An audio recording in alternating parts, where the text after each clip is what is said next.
Upon awakening, 7 billion souls found themselves traversing a desolate world. The climate was harsh, resources were scarce, and ferocious beasts roamed the land. Each human possessed but a rudimentary shelter. In this bleak reality, Ming arrived unexpectedly to discover a survival system. To endure meant to reap rewards. Survive for 100 days, reward 1. Breeding ground for taming exotic beasts, reward 2. A stunningly beautiful bodyguard, reward 3. Blueprint for a floating fortress. A year later, while others struggled to quell their hunger, Ming had transformed his shelter into a veritable paradise for humanity. Chapter 1. Global Transmigration. Survival in the Wasteland. What is this place? Ming opened his eyes to find himself in a dimly lit environment. Beside him, the flickering candlelight allowed him to discern his surroundings. In a space no less than 5 meters wide, there was only a cold wooden bed. Nothing else. No windows. No chairs. No food. Even the door was made of rotting wood.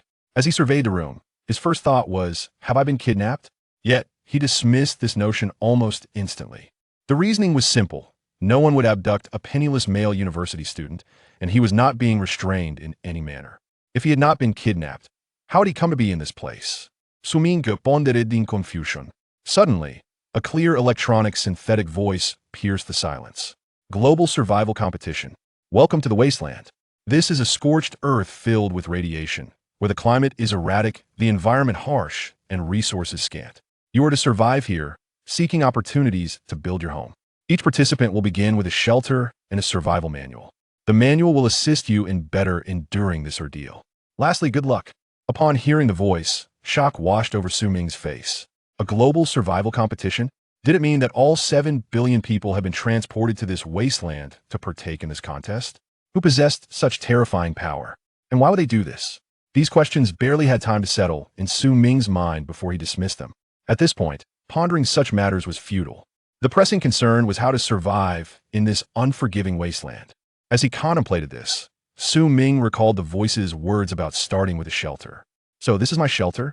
He looked around again, his expression turning somewhat incredulous. What kind of shelter is this? It's merely a small cave. I wonder what the other shelters are like. Never mind, now let's take a look at the survival manual. After feeling a moment of frustration, Ming decided to set aside these thoughts. With a mere thought, a screen resembling a game interface materialized before him. Survival Manual Point 1. Survival must always remain your foremost priority. 2.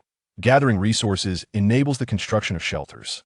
3. The capricious climate necessitates thorough preparation. 4. Numerous bizarre creatures roam the scorched earth, most of which are ferocious and predate on humans, while a minority exhibit docile traits and can be domesticated. 5. Communication and trade among participants are not prohibited. Such interactions may provide assistance or lead to peril. 6. Place no trust in any native inhabitants. Gathering resources enables the construction of shelters. Participants may communicate and trade. There are bizarre creatures, as well as native inhabitants. Ming astutely discerned 3 crucial points of information. He turned to the first page of the survival manual and continued to read. The subsequent content was straightforward, consisting of merely 3 sections. At the top was the item synthesis table. In the middle was the shelter construction table. At the bottom was communication and trade. Ming first opened the item synthesis table. Common stone axe, wood 01, stone 06, rope 02. Common stone shovel, wood 01, stone 06, rope 02. Common club, wood 03, rope 06. The page was filled with various items spanning numerous pages. The synthesis interface was entirely gray, undoubtedly indicating a lack of essential materials. Some items bore locked symbols, suggesting that special methods were required for unlocking. With this synthesis table, survival seemed somewhat more manageable. Ming mused as he navigated to the second interface, the shelter construction table. Common wooden door, wood 030, iron nails 060. Wooden spike trap, wood 030. Wooden fence, wood 020. These 2 interfaces bore a striking resemblance to a game Ming had previously played, 7 Days to Die. He pondered whether the survival techniques he had learned in that game would prove effective in the real world. Next came the third interface, communication and trade, which was further divided into 2 subsections, communication and trade. The communication section was subdivided into world, regional, and private. The world interface featured a rapid stream of information, making it nearly impossible for Ming to comprehend what others were saying. The regional interface was somewhat clearer. There's a three-headed lion outside my shelter, larger than an elephant. Am I doomed? Can anyone help me? I haven't eaten in 3 days and am bound in this dreadful place. I'm on the brink of starvation. I'm 22 years old, 165 centimeters tall, with striking features, 36D. Is there anyone willing to partner with me for survival? Ming observed the messages sent by others and shook his head. It seems some are in a worse predicament than I am. Their journey begins in hellish mode. This woman indeed knows how to exploit her advantages. Yet I wonder if her tactics will prove effective in this wasteland. After all, there are no laws here. If someone were to enslave her, she would be powerless to resist. He pondered for a moment, but chose to remain silent in the channel, instead opening the next interface. Trading, perhaps due to the recent transition, everyone was still adjusting, hiding within their shelters. Consequently, the trading interface remained utterly vacant. After perusing the survival manual, Ming began to strategize his actions. The manual states that the climate here is capricious. One must be well prepared, which implies that although it is currently the sweltering summer, it could soon transform into a frigid winter. If that is the case, I cannot afford to remain idle. The more resources I gather, the greater my chances of survival. With this thought, Ming rose to his feet. He scanned the surroundings and confirmed that aside from a nearly extinguished candle, no other tools were present. He approached the door, peering through the crack to the outside world.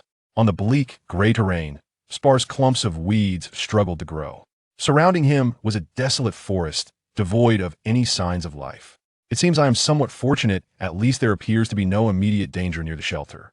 After a thorough confirmation, Ming finally pushed open the wooden door and stepped outside. Indeed, he found himself in a wasteland.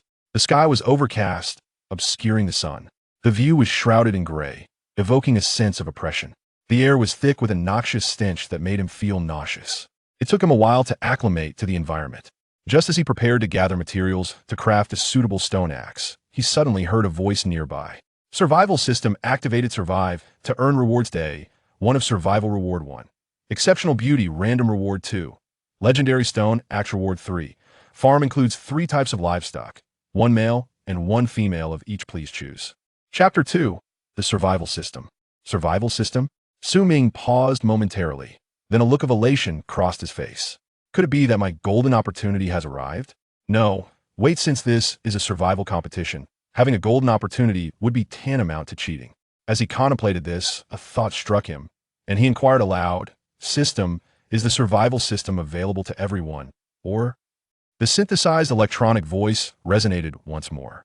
The survival system is exclusive to the host. It is a privilege granted to you as a transcendent being. Welcome to our world. Ming was taken aback. He had traversed from Earth, a secret he had never disclosed to anyone. How did the system know this?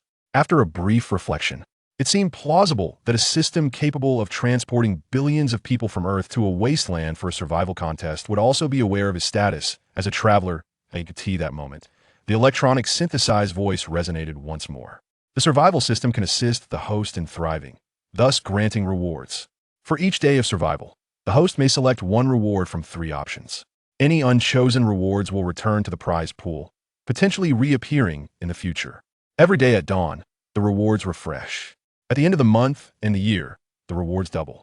Now, please make your selection. Upon hearing this, Ming inhaled deeply, suppressing the excitement within, and began to contemplate. With the survival system, it is akin to having an advantage. However, this advantage is not invincible. Poor choices or reckless actions may still lead to demise. Thus, every selection is crucial. The first reward is a stunning beauty that is not even worth considering. At this stage, I cannot afford to sustain another mouth to feed. Moreover, there is the element of randomness. What if I were to end up with a femme fatale? It would be a loss. The second reward is a legendary stone axe, but how powerful can a mere stone axe truly be? The third reward is a breeding farm. Yet I cannot sustain such creatures at present. Selecting this will be somewhat wasteful. Ming was never indecisive. After weighing the pros and cons, he made his choice. I choose reward 2, the legendary stone axe. The stone axe can serve both as a tool and a weapon, making it the most suitable choice at this juncture.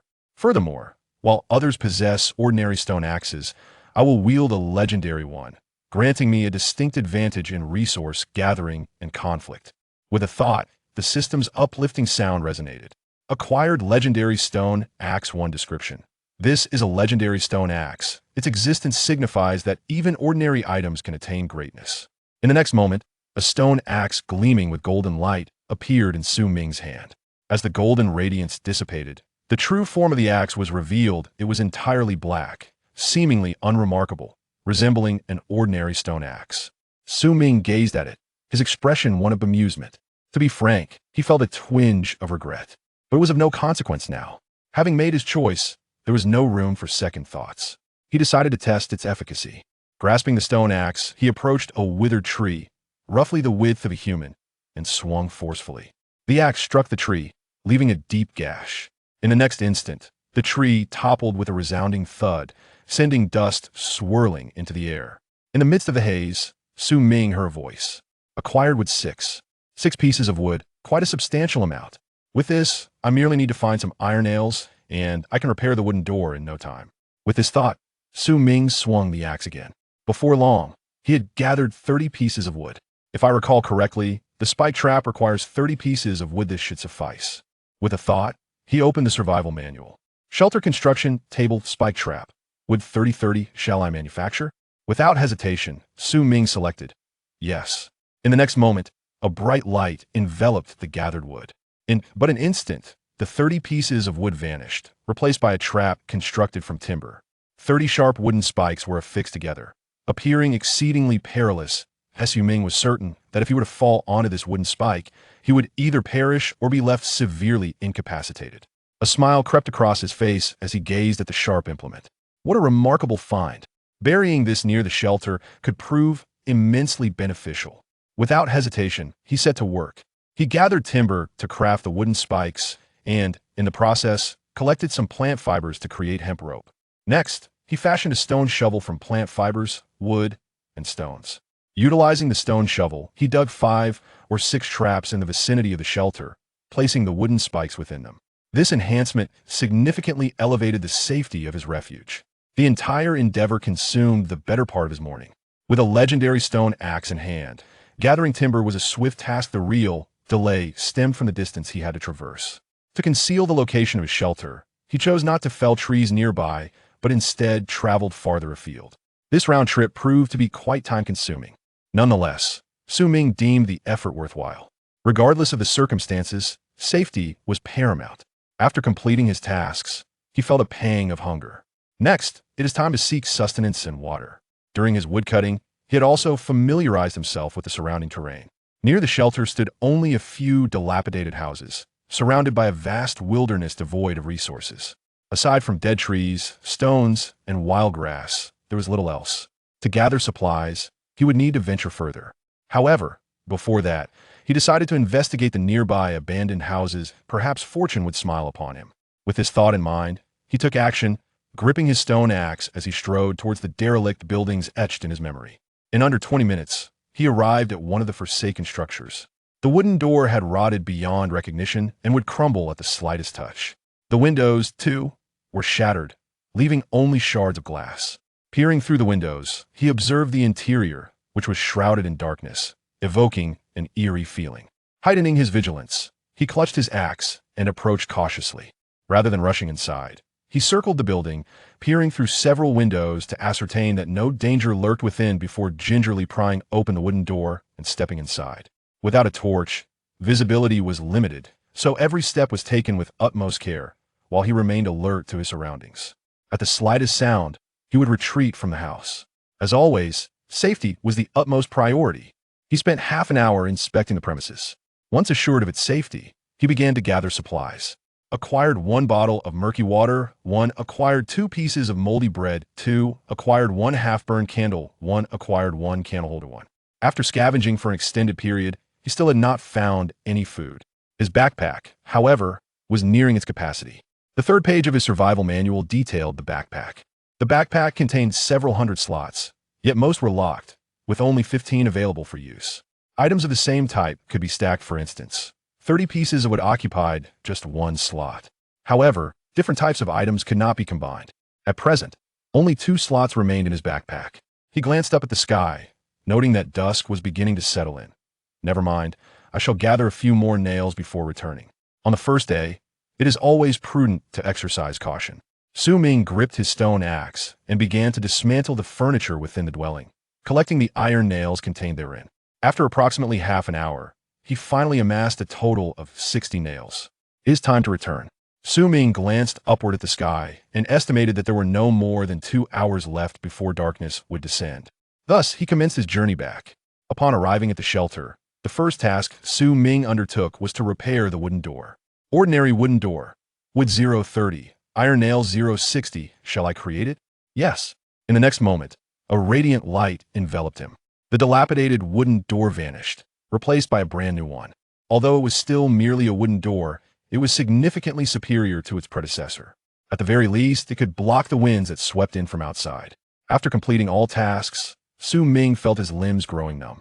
Ah, he sighed. At last, I can rest for a while. I'm truly exhausted. Su Ming collapsed onto the bed, but before he could even begin to relax, he suddenly sensed a sharp drop in the temperature of the room. The first night in the wasteland had arrived. Chapter 3. The Divine Artifact and the Commencement of Trade. How cold it is. Su Ming climbed out of bed, shivering uncontrollably. The scorching heat of the day gave way to the frigid nights. What a peculiar state this wasteland is in. As he grumbled, he rummaged through his backpack and retrieved the blanket he had salvaged from an abandoned house. Old blanket. Description: quite filthy, yet provides warmth, just as the system had indicated. The blanket was indeed dirty and bore an unpleasant odor.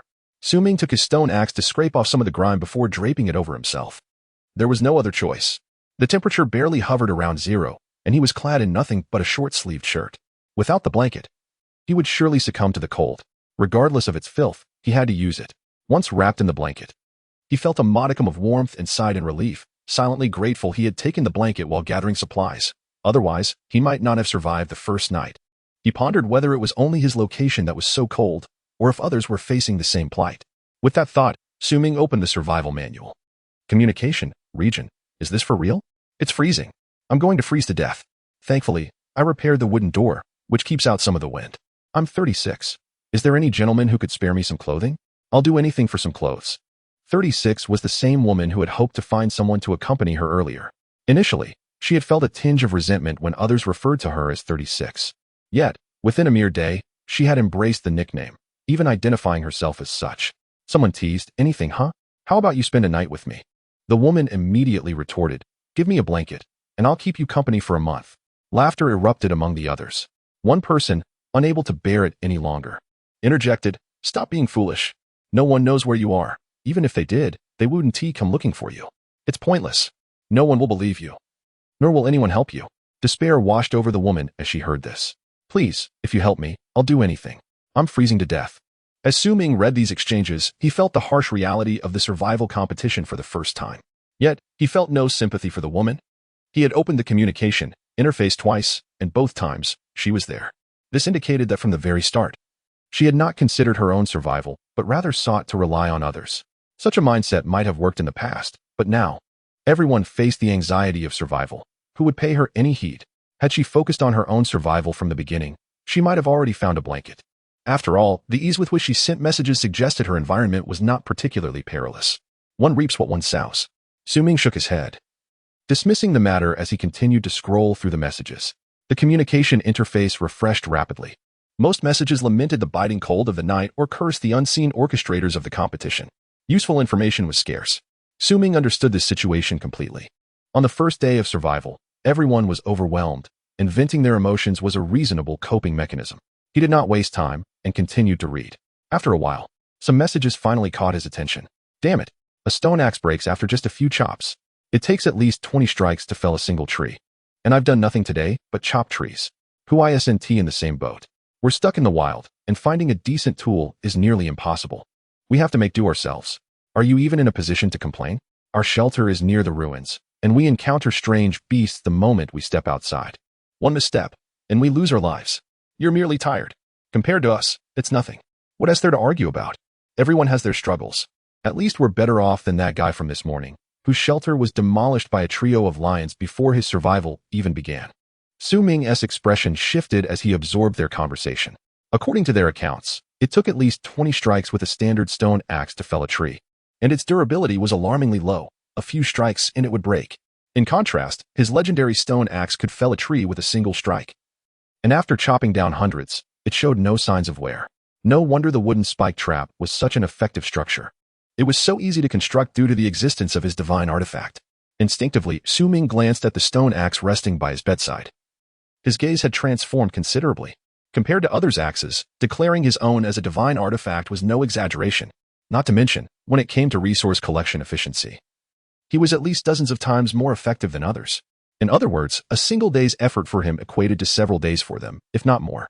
Most importantly, he could acquire a divine artifact like his legendary stone axe every single day. This was no mere advantage. It was akin to wielding divine power. As Su Ming gazed at the stone axe, excitement flushed his face.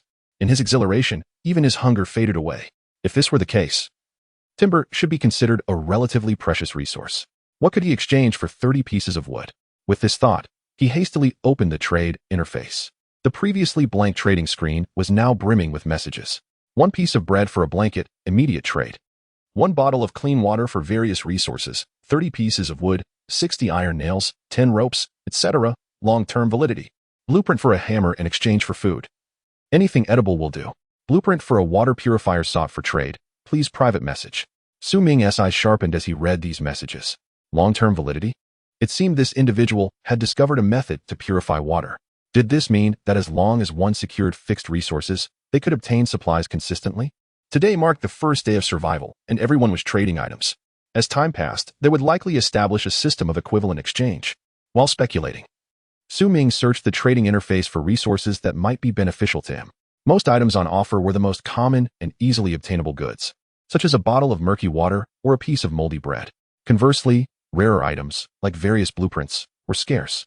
After examining the offerings for a while, Su Ming formed a judgment on the pricing. He currently possessed over 100 pieces of wood, sufficient to exchange for a clean piece of bread and a bottle of clean water. However, he was not particularly hungry or thirsty at the moment. He could easily endure another day. If all went as expected, resources would become increasingly devalued, while rare items would appreciate in worth. In this light, it seemed more prudent to exchange for a rare item. With that thought, Su Ming resumed his search in the trading interface. Just moments later, he stumbled upon something that caught his eye, a blank map in exchange for a piece of bread, requiring private messaging. Chapter 4. The legendary lighter and the strange sounds in the wasteland. Danger lurked at every turn. During the process of gathering supplies, one must remain vigilant of their surroundings and aware of potential threats while also remembering the way back to avoid getting lost. This necessitated a constant state of alertness, leaving no room for complacency. Thus, after a day of such intense labor, Su Ming felt utterly exhausted, longing for rest. While experiencing this once or twice was bearable, a prolonged state like this would inevitably lead to trouble.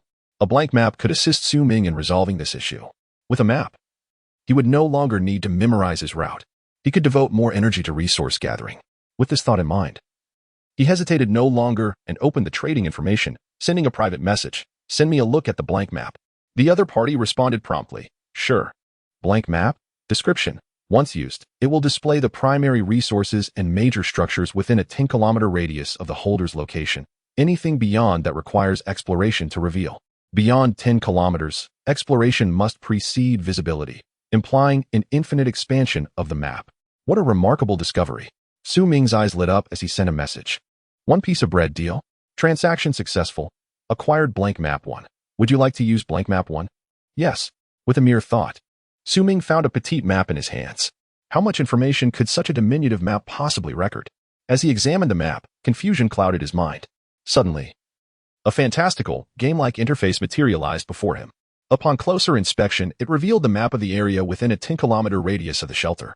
Trees, stone mines, iron mines, abandoned houses, everything was vividly displayed. The locations mirrored Su Ming's memories perfectly. To his surprise, there was an abandoned house to the north. Simply searching these houses would keep him occupied for the entire day tomorrow. After scrutinizing the map for a while, Su Ming lay down on his bed. Tomorrow held numerous tasks, and he needed to rest. As he closed his eyes, preparing to drift into slumber, a familiar electronic synthesized voice echoed nearby. Day 2 of survival. Reward 1. Exceptional beauty. Random. Reward 2. Legendary lighter. Reward 3. Ordinary hunting dog. Random. Please make your selection so soon. It was already the second day. Su Ming was momentarily taken aback. Random. He quickly gathered his wits. The survival system was his greatest trump card, deserving utmost attention. An exceptional beauty. A legendary lighter? While a lighter might not seem significant, the mere label of legendary implied something extraordinary. Just as this thought surfaced, Ming forcefully suppressed it. When he first obtained the legendary stone axe, he had dismissed it as unremarkable and of little use. What was the outcome? Reality had delivered a harsh slap to his face. Legendary truly meant exceptional. Though it was merely a lighter, its legendary status undoubtedly suggested it was anything but ordinary. The third reward, an ordinary hunting dog, could assist in hunting, thus aiding survival. However, the word random raised concerns. If the dog's temperament was random, that could spell trouble. What if he ended up with a mischievous rascal? After some internal conflict, he finally made his decision. Reward 2 seemed the safest choice. It couldn't possibly go wrong. I choose Reward 2, the legendary lighter. In the next moment, a lighter enveloped in golden light appeared in Ming's hand. It appeared to be an ordinary lighter, seemingly unremarkable. Legendary lighter. Description: capable of functioning in the harshest environments. A legendary lighter worthy of your trust. Why does this sound so much like an advertisement? Ming couldn't help but grumble as he opened the crafting menu. Rough campfire. Stone, 99. Wood, 66. Would you like to create it? Yes. A white light enveloped the modest shelter, and a pile of unlit campfires appeared within its confines. Once ignited with the lighter, the shelter was instantly illuminated. A wave of warmth washed over Ming, bringing him comfort. With the campfire, sleeping became much more pleasant. Ming sighed contentedly, returned to his bed, and began to sleep. The next morning, Ming opened his eyes, surveyed his surroundings, and sighed. He was still in the shelter. Everything that had transpired yesterday was not a dream. Another arduous day of survival lay ahead. After sighing again, he steeled himself and rose from his bed. Time was precious, and today he aimed to thoroughly scour all the nearby abandoned houses. Stretching his limbs, he extinguished the campfire and cautiously pushed open the wooden door. Outside, dawn was breaking. Judging by the light, it was likely around 7 or 8 in the morning. Not too early, yet not late either, just right. The wooden spike traps remained intact. No one had approached during the night. He decided to head toward the nearest abandoned house first. Ming's goal was clear: to rummage through the nearby abandoned houses in search of useful supplies. Using the map, he found the closest abandoned house to his shelter. Just like the previous day, he searched meticulously.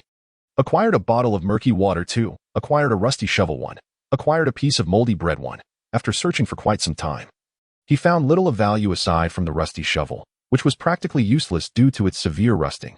It was less effective than a regular stone shovel. Its only potential use would be for smelting iron once a furnace was available. Exiting the house, Ming refrained from complaining and hurried to the next abandoned dwelling. Thanks to the map, he navigated with ease, reaching the second abandoned house in under half an hour. As before, he searched with caution. Acquired an empty can 3. Acquired a bottle of murky water 1. Once again, he found himself disappointed. Undeterred, Ming pressed on to the next house. He searched through 4 houses in total, gathering only inconsequential items. During this time, he used the campfire to purify a bottle of water. After drinking it, his stamina improved somewhat, though food remained elusive. However, as long as he had water, he could endure for a couple of days without food. After resting briefly, he set off toward the 5th and final abandoned house near the shelter. Half an hour later, Ming arrived at the front of the decrepit building. He prepared to check for any dangers inside, just as he had previously. Suddenly, a peculiar sound erupted. Cluck, cluck, cluck. Ming's eyes narrowed as he gripped his stone axe tightly. The strange noise was not far off, resembling the call of some creature. Taking a deep breath, he suppressed his rising anxiety and fear, inching closer. Gradually, the sound grew louder. Finally, he caught sight of the source. It was a rabbit. Chapter 5. Hunting, roasting meat. And the handgun with filthy fur, crimson eyes, a massive frame, and distinctive long ears there, beside the abandoned wooden house, stood an enormous rabbit. Ming stared, momentarily entranced. This rabbit was larger than a dog. Its teeth and size made it resemble a beast rather than a mere rabbit. Fortunately, it had been caught in a trap. Otherwise, today would have been troublesome. One of the giant rabbit's legs was firmly ensnared by the trap, causing it to emit a series of distressed clucks. After a brief moment of hesitation, Ming took a step forward for a closer look. However, as he approached, the giant rabbit ceased its cries. Its blood-red eyes fixed intently on Ming, and it bared its large incisors while emitting a menacing hiss. Witnessing this, Ming swiftly assessed the situation.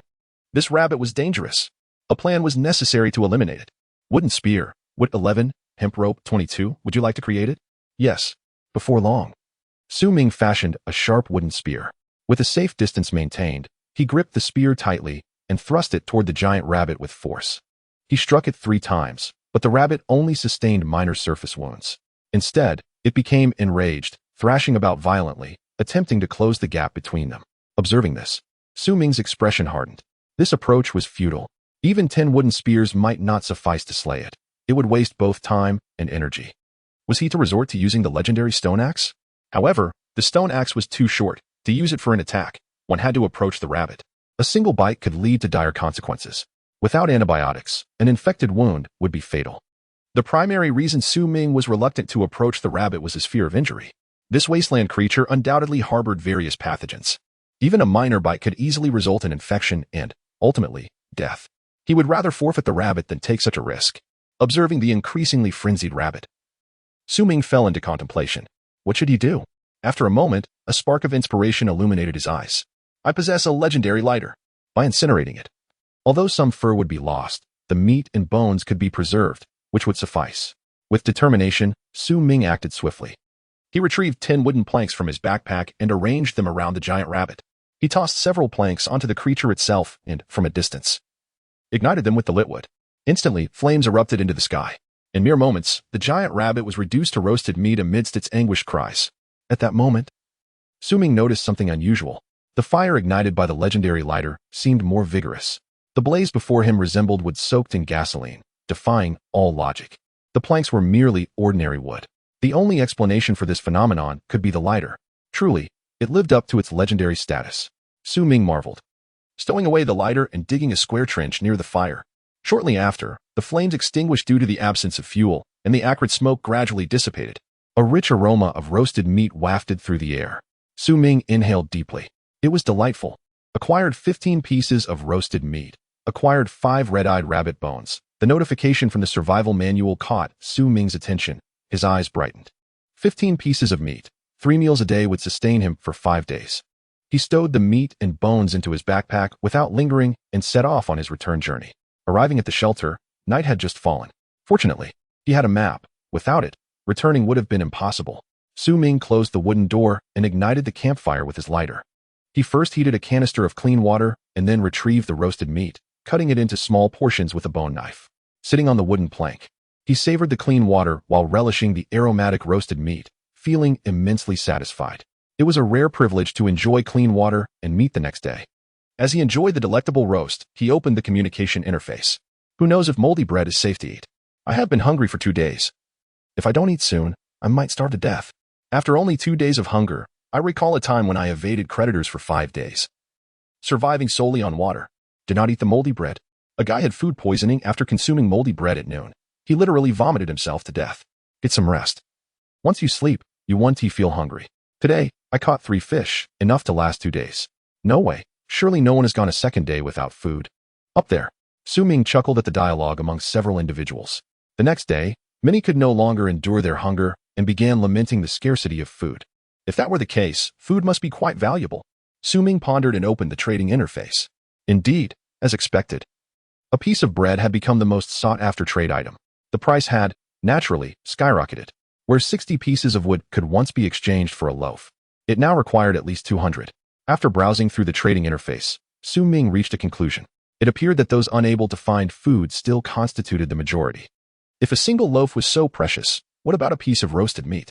Su Ming searched the trading interface but found no trace of roasted meat. Upon reflection, it was understandable.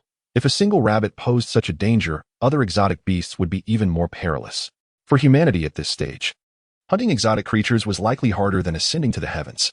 Had that rabbit not fortuitously stepped into a trap, he would not have risked hunting at all. Given this, the value of roasted meat must be extraordinary.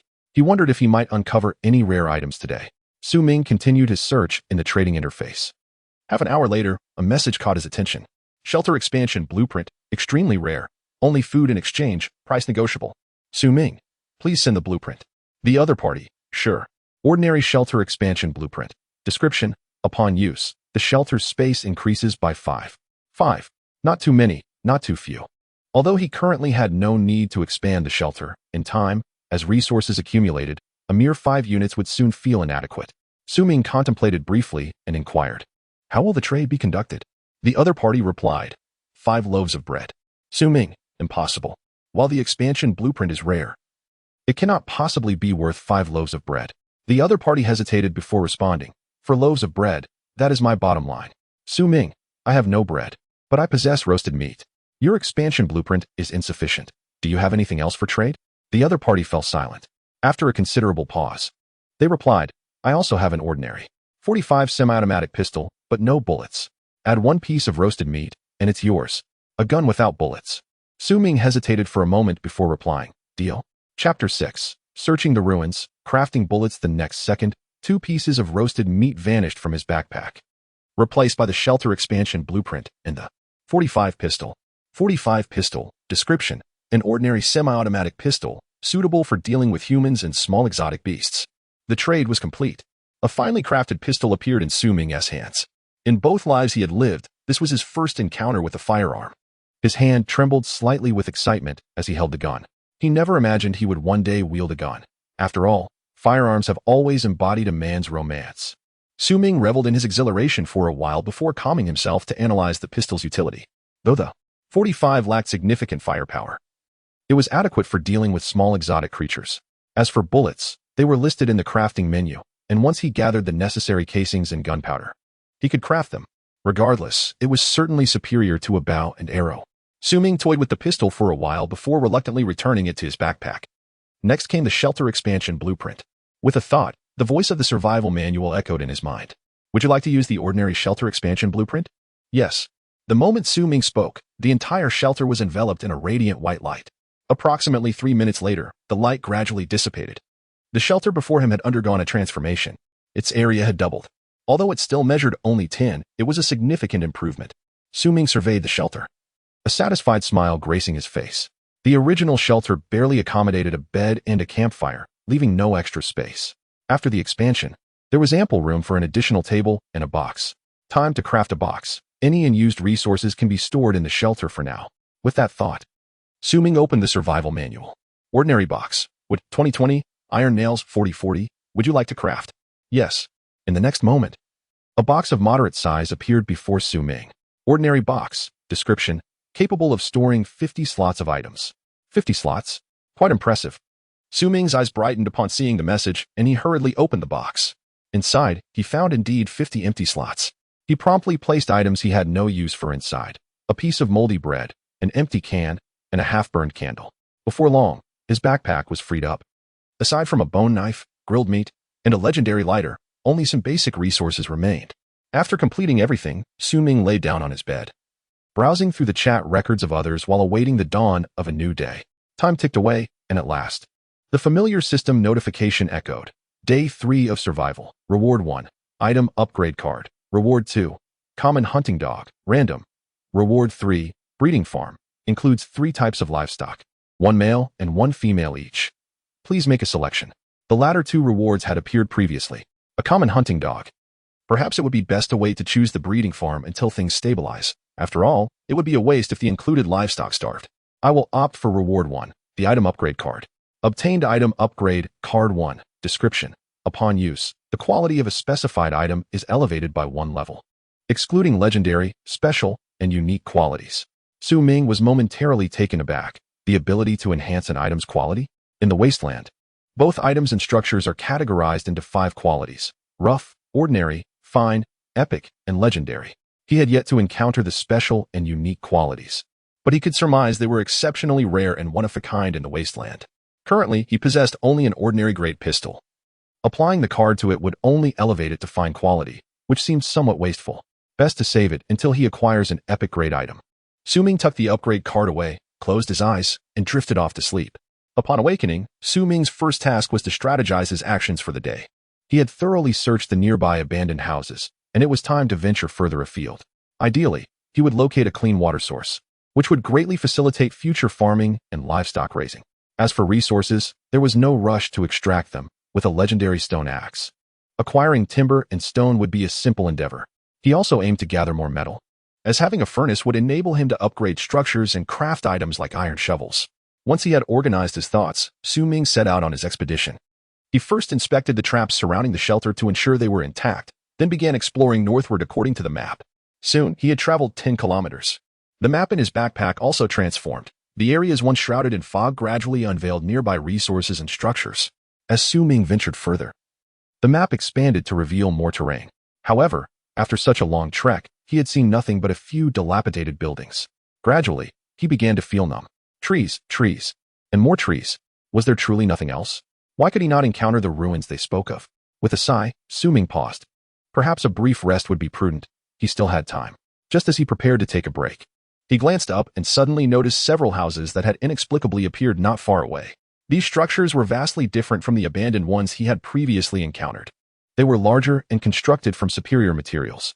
Though similarly forsaken, it was evident that they were extraordinary. Ming's spirits lifted as he gazed at the distant buildings, and he cautiously approached them.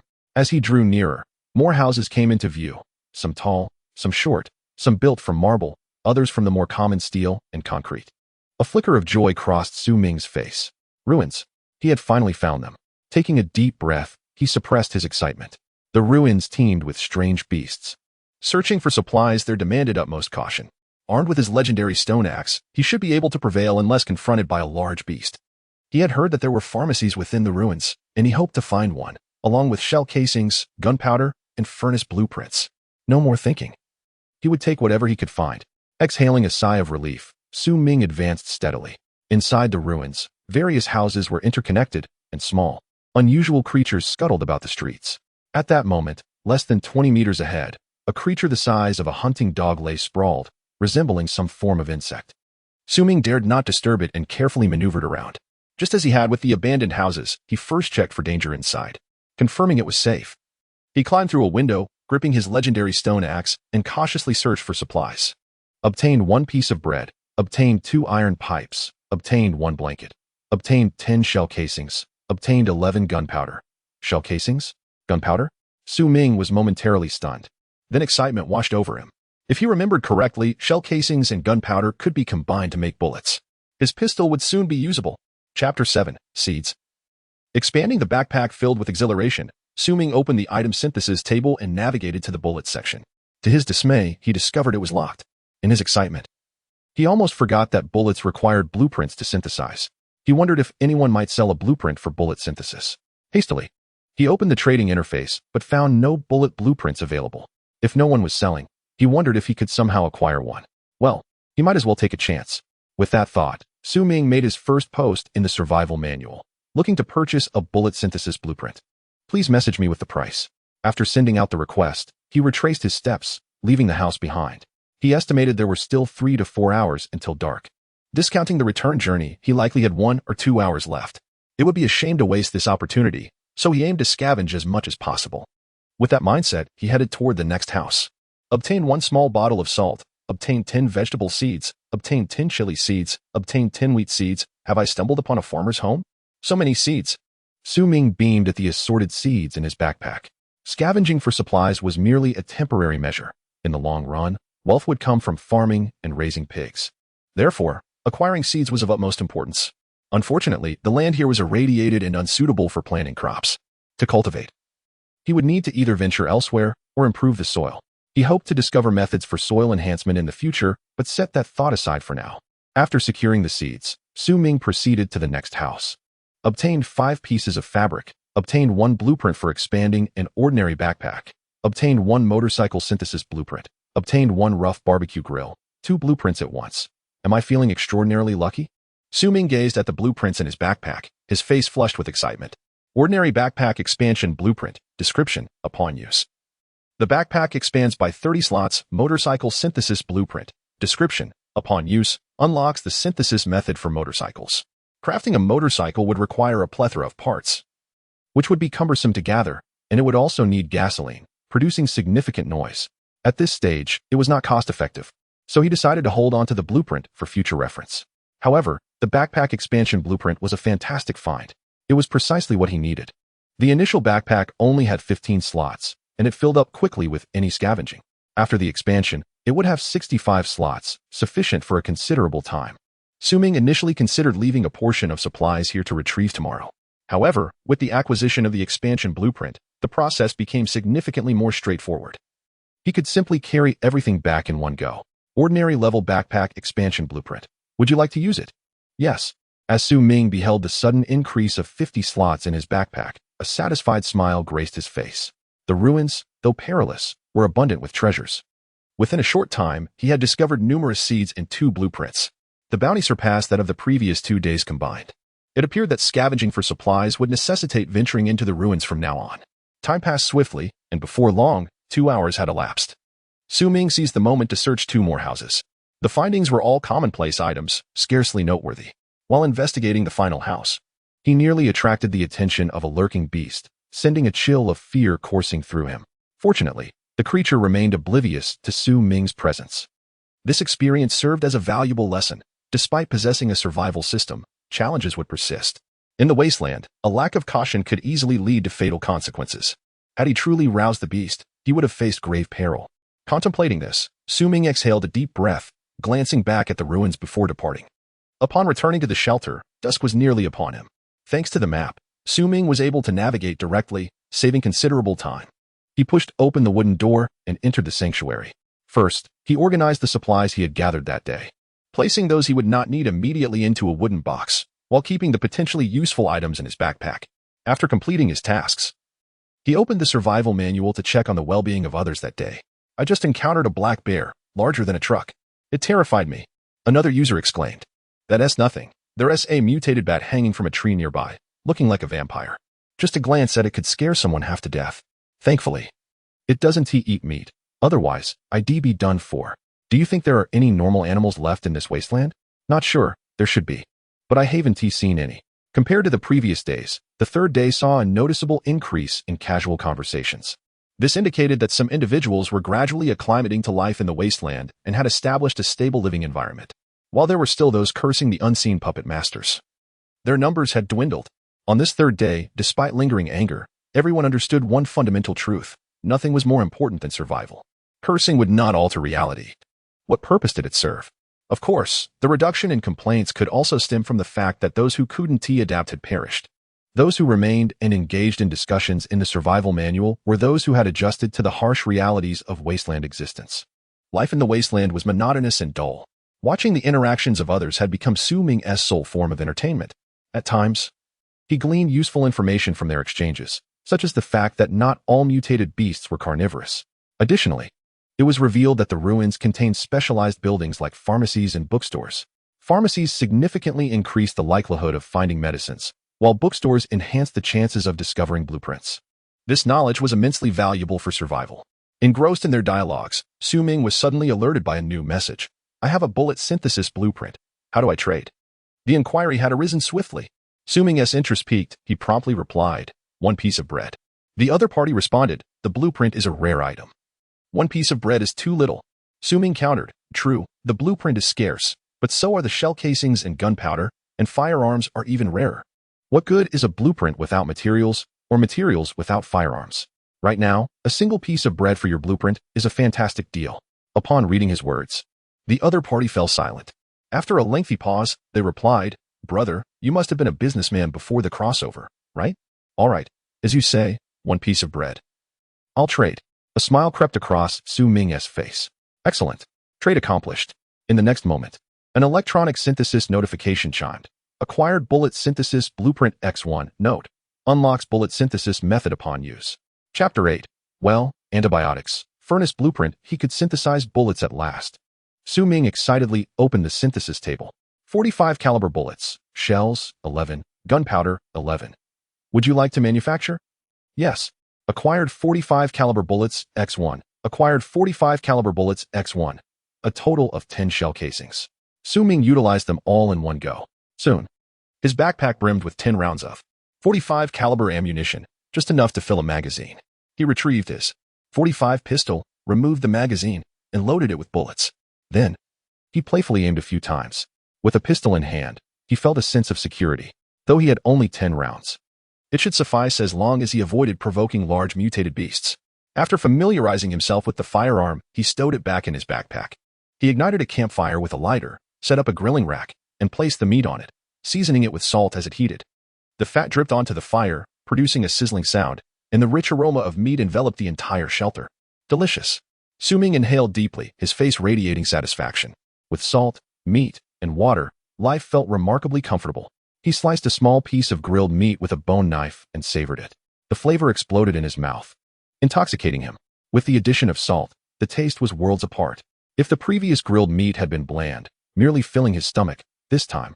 Enhanced by seasonings and grilled to perfection, it was an exquisite culinary delight. Eating it was pure pleasure. Ming feasted for half an hour. After finishing, he retired to bed, needing to rise early the next day to gather more supplies. He covered himself with a blanket, quietly awaiting the arrival of a new day. Time passed, and the fourth day of the wasteland dawned as expected. Survival Day 4, Reward 1. Exceptional Beauty, Gentle. Reward 2. Ordinary Hunting Dog, Random. Reward 3. Legendary Well. Please choose Gentle. Random must pertain to personality. Upon seeing the first option, Ming's eyes lit up. At just 23 years old and having graduated from university not long ago, he was in the prime of his youth, naturally harboring such desires. Furthermore, after 3 days of solitary living, anyone would feel lonely and isolated. Who wouldn't he wish for companionship during such times? Moreover, a good partner could assist in guarding the home and organizing supplies, offering numerous advantages. Thus, he chose Reward 3, the Legendary Well. After all, life was already exhausting. Caring for an exceptional beauty seemed overwhelming. He recognized the implications of such a choice. It was likely that he would become ensnared in a web of affection, neglecting his responsibilities. In the early stages of survival, it was crucial to remain diligent and focused on the greater good. Additionally, the well was indeed vital for Ming. There were no lakes nearby the shelter, making water acquisition challenging. Agriculture, livestock, and industrial production all required substantial amounts of water.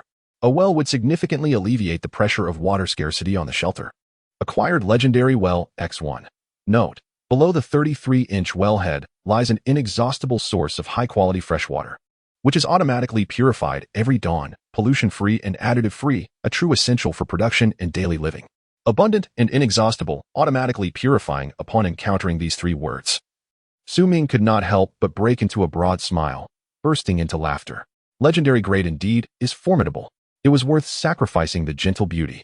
After a moment of exhilaration, Ming reclined back onto his bed, ready for slumber. On the fourth day, early morning, not far from the shelter, Ming extracted the legendary grade well. Legendary grade well build. Yes. As the words faded, the selected spot was enveloped in a radiant white light. Moments later, an unremarkable well materialized before him. Eagerly, Ming approached to inspect it closely. The well was deep, its bottom obscured from view. It would require a longer rope to draw water from it. With the establishment of this well, the issue of irrigation for planting was resolved. Next, the soil demanded attention. The barren land was severely irradiated, having lost nearly all its nutrients. Here, besides the withered trees, only resilient weeds thrived. Other crops had no chance of survival. To cultivate, the soil must be purified, or clean soil must be sourced. Both options posed significant challenges. After some contemplation, Ming resolved to try his luck at the trading interface, seeking methods for soil purification, with prices to be discussed privately. After leaving a message, he shouldered his pack and set off once more, this time aiming for rare supplies among the ruins. Approximately 2 hours later, Ming arrived at the desolate site. Everything remained unchanged from the previous day. Various small to medium-sized beasts roamed among the ruins, occasionally emitting strange roars. Occasionally, 2 different species of beasts could be seen engaging in combat, with the loser becoming the meal for the victor. It bore no difference from the pre-apocalyptic world. The law of the jungle prevailed, survival of the fittest. After observing for a while, Ming identified several relatively safe buildings and commenced his scavenging. Acquired ordinary grade lighter 1, acquired copper pipe 3, acquired sandwich 1, acquired antibiotics 1. Not bad, he thought. Having found a set of antibiotics that could potentially save his life in an emergency, he stowed the antibiotics in his backpack and continued to rummage through the next building. Acquired moldy bread 2, acquired furnace blueprint 1, acquired rough grade dagger 1, a furnace blueprint. Indeed, what one wishes for often comes to fruition. Elated, Ming opened his backpack. Furnace blueprint. Description: upon use, unlocks the construction method for a furnace. The furnace is a valuable asset. It can smelt various metal products into iron ingots, copper ingots, and silver ingots, which are essential materials for crafting metal items and constructing metallic structures. For instance, if Ming wished to build an iron door, he would not only need the blueprint for the door, but also 50 iron ingots. In other words, the furnace is the most crucial tool for transitioning the shelter from agriculture to industry. Its significance is evident. With the blueprint in hand, the next step was to gather materials. However, for the time being, the furnace was not an immediate necessity. There is no rush. If it comes, it comes. If not, it doesn't need to be forced. After scavenging the building, Ming climbed out through a window. Before he could touch the ground, a menacing growl echoed behind him. In an instant, Su Ming's hair stood on end. Chapter 9. Slaying the Fire Beast, taking a bath gripping the legendary grade stone axe tightly. Su Ming slowly turned around. Not far away, a fearsome beast with sharp teeth and a crimson body was glaring at him intensely, baring its teeth like an enraged dog. Damn it, Su Ming muttered under his breath, drawing his pistol. In a confrontation, even with the legendary grade stone axe, his strength would be futile. The only lifeline was the pistol. Although the gunfire might attract other beasts, there was no other choice. He had to fight for his life. The ferocious beast's crimson eyes fixated on Su Ming, baring its fangs and roaring. Taking a deep breath, Su Ming suppressed his fear, choosing not to retreat but to confront it instead. As time ticked away, the beast began to pace, its crimson eyes scrutinizing Su Ming as if searching for a weakness. Damn, this creature has set its sights on me. Strike first, and the second shall suffer. I will take you down. Resolute, Su Ming steadied his pistol, aiming at the beast's head. Without a moment's hesitation, he fired 2 shots.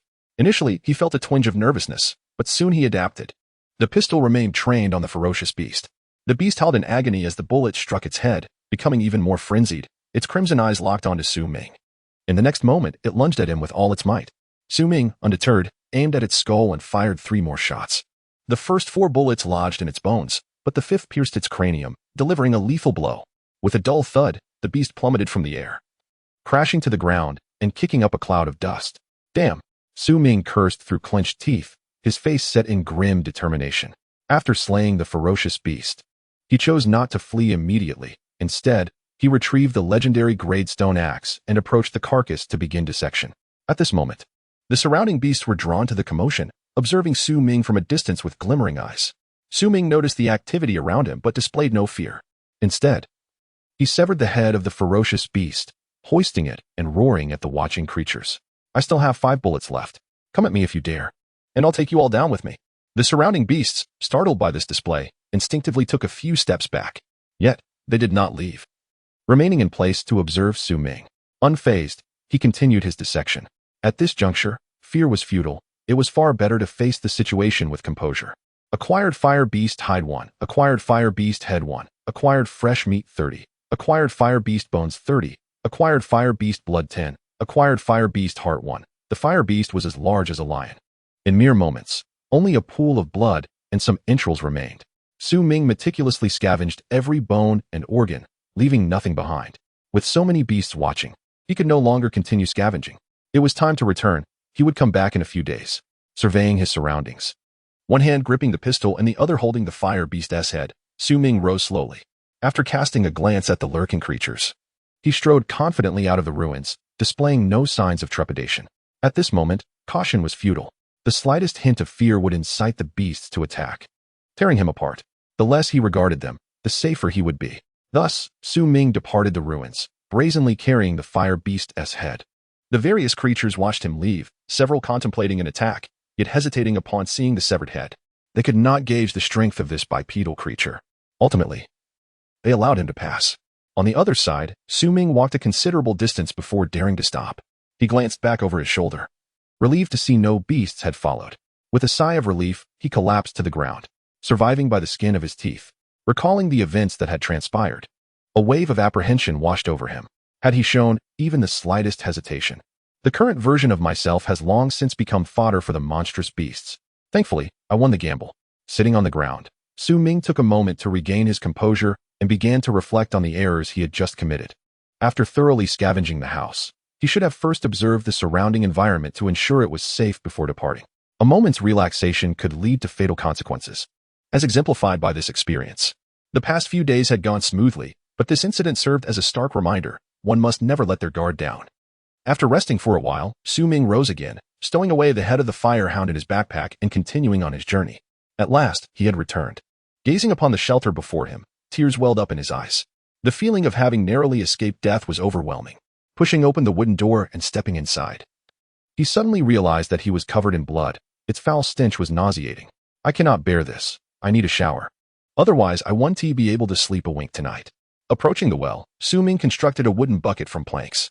He retrieved some hemp rope, tied a knot on the bucket, and lowered it into the well to draw water. Before long, a bucket of clear well water was ready. The day was still bright, and the temperature remained high. Stripping off his clothes, Ming poured the water from the bucket over himself. He then used the water from 3 buckets to wash his garments. If anyone else were to witness this scene, they would surely be appalled. We lack even drinking water. And yet you dare to wash yourself and your clothes with such clean water? Have you lost your mind? Once he finished washing, the sky had nearly darkened.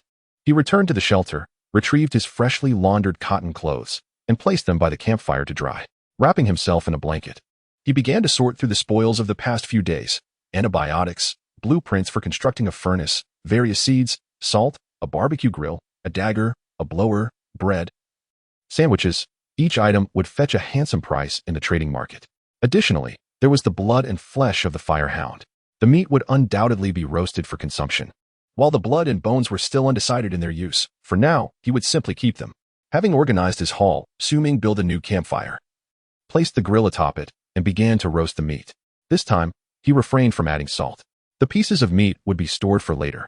They might prove useful during trading. After more than an hour of roasting, Ming began to feel a pang of hunger. Only then did he sprinkle some salt over the meat, enhancing its aroma significantly. After 2 days of consuming meat, it had begun to feel somewhat monotonous. He decided to eat a piece of bread instead. Taking a slice of bread, he placed it beside the roasted meat to warm up. The scent was divine. Ming gazed at the slightly charred meat and bread, his mouth watering. This meal would have been considered a feast in his previous life. Who would have thought he could indulge in such a luxury just 4 days into his survival? Taking out his clean dagger, Ming began to slice the meat. While savoring the delectable food, he opened his survival manual. Today, he noticed a greater number of people engaging in conversation than in previous days, with more individuals sharing intelligence. As he perused the discussions, one sentence suddenly captivated his attention. Did you know? The blood of the beasts can enhance human strength. Most individuals were too terrified to confront these creatures. Even knowing that their blood possessed unique properties rendered no significance. Consequently, no one responded to the person. Observing the silence, Ming hesitated before replying. Is that true? The other party responded, absolutely. Ming inquired, how did you come by this information? Did you slay a beast? The individual replied, I lack the courage for such deeds. To tell the truth, I scavenged a vial of fire-resistant potion, which stated it was made from the blood of a certain fire-type beast. Ming's eyes brightened. Is the fire-resistant potion still available? The response came quickly. I used it long ago. With that, their conversation concluded. Ming was astonished to learn that the blood of the beasts could be transformed into potions. Glancing at the vials of firehound blood in his backpack, his eyes gleamed with potential. If what that person said was true, then his collection of firehound blood would be worth a considerable sum. He decided to keep it safe for now, planning to utilize it once he mastered the art of potion making. With this thought in mind, Ming carefully stowed away the 10 vials of firehound blood in a box. He then opened the trading interface and posted a message, in search of various potions and potion blueprints. Price is negotiable, long-term offer. After completing these tasks, he reopened the communication interface. At that moment, the chat was buzzing with excitement. Are there any lakes nearby? I haven't bathed in 3 days, and I'm beginning to smell. Who even bathes in the wasteland? Having water to drink is already a luxury. Don't be so picky. That is not how it works. Who wouldn't want a better life? If I had to live like this forever, I might as well die and end it all. Could someone spare me some food? I'd be willing to do anything for just a bite. Just give me something to eat, and I'll do whatever you ask. It's already the 4th day, and we still have internet beggars? How did you survive the past few days? You're just like that 36. I am that 36. And I'm telling the truth. Just give me food, and I'll do anything. 1 piece of bread, and I'll tell you my location. If I'm lying, may my whole family perish. 36? You're still alive? Wait, wasn't T36 frozen to death? Everyone was taken aback. Ming felt a twinge of curiosity. How had such a woman managed to survive until the 4th day? I met a big brother the day before yesterday who promised to take me along. But yesterday he encountered a beast. She paused abruptly. Upon seeing this, someone quickly grasped the implication and asked, did you run away and leave him behind? It wasn't intentional. That beast was enormous. Even if I stayed, I couldn't have saved him. Someone cursed. Whoever ended up with you must have the worst luck. Another retorted, the wasteland is like this. If you don't flee, do you expect to be devoured by the beasts? But there must be some basic moral principles. Abandoning companions is something I cannot condone. That's easy for you to say. You haven't been in such a situation. Who can't boast? Huh. A petty person. Huh. A hypocrite. The conversation quickly shifted to the topic of whether one should abandon companions in times of danger. As a result, 36's plight garnered little attention. Ming shook his head at this scene, surprised that someone like 36 could still find a gullible victim. It seemed that some individuals could not resist the allure of lust, even in dire circumstances. With a sigh, Ming continued to read. Suddenly, a new message popped up. I have a soil purification device. Upon seeing this, Ming paused in surprise, then quickly regained his composure and replied. Show me what you have. Sure. Common grade soil purification device. Description. Upon use, the soil within a 1 square kilometer radius will be purified, allowing for preliminary planting. Yield will be low. 1 square kilometer is quite substantial. Ming's face lit up with joy upon reading the description. What do you want in exchange? He asked. The other party replied, food, medicine, special items, anything works. It depends on your offer. Without a clear target. It seemed this person was doing reasonably well, at least not struggling for food and drink. Ming pondered for a moment and offered 3 pieces of roasted meat. That's too little. Ming frowned and asked, do you know what 3 pieces of roasted meat represent? I do, but I'm not in need of food. I have plenty of time to wait for the value of roasted meat to decline. At that point, the value of the soil purification device will only increase. Hearing this, Ming's expression hardened.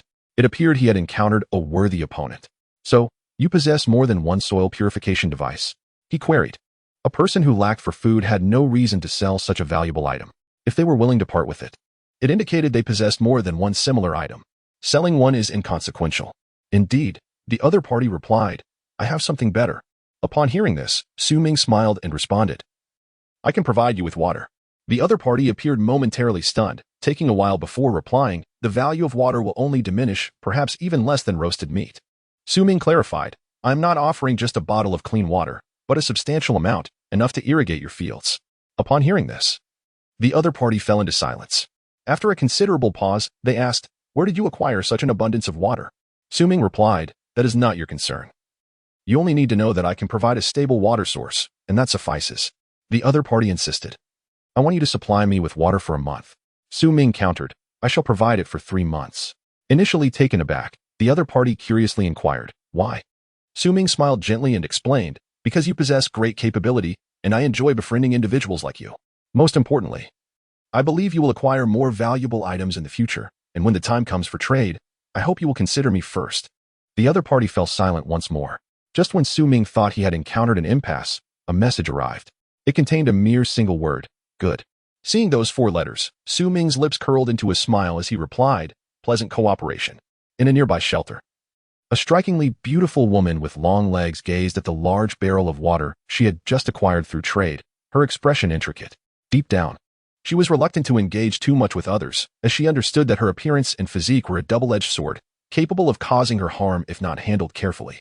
The wasteland world was harsh. Beautiful women like her, without sufficient means, could easily become the prey of men. Even though she had once been a champion in combat, she was not immune to missteps. The best way to avoid such situations was to develop quietly on her own until she became strong enough to interact with others. However, the reasoning of that individual was simply too compelling to dismiss. After all, a stable water source was indeed of utmost importance to her. Pleasant cooperation? The long-legged beauty. Xia Ishue murmured to herself, I hope so. With a thought, she sent a message, pleasant cooperation. Chapter 11, Cultivating Land, the loyal canine pleasant cooperation. Ming smiled at the message received. With the soil purification device in hand, he could begin cultivating land. Now, he needed to consider the issue of seeds. Ming currently possessed 7 types of seeds: wheat, chili, Sichuan pepper, pumpkin, tomato, cucumber, and cabbage. Wheat took too long to mature and required large-scale planting. The remaining 6 could be experimented with, particularly vegetables like tomatoes and cucumbers, which could replenish essential trace elements for the body. Their future value would undoubtedly surpass that of wheat. Of course, before that, he needed to construct a greenhouse using wooden planks and set up several bonfires to ensure the seeds would not freeze overnight.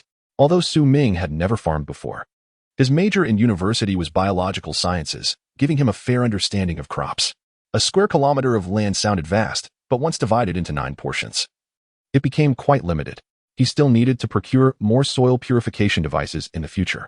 As survival time progressed, the value of such devices would undoubtedly increase. This was indisputable. With that thought in mind, Ming hesitated not and posted a message on the trading interface, long-term purchase of soil purification devices, price negotiable. After sending the message, he lay down on his bed, awaiting the arrival of a new day. Moments later, the 5th day in the wasteland arrived as expected. Day 5 of survival. Reward 1. Exquisite beauty. Random. Reward 2. Legendary bathtub, reward 3, loyal canine. Please choose another legendary reward. Su Ming's eyes brightened at seeing the second reward. Regardless of whether it was a legendary stone axe, a legendary lighter, or a legendary well, each proved that even the most inconspicuous items, when labeled as legendary, transformed into something extraordinary. However, a bathtub, in comparison to the first 3, was not a necessity. Su Ming felt his current living conditions were quite satisfactory. Whether he had a bathtub or not was inconsequential. Let us examine the third reward. A loyal canine sounded like a creature from a game. Its temperament seemed quite agreeable, loyal, rather than lively. The only uncertainty was whether it would recognize its master. If it did not, it could lead to complications. Su Ming gazed at the third reward, his face revealing hesitation. After much contemplation, he finally made a decision. It was the 5th day, and he had yet to see another soul. Continuing to remain alone would surely drive him mad.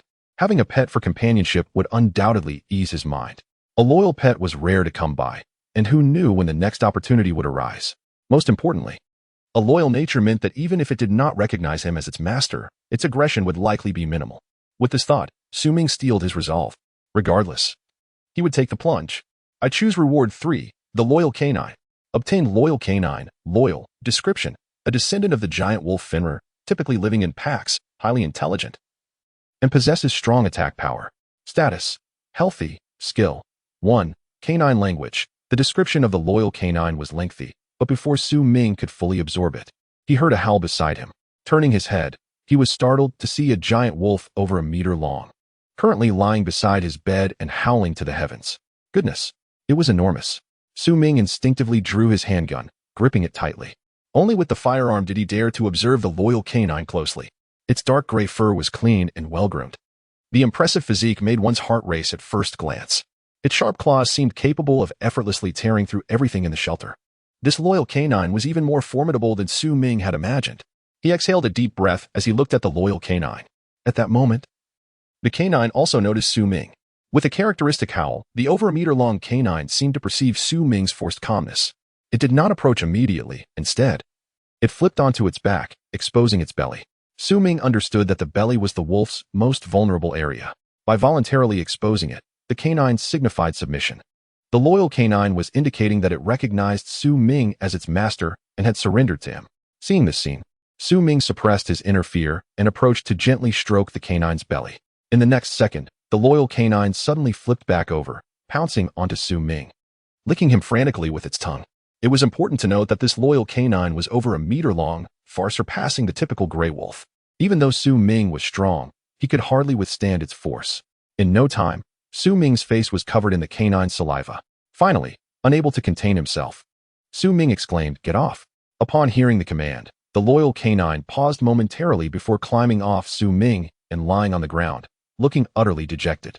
Witnessing this, Su Ming felt a sense of helplessness. He leaned closer and gently patted the creature's head, softly reassuring, "I know you just want to play, but you're too strong for me to handle. Wait until I find a way to strengthen my body, and then we can play." Upon hearing this, the loyal canine abruptly looked up at Su Ming and began licking his face once more. Did this creature consider him its leader? Su Ming, feeling resigned, simply allowed it to continue. After a while, the canine's excitement subsided. During this process, Su Ming became more familiar with it. "I need to give you a name. Since you enjoy licking so much, I'll call you Lick Dog." As soon as Su Ming finished his sentence, the wolf howled with excitement, a long, resonant cry. Clearly, it was quite pleased with its name. Su Ming remarked, "He was just joking. Who would have thought this fellow took it seriously?" Just as the system indicated, it was indeed honest and straightforward. "Calling you a lick spittle is too derogatory. Let us refer to you as Honest Man instead." "No, that feels awkward since I'm also an honest person." "Never mind, Urguzi it is then." Gently stroking the wolf's head, Su Ming laughed. "It's settled. From now on, you shall be known as Urguzi." The wolf, evidently oblivious to the meaning of its new name, emitted another enthusiastic howl. Witnessing this, Su Ming felt a surge of joy and called out, "Urguzi." The wolf eagerly responded with another howl.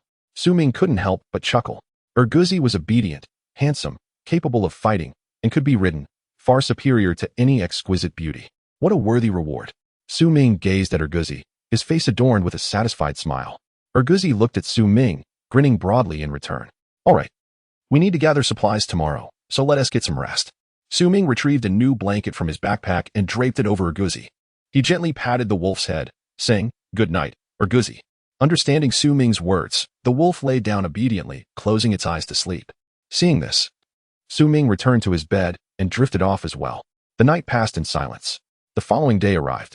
Chapter 12. Cultivation and Hunting as dawn broke. Su Ming opened his eyes to find Erguzi lying beside his bed. The wolf, with its captivating eyes, was staring intently at Su Ming.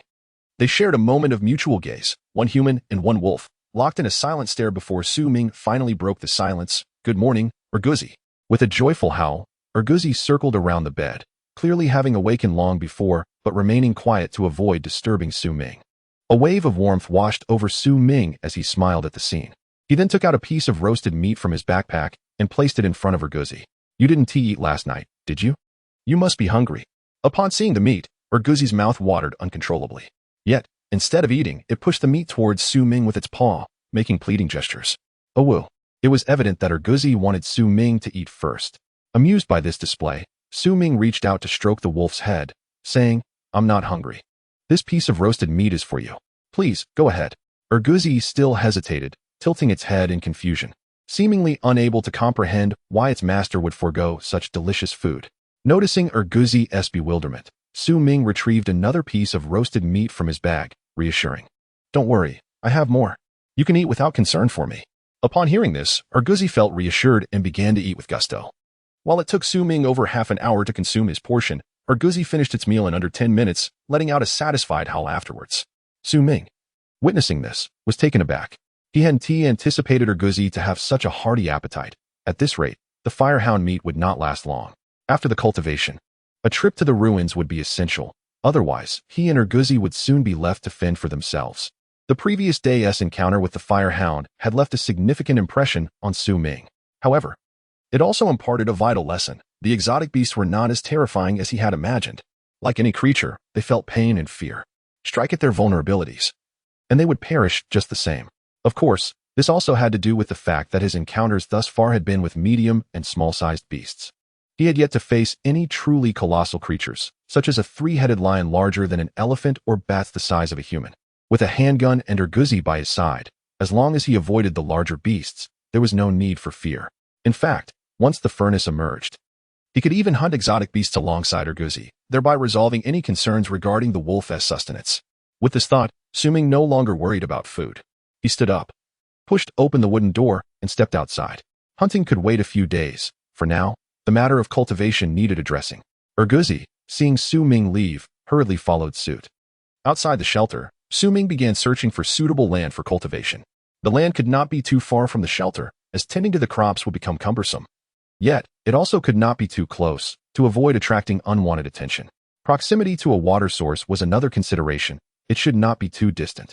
Ideally, it would be flat land with no hills nearby. After half an hour of contemplation, Su Ming finally decided on a plot of land directly north of the well. Surrounded by withered trees, it would facilitate the collection of wood when constructing greenhouses. The remaining dead trees would provide cover, rendering the greenhouse less conspicuous. This would do. After determining the location, Su Ming took out the soil purification device from his backpack and placed it at the center of the chosen site. A flash of white light burst forth, and a machine towering over a person materialized before him. Almost instantaneously, the surrounding soil began to transform at a visible rate. The dark red earth changed to a normal brown, though still retaining some hints of red, albeit to a lesser degree than before. Next came the plowing. Su Ming fashioned a stone hoe from wood and stones. Grasping the hoe, he began to loosen the soil. This was Su Ming's first foray into farming, and his lack of experience led to stiff movements and low efficiency. Fortunately, the area requiring loosening was not vast. Only about 1 square kilometer, equivalent to roughly 1.5 acres. With Su Ming's physical strength, he estimated that he could complete this task in a day or two. While a day or two sounded simple, the reality was quite the opposite. The challenges lay ahead. The soil purification device could only reduce soil radiation. It did not transform wasteland into farmland. Therefore, once the soil was loosened, Su Ming would still need to fertilize, dig ditches, and channel water. This was merely the preliminary groundwork. After sowing seeds, he would also need to construct greenhouses and tend to them diligently. Moreover, even if all these processes were completed, it would take 3 to 4 months before any harvest could be expected. There was no escaping it. Cultivation was a laborious endeavor. Yet, it was a necessity. If he didn't cultivate, relying solely on scavenging resources in the later stages would prove utterly impractical.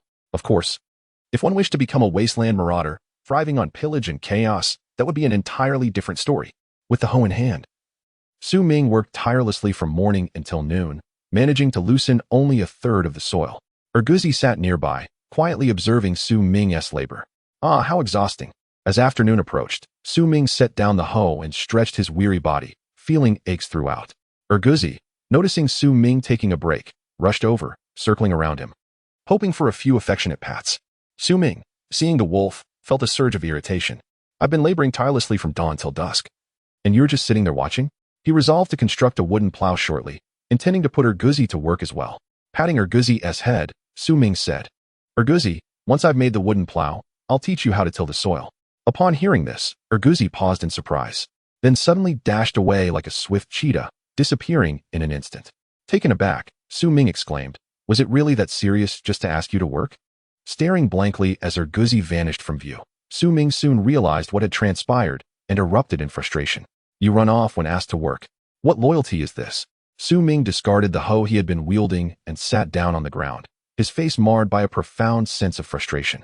At that moment, a familiar figure reappeared, akin to a leopard, swift as the wind. How? Erguzi approached Su Ming, dropping the item he had been carrying in his mouth. The large wolf nudged Su Ming's leg affectionately with its massive head.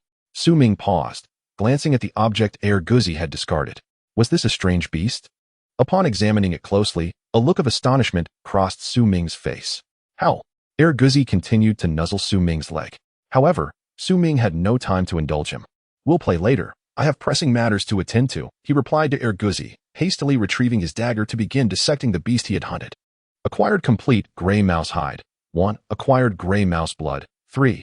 Acquired fresh meat. 3. Acquired gray mouse bones. 5. This mouse-like creature was roughly the size of a cat. Su Ming took 20 minutes to finish processing it. Looking at the blood, meat, and bones in his backpack, delight illuminated his expression. Turning to Erguzi, he remarked with satisfaction, it's only the first day, and you're already proving your worth. My dear Erguzi. Chapter 13, Other Survivors? The rules of the dark forest. Upon hearing Su Ming's praise, Erguzi's face beamed with pride. He lifted his head high and howled at the sky. How? Su Ming could not help but chuckle at the sight. Haha. Erguzi's arrival not only greatly assisted Su Ming's survival but also uplifted his spirits, dispelling the gloom of solitary existence. From this moment onward, I am no longer alone. With a smile gracing his features, Su Ming and Erguzi took a moment to rest. Rising to his feet, Su Ming spoke to himself. There remains half a day. I cannot dedicate it solely to cultivation. I must also explore the ruins to see if I can uncover anything valuable. He then turned to Erguzi, instructing, when we reach the ruins, do not wander off. Stay close to me, alert me to any unusual occurrences, and do not act recklessly, understood? Although Erguzi did not comprehend human language, his intelligence was comparable to that of humans. Observing Su Ming's gestures, he nodded in understanding. How? All right, let us depart. Su Ming patted Erguzi's head and stepped towards the ruins, with Erguzi promptly following suit. An adult wolf typically measures between 2 to 3 meters in length, some even larger than a horse, making them suitable as mounts. However, Erguzi was still a juvenile, measuring just over a meter, insufficient to bear Su Ming's weight. Once Erguzi matured further, Su Ming would be able to ride him. Nonetheless, despite his youth, Erguzi's racial advantages afforded him speed and endurance far surpassing Su Ming's. Each time, Erguzi would venture ahead, pausing only to wait for Su Ming. While Su Ming felt a tinge of frustration, he resigned to the reality. Even the likes of Bolt and Schwarzenegger would struggle to match an adult wolf, let alone himself. If I cannot compete, then so be it. Thus, Su Ming trailed behind Erguzi, advancing at a leisurely pace, until they finally arrived at the ruins.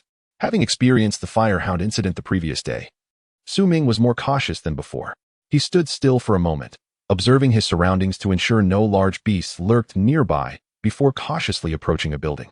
Erguzi sensed the tense atmosphere, refraining from his usual vocalizations and instead quietly shadowing Su Ming, vigilantly surveying the area. As was his custom, Su Ming climbed through a window to enter the house and began to scour for supplies. Erguzi followed suit with a graceful leap, standing guard while Su Ming rummaged.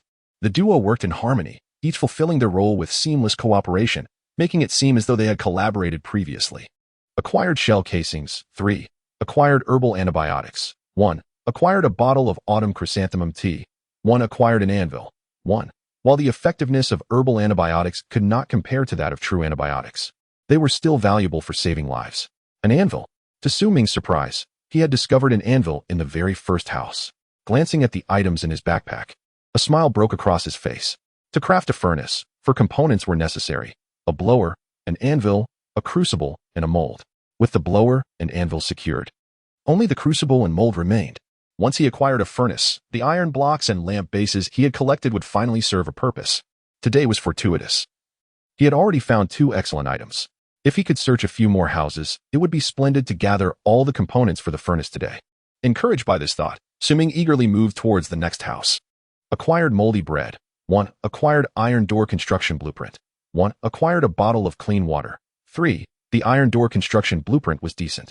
Su Ming nodded at the blueprint in his backpack and continued his search. Acquired mysterious treasure map.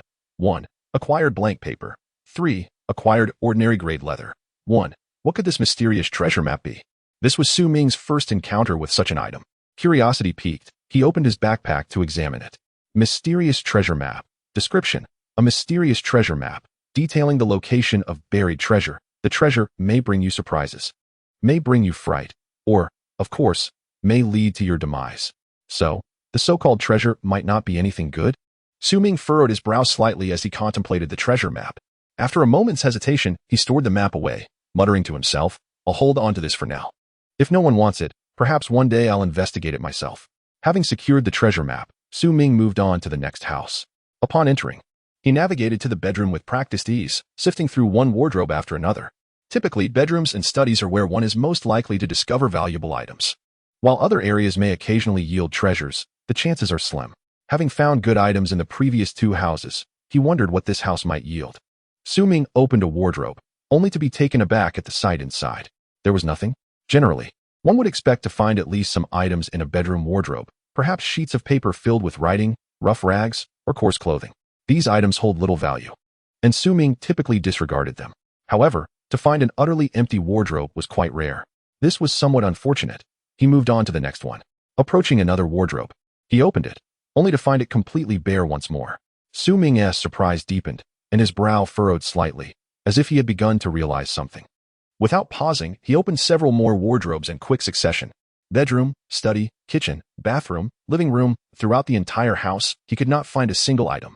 Particularly, the wardrobes and boxes, which are typically rich in treasures, were utterly devoid of contents. It was as if they had been licked clean by a dog, stripped bare as if someone had swept through. Upon witnessing this, Su Ming swiftly deduced, someone had been here. The thought sent a tremor of excitement coursing through him, not from fear, but exhilaration. Having been in the wasteland for 5 days, he had yet to encounter another human being. At this moment, seeing signs of human activity, how could he not feel a surge of adrenaline? However, after the initial thrill came confusion and unease. Truth be told, he was not yet prepared to interact with other survivors. He had no idea how to face them, if they were like him. Merely striving to survive in the wasteland without any intention to harm others, that would be one thing. However, if the other party possesses antisocial tendencies and a violent disposition, the situation becomes quite precarious. Most importantly, Su Ming is unable to discern the true nature of this individual. At this moment, a phrase involuntarily surfaces in Su Ming's mind. The wasteland is akin to a dark forest, where every person is a hunter armed with a gun. As he navigates through this woodland, he must exercise caution, for lurking within are hunters just like him. If he encounters another life form, there is but one course of action: to fire and eliminate. This notion encapsulates the dark forest theory proposed by Luoji in the novel The Three-Body Problem, and it is profoundly fitting in this context. Reflecting on this, Su Ming instinctively clenches his fists, murmuring to himself, regardless of who this person may be, the paramount concern is always to ensure my own safety. Chapter 14. The Long-Legged Beautiful Woman. A truly terrifying neighbor. The vast ruins stretch endlessly. Su Ming has scavenged here for 3 days and has barely searched through 1/10 of the buildings. This indicates that, in a short span of time, the resources within these ruins are sufficient for 2 individuals to scavenge. There is no need for them to resort to violence over resources. Nevertheless, even so, until he encounters the other party, it remains uncertain whether they pose a threat. Therefore, for his own sake, avoidance is the wisest choice. With a sigh, Su Ming relinquishes the thought of finding the other person and turns his attention to the traces left behind in the house. Despite thoroughly searching the entire dwelling, not a single clue remains. Such a keen sense of counter-surveillance is beyond the capability of an ordinary person. This suggests that the other party is likely a constable or a scout. After arriving at this conclusion, Su Ming becomes even more convinced of his stance. Until he possesses sufficient assurance, he must not engage with this individual. Having made his decision, Su Ming opts to leave the house.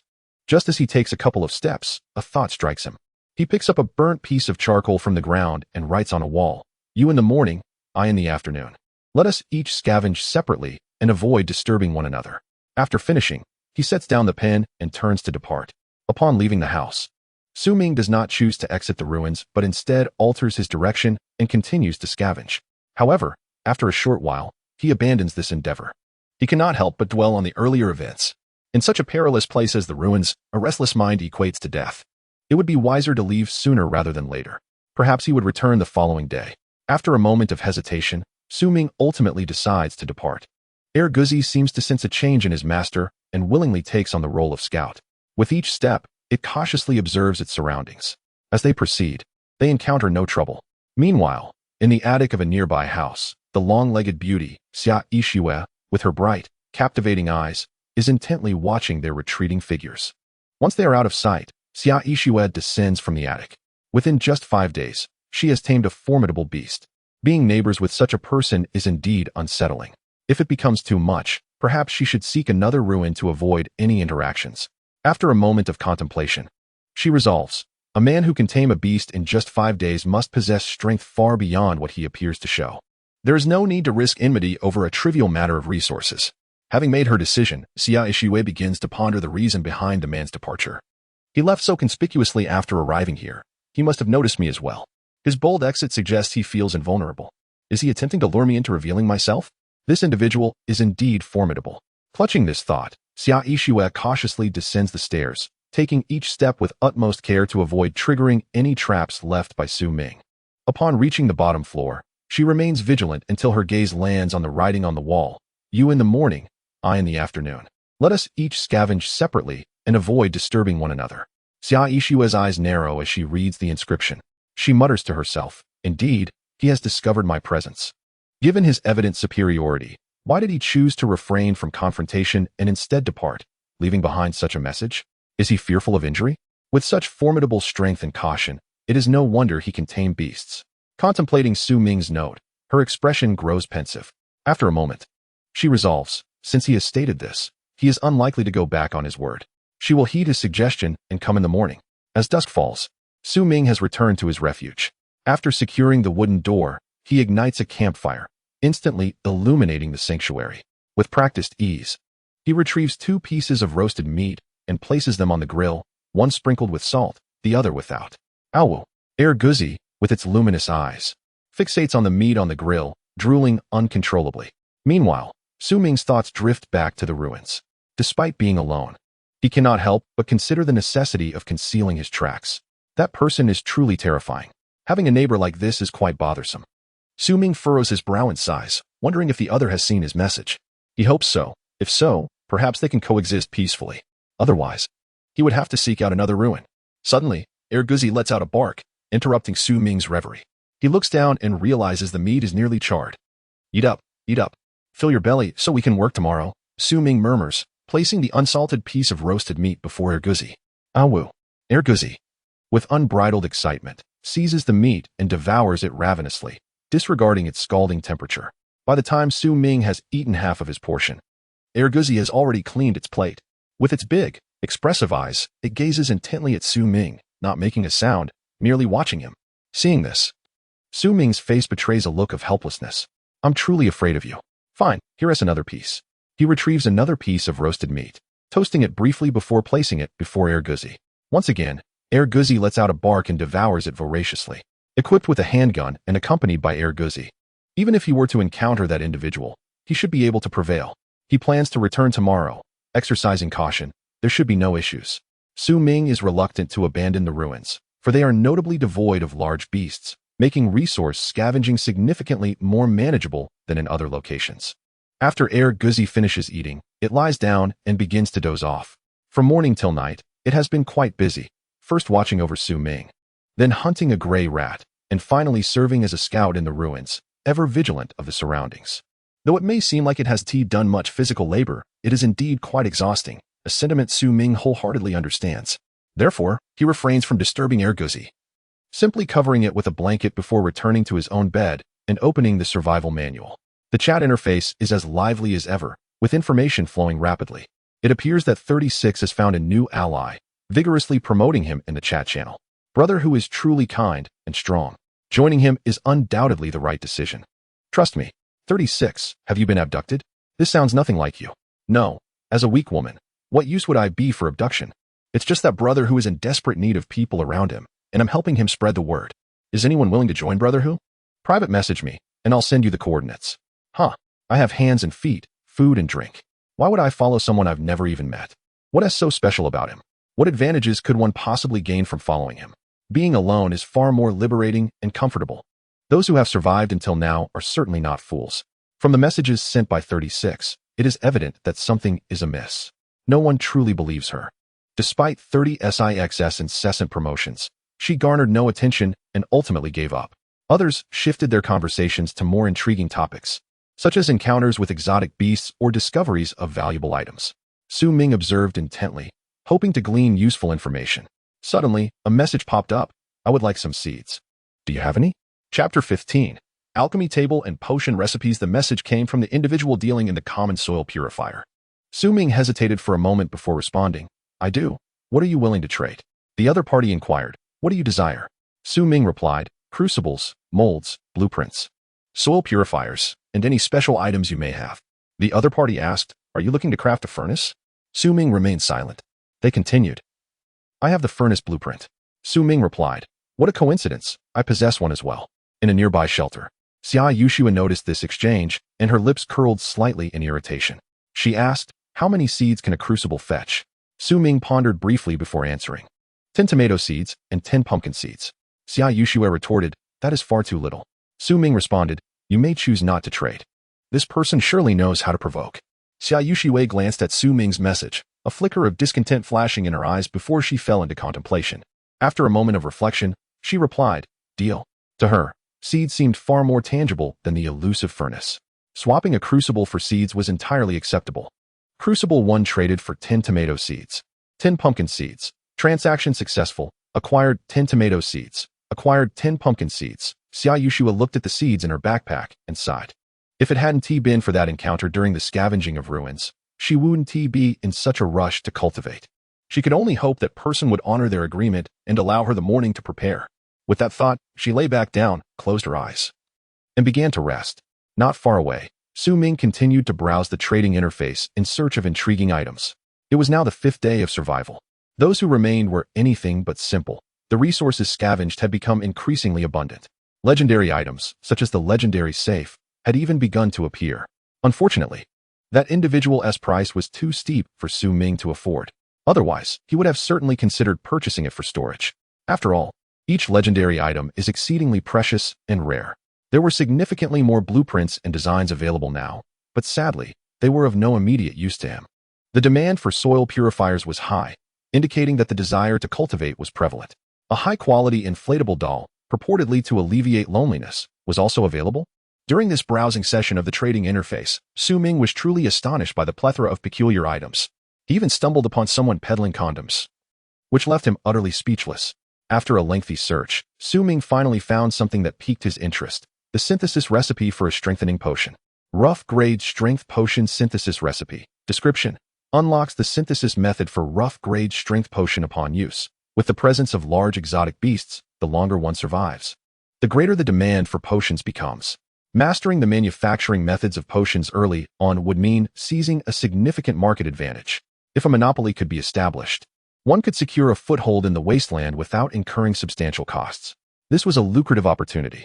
Su Ming's eyes sparkled with excitement as he inquired, how much for the strengthening potion?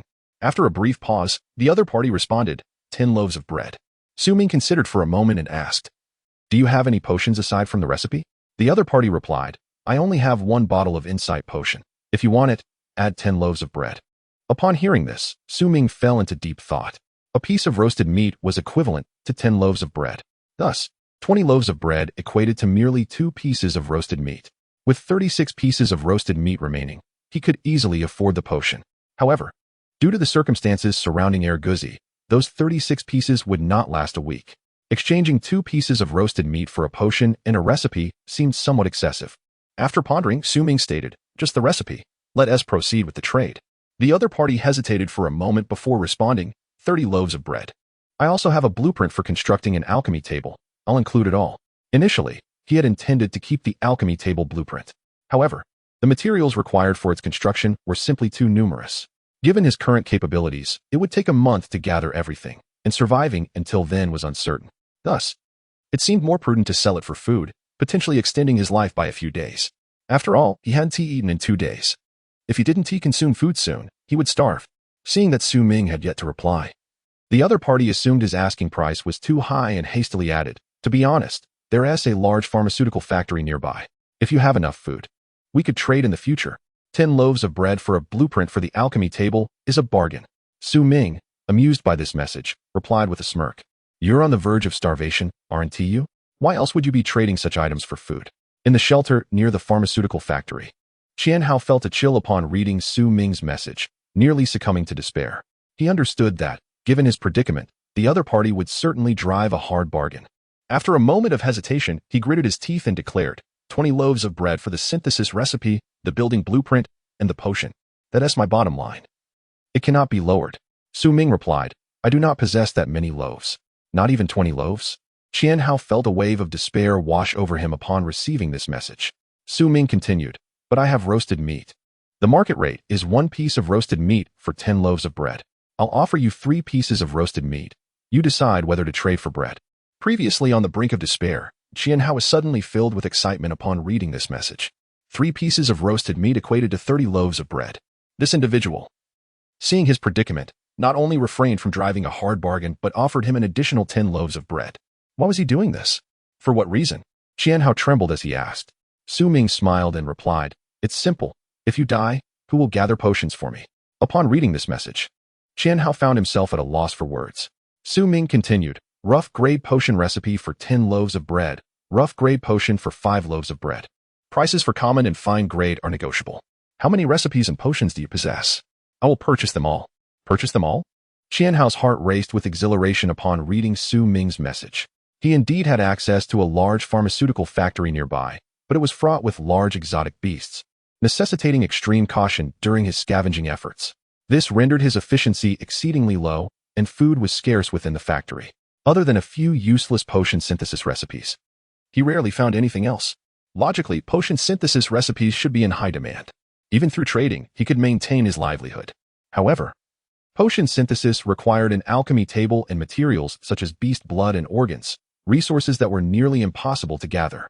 In essence, even if others acquired the potion synthesis recipes, they lacked the tools and materials, rendering his recipes virtually worthless. Over the past 2 days, he had barely managed to sustain himself by trading a few bottles of potions for food. Yet now, someone had suddenly informed him that they would purchase potion recipes without hesitation. How could he not be excited? All right, in the future, I will provide you with all the potions and formulas I come across, pricing them as you suggest. 10 loaves of bread for one and 5 for the other. Chapter 16. A bathtub for 2. Ming nodded. All right, let us finalize the deal. Transaction successful. Acquired recipe for rough grade strength potion. Description. Unlocks the synthesis method for rough grade strength potion upon use. Acquired 1 rough grade insight potion. Description. Grants 5 insight upon use. Acquired 1 blueprint for alchemy table. Description. Unlocks the construction method for the alchemy table upon use. A smile spread across Ming's face as he surveyed the 3 items in his backpack. Pleasure doing business. In the next moment, the other party replied, "Pleasure indeed." After their conversation concluded, Ming added a note, labeling the contact as number 2. Since he already had a number 1, the individual who sold him the soil purifier. With the note completed, Ming redirected his focus to the alchemy table. Alchemy table. Beaker, 02. Cast iron, 010. Oil drum, 01. Evaporating dish, 01. Measuring cylinder, 05. No wonder 10 loaves of bread were demanded. Such a multitude of materials was required. The beaker, evaporating dish, and measuring cylinder could be scavenged, but cast iron could not be scavenged at all. It must be smelted using a furnace. To build an alchemy table, he would need to create the furnace first. How frustrating. Gazing at the construction list, Ming felt a wave of discontent wash over him, unable to restrain a curse. Had he known it would require such an abundance of materials, He wouldn't have parted with even 5 loaves of bread. After all, gathering so many materials during the early survival phase was as challenging as defeating a beast barehanded. Nevertheless, for Su Ming, these materials were still manageable. His furnace was nearly complete. Furnace, blower, 11, anvil, 11, crucible, 11. Mold, 01. Only the mold remained on the construction list. He mused, if it's just the mold, I should be able to purchase it from the trading interface. Upon opening the trading interface and searching, he soon found a listing for the mold. Essential for the furnace, it was priced at 10 loaves of bread. With private messages accepted. Su Ming, I'll take the mold. The other party, all right, let us transact. The exchange was refreshingly straightforward, with only one line of dialogue exchanged. Acquired 1 mold. Description. Material needed to construct the furnace. At last, he had everything he needed. Su Ming beamed with excitement as he gazed at the mold in his backpack. He promptly opened the construction list. Furnace, blower, 11, anvil, 11, crucible, 11, mold, 11. Would you like to manufacture? Yes. Acquired 1 furnace. A flash of white light illuminated the area, and in the next instant, a furnace, towering over a person, appeared before Su Ming. Is this the furnace? Su Ming inspected it curiously, then retrieved 2 iron pipes from his backpack and tossed them into the furnace. Let's give it a try. I wonder if it will work. Standing by, he focused intently on the furnace, eagerly anticipating the moment of successful smelting. After a brief period, the furnace emitted a muffled sound, accompanied by the electronic synthesis voice from his manual. Smelting successful. 3 iron pipes yield 1 iron ingot. Success. Su Ming picked up the hefty iron ingot, his face alight with joy. From here, he only needed to gather more iron items to smelt additional ingots. With a sufficient supply of iron ingots, he could upgrade his wooden door to an iron one. Though the difference between a wooden door and an iron door may not be significant when facing larger beasts, the sense of security an iron door provides is incomparable to that of a wooden one. Once the land was cultivated, he would need to find mines. Relying solely on scavenging would yield too few metals for smelting. Gazing at the iron ingot in his hand, a sudden realization struck him. The road ahead was long and fraught with challenges. Despite currently having food, water, and assistance, he was far from achieving his ideal state of survival. Cultivating land, mining, constructing a shelter, and developing it, all steps that would demand a tremendous amount of time and energy. The frantic efforts of the past 5 days had merely scratched the surface. Sighing, Su Ming contemplated his progress. Suddenly, a familiar voice echoed in his ears. Day 6 of survival. Reward 1. Exceptional beauty. Random. Reward 2. Legendary bathtub. Reward 3. Rough grade soil purifier. Ordinary grade soil purifier. Please choose. Already the 6th day? How time flies. Startled by the voice, Su Ming paused for a moment. This was the first time he had heard the system's upgrade notification without prior preparation.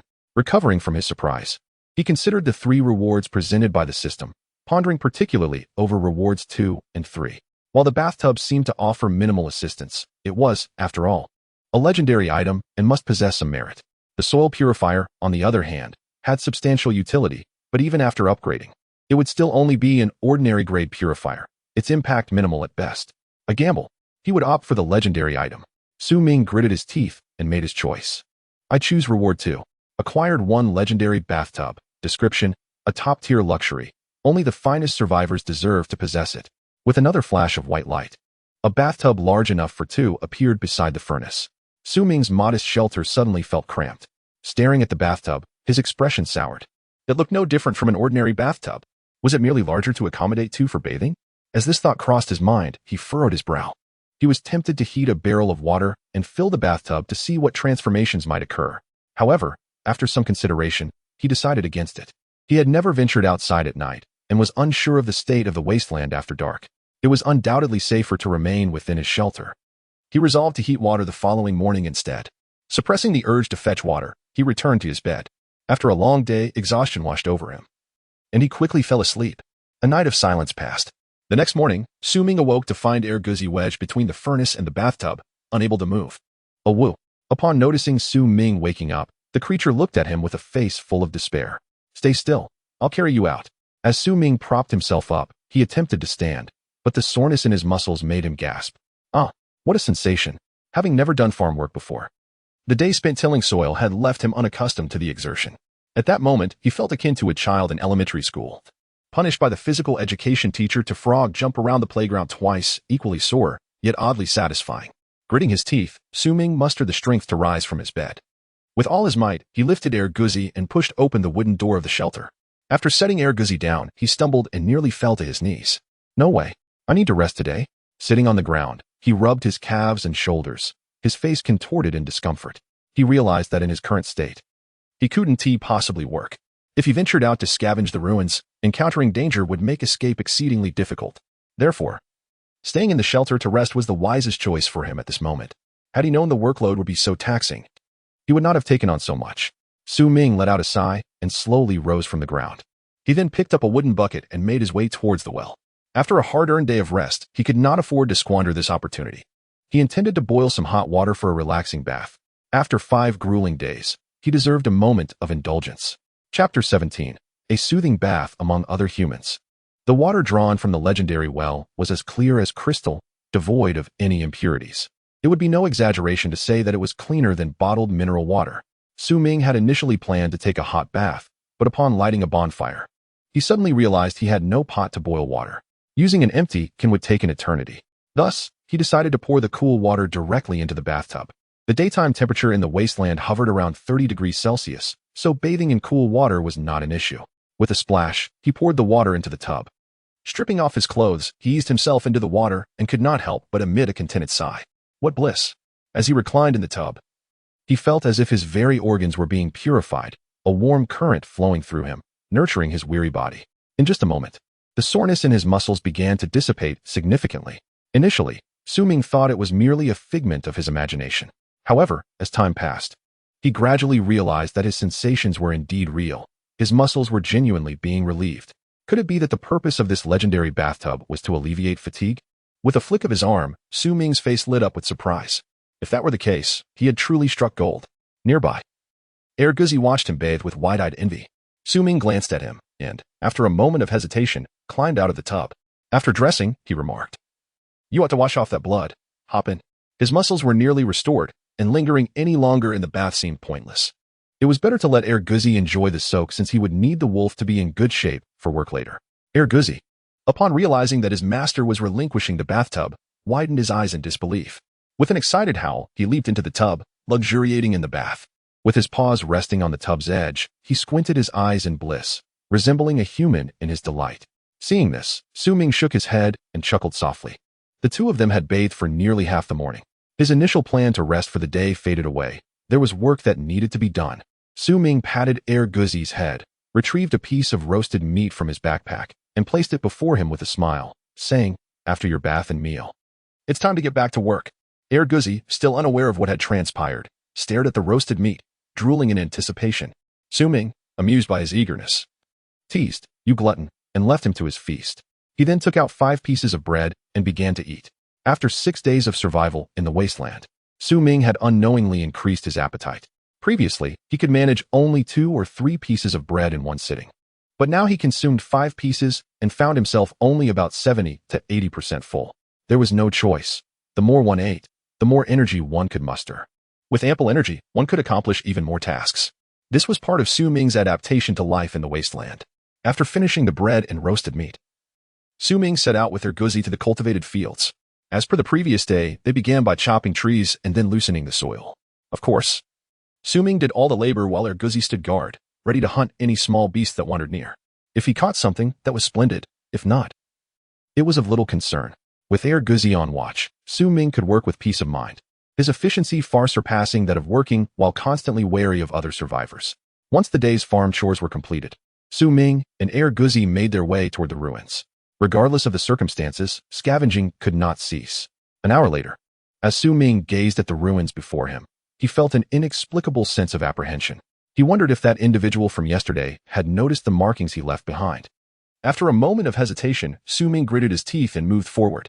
It was of little consequence. He had a gun and Erguzi. Even if the person turned out to be a bounty hunter, there was no need to fear him. With this thought in mind, Ming approached the house where he had left the markings. Standing outside the window, he gently tapped 3 times on Erguzi's head. This was their prearranged signal. 3 taps indicated that he should sniff around to detect any signs of animals inside. The wolf's sense of smell far surpassed that of humans. Even from a distance, Erguzi could catch the scent of roasted meat and, naturally, could also discern whether there were any animals in the house. Upon receiving the 3 taps, Erguzi understood immediately. He circled the house, occasionally sniffing the surroundings. After a brief period, he returned to Su Ming's side and gently tapped his leg twice with his paw. This indicated that there were no animal scents within.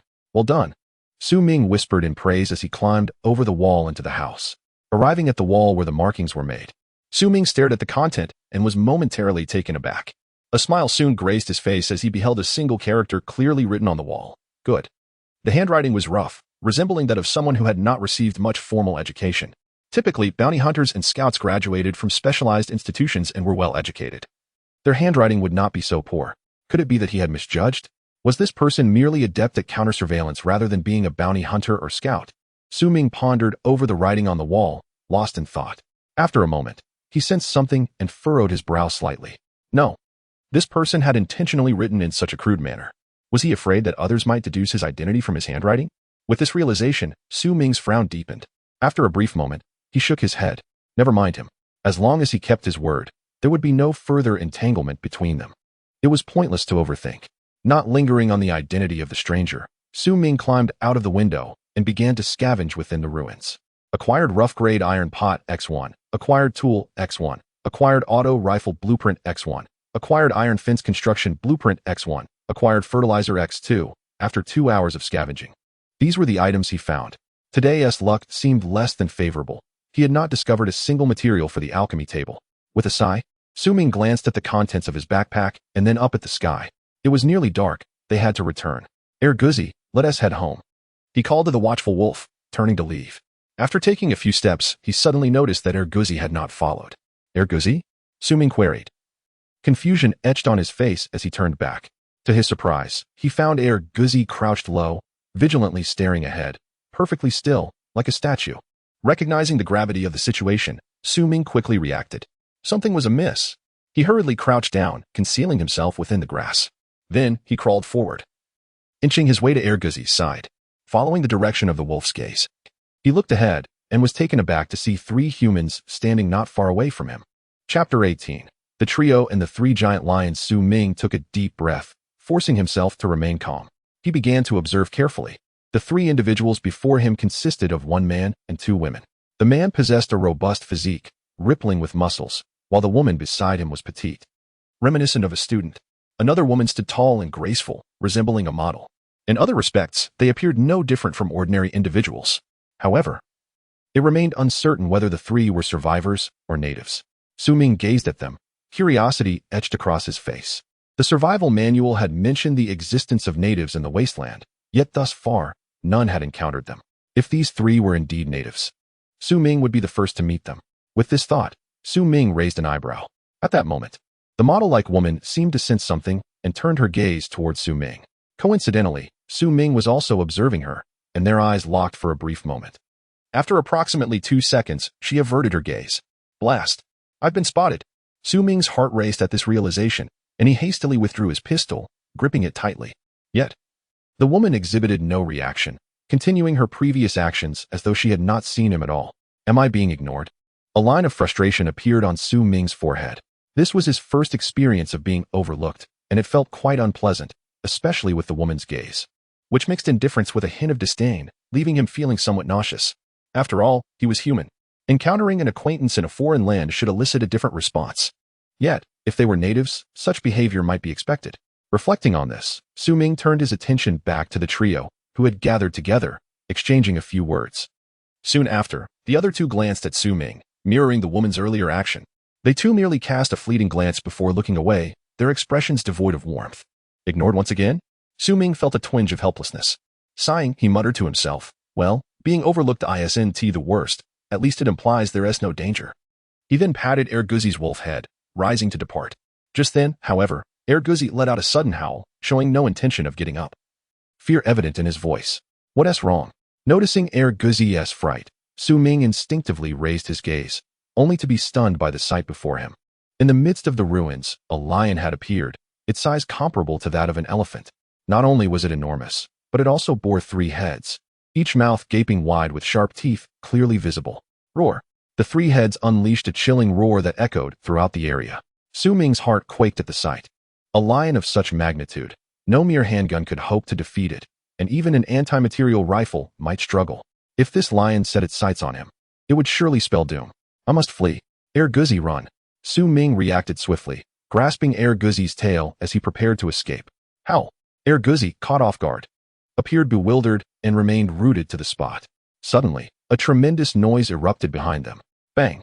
As Su Ming and Air Guzzi heard the sound, an overwhelming force surged from behind, toppling them to the ground. What is happening?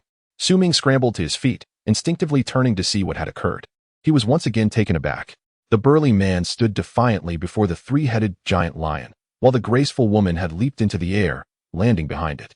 Together, the duo formed a trap, corralling the colossal beast in place. Were they attempting to hunt the giant lion? Su Ming watched in astonishment, unable to fathom how these seemingly frail humans could dare to confront a creature larger than an elephant without weapons. Roar! The three-headed lion, recognizing the threat posed by the man, let out an enraged roar, its limbs bending as it prepared to pounce. The man's gaze sharpened, instinctively retreating. Almost simultaneously, the lion sprang forward, launching itself at him. Its massive claws struck the ground, leaving a significant crater. Su Ming felt a jolt of fear. If that claw had hit him, it would surely have been fatal. Roar! The lion missed its strike, and all three heads howled in fury. At that moment, the woman behind it soared into the air like a delicate swallow, landing atop the lion. Roar! The lion howled once more, attempting to shake off the woman. Yet, she produced two daggers from her attire, plunging them deep into the lion's back, gripping them tightly as she hung on. The lion, in agony, thrashed violently, trying to dislodge her, but to no avail. Seizing the opportunity, the burly man surged forward, leaping high to deliver a powerful punch to the center of the lion's head. Bang! The impact resonated, sending shockwaves rippling outward. Even from a distance, Su Ming could feel the force of that blow. He realized that the power that had knocked him and Air Guzzi to the ground had originated from this man's punch. If a mere punch could topple them, just how immense was this man's strength? Observing him, Su Ming finally understood why they could brazenly stand in the ruins. With such formidable power, dispatching lesser beasts would be a trivial task. At that moment, watching the fierce confrontation between the two humans and the lion, Su Ming found himself questioning reality. Was this truly the wasteland, or had he wandered into a fantastical realm? Just as Su Ming grappled with these thoughts, the situation on the battlefield shifted once more. The burly man unleashed a flurry of 3 punches, each landing with devastating force. The lion, feeling the pain, let out furious roars from its other 2 heads, then charged towards a nearby building. Bang! With a thunderous crash, the structure collapsed. The woman behind the lion, unable to evade in time, was struck by falling debris and lost consciousness. The burly man was forced to halt his assault, retreating a few steps. However, the lion was not inclined to grant him respite. With a sudden burst of power, it lunged forward, its left head sinking its teeth into the man's arm. The right head threw back its neck and roared defiantly. Roar! The man, caught in the lion's grip, was immobilized by the excruciating pain. Just then, a crimson light enveloped him, and in the blink of an eye, his body underwent a transformation. His muscles swelled, and he appeared significantly larger than before, his eyes turning a fiery red. The three-headed lion, sensing the imminent danger, narrowed its pupils in alarm. With a powerful bite, it severed the man's left arm, swallowing it whole. Before the man could retaliate against the lion's eyes, he crashed to the ground, blood gushing from his shoulder. At that moment, a white light suddenly enveloped his left shoulder, and in an instant, the gaping wound healed.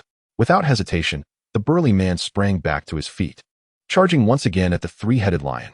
Though his movements were less agile without one arm, his strength had more than doubled. He grappled fiercely with the lion, trading blows with the massive beast. Meanwhile, behind him, the petite woman, reminiscent of a student, remained utterly motionless from beginning to end, standing steadfastly in place while muttering incantations. Not far away, Su Ming observed this scene and swiftly comprehended the situation. This individual was a support character. Undoubtedly, the crimson light that had driven the man into a frenzy and the white light that had healed wounds were her handiwork. With a warrior, an assassin, and a healer, the level of professionalism was remarkable. Su Ming stood transfixed, watching the trio as if he were witnessing a thrilling spectacle, momentarily forgetting to flee and instead eagerly anticipating the outcome. Who would emerge victorious, the trio or the three-headed giant lion? As time ticked away, the man sustained increasingly severe injuries, his body marred by numerous wounds. Similarly, the three-headed giant lion suffered grievously. The left and middle heads had been pulverized, leaving only the right head, which was now grotesquely disfigured. With a roar, the lion's furious crimson eyes fixated on the man, its growl devoid of its earlier vigor. The man, panting heavily, stood still, blood dripping from his clenched fists, revealing exposed bone. Behind him, the petite woman, recently struck by the lion, lay in a precarious state of uncertainty. Clearly, the battle had reached its climax. The victor would be determined by who could endure until the end. Su Ming's gaze was locked onto the unfolding confrontation, his breath quickening as the crucial moment approached. Chapter 19. The clashing of clams and herons. The man and the giant lion faced each other, separated by 100 meters. Their gazes locked in a fiery standoff. At this moment, the man's strength was nearly depleted, sustained only by sheer willpower. The giant lion, with only one head remaining, was equally battered, its body a tapestry of wounds. On the surface, both sides appeared evenly matched. Yet Su Ming sensed that the lion held the upper hand due to its considerable size advantage. When both parties were on the brink of exhaustion, such disparities would become increasingly pronounced. However, this was merely Su Ming's subjective assessment. At this juncture, every punch and every leap could potentially alter the final outcome. Until the very last moment, no one could ascertain who would emerge triumphant. Su Ming remained rooted in place, intently observing the lone man and the lion amidst the ruins, instinctively holding his breath. The fate of the battle hinged on this final strike. Suddenly, the lion unleashed an enraged roar, its limbs bending slightly before it propelled itself into the air, lunging toward the man. Simultaneously, its claws extended, poised to strike the man's head. If this blow connected, it would surely be fatal. Upon witnessing this, the man's eyes narrowed. Almost instinctively, he began to retreat, but suddenly halted, as if struck by a revelation. Standing firm and immobile, the lion, taken aback by the man's audacious choice to confront it head-on, bared its teeth in a cruel grin, accelerating its attack. In the blink of an eye, its razor-sharp claws were poised to pierce the man. In that moment, the man's eyes reflected a resolve. He did not evade or flinch, allowing the lion's claws to penetrate his body. With a sickening sound, the claws tore through him, blood gushing forth, transforming him into a crimson figure. With a roar, the lion withdrew its claws, lowering its head to consume the man. Just then, a shocking scene unfolded. The man, with 4 gaping wounds, was still alive. Not only was he alive, but he seized the fleeting opportunity while the lion leaned down, channeling his last vestiges of strength into a punch aimed at the lion's eye. A dull thud echoed as the lion's eye socket was forcefully dented. In agony, the lion became frenzied, slamming its paw down on the man, reducing him to a mere pulp. Subsequently, it roared and rampaged through the ruins, demolishing several buildings in its wake. Su Ming, witnessing this destruction, felt a pang of sorrow. Those buildings housed his resources. As time slipped by, after more than a minute, the lion finally regained its composure, lying on the ground, panting heavily. The remaining head bore a new dent where the eye once was. This formidable 3-headed lion, though victorious, had paid an exorbitant price. Even if it survived, its days were numbered, for it would soon perish from starvation, having lost its sight. This was a battle devoid of true victors. Both the trio and the 3-headed lion had paid with their lives. Su Ming, observing the aftermath, felt a wave of melancholy. Such a powerful being could be obliterated in the blink of an eye. The world of ruins was indeed merciless. Nearby, the dejected figure of Erguzi lay on the ground. Before encountering the 3-headed lion, he had believed his strength to be respectable, but now, in comparison to a true powerhouse, he felt like an insignificant insect. The stark contrast was difficult for him to accept. Pride was an inherent trait of wolves, and Erguzi was no exception. With a low whine, Erguzi hung his head in despair. Su Ming, perceiving his demeanor, understood his thoughts. He reached out and patted the wolf's head, offering words of encouragement. Erguzi, one day we will be as powerful as they are. Upon hearing this, Erguzi lifted his gaze to meet his master's, then nodded vigorously, trusting in Su Ming's ability to lead him to greatness. As Su Ming gently stroked Erguzi's head, he turned his attention to the darkening sky. Night was approaching, and returning home now would likely be too late. Su Ming furrowed his brow, contemplating. After a moment, he redirected his gaze to the lion in the ruins, licking its wounds. At that moment, the wounded lion appeared tranquil, akin to a golden retriever basking in serene days, licking its wounds and resting as if unscathed. Seeing this, Su Ming's expression soured. He had waited so long for this moment, not only to witness the battle between the strong and the wasteland, but also to see if he could seize an opportunity to profit from the situation. Now it seemed that chance had slipped away. Had he truly waited in vain? He scrutinized the giant lion, his brow furrowing in concern. Returning now would mean facing a drop in temperature halfway home, necessitating a fire for warmth. Lighting a fire in the dark of the wasteland would be tantamount to courting death. Staying put, under the lion's residual influence, might offer a chance of survival.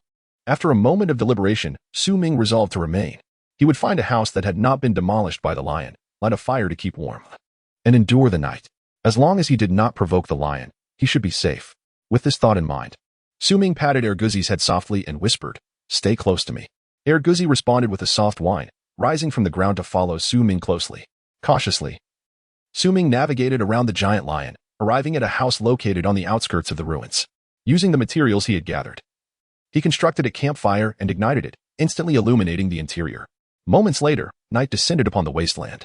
The temperature plummeted to 0 degrees, and it was still quite chilly.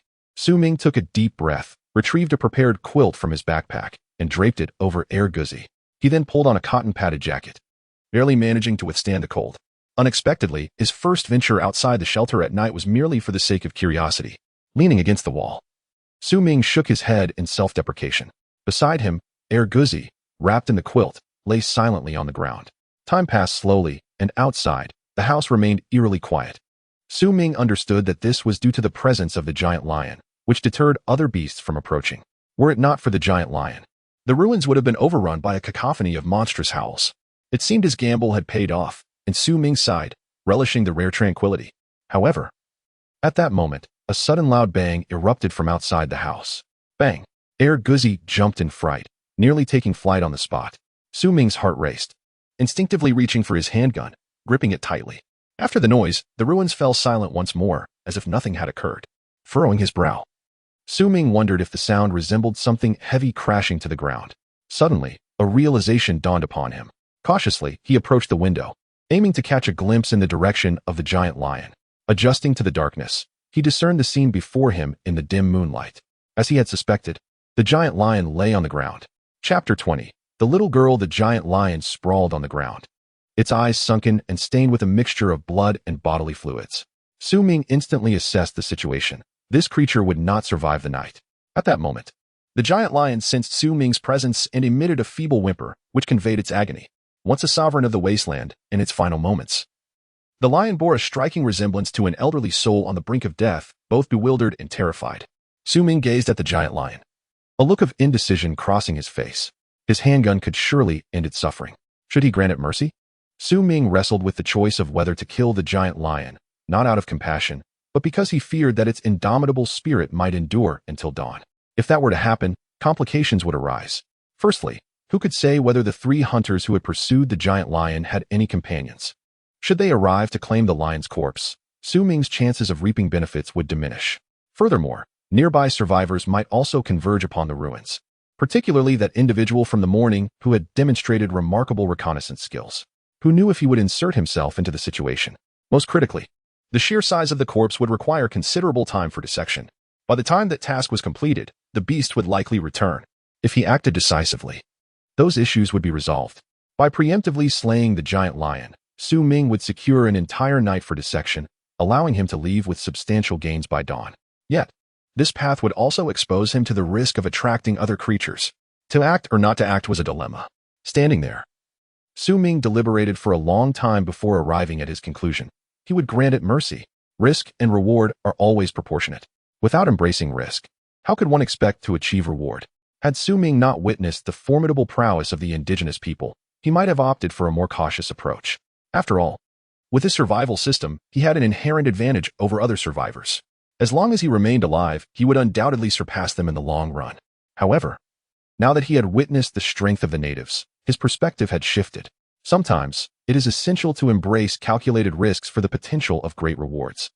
Opportunities such as the one where the clam and the snipe contend, allowing the fishermen to profit, do not arise often. Missing this chance could mean waiting an unknown time for the next. With this thought, Ming rose and patted Erguzi's head, instructing, "Erguzi, keep watch. If anything unusual occurs, inform me immediately, understood?" Erguzi emerged from the quilt, nodding vigorously. Awoof. As a descendant of wolves, the frigid temperature could not deter him. Without hesitation, he exited the house and began patrolling the edges of the ruins. Meanwhile, Ming approached the giant lion. He could not deny the imposing presence of the 3-headed giant lion. Even in its weakened state, it instilled a sense of trepidation. Taking a deep breath to steady himself, Ming gripped his handgun and aimed at its eye. In a hushed voice, he whispered, "Farewell." Then, he pulled the trigger. Bang! The gunshot rang out, the bullet piercing through the lion's final head. A mournful whimper escaped as the formidable three-headed giant lion succumbed to death. Following the lion's demise, Ming did not rush to dissect it. Instead, he set up a campfire beside the corpse and began to search the ruins. He needed to ascertain whether the two women were alive. He certainly did not wish to find himself mid-dissection when a dagger threatened his throat. After a brief search, Ming located the first woman, the tall, model-like assassin. Gazing at her, an intriguing thought crossed his mind. What distinguished these natives from humans? As he approached her side for a closer inspection, he noted that, aside from their extraordinary physical prowess, they bore little difference from humans in terms of body structure, stature, or appearance. Were it not for witnessing her leap several meters into the air, he might have truly believed she was an ordinary survivor. They both possessed 2 arms and 2 legs. How could she jump so high? Ming sighed and placed his hand on her neck. No pulse, she was dead? He paused briefly, then placed his fingers near her nose, detecting no breath. It appeared she had indeed perished. He withdrew his hand, exhaling in relief. He had been concerned she might suddenly awaken and threaten him with a dagger. If memory served him, besides this mature assassin, there was also a young girl. He needed to ensure both women were deceased to feel truly at ease. Rising, Ming resumed his search and soon located the younger girl.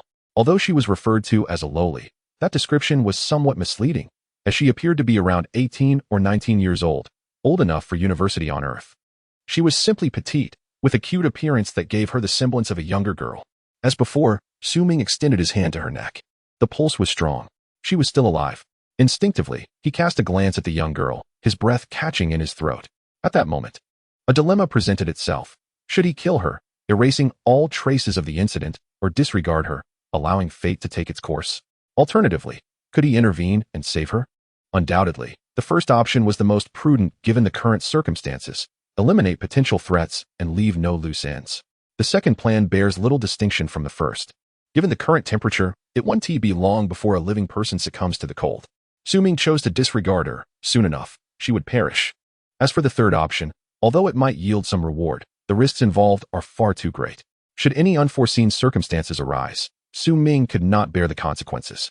Ultimately, the choice weighed heavily on him, leading him to linger in indecision for a considerable time. In the end, he could not bring himself to end the girl's life. Alas, he was simply too soft-hearted. Gazing at her delicate features, Ming let out a sigh. He then retrieved a blanket from his backpack and draped it over her. Afterward, he kindled a small fire beside her. To be honest, Ming contemplated giving her a swift end to eliminate any future threat. However, gazing at the little girl's face, he found himself unable to act. After all, she was merely a child, while he was not a saint, capable of taking lives without a second thought for survival. He could not bring himself to kill an innocent child with whom he had no grievances. Observing that she would not awaken anytime soon, he reassured himself that collecting supplies and departing swiftly should pose no issue. He first bound the girl's hands with rope and covered her face with the blanket before turning away to begin dissecting the 3-headed giant lion. The night in the wasteland was not particularly lengthy, and he needed to make the most of his time. He aimed to gather as many resources as possible, hoping to fill his backpack before dawn. With the sharp dagger he had extracted from the giant lion, he focused intently on the dissection. Unbeknownst to him, not far behind, beneath the blanket, long eyelashes fluttered twice, and a pair of large, glistening eyes slowly opened. Chapter 21. Sudden wealth. Where am I? Zhao Yi opened her eyes to find herself enveloped in darkness, as if her vision had been completely obscured. After a moment of confusion, she realized that her eyes were indeed covered. Not only that, but her hands and feet were also bound. Am I being kidnapped? As she began to comprehend her predicament, Zhao Yi felt bewildered, utterly unaware of how this had come to pass. She recalled battling the 3-headed giant lion just before losing consciousness. How had she suddenly found herself restrained? Was the giant lion dead? Were Lin Jie and Uncle Lu still alive? Who had abducted her? A flurry of questions raced through her mind, only serving to deepen her confusion. At that moment, a rustling sound emerged from outside. Someone is coming. Upon hearing it, Zhao Yi's body tensed, instantly on high alert. Time ticked by, yet no one approached her.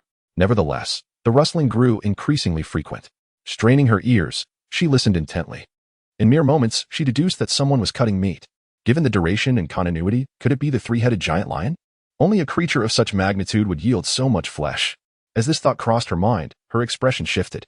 She understood that if Lin Jie and Uncle Lu were alive, they would never allow her to be bound nor permit anyone to seize the giant lioness carcass. The audacity of the person outside to brazenly harvest from the giant lion suggested that Lin Jie and Uncle Lu had met with misfortune. Yet, She could not ascertain whether the threat originated from the lion itself or from the person outside. If it was the latter, why had they spared her? Even a novice like her, departing the camp for the first time, knew the adage, to cut the grass without removing the roots invites endless trouble. What then? Were the intentions of this outsider? As these thoughts spiraled, Zhao Yi's face grew more pallid. After a moment's deliberation, she clenched her teeth and resolved. If the situation was as dire as she feared, she would rather die than allow him to succeed. Meanwhile, Ming was tirelessly engaged in dissection. His backpack still had half of its capacity available. He needed to fill it before dawn. Obtained a piece of fresh meat. 10. Obtained blood from the three-headed giant lion. 10. Obtained a bone from the three-headed giant lion. 1. Obtained the heart of the raging lion. 1. As the blood and flesh accumulated in his backpack, Ming's stamina began to wane. In the end, he could scarcely discern the system as prompt. Never mind, he would choose the rewards later. For now, he must continue dissecting. The system's rewards could be selected at any time, but the chance to harvest from the three-headed giant lion was fleeting. Keeping this in mind, Ming pressed on without resting for even a moment. When the dagger dulled, he switched to a bone knife, and when that grew dull, he fashioned a new one from the lion's bones. By the end of the night, he had worn out at least 10 bone knives. Finally, just before dawn, Ming's backpack was full. 20 pieces of meat occupied one space each. His backpack contained 25 spaces filled with meat. This meant that throughout the night, Ming had harvested 500 pieces of meat. What does 500 pieces of meat signify? It is no exaggeration to say that at this moment, Ming was the wealthiest survivor in the wasteland, without exception. With this bounty, he could live comfortably for quite some time, even without doing anything else. And this was merely considering the meat. His backpack also held blood, organs, hearts, and a plethora of other valuable materials, all of which would serve as excellent medicinal ingredients once his alchemy station was operational. This time, Ming had truly struck it rich overnight. As the sun began to rise, he discarded the bone knife he had been using and stood up from the ground. After crouching for so long, he nearly stumbled as he rose. He stomped his feet to regain his balance. Finally, he had finished his task. Ming lifted his gaze to the sky and exhaled a sigh of relief. Then, turning in a certain direction, he called out loudly, "Guzi, time to go home." As his voice fell, a howl rang out. "Awoo." A shadow quickly descended before Ming. After a long night, Guzi appeared somewhat fatigued, lying on the ground and panting. "Good job, Guzi," Ming praised, reaching out to pat the wolf's head. He then took a piece of roasted meat from his backpack and placed it before Guzi. "Eat first. Once you're done, we'll head home." "Awoo." Guzi howled in response, devouring the meat eagerly. Ming also pulled out some bread and began to eat. After a long day, replenishing his energy was crucial. He did not wish to faint midway through their journey. Once he finished the bread, Ming clapped his hands, picked up the bloodied legendary stone axe from the ground, and gave Guzi a gentle pat on the head. "Let us go, Guzi." With that, he took a step to leave. However, after taking only 2 steps, he halted. Something felt amiss. Furrowing his brow in thought, Ming suddenly realized the little girl was still lying there. He had tied her hands and feet to prevent her from waking up midway. If he forgot about her, it wouldn't be long before a beast would consume her alive. Thankfully, he remembered just in time. Otherwise, it would have been dire. Shaking his head, Ming turned and approached the little girl. "Are you awake? If so, move a little." Beneath the blanket, Zhao Yi heard the unfamiliar man's voice and froze momentarily. The moment she had dreaded had finally arrived. No. If it fell into his hands, I would surely be tormented to death. In any case, death is inevitable. It would be better to bite my tongue and end it swiftly, sparing myself from further suffering. As Zhao Yi contemplated this, she gritted her teeth, ready to take that drastic step. At that moment, the voice of the strange man echoed once more. "I have placed a bone knife beside you. It can sever the ropes binding you. Act swiftly, and you may yet survive." As his words faded, footsteps echoed in her ears, gradually diminishing until they vanished completely. What does this mean? Has he spared me? Zhao Yi stood frozen, her mind a muddled mess. The man had clearly held the upper hand. Why would he let her go? Could it be that the leader had been mistaken, that there were still good souls outside the camp? Confusion washed over her delicate features. After a brief pause, she shook her head. Enough of this. Survival is paramount. I must first locate that bone knife. With this thought, Zhao Yi began to shift her body in search of the weapon the man had mentioned. Moments later, her fingers brushed against a bone knife. Although it was exceedingly dull, it was still functional. She used it to slice through the ropes binding her hands, then pushed aside the heavy blanket covering her. With a sigh of relief, she inhaled the fresh air anew. A look of ease spread across Zhao Yi's face as she lifted her gaze forward, only to be met with an astonishing sight. Her eyes widened in disbelief as she murmured to herself, Is this the skeleton of a three-headed giant lion? Chapter 22. Further expansion. A call for help before her lay a colossal skeleton, remarkably clean, devoid of any flesh. Not only was the meat entirely absent, but even the bones of some vital areas were missing. All three skulls were accounted for, allowing her to infer that this was indeed the remains of a three-headed giant lion. Zhao Yi's eyes widened as she stared at the skeleton, momentarily rendered speechless. When Uncle Lu and the others hunted, they at least left behind some bones and organs. This creature, however, had been stripped bare. Such a pristine skeleton would surely bring tears to even the vultures. It was far more thorough than what Uncle Lu and his team would do. Zhao Yi sighed in awe before a thought struck her, and her expression shifted. Uncle Lu and Sister Lin. Remembering her two companions, she hurriedly scanned her surroundings. The entire ruins were eerily silent, resembling a ghost town, devoid of any sound. This sight sent a chill through Zhao Yi's heart. She began to search the debris. If they were alive, she must find them. If they were dead, she needed to reclaim their bodies. In mere moments, Zhao Yi discovered the bodies of the burly man and the tall woman. The burly man was a sight to behold, his body marred with countless injuries. A single glance revealed the grim truth. He was beyond saving. The tall woman appeared to have suffered less, though a wound marred her head. However, a brief examination of her breath confirmed that she had also been dead for quite some time. Uncle Lu, Sister Lin. Zhao Yi stood frozen, staring at the familiar faces, her eyes involuntarily moistening with tears. She longed to weep, yet the tears would not flow. Instead, her heart felt heavy, suffocating her. Sniffling, she swallowed back her tears and began to dig a grave. As she dug, memories of their time in the camp flooded her mind, causing her mood to darken further. Time slipped away. Just as she was nearing the completion of the second grave, exhaustion overtook her, and she collapsed to the ground, weeping uncontrollably. Uncle Lu, Sister Lin. I'm so sorry. Yi is useless. I couldn't bring you back. The camp was far from here, and with her strength, she could not possibly carry two bodies back. All she could do was dig deeper, ensuring that the scavenging beasts would have a harder time finding them. After a time, Zhao Yi laid the burly man and the tall woman to rest in the earth, setting aside the shovel she had found among the ruins. Her hands were now covered in blisters. The three-headed giant lion was dead. It was time to return. With a sigh, Zhao Yi glanced at the two filled graves, murmuring, Uncle Lu, Sister Lin, I'm leaving now. Take care of yourselves down there. With that, she turned to leave. However, after only a few steps, she halted, surveying her surroundings in confusion. Where was the camp? That's right. She didn't know the way back. When leaving the camp, she had to consider the need to remember the path. After all, in her mind, if Uncle Lu and Sister Lin had perished, she would surely follow. Remembering the route was pointless.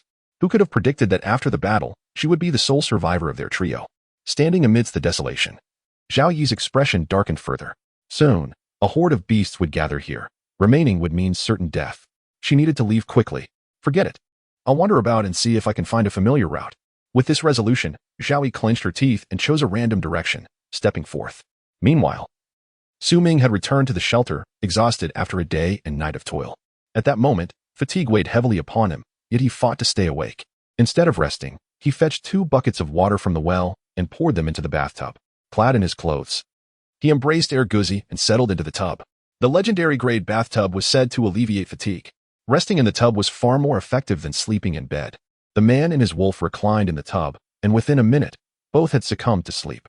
When Ming finally opened his eyes again, the weariness had vanished. Ah, truly, the legendary-grade bathtub is remarkable, he marveled, climbing out of the tub. At that moment, Erguzi also roused, letting out a bark before leaping out after Ming. Are you still tired, Erguzi? Ming inquired, looking at the wolf. Erguzi barked in reply and shook his head.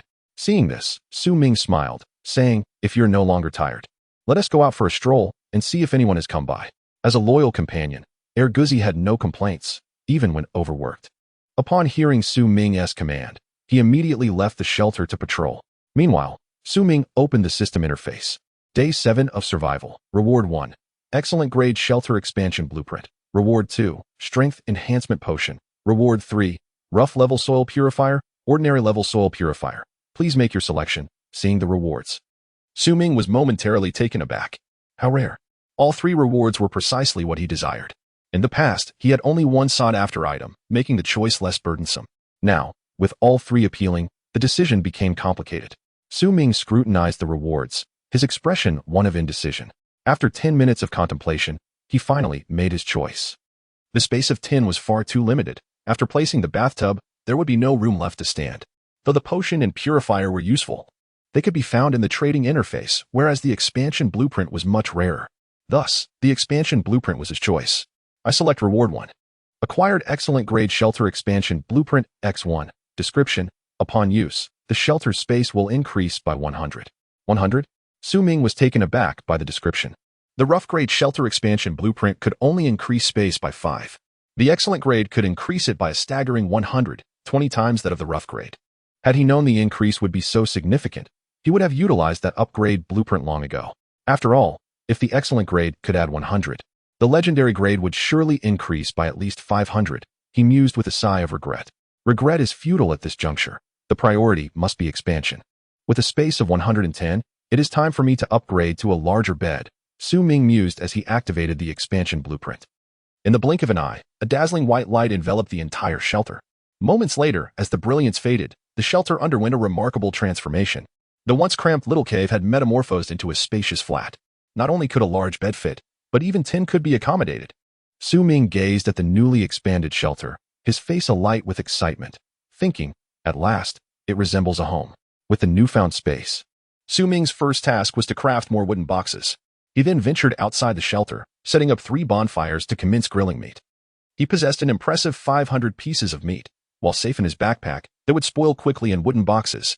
Smoking them over the bonfires would extend their shelf life. Having not consulted the manual for a day, he was curious about what discoveries others had made. As he grilled the meat, he opened the manual. But before he could reach the communication interface, a message abruptly appeared. Help me. Chapter 23. 3 bullets are sufficient. The message was from number 1. The man with whom Su Ming had traded for the soil purifier. Help me? Su Ming was momentarily taken aback, but quickly realized the gravity of the situation. This individual was in trouble and had no choice but to seek his assistance. Although they had only known each other for 2 days, they had conducted 2 transactions that had gone rather smoothly, establishing a sense of camaraderie. It was only natural for a partner in distress to receive help. With this in mind, Su Ming inquired, how can I assist? Number 1 responded swiftly. I am being pursued. I need weapons. After a moment of hesitation, Su Ming asked, how many are pursuing you? Number 1 replied, 3 aren't. Su Ming's heart sank at this revelation. Initially, he had contemplated lending his handgun to number 1, though it contained only 3 bullets. He believed he could take out 1 enemy, but now the odds seemed insurmountable. If he lent the gun to number 1, it could very well be lost forever. After all, even someone as capable as number 1 could not possibly eliminate 3 armed foes with merely 3 bullets. Su Ming's expression reflected his uncertainty, and he remained silent. At that moment, number 1 seemed to sense his hesitation and implored, if I survive, everything I possess will be yours. Su Ming shook his head at this desperate plea, realizing that number 1 was truly cornered. Such an absurd statement could only come from someone in a dire situation. Number 1 further asserted, I am the champion of combat in the Bureau. If you provide me with a weapon, I can turn the tide. Please trust me. A champion of combat? This implied that number 1 was a law enforcer. Su Ming's hesitation deepened. The handgun was his most valuable asset and his only ranged weapon. Should he relinquish it and fail to retrieve it, the loss would be significant. To give or not to give? After a moment's deliberation, he ultimately resolved not to give.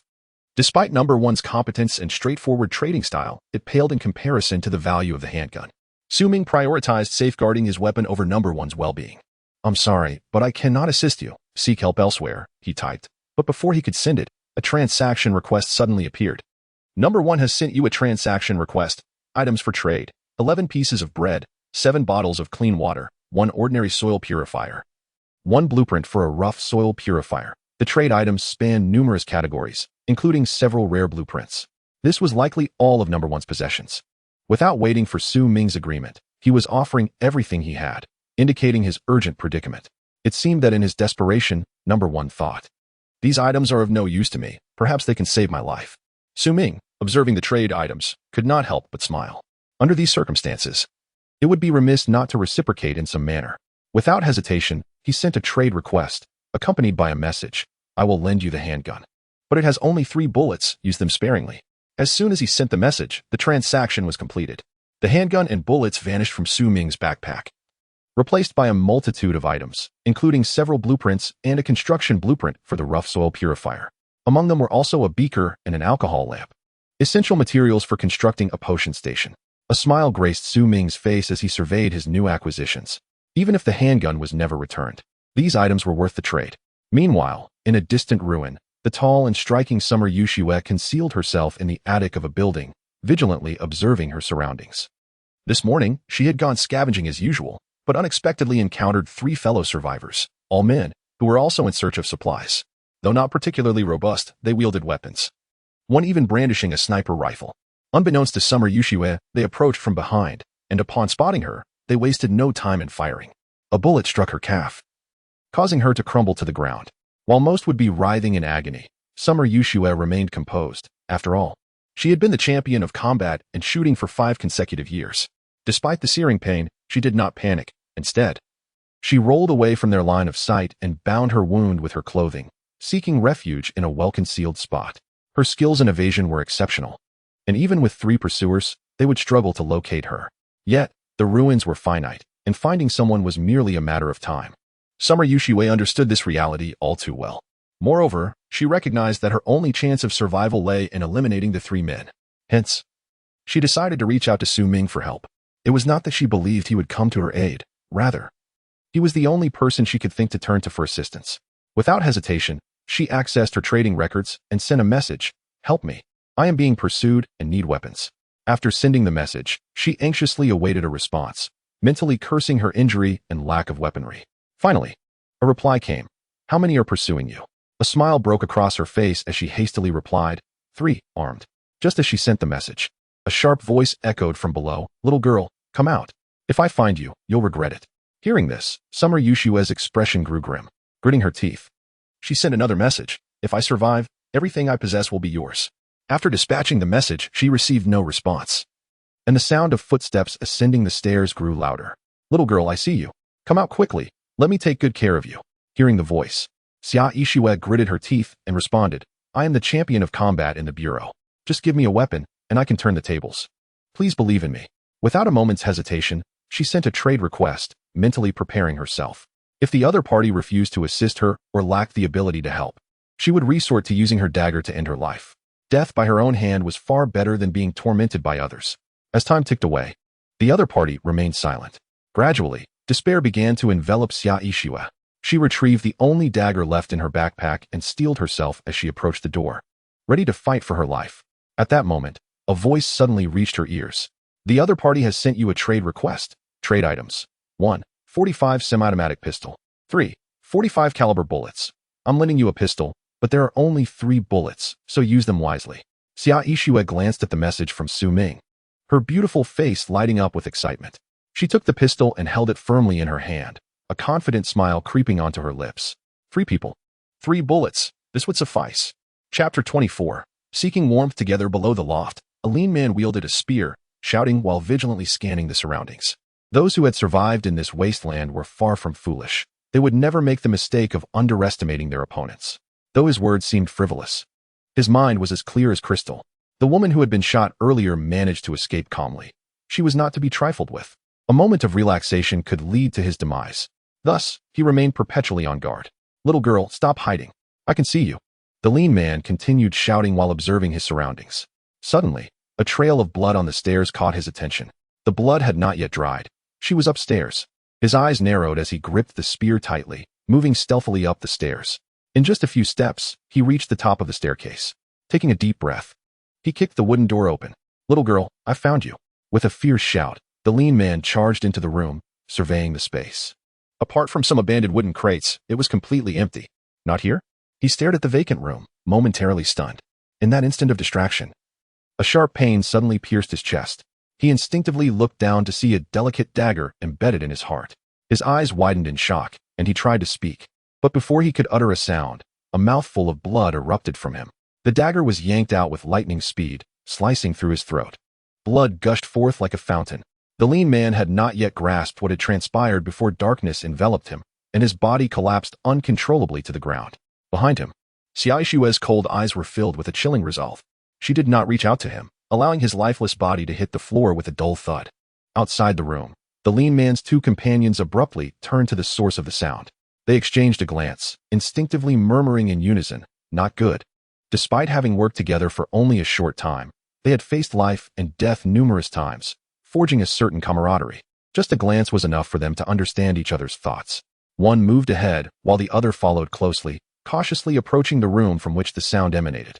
Their footsteps were nearly silent, and their eyes scrutinized every corner of the room. The one holding the gun kept his finger poised over the trigger, ready to fire at the first sign of movement. They advanced step by step, nearing the door when suddenly, an unknown object was hurled from the second floor. Without hesitation, the gunman fired. Bang! The sound of the gunshot echoed as the object shattered midair. It was a glass bottle. Upon witnessing this, the two felt a chill run down their spines and instinctively glanced towards the second-floor window, just as they had feared. The woman who had been shot earlier stood at the window, a finely crafted pistol in hand, aiming directly at them. In unison, a thought crossed their minds. It's over. Bang! Bang! 2 gunshots rang out. They stared in disbelief as they fell heavily to the ground, struck squarely in the forehead by the bullets. In the loft, Xia Yixue watched as the 2 men collapsed, a wave of relief washing over her. However, a sharp pain shot through her leg, and she could no longer remain upright. She slumped to the ground, exhaling a breath of pent-up anxiety. Phew, she had truly escaped death this time. Had it not been for that individual lending her the pistol at a critical moment, she would undoubtedly have perished. Leaning against the wall, Xia Yixue reflected on the events that had transpired, a sense of trepidation lingering within her. What had led to such a dire situation today? Was it due to her lack of vigilance? No. Before entering the ruins, she had circled the area twice. Aside from a few buildings in the center that had been collapsed by some force, she had found nothing unusual or dangerous. With such precautions taken, how could she be blamed for not being vigilant? Was it because her skills were insufficient? As a champion in both combat and marksmanship, her abilities were among the finest in the entire wasteland. If such proficiency was deemed inadequate, then hardly any human could survive in this harsh environment. It was neither her vigilance nor her skills at fault. It could only be attributed to the fact that she was a solitary individual, living in a perilous wasteland teeming with threats. Regardless of how alert one might be or how skilled they were, encountering danger was inevitable. Some threats could be dealt with alone, but others could not. Survival as a lone individual invariably led to desperate circumstances. This was unavoidable, unless one was not alone. As someone with a background in law enforcement, Xia Yixue understood the futility of relying solely on oneself. Yet, in this lawless wasteland, who could she trust? If she were a man, or perhaps a less attractive woman, finding a partner would be an effortless endeavor. Even if their hearts were not in sync, they could still navigate the challenges together. But with her looks and figure, what man would not harbor ulterior motives upon seeing her? Sighing deeply, Xia Yixue lamented. Why had fate bestowed upon her such an enchanting visage? It was simply unfair. In truth, the solution to her beauty dilemma was not difficult. One could simply mar her face with a few reckless strokes of a dagger. Yet, Xia Yixue had never found the resolve to do so. After all, it was in a woman's nature to cherish beauty, and she was no exception. The thought of destroying her own appearance was unbearable. She could not bring herself to do it unless absolutely necessary. However, after today's ordeal, Xia Yixue came to a realization. Surviving alone was untenable. To thrive in the wasteland, one must seek warmth in numbers. Yet, her beauty and figure served as the greatest obstacles to forming such alliances. With newfound determination in her eyes, Xia Yixue resolved that if her attractive appearance and alluring physique hindered her survival, she would gladly relinquish them. Clenching her dagger tightly, she slowly raised it to her chest. Xia Yixue, you can do this. As she steeled herself to act, suddenly, a low growl from a strange beast echoed outside the dwelling. The creatures from the ruins had returned. Xia Yixue hurriedly set down her dagger, lowering her head further. Blood would attract the beasts. Even if it meant disfiguring herself, she had to return to the shelter before taking any action. With this thought, Xia Yixue sheathed her dagger. As she rested against the wall, she opened her survival manual. She recalled that the gun in her possession was borrowed. Even if she wished to keep it a little longer, she ought to inform the lender. Skillfully navigating through the manual, she had yet to reach the communication interface when a message suddenly popped up. Are you still alive? Chapter 25. Ming, I'm sorry. You are a good person. Upon reading the message, a warm current surged through Xia Yixue's heart. Though she was aware that, in truth, the other party was more concerned about her handgun than her own survival, it was enough for her to know that someone in the wasteland cared about her existence. She pondered for a moment and replied, I'm still alive, in the shelter. Ming, upon receiving her message, breathed a sigh of relief. Thank goodness. The gun was still intact. That's good, he responded. Xia Yixue, there's one bullet left. When I return to the shelter, I will return the gun and the bullet. 1 bullet left? Ming was taken aback by this news. So he had only used 2 bullets to eliminate 3 individuals? Truly impressive for someone with a background as a constable. Ming couldn't help but admire her skills and replied, no rush. Just return it before dawn tomorrow. Xia Yixue, all right. Su Ming glanced at the message Xia Yixue had sent and then at his backpack. After some contemplation, he issued a trade request. The other party has sent you a trade request. Trade items. For pieces of bread, 10 bottles of clean water. 1 ordinary iron shovel. These supplies would be of no use to him, so he might as well lend them to her. This way, she wouldn't perish on her way back to the shelter. With this thought, Su Ming sent a message. I'll lend you these items. Please return them to me in 5 days. On the other side, Xia Yixue was momentarily stunned upon seeing Su Ming's trade request. She had never anticipated that he would be willing to lend her these supplies. Although it was merely a loan, and some precious items were omitted, Su Ming's gesture filled her with warmth. Regardless of his motives, she could sense his genuine desire for her survival. His actions, from lending her the handgun to now offering food, water, and tools, underscored this sentiment. Xia Yixue understood deeply how rare it was for a stranger, with whom she had only traded twice, to show such kindness. It was crucial to recognize that this was not the modern world but a desolate wasteland. What was the most perilous aspect of this wasteland? It was not the terrifying beasts, the harsh environment, or the scarcity of resources, but rather the treachery of human hearts. One could never foresee the intentions of the fellow survivors they encountered, much like the 3 individuals she had met today, with whom she had exchanged not a single word before they sought her demise.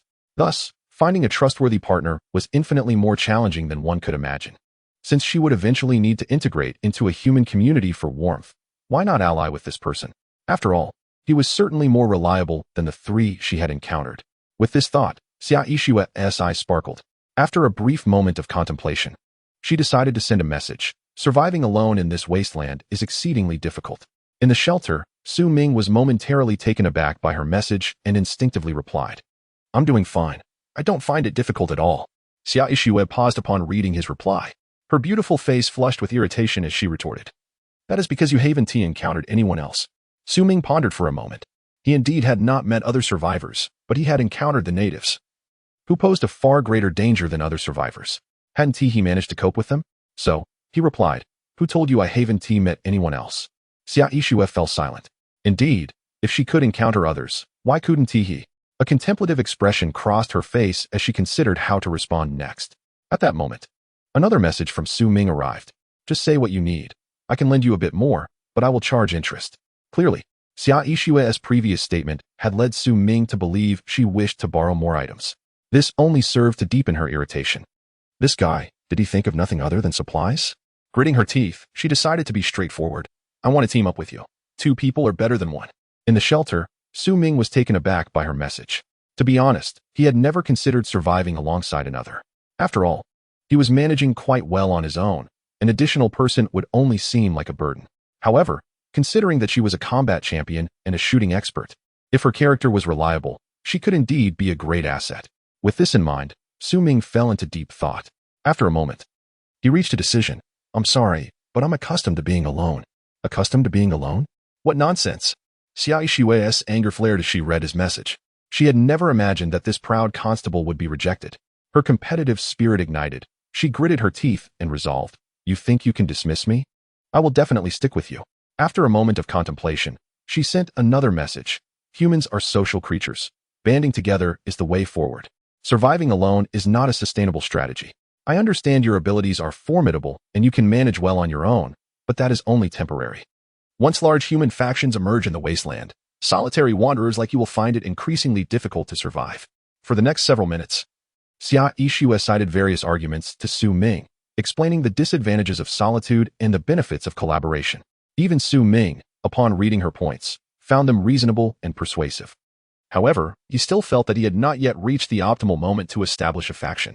Thus, he replied, I'm sorry, you are a good person, but I prefer to live quietly on my own. Upon reading this message, Xia Yixue took a deep breath, her striking eyes blazing with fury. She could hardly believe that she had been dismissed as a good person. That damnable fellow. Gritting her teeth, she decided it was time to unveil her trump card. You may have some misunderstandings about me. Please allow me to make a brief self-introduction. My surname is Xia, I am 24 years old, and I graduated from the Constable Academy 2 years ago, having won multiple combat and shooting championships. She paused abruptly. After waiting 4 to 5 minutes and receiving no response, she inhaled deeply and continued. I am 172 centimeters tall, weigh 115 pounds, and possess an attractive appearance, female. On the other side, Su Ming was busy smelting iron ingots. After tossing the collected iron products and ores into the furnace, he reopened the survival manual and saw Xia Yishue's self-introduction. 172 centimeters tall, 115 pounds. Attractive appearance. What does her attractiveness have to do with me? Su Ming scoffed to himself as he continued reading. In the next moment, he was stunned by the final line. Female? The number one was actually a woman. Chapter 26, Businesswomen? That makes things even worse. What is that saying? Beauty is a curse. If number one weren't attractive, it wouldn't be a problem if one possesses striking beauty. It is difficult to fathom the troubles that may ensue. Su Ming pondered this and inquired, what constitutes a beautiful visage? On a scale of 1 to 10. How would you rate yourself? Indeed, men are creatures of lower instincts. Upon encountering this question, Xia Yishue raised an eyebrow and confidently replied, 10. She held a firm belief in her own attractiveness. Prior to her graduation, she was the belle of the police academy. After entering the bureau, she was pursued by countless admirers, including several well-off second-generation heirs. Yet, all were met with her rejection. The rationale behind her refusals was simple. She deemed these heirs unworthy of her. What she sought was a hero who could tread upon clouds of glory, not one who relied on parental prestige. Thus, she was convinced that in terms of appearance, physique, capability, and character, she was undoubtedly a perfect 10, without a shadow of doubt. On the other hand, upon hearing the perfect score, Su Ming decisively concluded, I'm afraid we are not suited for one another. Xia Yishue was taken aback by this statement. Not suitable even with a perfect score? What on earth did he mean? She opened her mouth, poised to respond, but before she could utter a word, Su Ming continued. If you were a 5, there might be a chance. A 6, I could reluctantly accept, but a 10? I must say, we simply do not fit. His words struck Xia Yishue like a dagger to the heart. For a moment, her breath caught in her throat, her fury boiling over. How dare you? She seethed. Tell me, what would it take for you to agree to survive together? Su Ming, with an air of resignation, replied, quite simple, being unattractive will suffice. Upon reading this, Xia Yishue could no longer contain her indignation and exclaimed, get lost. She then closed the survival manual, sulking in silence. In the shelter, Su Ming found the word roll perplexing. Why resort to insults when cooperation had fallen through? He shook his head, dismissing her. After closing the communication interface, he opened the trading interface and posted 3 messages. Long-term acquisition of various rare items, including but not limited to blueprints, potions, prices via private chat, seeking to purchase beakers, alcohol lamps, and evaporating dishes. Long-term processing of iron ore, selling iron ingots. Interested parties please contact. His acquisition of rare items stemmed from the abundance of roasted meat he possessed, which he could not consume in the near future. It was prudent to exchange it for blueprints. Even if he had no immediate use for them, he could sell them at a higher price later.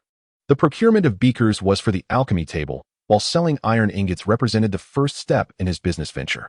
Although the profit from processing iron ore was minimal, the volume ensured a substantial income.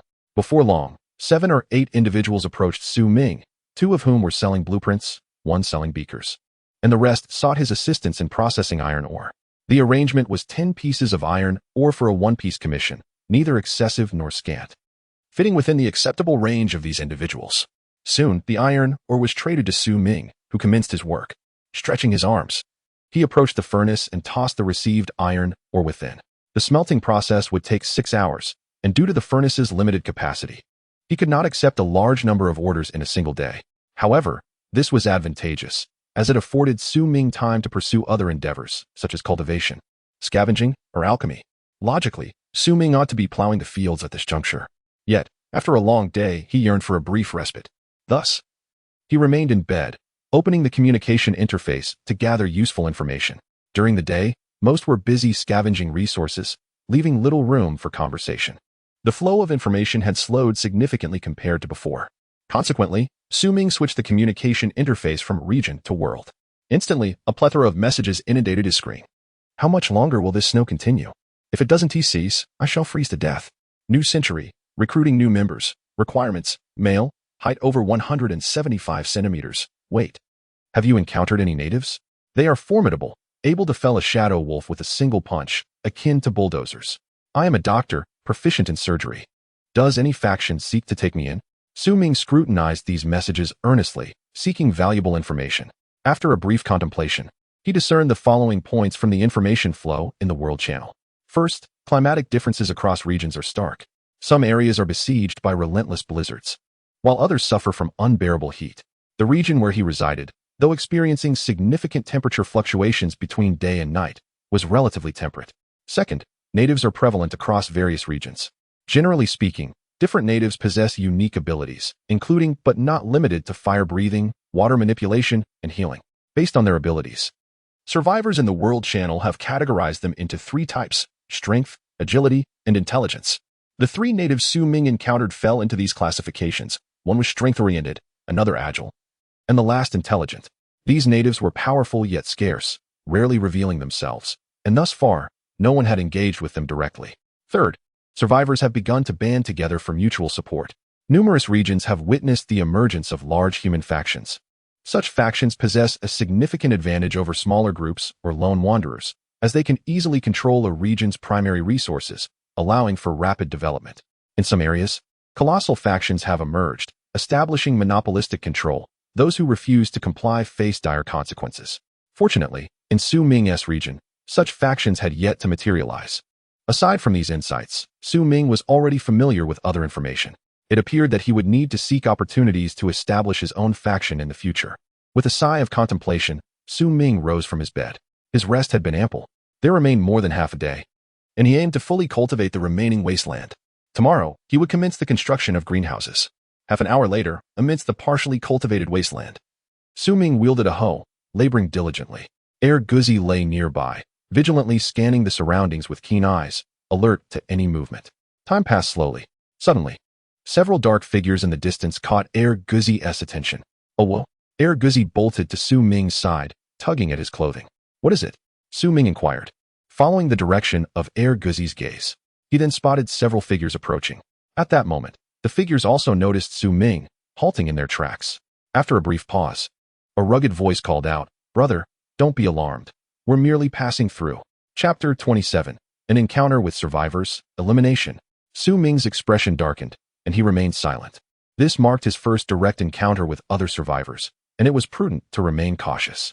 When he failed to respond, the rugged voice echoed once more. "No need to be tense. We're just passing by, harboring no ill intentions." After a moment of contemplation, Su Ming replied, "You have 2 minutes to vacate this area." Understood.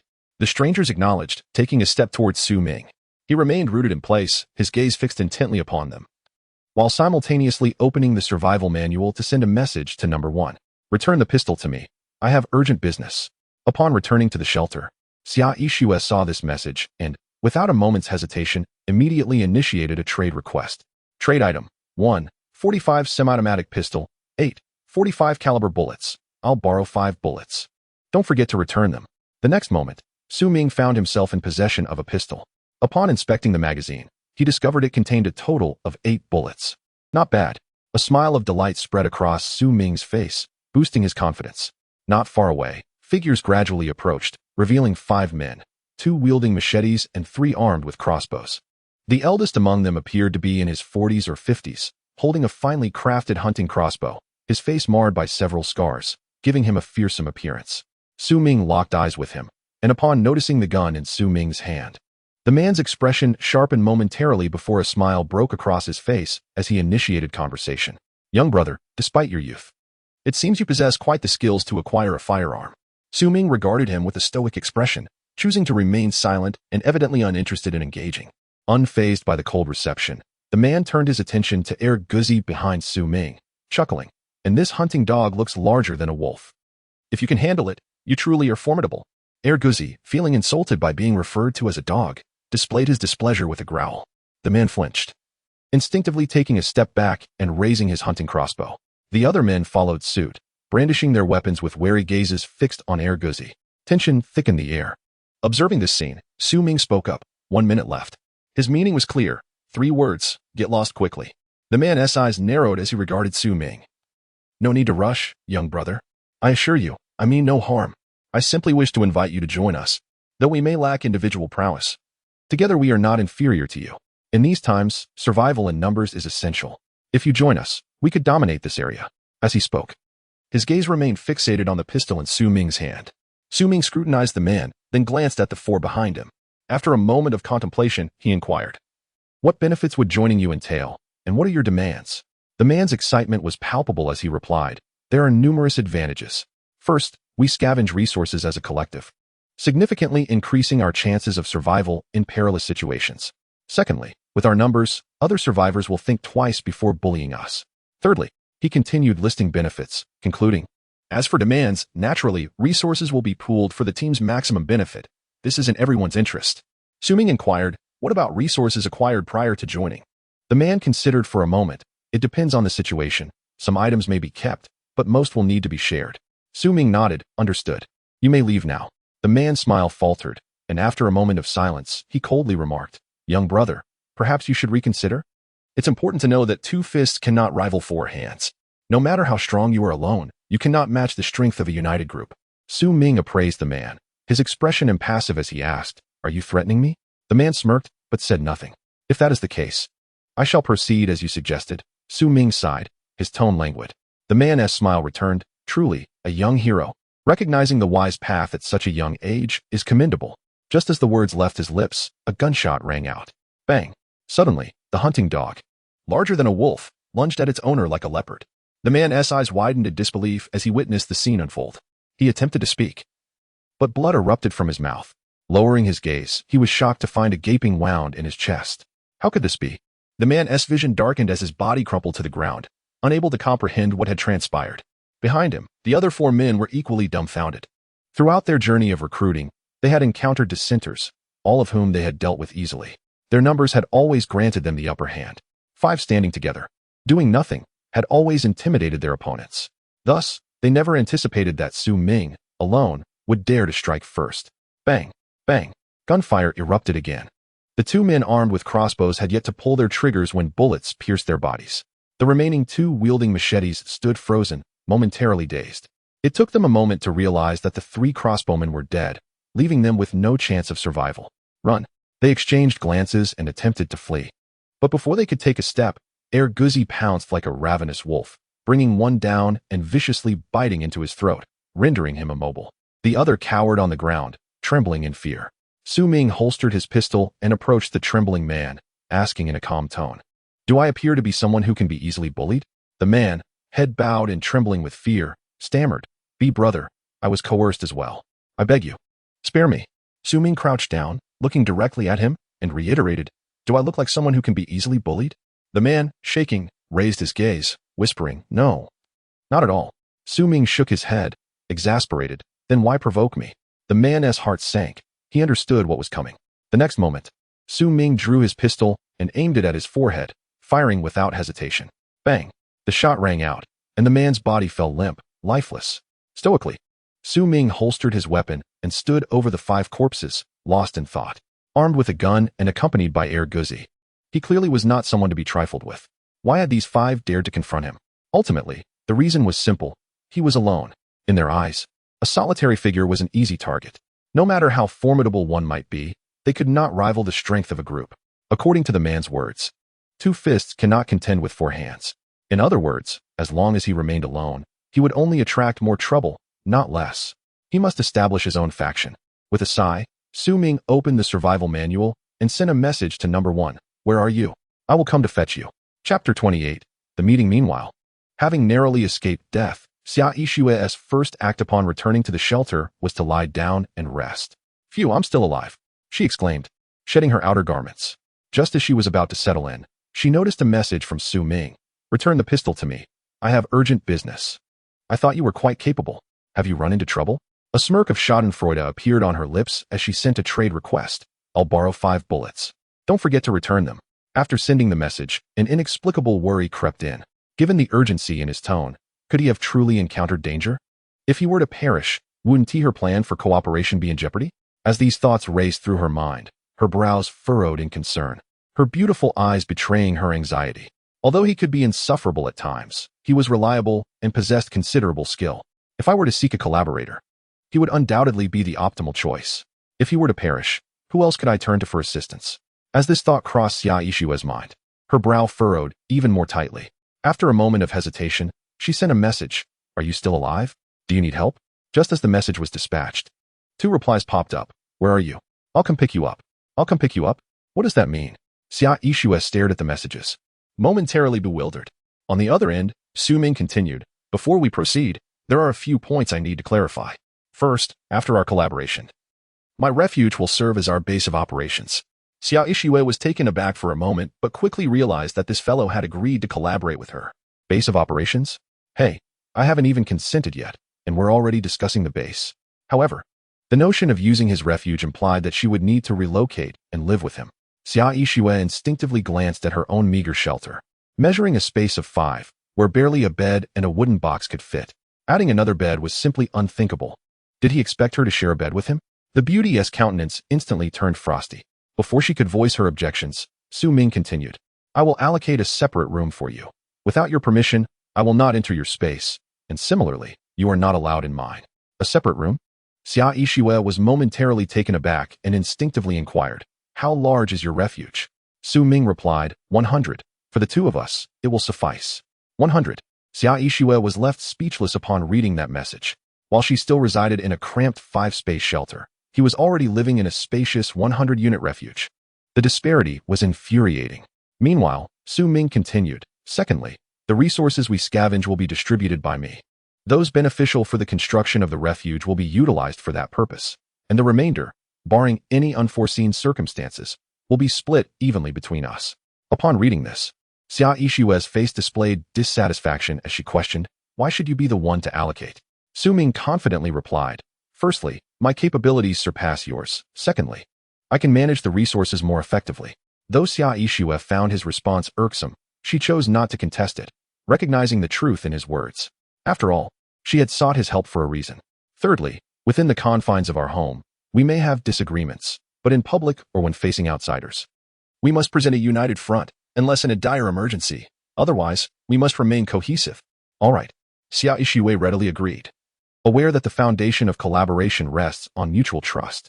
If that was unattainable, it would be better not to collaborate at all. Seeing Xia Ishue acquiesce to his 3 conditions, Su Ming smiled and asked, what are your requests? Xia Ishue pondered for a moment and replied, I only hope that when we meet, you will not regret your decision. From Su Ming's demeanor, Xia Ishue discerned that he was a pragmatic individual, one who likely detested entanglements. Given her appearance and figure, she was inherently prone to attracting trouble. She hoped he would not come to rue his choice to partner with her.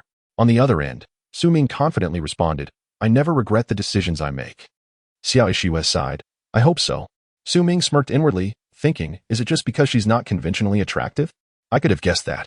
He had never intended to partner with a beauty. What did it matter if she was less than stunning? If there were no further demands, then the terms between them were set. Next, he introduced himself. I am Su Ming, 25 years old, a master's graduate in physiology, recently graduated, currently unemployed. Xia Ishue replied, I am Xia Ishue. You already know the rest.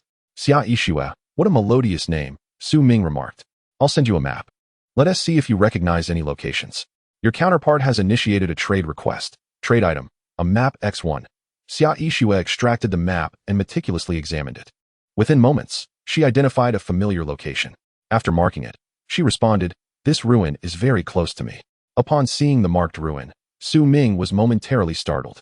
Her counter-surveillance skills are impressive. Could she be a detective? He cautiously messaged Xia Ishue, you in the morning, me in the afternoon? Xia Ishue stared at the message, momentarily stunned. After a brief pause, she replied, we'll search separately and not disturb each other. In the next instant, both spoke in unison. It's you. Both Su Ming and Xia Ishue exchanged incredulous looks, astonished at the unexpected connection they had shared previously. We really are fated to meet, Su Ming mused. Since we're acquainted, this simplifies matters. Let us meet at that ruin in 2 hours. Don't be late. On the other end, Xia Ishue remained enveloped in the astonishing coincidence before finally responding, all right. It would take her merely an hour to reach the ruin, leaving her ample time to gather her belongings. 2 hours later, at the ruin, Su Ming stood quietly with air Guzi, facing the wall where their correspondence had taken place. Waiting patiently, his emotions mirrored that of a person anticipating a meeting with an online romantic interest, tinged with excitement, anxiety, and a hint of apprehension. He wondered what this 10 out of 10 individual might look like. Hopefully, she wasn't too unattractive. A 3 or 4 would suffice, ensuring he wouldn't attract unnecessary trouble and that his spirits would remain intact. As his mind wandered, Erguzi suddenly perked up, alertly gazing in a certain direction.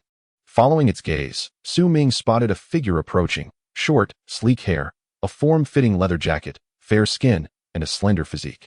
To succinctly summarize, fair-skinned, beautiful, and long-legged. Even though it was merely a fleeting glimpse, Su Ming was momentarily captivated. Is that Xia Yixue? Chapter 29. A trove of blueprints. Xia Yixue? Su Ming called out tentatively to the alluring figure in the distance. Hearing her name, the striking woman turned her autumn-like eyes towards him, arching an eyebrow as she replied. Su Ming? It truly was her. How could she be such a stunning figure? Su Ming stood rooted, taken aback by the revelation. Xia Yixue, witnessing his reaction, raised an eyebrow and inquired, what? Regretting it? Su Ming nodded slightly and replied, if I had known you looked like this, I wouldn't have agreed. You. Xia Yixue's beautiful face flushed with indignation. In that moment, she felt an overwhelming urge to punch Su Ming. However, seeing Guzi beside him, she restrained herself. Where did this wolf dog come from? Hearing the term wolf dog, Guzi displayed a look of discontent and barked at Xia Yixue. Stop. Su Ming smacked the top of Guzi's head and clarified, not a wolf dog, it's a wolf. A wolf? Xia Yixue eyed Guzi with a look of surprise, opening her mouth as if to say something, but was interrupted by Su Ming.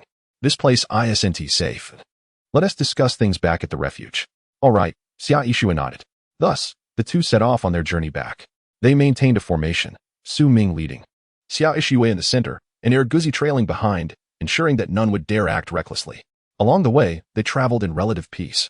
And by the time they returned to the refuge, night had already fallen. Su Ming pushed open the door to the shelter, standing in the center of the room. He gestured invitingly to Xia Yixue, welcoming her to join his team. Upon witnessing this scene, Xia Yixue smirked slightly, uttering a non-committal HM, and stepped into the shelter. In the next moment, as she took in the surroundings, her beautiful visage suddenly displayed a look of disbelief. Is this truly a shelter? Before her stood 3 wooden doors, one labeled Xia Yixue, another Su Ming, and the last restroom. In front of the trio of doors lay a living room and a workspace. The living area boasted a sofa and a table, flanked by 2 piles of firewood, atop which rested an iron pot and a barbecue rack.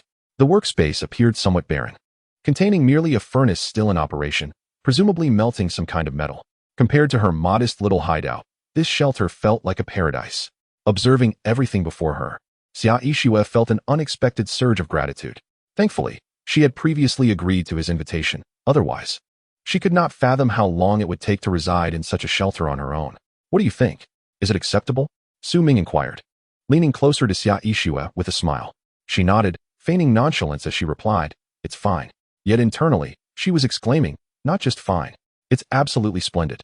Noticing her calm demeanor, Su Ming decided to refrain from further comments. After all, he had only spent an hour arranging everything, so her indifference was understandable. In due time, he would redecorate it. I've prepared your room. It contains a bed, a table, and 2 wooden boxes. If you need anything else, let me know, and I'll do my best to accommodate you. The living room and workspace are communal spaces. Feel free to use the furnace, but you'll have to wait until I'm finished. As for water, don't worry. I have a clean source, and I'll show you tomorrow. The rest we can discuss then. You've had a long day, so it's best to rest now. After finishing his speech, Su Ming produced a key from his pocket and handed it to Xia Yixue. This is a copy of the shelter key. It must never be given to anyone else, understand? Xia Yixue was taken aback for a moment upon hearing this, but she solemnly accepted the key, responding, rest assured, I will never give it to anyone else. That's good. Now, get some rest, Su Ming said, patting her shoulder gently before turning to enter his own room. Xia Yixue remained in place for a moment, momentarily stunned. Whether in the wasteland or within the organization, she had always been averse to physical contact with others. Yet, inexplicably, Su Ming's touch brought forth a warm current within her. She realized this sensation stemmed not from any peculiarity in Su Ming, but rather from the sense of home that he and his shelter provided. Home. Watching Su Ming's retreating figure, a rare sense of ease washed over Xia Yixue. After lingering for a moment, she finally opened her own door and stepped inside. Meanwhile, upon returning to his room, Su Ming's first order of business was to fulfill a delivery. Previously, he had accepted 3 orders for smelting iron ore, amounting to 120 pieces of iron ore, with a reward of 12 iron ingots. Though 12 ingots may seem meager, in reality, it was the quantity he could scavenge and smelt in a day. Su Ming was reluctant to toil over such a small number of ingots, but there were few alternatives for acquiring them, considering the lack of iron mines nearby. After completing the delivery and receiving his reward, Su Ming issued another trading announcement. I am looking to acquire various rare items, including but not limited to blueprints, potions, and diagrams. Prices can be discussed privately. I also buy beakers, alcohol lamps, and evaporation dishes. I am processing iron or long-term and selling iron ingots. Interested parties may contact me privately. The trading interface refreshed rapidly. Unless it involved rare items, previous messages would be pushed down within half an hour. Thus, Ming had to repost his trading messages every 2 hours. As night fell, everyone focused on the survival manual. After Ming's 3 messages were sent, it did not take long for someone to approach him. I have a large quantity of blueprints. Are you interested? Ming replied affirmatively, yes. The other party continued, I have many, 10 loaves of bread for 1 blueprint. How many do you want? Ming raised an eyebrow at this message, boldly declaring, whatever you have, I'll take it all. The other party fell silent for a moment before responding, 11 blueprints. I can let you have them for 100 loaves of bread. Can you take them all? Only 11? I expected you to have more, Ming expressed his disappointment, stating, no more chit-chat, send the blueprints, and let us trade. In a nearby gathering place, a gaunt man paused in astonishment at Ming's words. 100 loaves of bread, just like that? Where did this guy acquire so much bread? Chapter 30, Sleepless Xia Ishua. Boss, do you need any underlings? I want to follow you. Ming replied, I only need blueprints. If you have any to sell in the future, you can come to me. I'll buy them in unlimited quantities. The gaunt man pleaded, don't, boss. I'm very capable. Ming interrupted, stop rambling. Are you selling the blueprints or not? The gaunt man sighed in disappointment, I will. Let us trade then. The other party has sent you a trade request. Trade items, trap crafting blueprint, iron fence construction blueprint, barbecue rack crafting blueprint, iron pot crafting blueprint, iron shovel crafting blueprint, iron hoe crafting blueprint, bullet crafting blueprint, gunpowder crafting blueprint, iron box crafting blueprint, standard soil purifier construction blueprint, well construction blueprint, 10 roasted meats for 11 blueprints, including several that he desired. This was a splendid bargain. As Ming beheld the additional blueprints in his bag, excitement spread across his face. At that moment, he heard a notification sound. Would you like to use the trap crafting blueprint? Would you like to use the iron fence construction blueprint? Without a moment's hesitation, Ming responded affirmatively, yes. As the words left his lips, the crafting and construction tables illuminated with options. Standard trap, iron ingots, 77. Barbecue rack, iron ingots, 44. Standard iron shovel, iron ingots, 55. Wood, 22. Iron wire, 33. Standard iron hoe, iron ingots, 55. Wood, 22. Iron wire, 33. Traps, barbecue racks, iron shovels, iron hoes, and iron boxes, all items that could be put to immediate use. 300 loaves of bread were well worth it. The traps could capture aberrant beasts and protect the shelter. He should craft 30 of them. The shovels and hoes would be essential for cultivation tomorrow, so those needed to be made as well. 30 traps would require 210 iron ingots. For the shovels and hoes, 1 set each for himself, and Xia Ishua would add up to 20 ingots. As Ming noted the materials he needed to prepare, he furrowed his brow.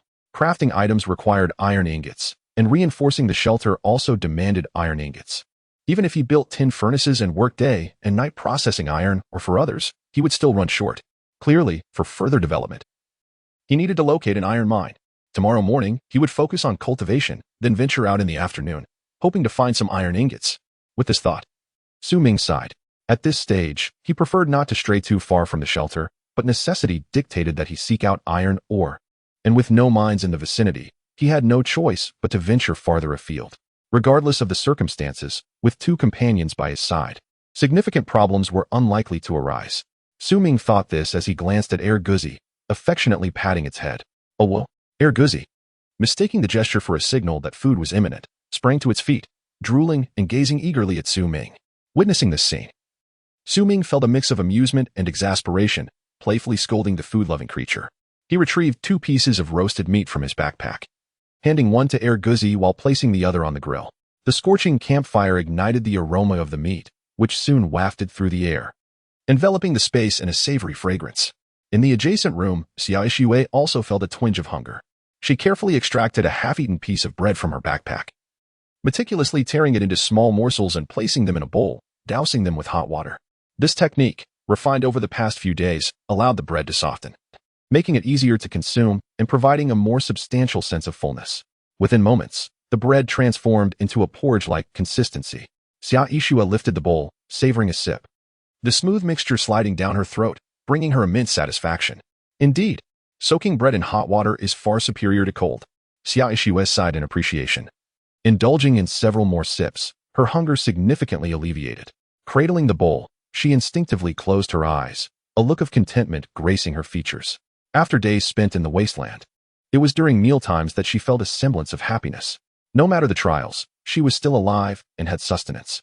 With this comforting thought, she continued to sip, consuming the entirety of the porridge in mere seconds. For someone of her stature, a mere half piece of bread was insufficient to satiate her appetite. However, she refrained from eating more, choosing instead to lie down and rest her eyes. Unfortunately, she possessed only 3 pieces of bread, all borrowed from Su Ming. 1 piece per day would last her 3 days, and if she indulged in an extra half tonight, she would face hunger tomorrow. Thus, she could only afford to consume half. Yet, even with such a meager portion, she felt an unparalleled sense of fulfillment. For tonight, her blanket was clean, and she need not fear the potential intrusion of mutated beasts, as a wolf over a meter long resided next door.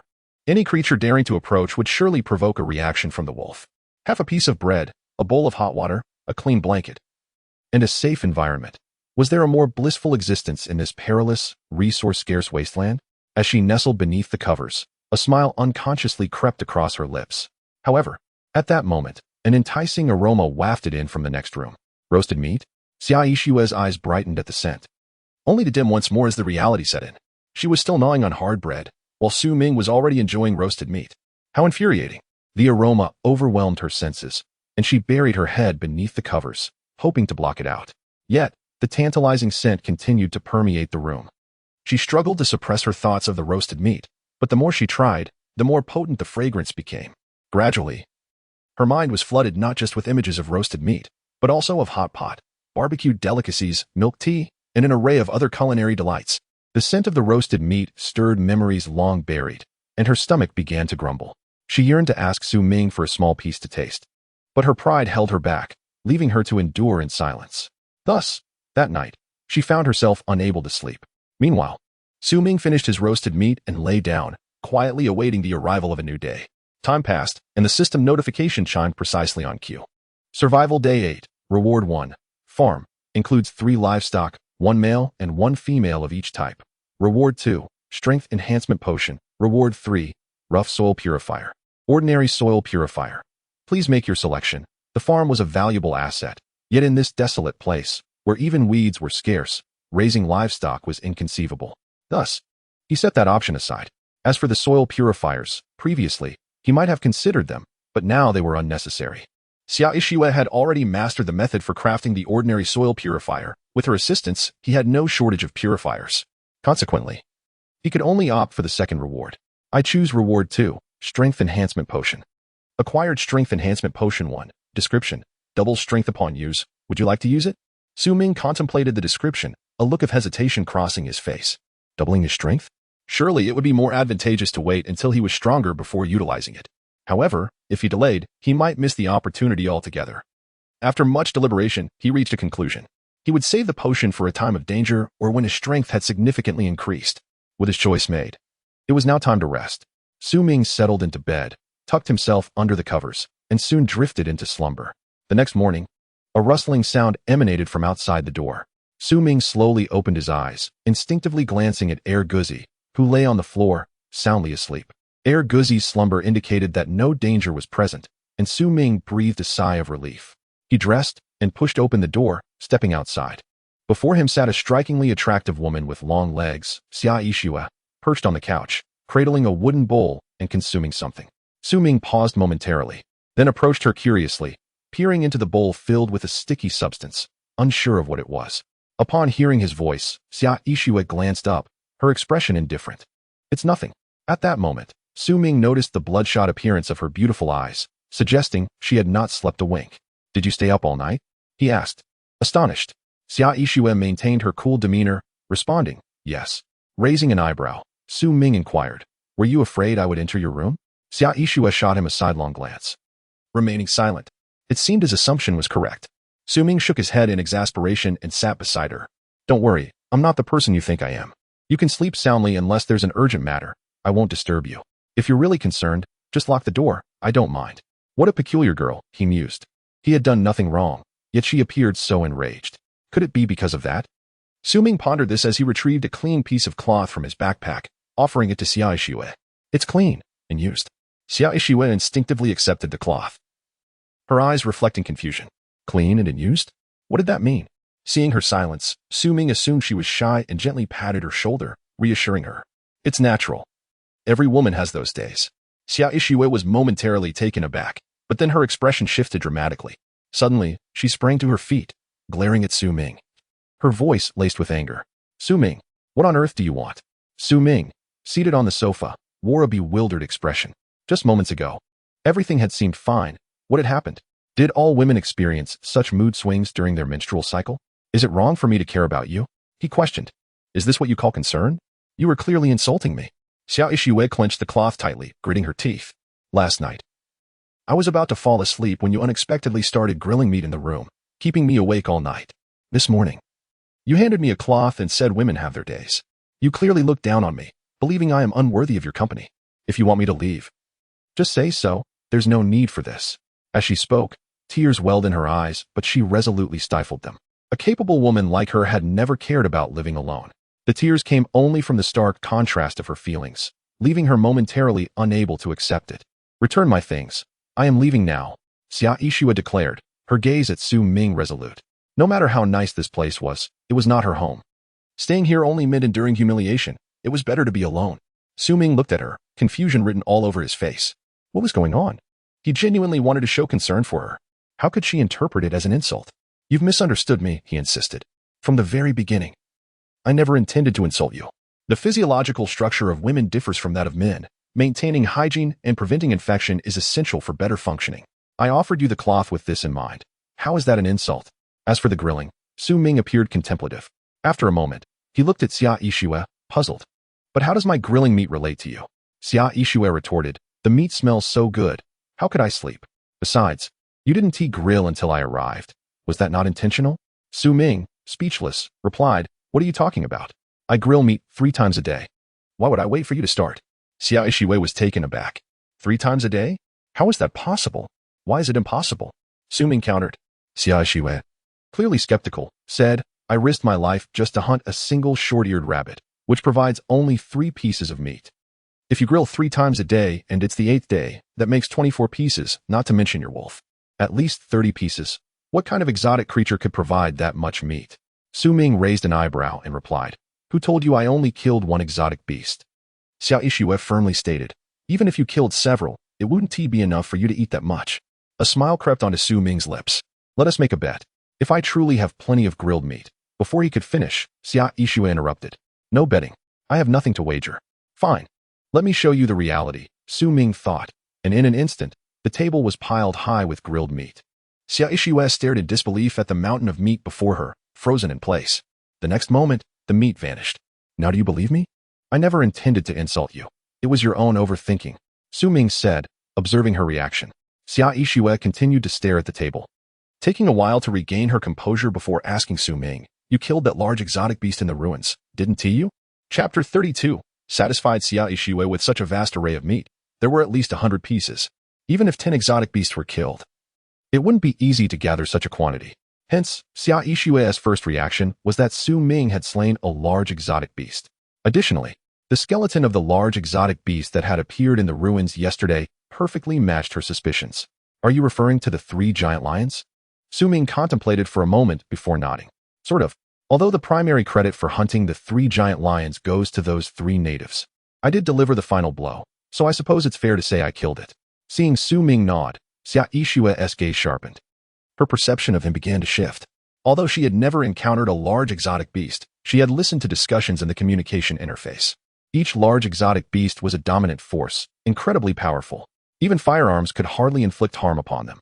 For humans, killing one was nearly an impossible task. Yet Su Ming had done it. Not only had he killed one, but he had also meticulously skinned it, leaving only a skeleton behind. What tremendous strength must he possess to accomplish such a feat? It seemed that Su Ming was far more formidable than she had imagined. May I know how you managed to kill it? Xia Ishue asked, looking at Su Ming with a hint of curiosity. I cannot disclose that. All right, Xia Ishue accepted. Seeing that he was unwilling to share and decided not to press further, she picked up her wooden bowl and continued eating. Su Ming shot her a glance and said, you still haven't answered me. What are you eating? Just bread, soaked in hot water.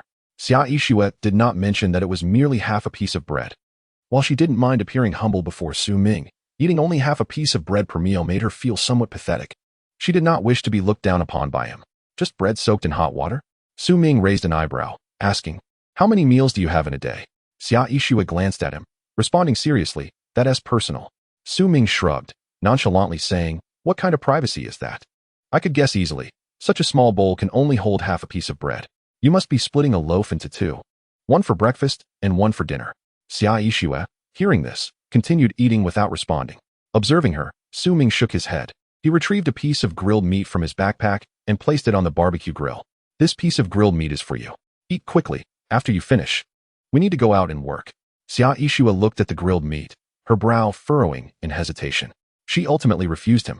No reward without effort. We are merely partners. You're under no obligation to provide for my meals. This is an advance on your payment. We'll be doing physical labor later. I wouldn't want you to faint halfway through from hunger, Su Ming stated before turning and returning to his room. The living room was left with Xia Yixue alone. She stared at the tempting grilled meat on the barbecue, her expression shifting several times. After much internal struggle, she finally decided to accept this advance payment. Taking out her exquisite dagger, she divided the grilled meat on the barbecue into 5 portions. 4 portions went into her backpack, while the remaining piece was cut into 5 smaller pieces. She speared one piece with her knife and slowly brought it to her mouth. As the grilled meat entered her mouth, an explosion of flavor enveloped her taste buds. Chewing slowly, she closed her eyes, a look of satisfaction spreading across her face. In that moment, she felt an overwhelming sense of happiness. However, at that instant, a voice suddenly jolted her back to reality. Oh right. I also have a lighter and salt that you can borrow. It was Su Ming. Xia Yixue's eyes flew open to see him standing before her. Looking at her with a peculiar expression, he placed the lighter and salt on the table, indicating she should help herself. Su Ming then set down the lighter and grilled meat, pretending to see nothing, and turned back to his room. Meanwhile, he murmured to himself. It's just a piece of grilled meat. Why act like it's something more? In the living room, Xia Yixue stared blankly at the grilled meat and lighter. It took her a while to comprehend what had just occurred, her cheeks flushing a bright red. How embarrassing to eat so unattractively. Thinking this, she maintained a facade of indifference, acting as if nothing had happened. Lighting the campfire with the lighter, she sprinkled a bit of salt on the meat. Once the meat began to sizzle, she couldn't care less about the heat and cut a piece to place into her mouth.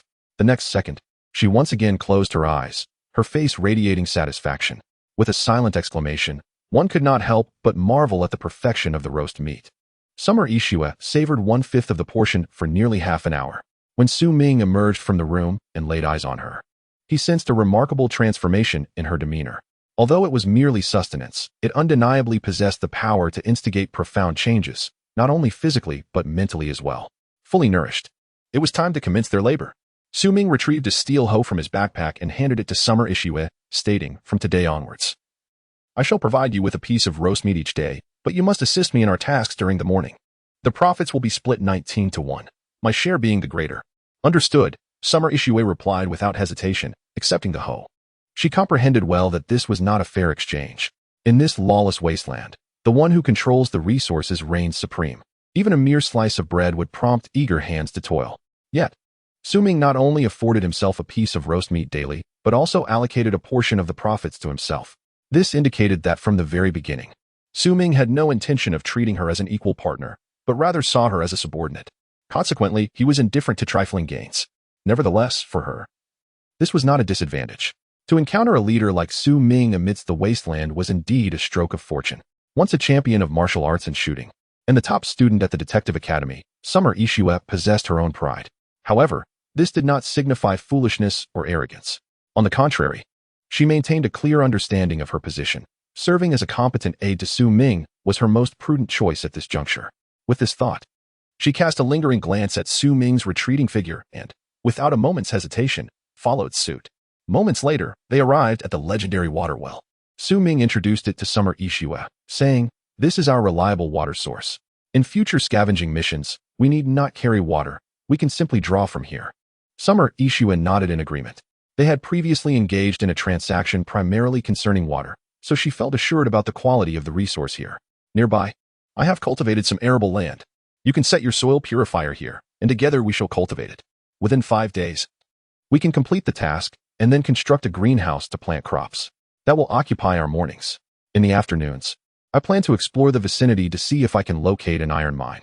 If you have nothing pressing, it would be best if you accompanied me, he continued, glancing at her for confirmation.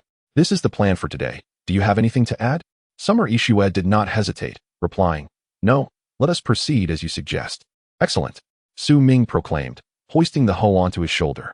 Let us begin our work, and in the afternoon, we shall venture out together. Chapter 33. The soil-eating beasts in the open-air iron mine. Despite Summer Issue's alluring physique, she proved herself quite capable of physical labor. Together, they toiled diligently. And within 2 to 3 hours, they had cultivated a substantial expanse of land, far more efficiently than when Su Ming worked alone. That will suffice for today. Let us rest for a while, and in the afternoon, we will search for iron, Su Ming declared as he set down the hoe, wiping the sweat from his brow. Summer Issue responded, merely nodding in agreement. They settled on a wooden plank, sipping some water and enjoying a bit of roast meat before closing their eyes to recuperate. Half an hour later, Su Ming rose, brushing off the dust from his clothes. When we set out to explore, be cautious. If any situations arise, do not act impulsively. Instead, come to me first, understood? Though Summer Ishii was a top-tier detective with exceptional counter-surveillance skills, Su Ming's words were not born from concern about her attracting trouble, but were meant to assert that he would lead their exploration efforts. Having heard his instructions, Summer Ishii nodded in understanding. Got it. Good, let us depart. Su Ming retrieved his handgun from his backpack and selected a direction, setting off with purpose. Summer Ishii followed without a moment's pause. The wilderness sprawled endlessly, seemingly without boundaries. After walking for over an hour, they encountered nothing but desolate grasses and withered trees. Occasionally, they stumbled upon a few abandoned buildings, but none yielded anything of value. Gradually, a sense of despair crept in for Su Ming. After such a long journey, there was nothing to show for it. Continuing onward seemed futile, yet he felt reluctant to turn back after having ventured so far. What if the iron mine lay just ahead? As he stood there, caught in indecision, Summer Ishii suddenly noticed something. Leaning towards Su Ming, she whispered, "Look over there." Following her gaze, Su Ming spotted a small hill in the distance, barren on top, save for polluted soil and hard rock. Regardless, it represented a deviation from the monotonous terrain. Without a moment's hesitation, he declared, "Let us investigate." As they approached the hill, Su Ming and Summer Ishii soon realized that it was not merely soil and rock they were confronting. A herd of creatures resembling yaks was grazing there. To be precise, these beasts bore an uncanny resemblance to yaks, save for the absence of horns. They were of similar size, with thick fur and robust musculature that evoked a sense of awe from afar. Previously, Su Ming would have fled at the sight of such a herd. But at this moment, he chose to remain and observe further. The reason was simple. These beasts were consuming soil. Indeed, dozens of sturdy yak-like creatures were presently bent over, devouring the earth. After days of traversing the wasteland, this was Su Ming's first encounter with soil-eating beasts. He had often pondered how so many carnivorous creatures could survive in a wasteland devoid of herbivores to sustain them, without any plant-based counterparts. Carnivorous beasts would perish quickly unless they possessed unique reproduction methods. Now, however, he understood that there existed beasts that thrived on soil. These creatures were remarkably strong. Thriving on such a diet, Su Ming mused about the possibility of capturing one to raise at home. He fixated on the creatures in contemplation. Beside him, Summer Ishii leaned closer, whispering in his ear, "There is an open-air iron mine behind the yaks." Su Ming was momentarily taken aback, then widened his eyes in astonishment. "Are you certain?" Summer Ishii nodded confidently. "I've seen this type of open-air iron mine before. I would not mistake it." Upon hearing this, Su Ming's face illuminated with excitement. It was serendipitous. The iron mine he had sought was right before him. He gazed at the hill with renewed determination. To extract the iron, they would first need to drive away the beasts. Though these strange beasts consume the earth, they appear remarkably robust and are numerous in quantity. Driving them away is no simple task. A thoughtful strategy is required. Su Ming gazed intently at the creatures, once again lost in contemplation. After a brief moment, he turned to Xia Ishii and said, "Nightfall is approaching. We should retreat and return tomorrow." Xia Ishii nodded in agreement. "All right, let us go." Su Ming patted the wolf head of Guzi and began to withdraw, with Xia Ishii and Guzi closely following behind. Upon returning to the shelter, there was still some time before darkness fell. Su Ming settled onto the sofa and opened the communication interface to send a message. "Brothers, is there an iron mine in your vicinity? I've searched for ages without finding one." After sending the message, it wasn't long before someone replied. "We are in a desert, which is not a mining area. Where would an iron mine come from?" Surprised by this response, Su Ming asked, "What do you mean? Don't you know? The wasteland is divided into 4 major regions: desert, rainforest, ocean, and snowfield. We are in the desert, characterized by significant temperature variations between day and night, sparse vegetation, numerous strange beasts, and abundant ruins. Iron mines are generally found in the rainforest. We seldom have iron mines here. Thank you for the information, brother. Ming sent the message and then closed the interface, reclining back on the sofa with a furrowed brow. According to the earlier message, that iron mine was likely the only one near the shelter. The nights in the wilderness are bitterly cold, rendering movement nearly impossible. Extracting iron ore from a distance is simply unrealistic. In other words, if he wanted iron, that mine was his only option. With a sigh, Ming resolved to confront those strange beasts directly. How could he drive them away? As he pondered this, a new message suddenly popped up. Boss, I've recently obtained 2 blueprints. Do you want them? Feeling overwhelmed, Ming, not wishing to engage in further conversation, replied. Still 10 loaves of bread for each. I'll take them all. Boss is awesome, came the excited reply. The transaction request followed promptly.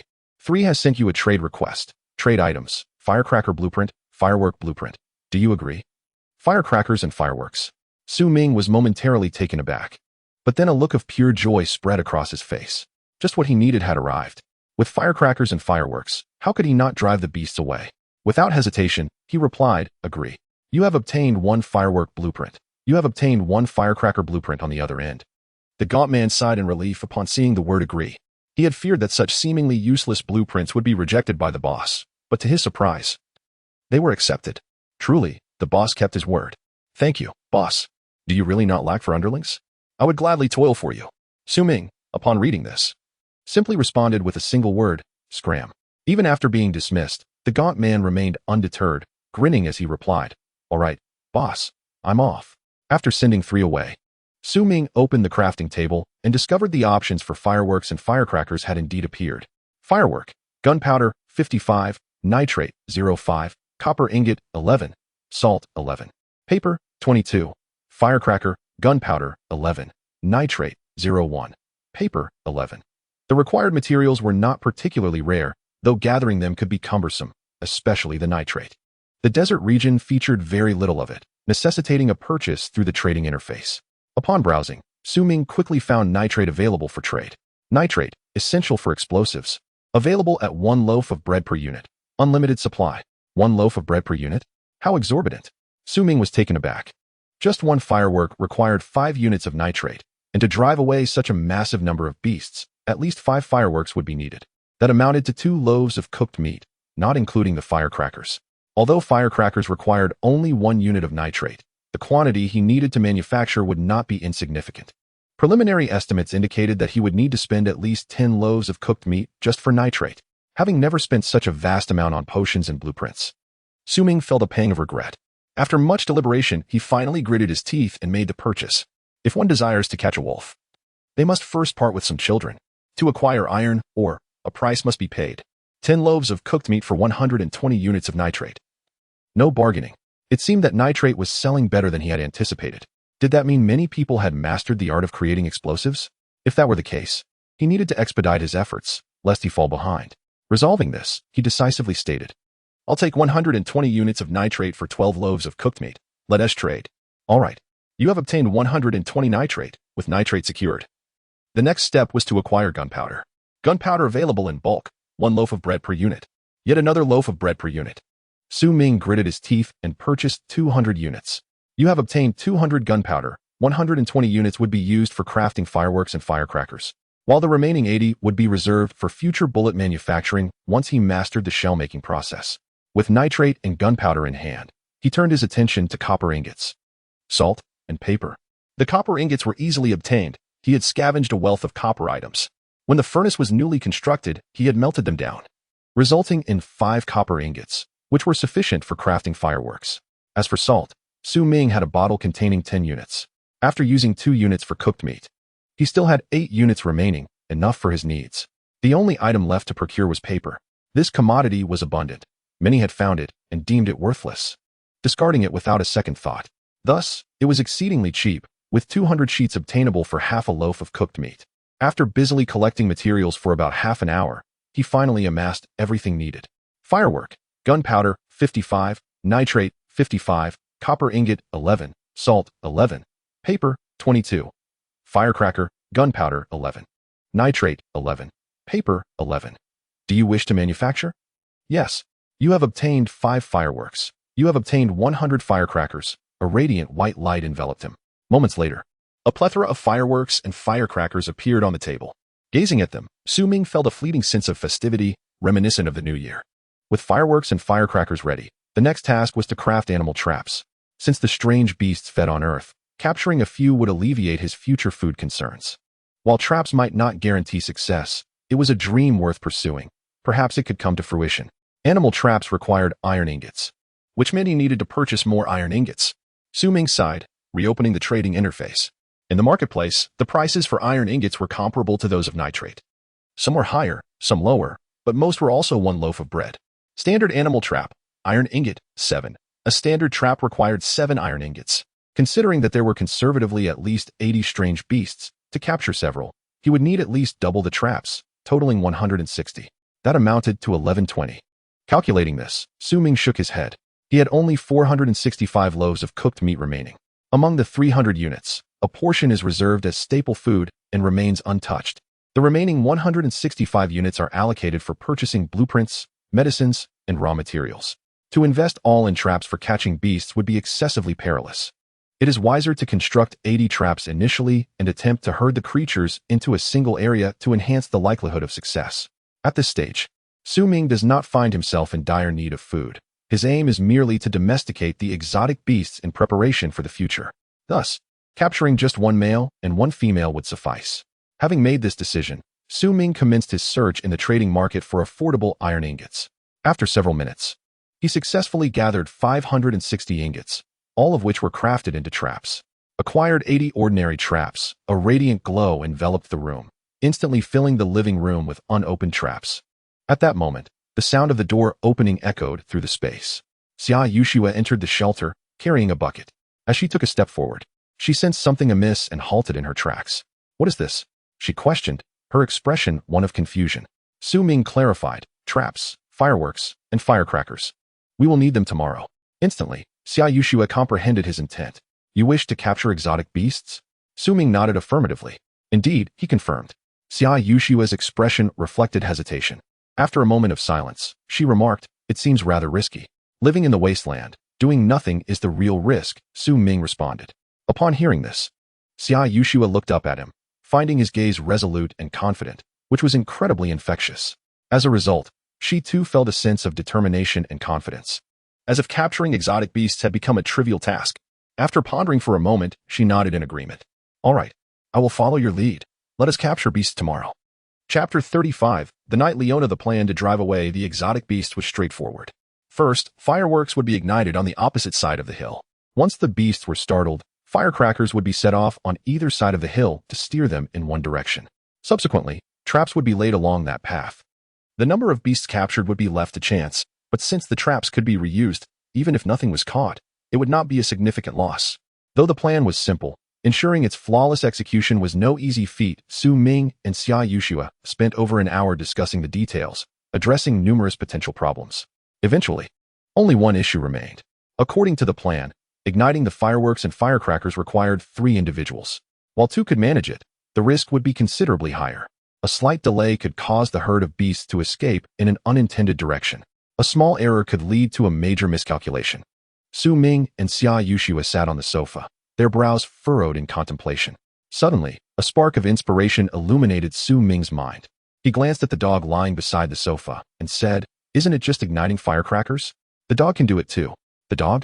Xia Yushua turned to look at the creature, her expression becoming somewhat perplexed. The dog, oblivious to the conversation, was still licking its fur, but upon hearing its name, it lifted its gaze towards Su Ming, displaying its usual eager smile. Xia Yushua shook her head, saying, "Even if it's clever enough to know how to ignite firecrackers, accidents could still occur." A woof.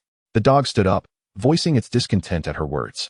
The imposing figure of the wolf, over a meter long, was as intimidating as any mid-sized exotic beast. In an instant, Xia Yushua fell silent. While Su Ming could command the wolf, she understood that she could not do the same. "Let us have the dog try it tomorrow. If it works, we'll let it handle it. Otherwise, we will stick to the original plan," Su Ming suggested, gently stroking the wolf's head. "That will have to suffice." Xia Yushua nodded in agreement. With the plan settled, the next step was implementation. Su Ming retrieved 3 pieces of roasted meat from his backpack, handing one to Xia Yushua and the dog, saying, "We need to set up the traps in the morning, so let us fill up for the tasks ahead." Xia Yushua hesitated momentarily, but did not refuse. Accepting the roasted meat, Consider it a debt, she remarked. Upon hearing this, Su Ming produced a piece of bread and offered it to her. I'll lend you this piece of bread as well. Don't forget to repay me after the hunt. Xia Yushua smiled. If we succeed, I'll return double. At that moment, darkness enveloped the sky. In the living room, the candlelight flickered. Su Ming and Xia Yushua savored their meal, alternating between bites of bread and roasted meat. For Su Ming, such fare was nothing extraordinary, as he had dined similarly before. However, for Xia Yushua, this meal held profound significance. It was her first proper meal since arriving in the wasteland. For a fleeting moment, she felt as if she were still at home, far removed from the harsh reality of the wasteland.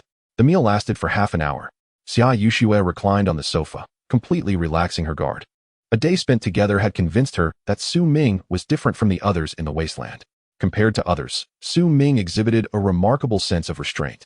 He possessed desires and ambitions, yet he understood the importance of self-control. In such a desolate place, one could not survive without desires. Nor could they thrive if their desires were unchecked. Only individuals like Su Ming, who balanced ambition with restraint, could endure until the end. As Xia Yushua contemplated this, she instinctively reached out to rub her stomach. After so many days, she had never felt so full before. It was a bit overwhelming. Observing this, Su Ming raised an eyebrow slightly, surprised. He had thought of Xia Yushua as an ice-cold figure, but it seemed that was not entirely true. Get some rest. We'll set off early tomorrow to complete everything before nightfall. Yes, Xia Yushua replied, her voice melodious, evoking a sense of springtime warmth.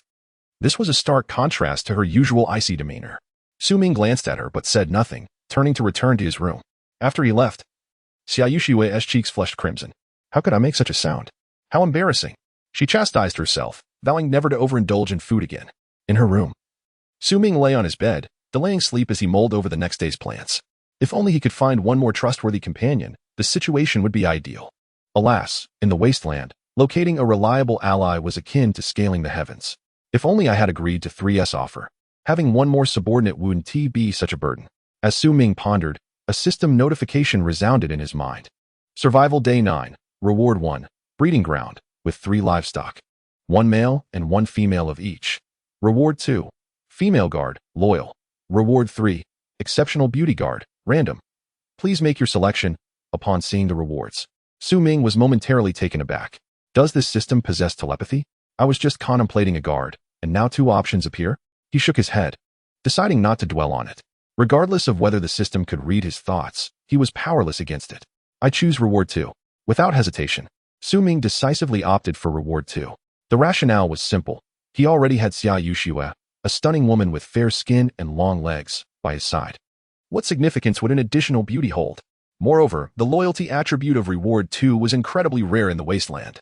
Even the carefree dog merely exhibited loyalty, underscoring the value of such a trait. At that moment, I feared that if I were to let her take the bullet for me, she would not hesitate in the slightest. Acquired female guardian, loyal, 1. Description: a formidable female knight from the kingdom of Lordaeron. Her loyalty is beyond question. Status: healthy. Skills: 1. Never betray. A loyal knight of Lordaeron will never betray her lord. 2. Chivalry: humility, honor, sacrifice, bravery, compassion, honesty, justice, spirituality. 3. Unyielding: the Knight of Lordaeron raises her shield, reducing damage from incoming attacks by 90 for 1 minute. Cooldown: 12 hours. A radiant light enveloped the room. A heavily armored female knight appeared in Su Ming's chamber. Upon seeing Su Ming, she stepped forward without a moment's hesitation and knelt on one knee, proclaiming loudly, "Esteemed Lord Su Ming, your most loyal servant, Leona, greets you." Chapter 36. Successful Hunt. Su Ming gazed at the kneeling knight, clad in armor, a warm smile gracing his face. "Welcome, my knight Leona." Due to the absence of a designated room for Leona, she would have to sleep in the common area that night. Fortunately, there was a bed in the wooden crate, sparing her the discomfort of the sofa. "Leona, rest well. We have tasks to attend to tomorrow," Su Ming advised after preparing the bed. "Yes, my lord." Leona placed her left hand on her right breast and nodded slightly, conveying her respect. In the next moment, a white light enveloped her body. The next second, her heavy armor vanished, replaced by ordinary noble attire. Su Ming, taken aback by the sight, inquired, "What happened to your armor?" Leona replied, "It is in my backpack." Surprised, Su Ming asked, "Backpack?" "Indeed, my lord. My backpack can store 10 items," Leona explained. It seemed that the summoned guardians also possessed backpacks, making travel significantly more convenient. All right, rest early. Su Ming reiterated before turning back to his own room. A night of silence ensued. The following morning, Xiao Ishui awoke earlier than Su Ming, opening the door to find Leona before her. She froze momentarily. Who are you? Trusting Su Ming and Air Guzi implicitly, her first instinct was not to reach for her weapon, but to inquire. Dressed in noble attire, Leona sat by the bed, polishing her sword. Hearing Xia Ishue's voice, she lifted her gaze and then stood, bowing respectfully. Esteemed madam, I am Leona, the loyal servant of Lord Su Ming. Xia Ishue was taken aback. You misunderstand. I am not a madam, merely a friend of Su Ming. My name is Xia Ishue. It is a pleasure to meet you. Leona hesitated for a moment, refraining from further bowing, and responded, hello. A sound of opening doors echoed. Both Leona and Xiao Ishue turned to see Su Ming standing at the entrance. Suddenly realizing that Xiao Ishue was present, how should he explain Leona's origin to her? Meanwhile, Xiao Ishue noticed Su Ming's slightly awkward expression and instantly understood. She proactively stated, I have already spoken with Leona, no need for introductions, regardless of her background. The fact that Su Ming allows her to stay in the common area indicates that she is trustworthy. Knowing this is sufficient. With that thought in mind, Xia Ishue asked, will Leona participate in today's operation? Yes, Su Ming replied. Then I will discuss the plan with her, Xia Ishue said, turning to Leona to elaborate on the hunting strategy. Leona stood attentively, listening with utmost seriousness. At this moment, Su Ming observed the scene in slight astonishment. Xia Ishue did not pry into Leona's origins, nor did she reject her presence. In fact, she appeared quite pleased. This was not what he had anticipated. However, it was for the best, sparing him the trouble. Since Xia Ishue did not dwell on Leona's background, Su Ming saw no need to explain. He retrieved 4 pieces of roasted meat from his backpack and placed them on the grill, listening to Xia Ishue recap the plan. An hour and a half later, in a certain direction on the hillside, Su Ming, Xia Ishue, and Leona, each holding a pile of animal traps, set to work. The denser the traps were laid, the greater the chances of capture. Yes, my lord. Soon, 80 traps were successfully set. Next came the fireworks and firecrackers. Su Ming looked at Xia Ishue and Leona, instructing, remember, your safety is paramount. If anything goes awry, flee immediately. Do not attempt to rectify the situation. Understood? The objective of this operation was the open iron mine. Capturing the extraordinary beasts was merely an ancillary goal. Whether they succeeded or not was of little consequence. However, any mishap involving Xia Ishue, Leona, or Air Guzi was unacceptable to Su Ming. Leona, yes, my lord. Xia Ishue understood. Su Ming glanced at Leona, then at Xia Ishue, and commanded, let us depart. Half an hour later, they arrived at the designated location. Gazing at the hillside before him, Su Ming took a deep breath, pulled out a lighter, and ignited the fuse. Brilliant fireworks shot into the sky, bursting into a cacophony of sounds. Boom, boom, boom. On the other side of the hillside, dozens of yaks, bewildered by the noise, were utterly unaware of the cause. Boom, boom, boom. The fireworks erupted again, and the yaks finally reacted, emitting cries of confusion as they bolted in panic. Xia Ishue and Leona, hiding on either side, wasted no time igniting the firecrackers. In an instant, the sound of firecrackers echoed across the land. Bang, bang, bang, bang. With noise emanating from 3 sides, the beasts were left with only one escape route. Gradually, all the extraordinary creatures began fleeing in the same direction, bleeding in distress. As they ran, one creature suddenly felt a sharp pain in its leg, its knee buckling uncontrollably, nearly causing it to topple over. Oh! The creature let out a mournful wail but dared not stop, continuing to flee. Yet, after a couple of steps, another surge of pain shot through its other leg. This time, it could no longer move. With its knee bending, it collapsed onto the ground. Similar fates befell other extraordinary beasts. Some, in their haste, stepped into the first trap and were thrown into the air, crashing onto the ground, rendered immobile. The scene descended into utter chaos. The wails of the extraordinary beasts audible even from a distance, stirring excitement in Su Ming's expression. It worked. 10 minutes later, Su Ming stood before the traps, gazing at the fallen beasts with an uncontainable smile. To have captured 4 was beyond his expectations. If they included both a male and a female, it would be a tremendous gain. Beside him, Xia Ishue was equally exhilarated, nodding in agreement. Even if they are all males, slaughtering them for meat will yield a substantial amount. A woof. Air Guzi barked in affirmation. At that moment, the trio and the wolf were filled with joy. While the extraordinary beasts continued to moan, their cries hauntingly sorrowful. Let us each take one and bind them, Su Ming declared.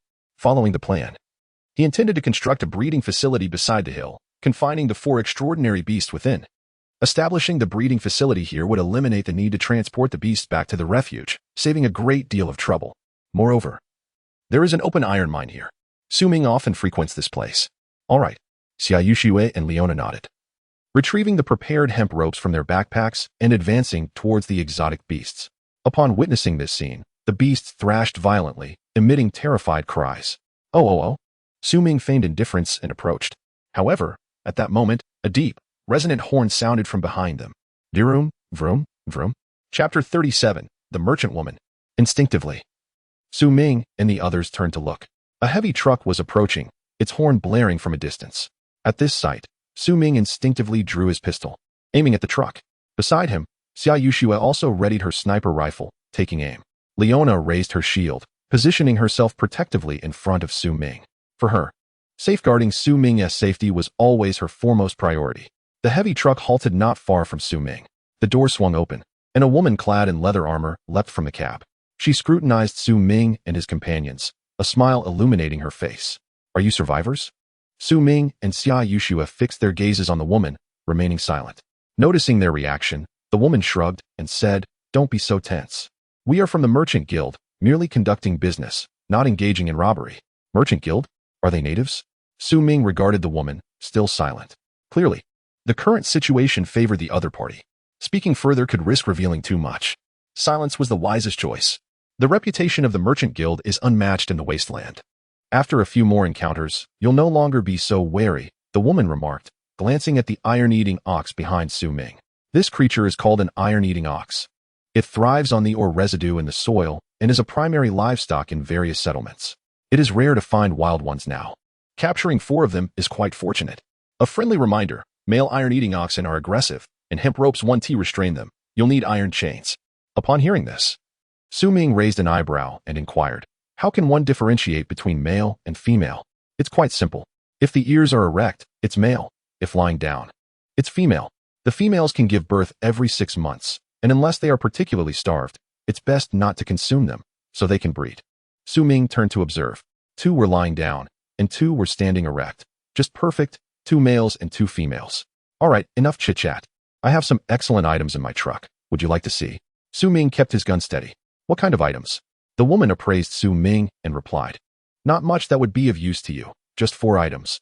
A vial of agility potion, a homemade rifle, a portable electric drill, and a mountain motorcycle. Su Ming's eyes brightened at this. All 4 were valuable items. How do we trade? Trading with survivors isn't about what we want. It's about what you have, the woman said with a hint of mockery. Su Ming pondered for a moment, retrieving 100 pieces of roasted meat along with various exotic beast blood, hearts, and livers from his backpack. A shimmering light appeared, and a table manifested between Su Ming and the woman, upon which the roasted meat, blood, and hearts were laid out, a marvel of spatial technology. The woman gazed at this spectacle with admiration, exclaiming, Surely, the ones who brought you here must be divine. Hearing this, Xia Yuxue smirked disdainfully. Even if they're divine, they must be wicked deities. Su Ming, however, remained unfazed, fixated on the woman, observing her reaction. Quality roasted meat was a hard currency, and having gathered so much meant the 3 of them were among the elite survivors. The blood of exotic beasts was a material for strengthening the body and making potions, but its value depended on the species. For instance, rabbit blood was of no worth, though it could be consumed as a beverage. What do I see here? The heart of the frenzied lion. The woman's eyes widened in astonishment as she examined the large heart on the table. After a prolonged scrutiny, she confirmed, An exquisite heart of the frenzied lion. It appears to be no more than 3 days old. I didn't expect survivors like you to possess such a treasure. The woman's expression shifted as she looked at Su Ming, her demeanor transforming from mockery to earnestness. I retract my previous statement. You could trade for even more items, such as a personal flying machine, a heavy machine gun, or an impervious fortress. The fortress would require the Merchant Guild's construction team, taking no more than 3 days to complete. The others you can take immediately, provided you are willing to trade your exquisite heart of the frenzied lion. A flying machine? A fortress? A heavy machine gun? Su Ming and Xia Yuxue were taken aback by the woman's words. They hadn't anticipated that the merchant guild she belonged to was so formidable, able to procure such valuable goods. No wonder she dared to drive such a heavy truck through the wasteland. They had the capability. With such an abundance of treasures, how should one choose? For a moment, Su Ming found himself deep in thought. After a brief pause, he looked up at the woman and asked, How is the drill powered? The woman replied, with solar panels. It charges while in use, offering peace of mind. It comes with a 3-month warranty, and any issues can be repaired for free. If there is a problem, where do I find you? Our guild has permanent settlements in all 5 regions. You will need to explore for the addresses. The woman added. The reputation of the merchant guild is unparalleled. Rest assured, the permanent settlements do exist. What is the price? If you trade the heart of the frenzied lion. Aside from the drill, you can also obtain the agility potion and a homemade rifle. Without hesitation, Su Ming replied, I want to use the heart of the frenzied lion. 100 pieces of roasted meat. Su Ming insisted, make it cheaper, 80 pieces. The woman shook her head. The guild does not negotiate. It's 100 pieces of roasted meat for you, just as it is for others. Su Ming fell into contemplation.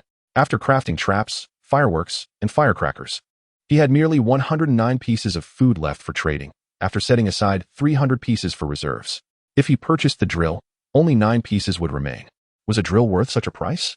After a moment of hesitation, Su Ming said, I'd like to see the merchandise. The woman agreed, calling out loudly, bring the drill. In the next instant, 2 towering men, each over 2 meters tall, approached, carrying an enormous electric drill. Su Ming and Xia Yushua exchanged glances instinctively, reaching a silent consensus. These 2 were not human. Even if they were, they had undergone mutations. The reasons were evident: their gray skin, crimson eyes, and massive physiques bore little resemblance to humans, resembling exotic beasts instead. The drill consisted of 2 parts.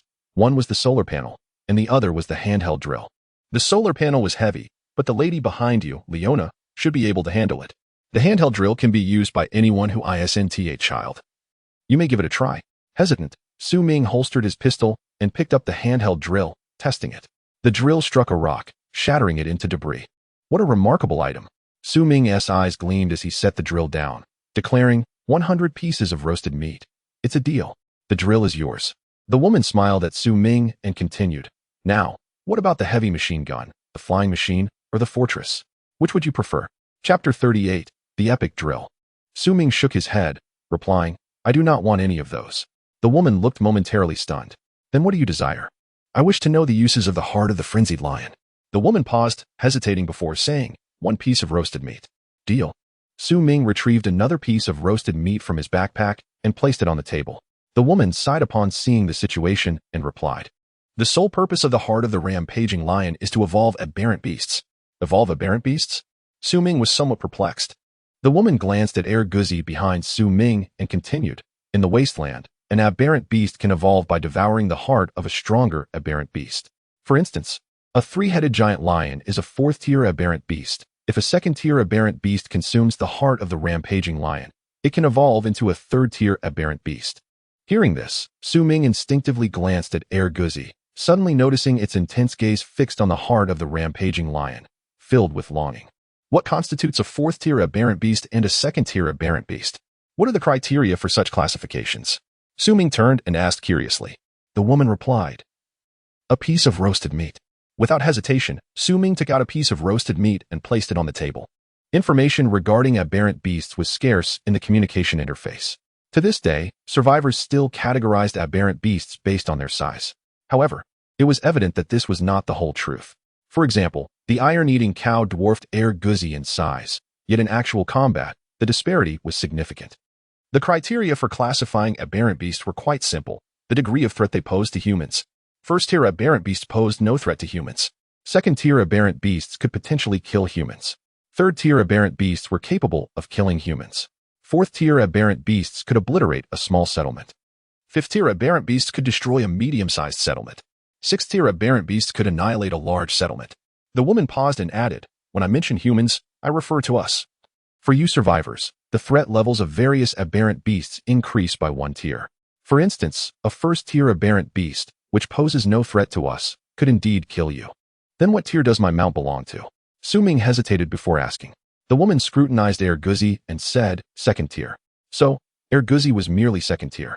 It seemed that the physical prowess of the indigenous people was indeed a tier above that of humans. What use do you have for the heart of the rampaging lion? Su Ming inquired further. The woman shrugged and replied, what use is the heart of the rampaging lion to you? It is, of course, for your pet. Su Ming understood the woman's implication and refrained from pressing further. The woman glanced regretfully at the heart of the rampaging lion and asked, are you sure you do not wish to trade? Su Ming nodded absolutely. Such a shame, the woman said. A fourth-tier aberrant beast's heart is quite a rarity these days. Since there is nothing to trade, we shall take our leave. I hope to see you again, survivor. I too hope to see you again, Su Ming replied. The woman smiled at his words and turned to leave. Halfway through her departure, she paused, seemingly conflicted. Ultimately, she shook her head and turned back. Reaching into her pocket, she retrieved an object and tossed it onto the ground. Take good care of this. You are the first survivor to receive it. After speaking, she did not linger and climbed aboard the truck. The heavy truck emitted a loud horn and soon vanished from Su Ming and the other's sight. Once the truck departed, Su Ming picked up the object the woman had left behind. It was an exquisite iron plate, inscribed with the words Merchant Guild. Acquired premium client status with the Merchant Guild. Description: you are a premium client of the Wasteland Merchant Guild. 1. During your next transaction with the guild, you will receive a 10 discount. 2. You will have the right to reside in the guild's 5 major permanent settlements. 3. For a certain price, you can receive assistance from the guild's guards. The first survivor to obtain such a plate? It sounded quite promising. Su Ming glanced at the description in his hand and a smile spread across his face. He then retrieved several ropes from his backpack, handing them to Leona, instructing, tie the 2 males securely. Among the 3, Leona possessed the greatest strength, making her the most suitable for restraining the male iron-eating cows. Yes, my lord. Leona responded without hesitation, taking the ropes and approaching the iron-eating cows. Before long, the 4 iron-eating cows were bound tightly, unable to move. During this process, only one male iron-eating cow struggled slightly. The other 3 made mournful sounds without any resistance. With the iron-eating cows secured, it was time to construct the breeding pen. Su Ming's initial plan was to bind them with ropes and then enclose the area with wooden walls. However, after hearing the woman's words regarding the Merchant Guild, it was clear that wooden walls would not suffice to contain the iron-eating cows. At the very least, stone walls were necessary. But acquiring stones was not an easy task. After a moment of hesitation, Su Ming suddenly had an idea and looked towards the electric drill beside him. With an electric drill, obtaining stones for the walls would be a breeze. Without further adu, he commanded, Leona, carry the battery pack and follow me up the mountain. Xia Yishua, watch over these iron-eating cows. Guzi, go patrol. Understood. Xia Yishua replied, remaining in place. Guzi promptly began its patrol, while Leona shouldered the battery pack and followed closely behind Su Ming. Upon reaching the mountain, they selected a suitable location. Su Ming instructed Leona to set down the battery pack, then grasped the electric drill, turning it on. Instantly, the electric drill roared to life, its sound echoing across the hill. Acquired 7 stone blocks, acquired 5 iron, or acquired 1 copper, or acquired 1 nitrate in mere moments. Su Ming's backpack was filled with a substantial amount of stone blocks, sufficient for constructing stone walls. Leona, deliver these stone blocks to Xia Yishue so she can build the stone walls. I will continue mining, Su Ming said as he traded the stone blocks to Leona. Yes, my lord. Leona nodded and departed the hill. Su Ming resumed mining as time passed. The sky gradually darkened, and Su Ming's backpack was nearly brimming with various ores. Finally, he switched off the electric drill. It was time to head back. Upon his return, what should he do with the electric drill? He couldn't just leave it here, could he? Su Ming looked at the electric drill, a frown crossing his face. But soon, he thought of a solution and smacked his forehead. He could simply pack the electric drill into his backpack. How could he have been so foolish? Earlier, that woman from the Merchant Guild had mentioned that Leona could carry the electric drill, leading Su Ming to mistakenly believe it could only be transported. He entirely overlooked the fact that he had a backpack. The woman from the Merchant Guild was an indigenous person and did not have a backpack, while he, as a survivor, had one. Su Ming slapped his forehead and then looked at the electric drill, focusing his thoughts. The next moment, a notification sounded. Acquired epic electric drill. Su Ming paused slightly upon hearing the sound. An epic electric drill? Wasn't that just a step away from being legendary? Chapter 39. Rising temperatures. It is worth noting that Su Ming still had an item upgrade card in his backpack, which could elevate an item's quality by 1 tier. Using it on the electric drill would be perfectly appropriate. Would you like to use the item upgrade card? Su Ming. Yes. Epic electric drill to legendary electric drill. As the system notification concluded, Su Ming took out the upgraded electric drill. The upgraded drill was more compact, and with the solar battery pack, it could easily be carried by 1 person. After testing it, he found that the mining efficiency had also improved. What used to take 5 minutes to mine 1 or 2 pieces of, or could now yield 2 or 3. It could indeed be called a mining artifact. What a wonderful tool. With this, would he ever have to worry about a shortage of ores in the future? Su Ming grinned widely at the electric drill in his hand. After stowing it away, he descended the hill. Xia Yishue, Leona, and Guzi had already gathered together. Behind them was a makeshift cow pen enclosed by stone walls. Xiao Ishiwa looked at Su Ming and said, "Time is limited, so we could only build this much. We can improve it tomorrow." Su Ming nodded in agreement, indicating that as long as they could surround themselves, it would suffice. The sky was beginning to darken, and it was time to return home, intending to discuss any matters later. Upon returning to the shelter, the darkness enveloped them entirely. The three of them settled onto the sofa, enjoying grilled meat while engaging in light conversation. Su Ming picked up a piece of meat and, as he chewed, remarked, "Have you noticed? It doesn't seem as cold at night anymore. Previously, one had to wrap oneself in a thick coat and cover with blankets to stay warm. Now, merely wearing the coat is quite sufficient." He had observed this change a couple of days prior, initially attributing it to the campfire's warmth. However, as the temperature continued to rise, it had evidently surpassed the campfire's influence, indicating a general increase in the wasteland's temperature. Indeed, it was warmer than before. Xiao Ishiwa nodded in agreement, her curiosity piqued. "I wonder if it's just our area experiencing this temperature rise, or if it's a widespread phenomenon." Upon hearing her words, Su Ming pondered and opened the survival manual to send a message. Has anyone else felt that the nighttime temperature has increased? No sooner had he sent the message than responses began flooding in. "Indeed, I noticed it earlier. The temperature is rising. Now, it's at least 5 degrees above zero at night. No wonder the strange beasts have been more active these past few days. Does this mean that nights will become even more perilous? That is only if you are weak. For some larger gatherings, the rise in temperature is advantageous, allowing them to work at night." Exactly. Brother Who has already started organizing teams for nighttime mining. It won't be long before we achieve mineral independence. Under Brother Who's leadership, our gathering is steadily improving. If anyone wishes to join us, just message me privately with your coordinates, and we will send someone to escort you. I am 36, and you are welcome to join Brother Who's family. Brother Who? Huh.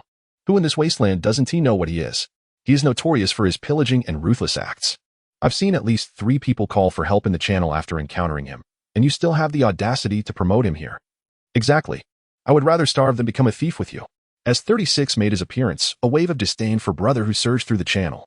Clearly, the group held strong contempt for wasteland bandits. Through their exchanges, Su Ming gleaned a warning. As temperatures rose, the nights in the wasteland would become increasingly perilous. The threats were not only from the more active strange beasts, but also from bandits like Brother Who. After all, no one could predict if wasteland marauders would pry open the doors of their shelter while they slept to steal their possessions. With this thought in mind, Su Ming rose from the sofa and approached the shelter's door, accessing the construction interface. Standard iron door, iron ingots, 15. Would you like to build it? Yes. Standard wooden door, standard iron door. A white light enveloped the door. In the next moment, the original wooden door transformed into a fortified steel door, exuding a sense of security. After upgrading the door, Su Ming returned to the sofa, turning to Xiao Ishiwa and Leona with a serious expression.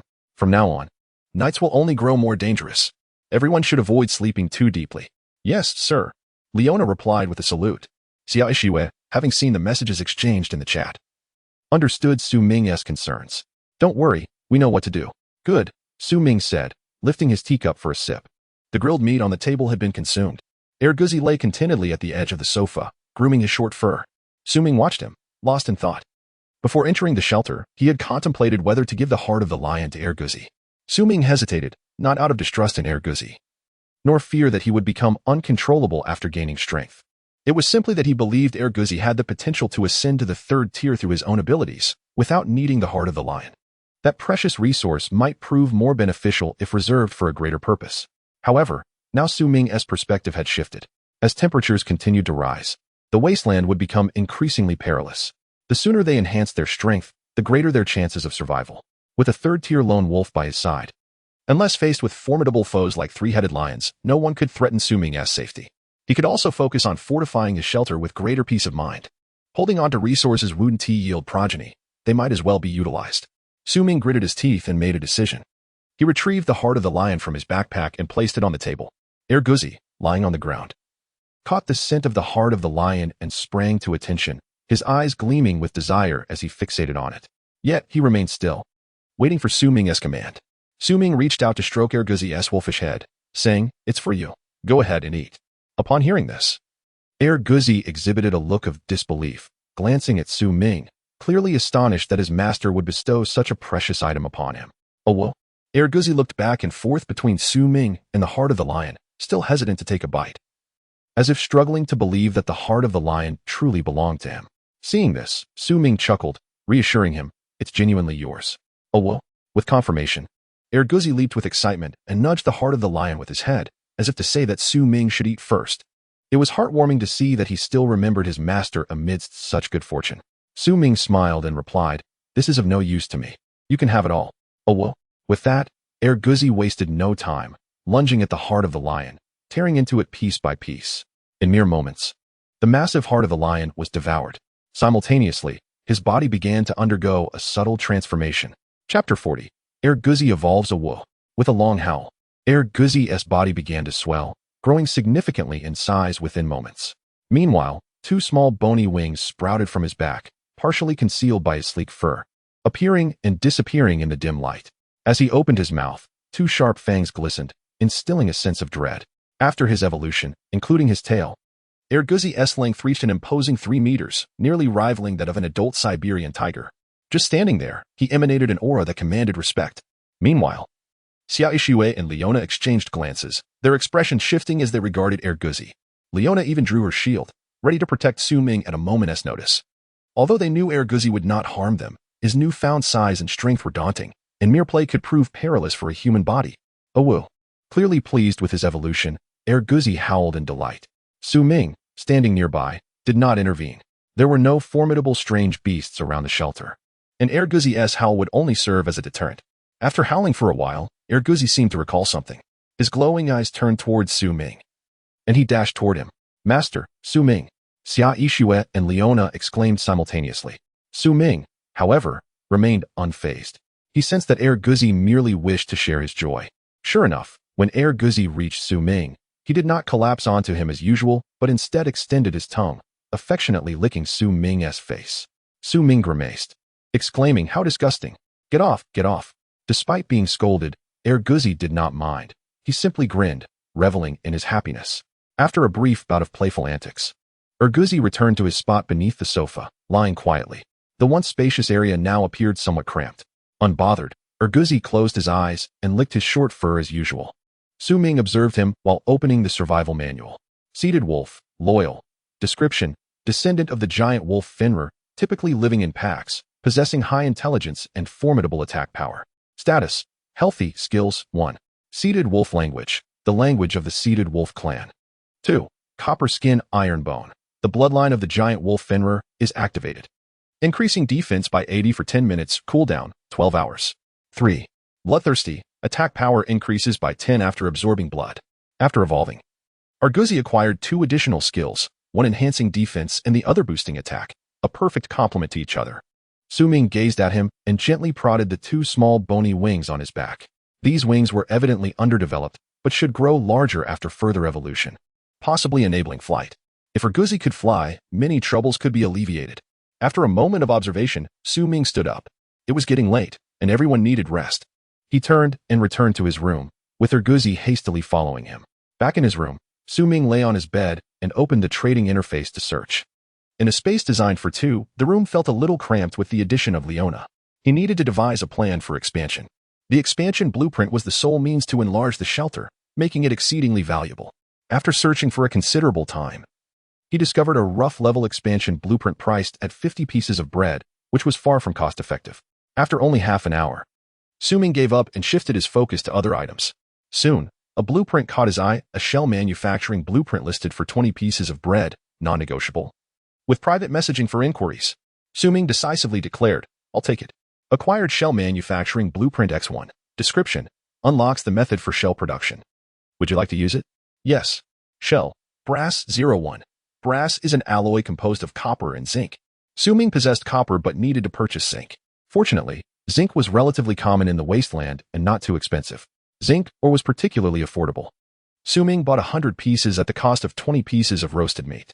Having completed all his tasks, including food reserves, Ming's backpack contained only 287 pieces of roasted meat.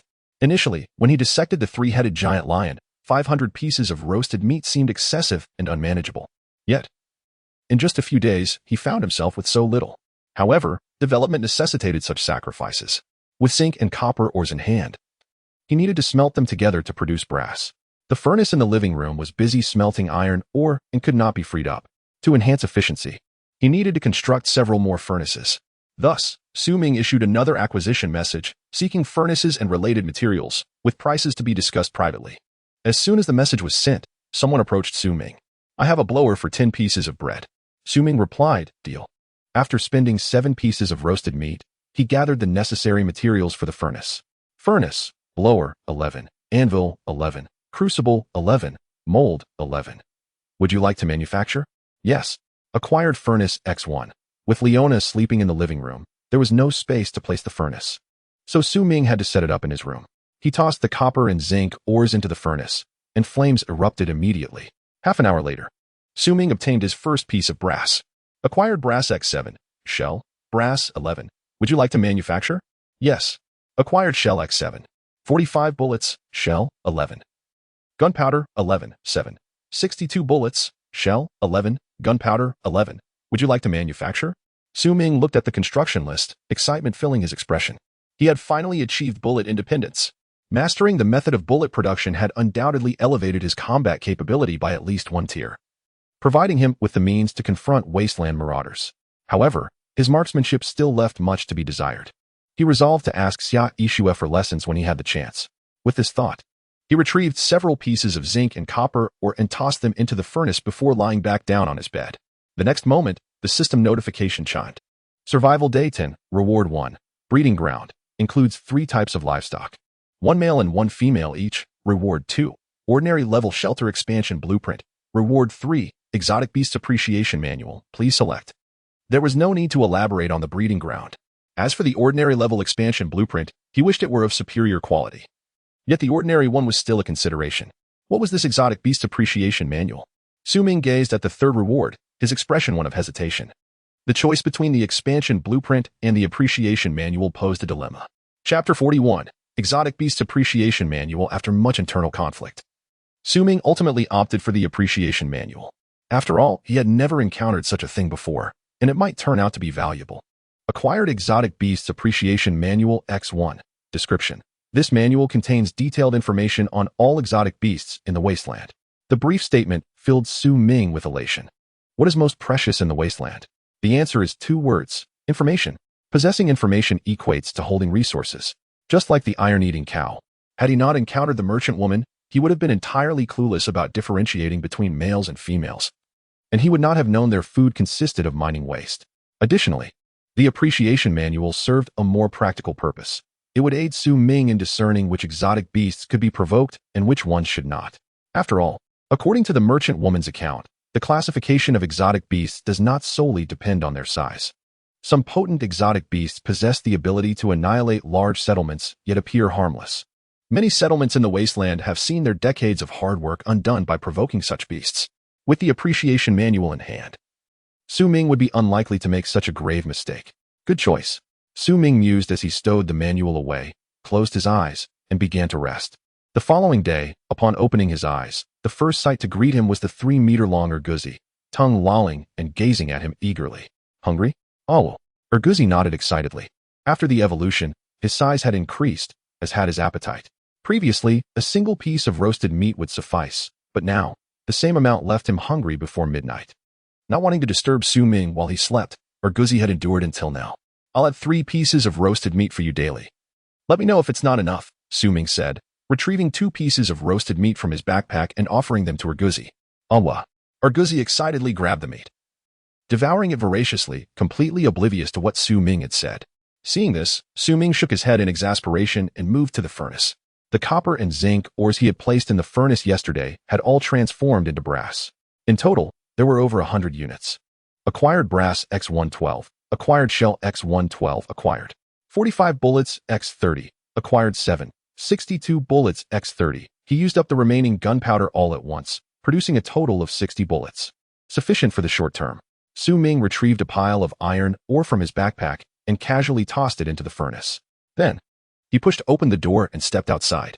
In the living room, Xia Yixue and Leona were already awake, seated on the sofa, enjoying their breakfast. Master, Leona exclaimed upon seeing Ming, quickly rising to perform a respectful bow. Nearby, Xia Yixue observed this exchange with a perplexed expression. After 2 days of interaction, She remained uncertain about the nature of the relationship between Leona and Su Ming. Why was Leona so subservient in front of him? Did she possess some compromising secret that placed her at Su Ming's mercy? While lost in thought, a large hand reached out to her, revealing several bullets in its palm. Here are 62 bullets as payment for your work yesterday, Su Ming stated. Xia Yixue was momentarily taken aback, suddenly realizing he was referring to the hunting of exotic beasts. Her contribution had been minimal, merely igniting firecrackers and constructing shelters. She had provided none of the raw materials. Thus, receiving 30 bullets as payment seemed reasonable. All right, Xia Yixue replied without hesitation, accepting the bullets and continuing her meal. Her breakfast consisted of a quarter of roasted meat and a bowl of hot water with bread. Compared to Su Ming and Leona, her meal was somewhat lacking, but it was a significant improvement from before. Su Ming glanced at the bread in her bowl and remarked, "There's no need to be overly frugal with food. I have reserves. As long as you remain in the same shelter with me, you won't go hungry." Xia Yixue felt a warm current flow through her heart upon hearing this, yet she concealed her emotions and merely nodded in a cool manner. After satisfying their hunger, it was time to work. According to the plan, they were supposed to cultivate the land in the morning and mine in the afternoon. However, due to the unfinished construction of the farm and the lack of inspection around the mining site, today's cultivation was temporarily cancelled. Su Ming led Xia Yixue and the others directly to the mining site. At the foot of the hill, a conspicuous farm enclosed by stone walls stood out. Tear down the stone walls and build a larger enclosure inside, surrounded by iron railings, Su Ming instructed, looking at Xia Yixue. She hesitated and replied, "I haven't unlocked the construction method for iron railings yet." Su Ming smacked his forehead, almost forgetting. Only he could unlock buildings related to iron. Then you go mining. "And I will build the farm," he decided. Xia Yixue nodded in agreement. Su Ming traded a legendary-level electric drill to her. Upon seeing it, she was taken aback. "Why is this different from yesterday's?" Su Ming explained, "I have an item upgrade card, and I upgraded it." Xia Yixue glanced at Su Ming in surprise. An item upgrade card? Such a thing exists? How many secrets was he hiding? While mining, focus. Your safety is not a concern with Air Guzzi around, Su Ming advised. Understood, Xia Yixue nodded, taking the electric drill and heading up the mountain.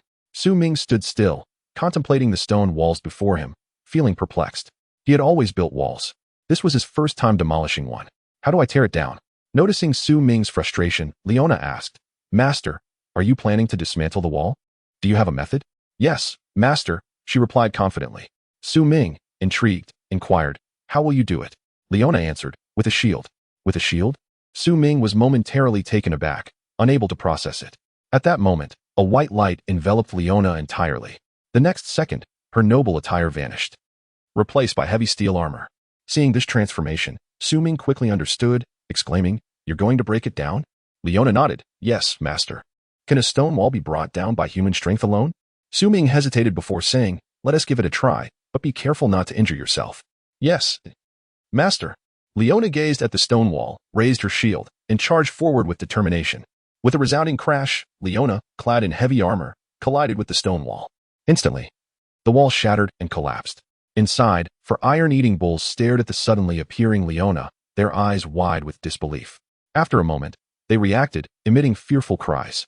Not just the iron-eating bulls, even Su Ming felt a jolt of trepidation at the sight. He knew Leona was formidable, but he had not anticipated her strength to this extent. She had brought down the wall with her body. Su Ming recalled that only 3 giant lions could accomplish such a feat. "Well done, Leona," he praised sincerely. Leona stood proudly, bowing. "Serving my master is my honor." Su Ming regarded her with delight. This was far superior to any exquisite female guardian. After the wall fell, Su Ming collected the stones and rebuilt a wider stone wall in its place. The original wall had only allowed 4 iron-eating bulls to move about. The newly constructed wall could now accommodate dozens of them, to deter any carnivorous exotic beasts from approaching. Su Ming also took one of the giant lion heads and planted it in the ground as a warning. The 4 iron-eating bulls, sensing the presence of the giant lion, let out frightened cries. By the time all was completed, it was afternoon. Su Ming looked up at the sky, murmuring to himself, "It seems it will still be a while before dark." He decided to check on the fields. Chapter 42. Nighttime hunting. While it was still light, the 4 of them, along with one wolf, returned to the fields. As they approached, Xia Yixue became alert. "Something's been here." Su Ming paused, observing the ground. Indeed, he discovered some faint tracks. They were from exotic beasts, and not just one type. Xia Yixue crouched down, meticulously examining the footprints. After a moment, she concluded, "Some came last night, while others arrived this morning." Upon hearing this, Su Ming's gaze sharpened. They are indeed more active than before. Previously, exotic beasts rarely strayed from the ruins into such desolate areas. Judging by the tracks, they were all small exotic beasts. Su Ming furrowed his brow as he studied the footprints. After a brief contemplation, he made a decision. We should eliminate a few tonight. They need to learn that this place is not meant for them. Xia Yixue hesitated for a moment before nodding in agreement. All right. The fields were not far from the shelter, and driving away the exotic beasts from the fields was essential for the safety of the shelter. After all, no one wanted to open the door in the morning only to find a horde of exotic beasts waiting at the entrance. Having made their decision, the group returned to the shelter to rest for a while. As dusk approached, Su Ming donned his thick coat and took his handgun, making his way back to the fields. The surroundings were eerily quiet, devoid of any sign of exotic beasts. Let us each take a direction and stay focused. Don't get distracted, he instructed. Understood. As darkness fell, the howls of various exotic beasts began to echo from afar. Based on the sounds, they were quite distant from the fields. Gradually, Erguzi grew restless, lying down and staring listlessly ahead. Time ticked by, and soon it was night. Still, there was no sign of the exotic beasts. Su Ming frowned. Could it be that Erguzi's presence scared them away? The evolved Erguzi was a third-tier exotic beast, second only to the 3 giant lions. With him around, it was only natural that other exotic beasts would be deterred. Thus, Su Ming turned to Erguzi and said, Erguzi, you should return to the shelter. Upon hearing this, Erguzi stood up but did not leave. He let out a soft howl, seemingly concerned for Su Ming's safety. Rest assured, if there is danger, I will call for you. With this assurance from Su Ming, Erguzi finally felt at ease and left the fields. Now, only Su Ming and his 2 companions remained near the farmland. After waiting for another half an hour, a rustling sound suddenly emerged ahead. They were coming. Su Ming's gaze sharpened as he gripped his handgun tightly, focusing on the front. Before him stood a medium-sized exotic beast, sporting 2 long tusks and resembling a wild boar. Long-tusked pig. Description: second-tier exotic beast, known for its aggressive nature and carnivorous diet. Males are larger than females. Its primary attack method is a charge, with tough skin and high defense. Its weakness lies in its eyes, and it is not recommended for domestication. As Su Ming observed the beast, a series of information flashed through his mind, an exotic beast appreciation manual. To his surprise, this seemingly ordinary pig was actually a second-tier exotic beast. With such tough skin and strong defense, would his handgun be ineffective? However, if its weakness was its eyes, then with Xia Yixue's marksmanship, hitting its eyes should pose no problem. Su Ming leaned closer to Xia Yixue and whispered, Do you see that long-tusked pig? Aim for its eyes. Understood, Xia Yixue nodded, taking aim with her sniper rifle. 3 seconds later, a gunshot rang out. The long-tusked pig emitted a mournful cry before collapsing heavily onto the ground. Is it dead? Just like that? Su Ming was momentarily stunned. Then his face lit up with joy. The exotic beast manual was indeed invaluable. Without it, Su Ming would never have thought to aim for its eyes. Given its tough skin, he might have needed considerable effort to take it down. Before he could savor his victory, another piece of information appeared in his mind. Burrowing badger. Description: first-tier exotic beast, cautious in nature and carnivorous. Males have patterns on their backs, while females do not. Their attack method involves claws, and they excel at burrowing, being highly agile. Their weakness lies in low defense, and they are not recommended for domestication. Another one? Su Ming focused again, spotting a small mound of earth not far away. It seemed to sense something and was slowly retreating. If one did not observe carefully, it would be nearly impossible to notice. Su Ming pointed at the mound and said, Shoot at that spot. Xia Yixue hesitated, confused. There was nothing there. Wouldn't shooting be a waste of bullets? However, she followed Su Ming's instructions, aimed at the mound, and pulled the trigger. Bang! With a loud shot, a small exotic beast leaped up and fled in a panic. Xia Yixue was quick to react, firing again. Bang! The small beast fell to the ground, motionless. How did you know there was an exotic beast hiding there? Xia Yixue asked, putting away her gun, her eyes filled with astonishment. Just a hunch. Su Ming replied with a raised eyebrow.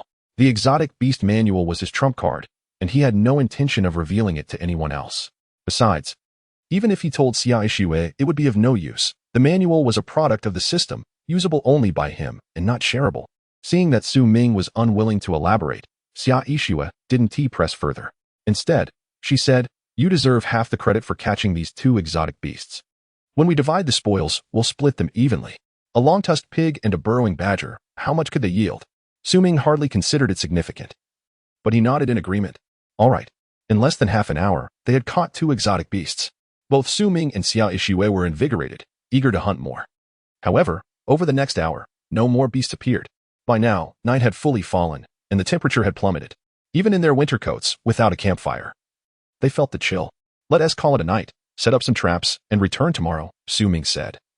Recognizing that it was unlikely any more exotic beasts would show up, he retrieved 40 animal traps from his backpack and distributed them to Xia Ishue and Leona, instructing them to set traps around the shelter. Then, he stood up, stretching lazily, and took out the heads of 3 giant lions, planting them in the center of the fields. The rising temperature indicated that, from now on, they could cultivate crops and vegetables without needing to build greenhouses. Ming planned to spend a day clearing the nearby exotic beasts before beginning to sow seeds, hoping to harvest before the temperature changed. Of course, if they were ordinary seeds, the growth cycle would typically take at least 3 to 4 months. Once sown, it would be nearly impossible to wait for harvest. However, Ming had inquired on the communication channel and learned that seeds in the wasteland differed greatly from ordinary seeds. For instance, chili peppers typically had a growth cycle of around 4 months, but in the wasteland, they only needed a week. This offered humanity a chance to cultivate crops.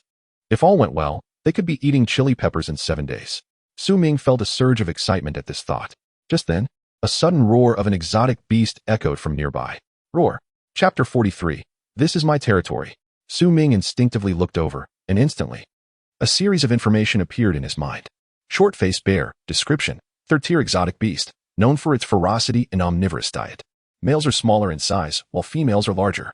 It boasts strong attack power and high defense, with no apparent weaknesses. Not recommended for domestication. Strong attack power, high defense, and no apparent weaknesses. How to defeat it. Ming stared blankly at the information. Roar. Another furious roar erupted. Not far away, a massive creature over 3 meters tall charged forward with thunderous intensity. Xia Ishue, quick on the draw, aimed for the bear's eyes and fired. Bang. The bullet struck the bear's shoulder, leaving only a small blood hole. It not only failed to halt the bear's advance but also enraged it further. Roar. The giant bear charged towards Ming and his companions with incredible speed, reaching them in the blink of an eye. Its enormous body rose up, and its sharp claws came crashing down mercilessly towards Ming. If it landed a hit, Ming would surely perish. In the nick of time, a figure leaped in front of him, unyielding. Leona raised her shield, standing firm before Ming, her expression resolute. Skill activated, damage reduced by 90. The bear's claw was absorbed by Leona's defense. Meanwhile, Xia Ishue seized the opportunity and fired 3 quick shots. Bang, bang, bang. 2 bullets struck the shoulder, and 1 hit the eye. Roar. The bear, in pain, went into a frenzy, flailing its claws wildly. Seeing this, Xia Ishue quickly retreated to create distance. After a moment, the bear regained its composure, its gaze once again locking onto Ming. As a third-tier exotic beast, its intelligence was comparable to that of a human. From the positioning and reactions of Ming and his companions, it sensed that Ming was the leader.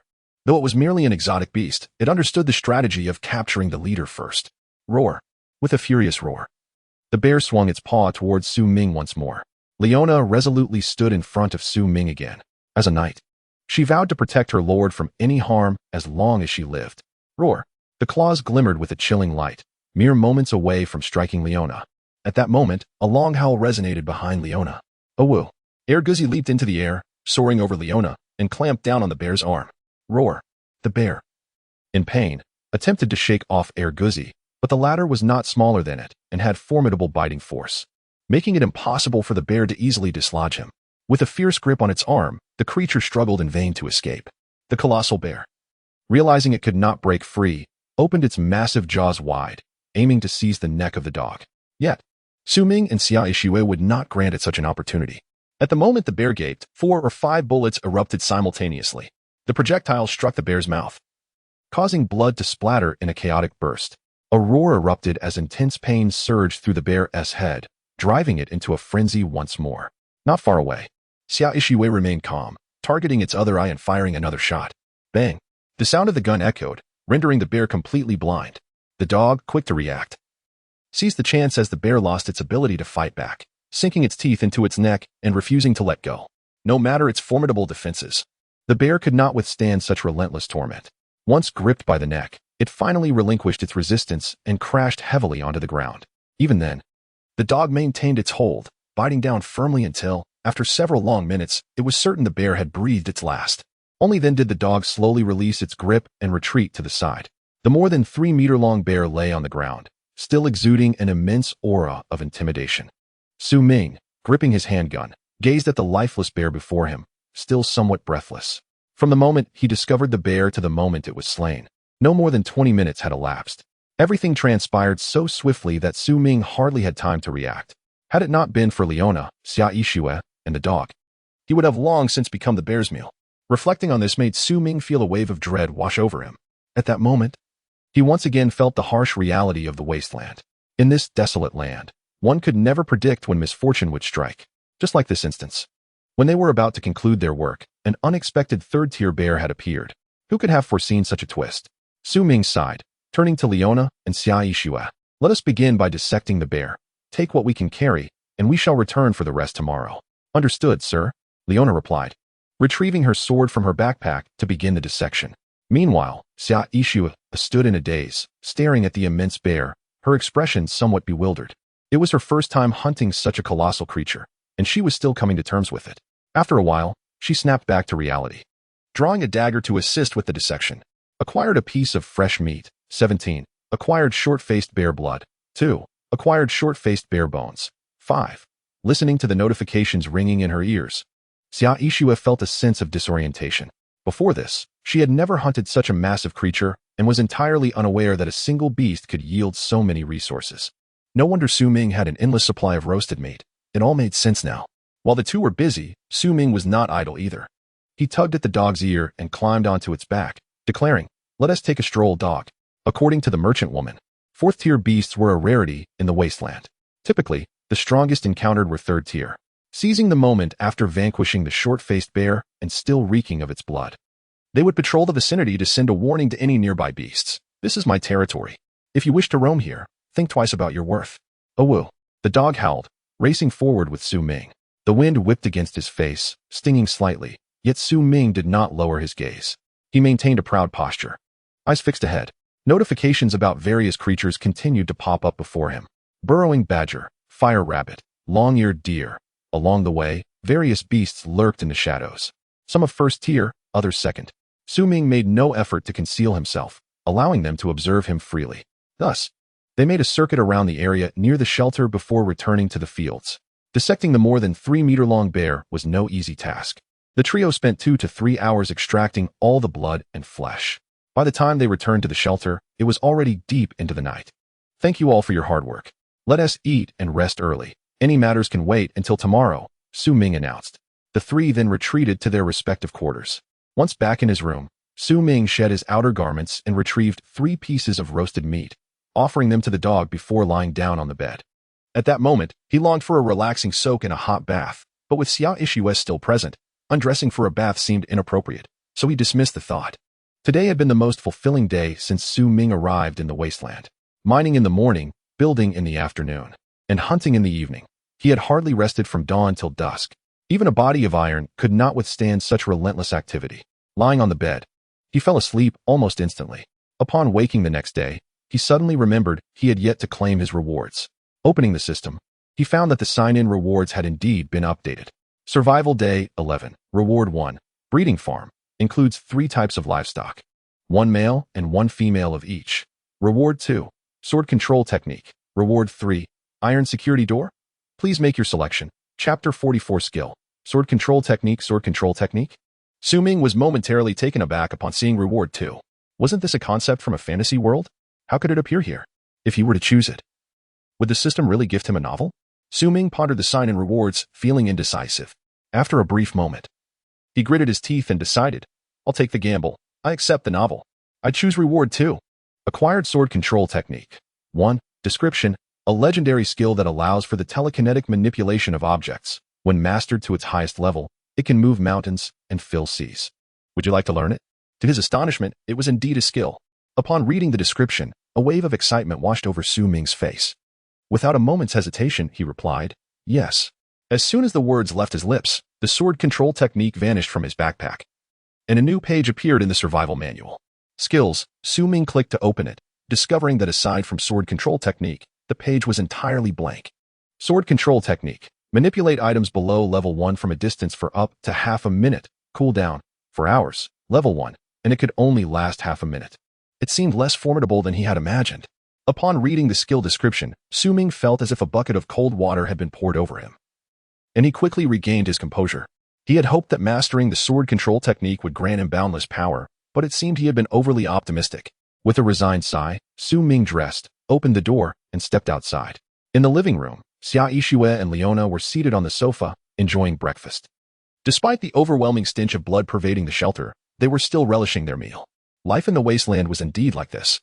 Ming found a spot to sit and took out a piece of bread, chewing thoughtfully. Let us divide the spoils from yesterday's hunt. I want to mention the first two beasts, as they yielded little, but the bear is the main focus. Aside from myself, the contributions from you three are about equal. So let us split the meat into 3 portions, one for each of you. The remaining organs, like hearts and livers, I'll keep for the shelter's construction. Any objections? Leona and the dog, one a loyal follower and the other a cherished pet, regarded Ming's belongings as his own. The division was of little consequence to them. The real consideration lay with Xia Yixue. Understanding this, she readily replied, "That sounds fair. I have no objections." Though she had only spent a few days with Ming, Xia Yixue felt an inexplicable confidence that he would undoubtedly shine brightly in the wasteland. This seemingly trivial matter appears abundant at first glance. Yet in the grand scheme of things, it is of little consequence. One ought not to dwell on such trifles. Moreover, I have reaped numerous benefits from the sanctuary without contributing significantly in return, sharing in the same rewards as others while my conscience remains uneasy. Upon seeing Xia Yixue's agreement, Ming continued, "In light of this, let us tally yesterday's gains. I have 31 pieces of meat, 7 bones, and 3 units of blood." The 3 of them computed their total. They had acquired a staggering 132 pieces of meat, 21 bones, 23 units of blood, 1 liver, 1 heart of the short-faced bear, and a collection of low-value scraps. These resources alleviated some of Ming's burdens, allowing him to engage in trade without hesitation. "This is yours," he declared, offering a portion of the supplies to Xia Yixue. She did not refuse and accepted the trade. "The remainder will stay with me. I shall inform you when it is needed," she stated, shaking her head. "There is no need," she added after a pause. "I trust you." Those 4 succinct words carried immense weight. In the wasteland, nothing is more precious than trust. Upon hearing this, Ming raised his gaze to meet Xia Yixue's. Coincidentally, she was also looking at him. Their eyes briefly locked before quickly averting. For Ming, Xia Yixue's trust held little significance. After all, in this desolate world, she had no one else to rely upon but herself. Nevertheless, hearing her say, "I trust you," warmed his heart. Regardless, he was not alone in the sanctuary. "From today onward, I intend to practice marksmanship," Ming declared earnestly to Xia Yixue. "Teach me." Xia Yixue hesitated for a moment before replying. "Marksmanship is not crucial for you." Indeed, Ming's role was to be the backbone, the leader. While accurate shooting might prove useful, it was not of paramount importance. "We are few in number. Every additional fighter is an asset," Ming countered. Xia Yixue remained hesitant and inquired, "What about ammunition?" "You need not worry. As long as our open mind remains operational, we will have no shortage of bullets," Ming replied confidently. Hearing this, Xia Yixue finally set aside her concerns and nodded. "Very well, I shall teach you to practice shooting for an hour each day." Ming nodded in agreement and turned to Leona. "Leona, from today onward, you shall teach me swordsmanship." Upon hearing this, both Xia Yixue and Leona were taken aback. Wouldn't practicing both shooting and swordsmanship be too exhausting? "My lord, your health," Leona began, only to be interrupted by Ming. "I am well aware of my own body. Dedicating 2 hours a day to practice is manageable." With Ming's assurance, Leona found it difficult to refuse. Placing her left hand over her right chest, she responded respectfully, "As you wish, my lord." The decision to practice both marksmanship and swordsmanship was not a whim for Ming. From the moment he encountered Xia Yixue, he had yearned to learn marksmanship from her. The events of the past few days had left him with little time to voice this desire. It was only after witnessing Xia Yixue's precision in hitting vital points while hunting the giant bear that Ming truly grasped the importance of marksmanship. Hence, he resolved to train under Xia Yixue, even if it meant sacrificing some time for scavenging. As for swordsmanship, it was less about the sword itself and more about building physical strength, endurance, power, and agility. Before meeting Leona, Ming believed his physical capabilities were sufficient for survival in the wasteland. However, encountering Leona revealed to him that such attributes were far from adequate for enduring life in such a harsh environment. The reason for his relatively comfortable existence was due to Erguzi. Without Erguzi by his side, even a mere second-tier mutant beast could easily claim his life. Therefore, improving his physical condition was imperative. Ming had never been one to shy away from hard work. Once he made a decision, he would see it through to the end. Throughout the morning, Ming diligently practiced marksmanship with Xia Yixue, expending 20 rounds of ammunition, resulting in noticeable improvement. Though he still lagged far behind Xia Yixue, a shooting champion, one cannot simply compare oneself to such an extraordinary talent. After completing his shooting practice, Ming did not rush into sword training, opting to schedule that for the evening to avoid exhaustion that could hinder his ability to respond to unforeseen events. After a brief rest, Ming headed to the cultivated land. The soil had been sufficiently prepared, and it was time to sow the seeds. Chapter 45. The hunter and the prey. Upon arriving at the fields, Ming suddenly noticed that the blood of the giant bear had seeped into the ground. He wondered if it would affect the seeds. After some deliberation, he resolved to plant them nonetheless. There was no alternative. Recultivating a section of land would take too long, and Ming could not afford to wait. He could only hope that the blood would not taint the soil. 7 types of seeds: wheat, chili peppers, Sichuan peppercorns, pumpkins, tomatoes, cucumbers, and cabbage were sown, each a small handful. Initially, he had intended to plant only chili peppers and tomatoes, but with Xia Yixue's arrival, the addition of 2 soil purification devices expanded the cultivation area, making it feasible to plant all 7 types. After sowing the seeds, the next step was to wait for them to sprout and mature. According to others, crops like chili peppers and tomatoes would mature within a week at most. If all went well, he would be enjoying stir-fried chili peppers with meat in just 7 days. Standing in the midst of the field, Ming gazed at the seeds with anticipation. Meanwhile, not far from the cultivated land, 3 lean men, armed and vigilant, scanned their surroundings. As they walked, the man in the middle suddenly halted, twitching his nose and furrowing his brow. "Do you smell that?" The other 2 exchanged puzzled glances. "Smell what?" "The scent of blood," Yuan Jun said, inhaling deeply, his brow furrowing even tighter. "It's a strong smell of blood." The other 2 looked at each other, shaking their heads in unison. "We don't smell anything." Yuan Jun regarded them with a serious expression. "I can smell it. You 2 need to stay alert. We may be facing trouble." Upon hearing this, the other 2 immediately tensed up. In the camp, Yuan Jun was renowned for his keen sense of smell. According to Brother Hu, it was sharper than a dog ass. That was precisely why Brother Hu had sent him out to scout. Throughout their journey, Yuan Jun's remarkable sense of smell had proven invaluable. Now, with his warning of potential trouble, it was likely that genuine danger awaited them. "Brother Yuan, should we turn back?" one suggested. Yuan Jun shot him a frosty glance. "Turn back? And what about the map? What will we say when Brother Hu asks?" The man hesitated before responding. "We could say we encountered a mutant beast and couldn't proceed. We've already crossed through ruins." "Do you think Brother Hu will believe we ran into a mutant beast?" Yuan Jun's words prompted the other 2 to furrow their brows deeply. They stood there, momentarily at a loss for what to do. The 3 of them were an exploration team, required to venture out daily to map the terrain, resources, and distribution of mutant beasts. If their exploration period was too short or their area too limited, they would face punishment from Brother Hu. Minor penalties were manageable, perhaps just a couple of days of hunger. However, severe penalties could lead to becoming a dish in Brother Hu's pot. "Let us proceed a bit further, but be cautious. If we encounter danger, we'll retreat. At least that will satisfy Brother Hu," Yuan Jun concluded after a moment of contemplation. The other 2, resigned, nodded in agreement. There was no other option. Thus, the trio pressed onward. Within the camp of Tiger Brother, the exploration team constituted the most expendable group of individuals.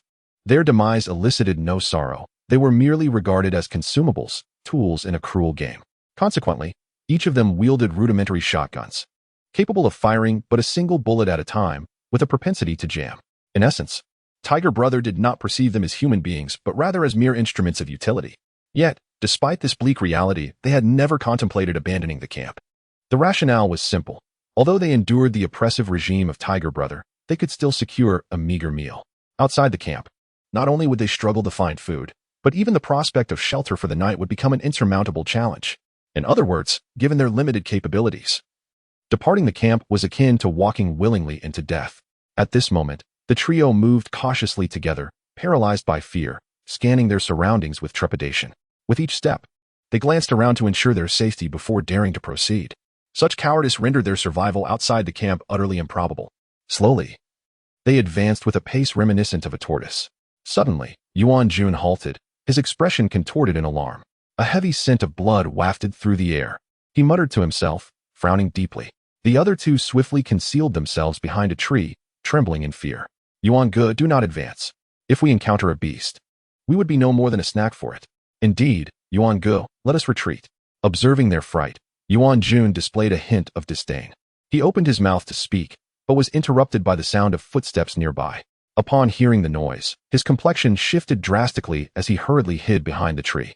Peering cautiously through the desolate foliage, he caught sight of a scene that left him momentarily speechless. He had believed the women in the camp were already stunning.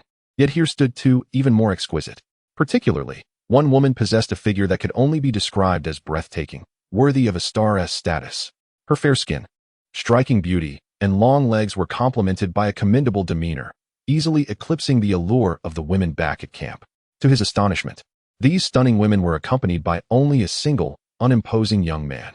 If he could capture both of them and bring them back to the camp, surely Tiger Brother would reward him with a promotion to captain. The thought sent waves of excitement coursing through Yuan Jun.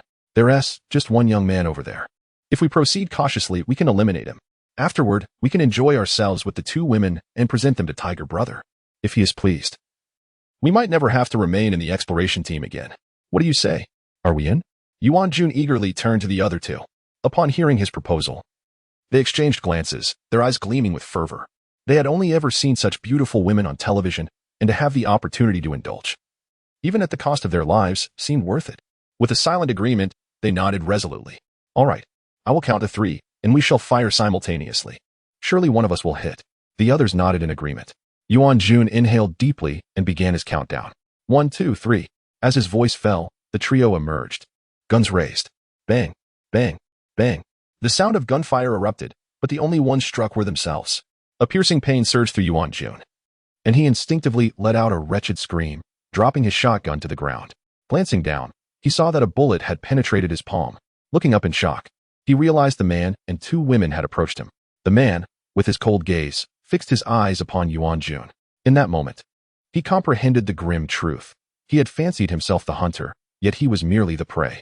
Why had he provoked them? Foolish. Utterly foolish. Yuan Jun felt a wave of regret wash over him, wishing he could slap himself in the face. At that moment, the man spoke slowly, his voice icy.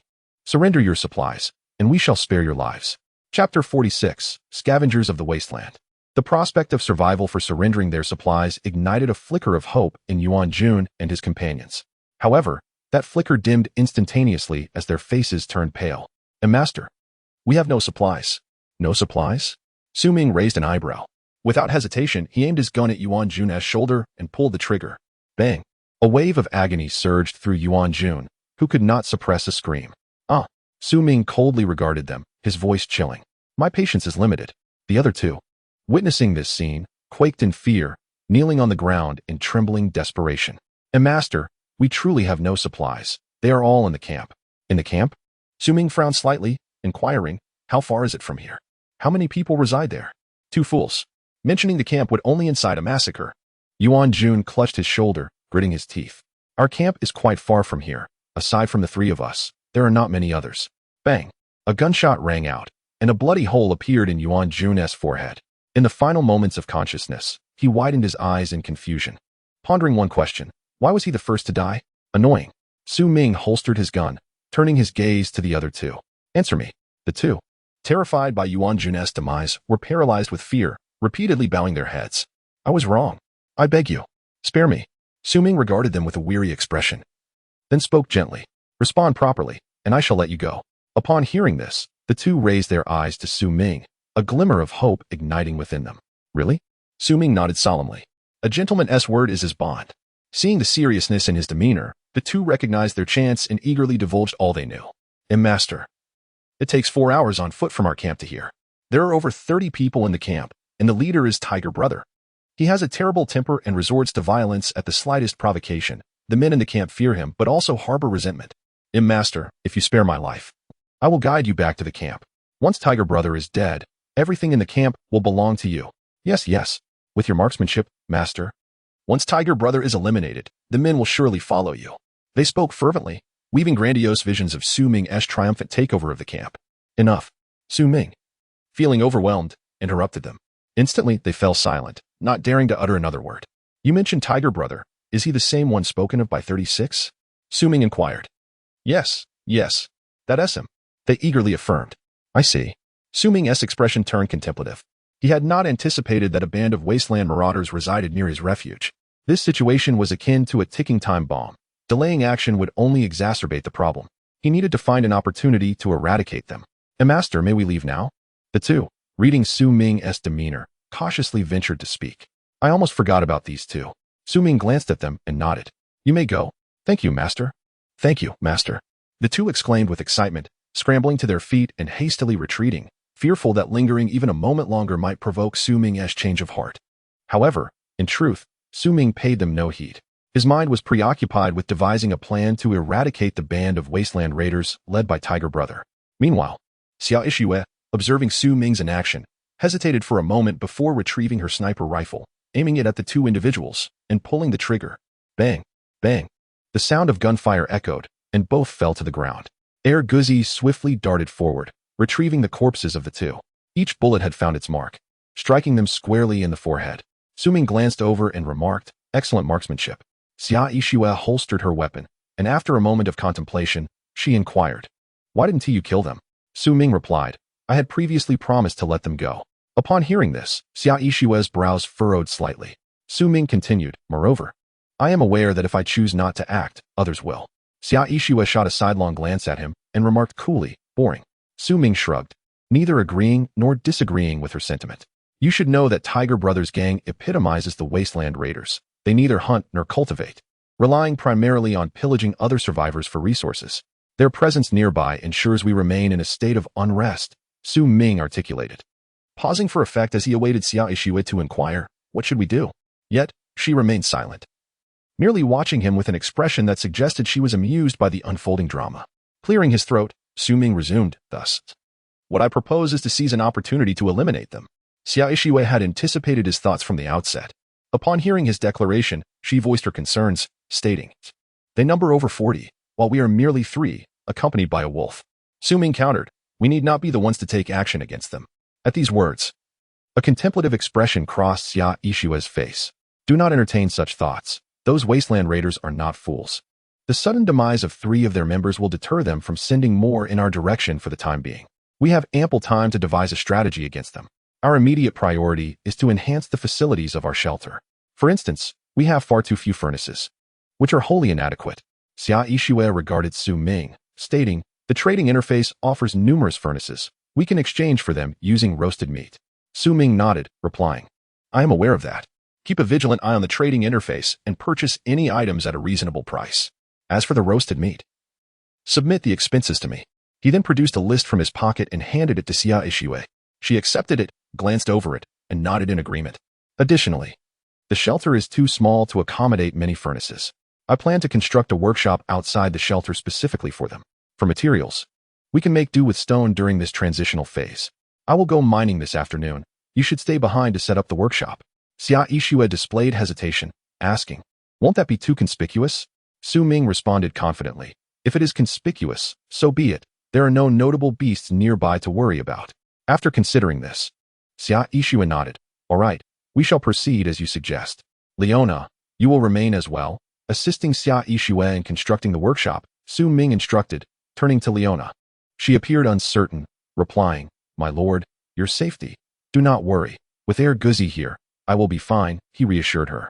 Understanding his command, Leona acquiesced. With Xia Ishue and Leona arranged, it was now time for Su Ming to attend to his own matters. He mounted Guzi and commanded, let us depart. We are headed to the mining area. Chapter 47, Taming Guzi, measuring 3 meters in length, sprinted with remarkable speed, rivaling that of a horse. The journey that previously took 2 hours was completed in less than 1. As Su Ming dismounted, he felt a sharp pain in the inner thigh. Upon returning, he resolved to craft a saddle without fail. Furrowing his brow, Su Ming took a moment to collect himself before making his way towards the livestock farm. The farm, surrounded by stone walls, was neither too large nor too small, capable of housing a dozen iron-eating oxen. Presently, however, it contained only the 4 iron-eating oxen captured previously. According to the merchant woman, male iron-eating oxen are notoriously aggressive. To prevent them from fighting, Su Ming had divided the area with iron barriers, placing 1 male and 1 female in each section to form pairs. At this moment, the 2 pairs of iron-eating oxen lay quietly on the ground, appearing lethargic and seemingly on the verge of death. Having gone 2 days without food and nursing injuries, even their robust bodies could not endure such deprivation. Ming observed them, extracting the remnants of smelted ore from his backpack and approaching. "Come and eat," he announced. Upon hearing his voice, the 4 iron-eating oxen sprang to their feet, their large eyes fixated on Ming, filled with fury as if they wished to devour him whole. They understood that their current plight was entirely due to this human's actions. Without him, they would not be confined in this prison, deprived of sustenance. The 2 male iron-eating oxen emitted deep, wrathful roars, pawing the ground as if to charge at Ming. Witnessing this, Ming's brow furrowed slightly. He stowed the ore and drew his pistol, aiming at their feet, and fired twice. Instantly, the 2 iron-eating oxen fell silent, lowering their heads in resignation as if nothing had transpired. "Ah, so you recognize the gun, do you? That's quite convenient," Ming observed coldly, tossing some ore into the enclosure. The 2 male iron-eating oxen's eyes brightened at the sight of the ore, and they emitted excited calls, preparing to rush forward. Without hesitation, Ming pulled the trigger once more. Bang! The bullet struck the ground, sending dirt flying. The 2 male iron-eating oxen halted in their tracks, too intimidated to advance another step. They sensed the palpable aura of menace surrounding them. Behind them, the 2 female iron-eating oxen stared hungrily at the ore on the ground, their eyes brimming with desire. The iron-eating oxen typically fed on ore, and the soil from the hills contained a trace of it. The ore Ming had tossed to them, free of radioactive soil, was the epitome of a delicacy in their eyes, a Michelin star meal, if you will. After 2 days of hunger, how could a famished iron-eating ox resist such a temptation? After a long moment of hesitation, the 2 female oxen finally dared to take a step forward. 2 steps. 3 steps. Seeing that Ming did not obstruct them, they lunged towards the ore, indulging in the feast. In no time, they devoured the first batch of ore. Noticing this, Ming produced another sack of ore from his backpack, pouring a third of it onto the ground. The 2 female iron-eating oxen resumed their hearty meal. Behind them, the 2 male oxen watched in desperation, their eyes reddening as they cried out incessantly. Ming ignored them entirely. After feeding the female oxen, he put away the remaining ore and turned to leave, not pausing for a moment. As they watched Ming's figure disappear from sight, the 2 male iron-eating oxen fell into utter despair. For iron-eating oxen, their lives revolved around constant feeding, rarely enduring more than an hour without consuming soil. The reasoning was simple: the soil contained minimal ore, and most of what they ingested needed to be expelled. Thus, they had to keep eating to ensure adequate nutrition. The soil on the hills contained some ore, but here, the earth was devoid of any trace of it. No matter how much they consumed, it was all in vain. After 2 days without a single morsel of ore, they felt as though they were on the brink of starvation. The 2 male iron-eating bulls let out desperate howls and collapsed to the ground. Meanwhile, the 2 female bulls, having feasted, began to wander around, momentarily forgetting the pain in their legs. The male bulls watched them, filled with regret for having provoked the human. If only they had not stirred him, they too could have eaten. If given another chance, they vowed never to provoke him again. Outside the farm, Ming locked the gate and looked at Guzi. As per usual, it was time for a patrol. Should any situation arise, he was to report back. With a howl, Guzi darted off into the distance, disappearing in an instant. After his departure, Ming climbed the hill and retrieved his legendary electric drill, beginning his mining operation. In no time, 4 to 5 hours had passed. With 50 slots in his backpack, 10 were reserved for essential supplies, while the remaining 40 were filled with various ores. Ming stowed away the legendary drill and stood upright, a sudden wave of soreness washing over him. Oh, what a delightful sensation! He rubbed his back, taking a moment to recover. Thankfully, he had the legendary drill. Had he used a pickaxe, he would have exhausted himself without yielding such a bounty. Looking at the abundant ores in his backpack, Ming marveled at his fortune. Each set of 10 ores occupied a slot, meaning he had 40 sets, totaling 400 pieces, by market value. These ores equated to 40 pieces of roasted meat, a sum that was neither excessive nor insufficient. While it paled in comparison to the rewards from hunting large beasts, it was still a significant advantage over other survivors. This success was undoubtedly attributed to the legendary electric drill, a worthy investment for the 100 pieces of roasted meat and an item upgrade card. With satisfaction swelling in his heart, Ming gazed skyward, estimating that it was time to return home. After gathering his belongings, he descended the hill. Coincidentally, Guzi had just finished his patrol and was waiting at the foot of the hill. Upon seeing Ming, he rushed over, affectionately nudging his arm with his head. Ming patted the wolf's head, suggesting they take a moment to rest before heading home. He then retrieved the key and unlocked the farm gate. Within the iron enclosure, the 2 male bulls lay motionless on the ground, their fates uncertain. Ming's heart raced. He feared they might be dead. If they were, it would be a significant loss. Just as he was worrying, the bulls seemed to catch a whiff of Su Ming's scent and sprang to their feet, their large, bell-like eyes now devoid of anger, replaced instead with pleading and submission. One even knelt on all fours, bowing its head in a show of surrender as if to say, "Brother, please give me something to eat. I am starving." Chapter 48. Constructing the alchemy platform. Beasts are cowed by power, yet lack virtue.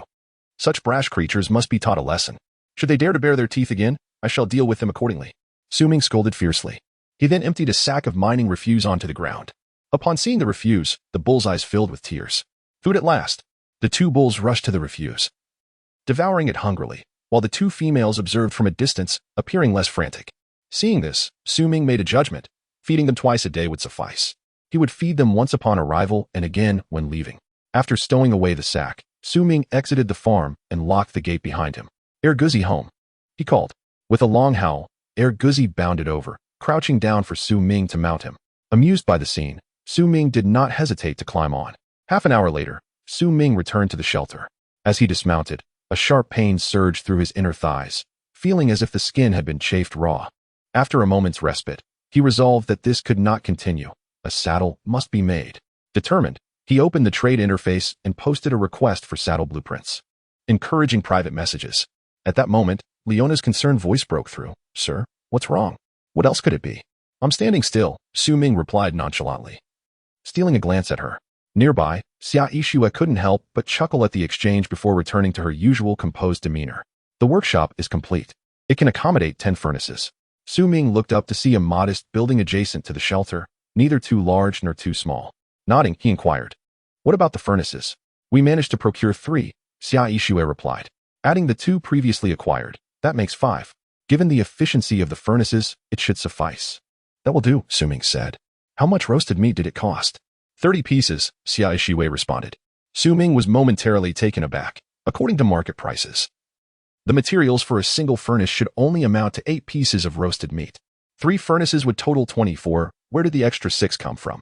Before he could ask, Xia Yixue explained, the furnaces took 25 pieces, and the remaining 5 purchased evaporating dishes and graduated cylinders.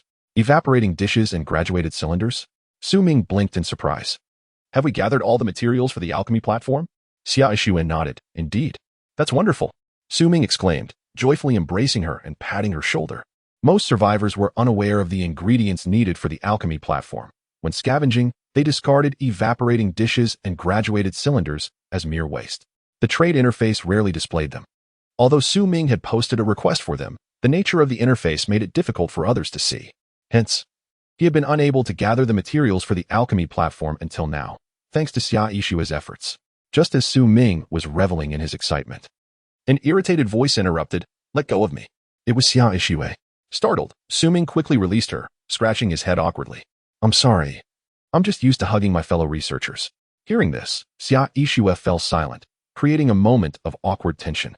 Clearing his throat, Su Ming pretended nothing had happened and continued, "With the alchemy platform, we can produce potions. Potions are a valuable commodity in the trade interface.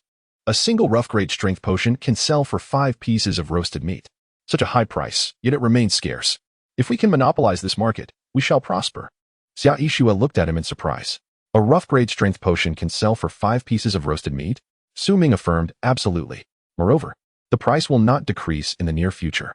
With rising temperatures, the beasts become more active, placing everyone in a more precarious situation. Thus, enhancing one's strength has become the most pressing need for most survivors, naturally driving up the demand for enhancement potions. With a large market demand and limited supply, prices would soar. Most importantly, the number of individuals possessing an alchemy platform was minuscule. Seizing this opportunity, Su Ming felt a surge of eagerness. "These are the ores I mined today. Let us refine them all. Iron ore is smelted into ingots, while copper and zinc ores are transformed into brass. The remaining slag should not be discarded. Instead, it can be used to feed the iron bull. Should any issues arise, feel free to consult me. First, I shall construct the alchemy station." Su Ming handed over 40 sets of ore to Xia Yixue before returning to the shelter. Alchemy station, beaker, 22, cast iron, 1010. Oil drum, 11. Evaporating dish, 11. Measuring cylinder, 55. "Shall we manufacture?" "Yes." A white light enveloped the area. In the next moment, a structure resembling a furnace appeared in the living room. Is this the alchemy station? Let us see if it functions. Su Ming settled into the seat of the alchemy station. Suddenly, a line of text materialized before him. Alchemy station, unlocked. Rough grade strength potion, rough grade strength potion, ordinary blood, 1010, orchid grass, 02. Ordinary blood? Is blood classified into grades? After pondering for a moment, Su Ming decided to conduct an experiment. He first placed all blood samples into a box. Then, he took out 5 units of blood from the firehound. It displayed as ordinary blood, 510. He returned it and extracted 1 unit of blood from the short-faced bear. It showed ordinary blood, 1010. After returning it, he took out 1 unit of blood from the 3-headed lion, which also indicated ordinary blood, 1010. The answer was evidently clear. The blood from second-tier beasts is classified as ordinary, while that from third-tier beasts is ordinary blood at a rate of 10. It is highly probable that fourth-tier beasts yield ordinary blood at a rate of 100. This makes things manageable. Although I have limited blood from second-tier beasts, I possess a substantial amount from third-tier beasts. There are as many as 23 units of short-faced bear blood, sufficient to synthesize 23 rough grade strength potions. The question remains, what exactly is orchid grass? I have never encountered such a thing before. It would be fortunate if it could be found in the desert. Otherwise, it could pose a problem. It is important to note that while trading is not divided into world and region, like communication, based on Su Ming's experience, most trading information visible tends to be from the same region. The number of trades from different regions is quite limited. Moreover, the name orchid grass suggests it is rather inconspicuous. Who would think to trade with it? Even if someone did, what are the odds of it being discovered? As these thoughts crossed his mind, Su Ming furrowed his brow tightly. After a moment of silence, he couldn't help but curse. Damn it. Chapter 49, the second phase. Rankings commence. Due to the inability to locate orchid grass, the plan to synthesize potions had to be temporarily shelved. Su Ming sat on the sofa, feeling somewhat dejected. At that moment, a voice suddenly resonated in his mind. Number of competitors has decreased to 1 billion.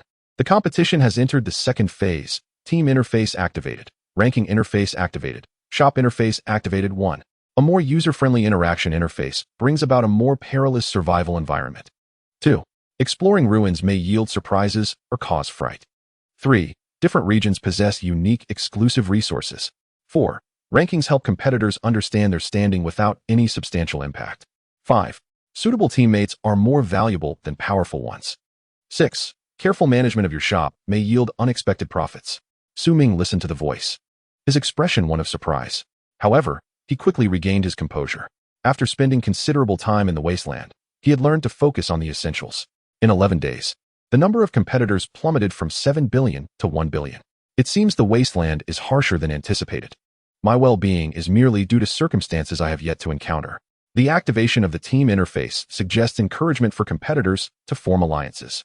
This decision could stem from humanity's weakened survival capability, or perhaps the wasteland is becoming increasingly dangerous, necessitating that competitors band together to survive. The latter possibility seems more likely. The specific mention of ruins indicates their danger surpasses that of the wasteland, though the potential rewards remain uncertain. The notion that different regions harbor distinct resources is rather obvious, and the lack of substantial impact from rankings is likely intended to aid competitors in assessing each other's strengths while forming teams. I am already aware of the importance of a shop without needing further explanation.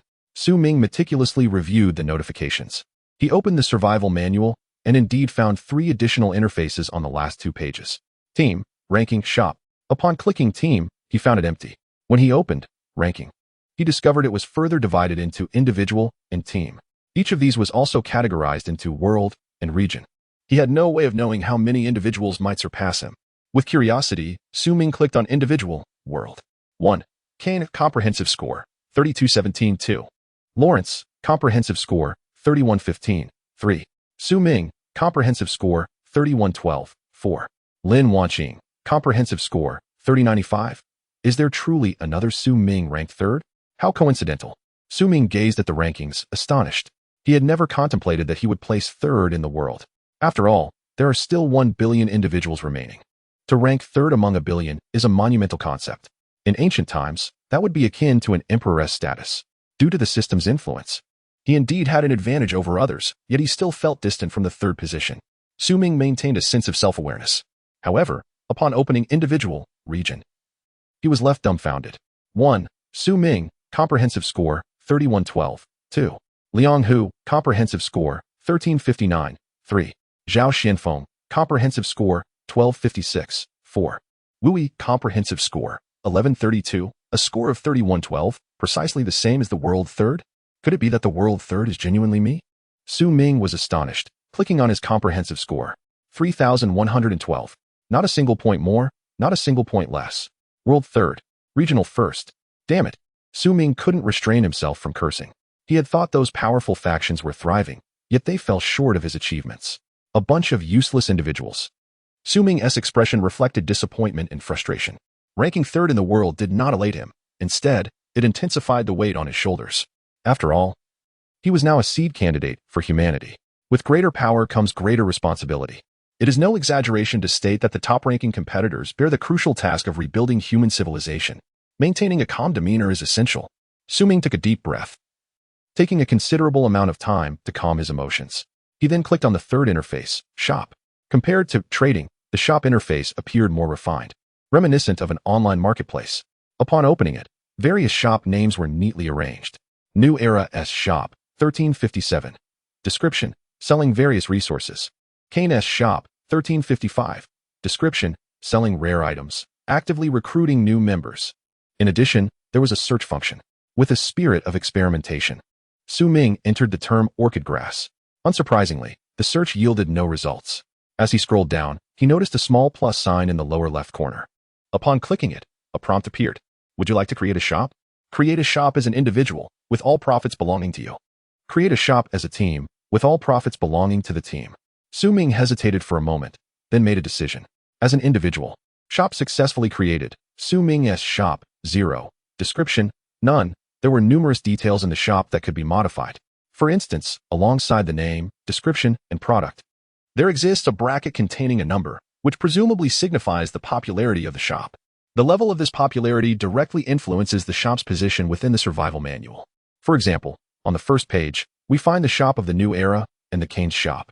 One ranks first in team standings, while the other holds the top spot in individual rankings. Undoubtedly, whether in terms of popularity or attention, they are among the elite. Consequently, Su Ming hesitated momentarily, but ultimately chose not to change his shop's name. Su Ming's shop may lack uniqueness, yet as the third in the world, it still possesses a degree of popularity. Indeed, after establishing the shop, though no products were available initially, the number in the bracket surged rapidly, soon exceeding 3,000 and successfully securing a spot on the first page. The shop's message board also filled with numerous comments. Sofa, let us pay homage to the third greatest. Hey, what a coincidence. We're from the same region. Where are you? I'd love to gaze at the moon with you. Who is that girl upstairs? Does she really think the third greatest would notice her? Exactly. Only someone like me, standing at 169 centimeters and weighing 50 kilograms, capable of healing and providing warmth, is worthy of such a great figure. Is our great one even from Huagua? Keep it up. Defeat those Westerners soon. What will you be selling? As fellow Huagua people, we will surely support you. Within a mere minute, hundreds of comments flooded in, overwhelming Su Ming. In the end, he could only reply on the message board. The shop has just launched, and preparations are lacking. I appreciate your understanding. The owner is from Huagua, already has a team, and is not recruiting members at the moment. I will read the comments but may not reply. Thank you. Chapter 50, A Bath Together? Sending the message. Pinning it. The next second, another 100 comments appeared. Indeed, our Huagua people. The Great One is amazing. So down to earth. No airs at all. Can you teach us how to survive? Our team is struggling even to find food. Upon seeing this message, Su Ming pondered for a moment and replied, explore more, work hard, be cautious, and stay focused. If you adhere to these principles, achieving a comfortable existence should not be an issue. The Great One is indeed great. His words are concise, yet profound. The one upstairs is hopelessly infatuated. Assessment complete. I've been working hard these 11 days, and I still can't even find food. You are you. The Great One is the Great One. Can the same task performed by different individuals yield the same results? Exactly. The reason the Great One is so esteemed is precisely due to his irreplaceability. Reading these replies, Su Ming felt a twinge of embarrassment. After all, his high ranking was largely attributed to the system's existence. Without the system, he likely would not have fared much better. After a moment of contemplation, Su Ming pinned another message. This shop will primarily sell various potions, ores, and materials from exotic beasts. Interested parties may bookmark in advance. After sending the message, Xia Yishue approached with curiosity. Is that you, Su Ming? Su Ming nodded affirmatively, confirming the inquiry. The Su Ming ranked third? Yes, that's me. Upon receiving a definitive answer, Xia Yixue displayed no overt astonishment. From the first time she encountered Su Ming, she sensed that this seemingly ordinary man possessed abilities far beyond her expectations. However, his ranking as the third in the world was slightly beyond her imagination. Su Ming, just how much strength are you concealing? She mused silently, her expression unchanged while her heart stirred with tumult. At that moment, Su Ming inquired, "What is your score?" Xia Yixue hesitated briefly before responding. 971, ranked 137 in the region, over 33 million globally, living under the same roof. One ranked third and the other over 33 million. The disparity between them was akin to heaven and earth. Always the top student and campus belle, Xia Yixue was experiencing the taste of inferiority for the first time in her life. For a fleeting moment, she even hesitated to reveal her true ranking to Su Ming. Although over 33 million placed her within the upper echelons among a billion people, the gap still felt substantial. But I believe your abilities deserve a higher ranking. Su Ming's words were heartfelt. He genuinely believed that with Xia Yixue's marksmanship and agility, a position within the top 10 million was entirely plausible. After all, she was a champion in shooting and combat. Xia Yixue remained silent for a moment and replied, "The manual ranks according to overall scores. My combat ability and physical fitness are strong, but my skills in resource gathering and shelter construction are lacking. Hence, a rank of over 33 million is reasonable." Since Xia Yixue deemed it acceptable, Su Ming saw no further need to comment. "By the way, we haven't formed a team yet. Let's do that first." As he spoke, he opened the survival manual. "Would you like to invite Xia Yixue, overall score, 971, to form a team?" "Yes." The next instant, a line of text appeared in Xia Yixue's survival manual. "Su Ming, overall score, 3112, has sent you a team invitation. Do you accept?" "Yes." Su Ming's team. Leader, Su Ming. Member, Xia Yixue. Team level, 1. Maximum members, 20. Team warehouse, 500 slots, 1. The leader holds all rights regarding the team, including inviting members, expelling members, setting permissions, opening and closing the warehouse, etc. 2. If the leader dies, the team suffers the team's grief. All members' attributes permanently decrease by 10. 3. Upon the leader's death, the vice leader assumes command. If there is no vice leader, the team disbands, and the team warehouse is permanently sealed. 4. Killing a fellow team member will be recorded in the team announcement. From the current perspective, forming a team offers two notable advantages. The first is undoubtedly the team warehouse. With a colossal capacity of 500 slots, it equates to 10 backpacks. Moreover, transactions among team members become significantly more convenient. In the future, items can be placed directly into the warehouse for mutual access. The second benefit is that killing a fellow team member will be noted in the team announcement. Since there were only Su Ming and Xia Yixue in the team, this clause held little significance. However, in a larger team, it would serve a crucial purpose, effectively preventing member-on-member violence.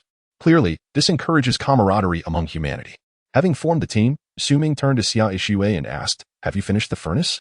Xia Yixue replied, "As you suggested, 3 furnaces for iron ore and 2 for copper and zinc, or should be ready by tomorrow morning." "That's good," Su Ming nodded. Rising to leave the alchemy table, he suddenly felt a sharp pang of soreness. His expression changed dramatically. Noticing his reaction, Xia Yixue instinctively glanced at his lower body and asked, "Is it still not better?"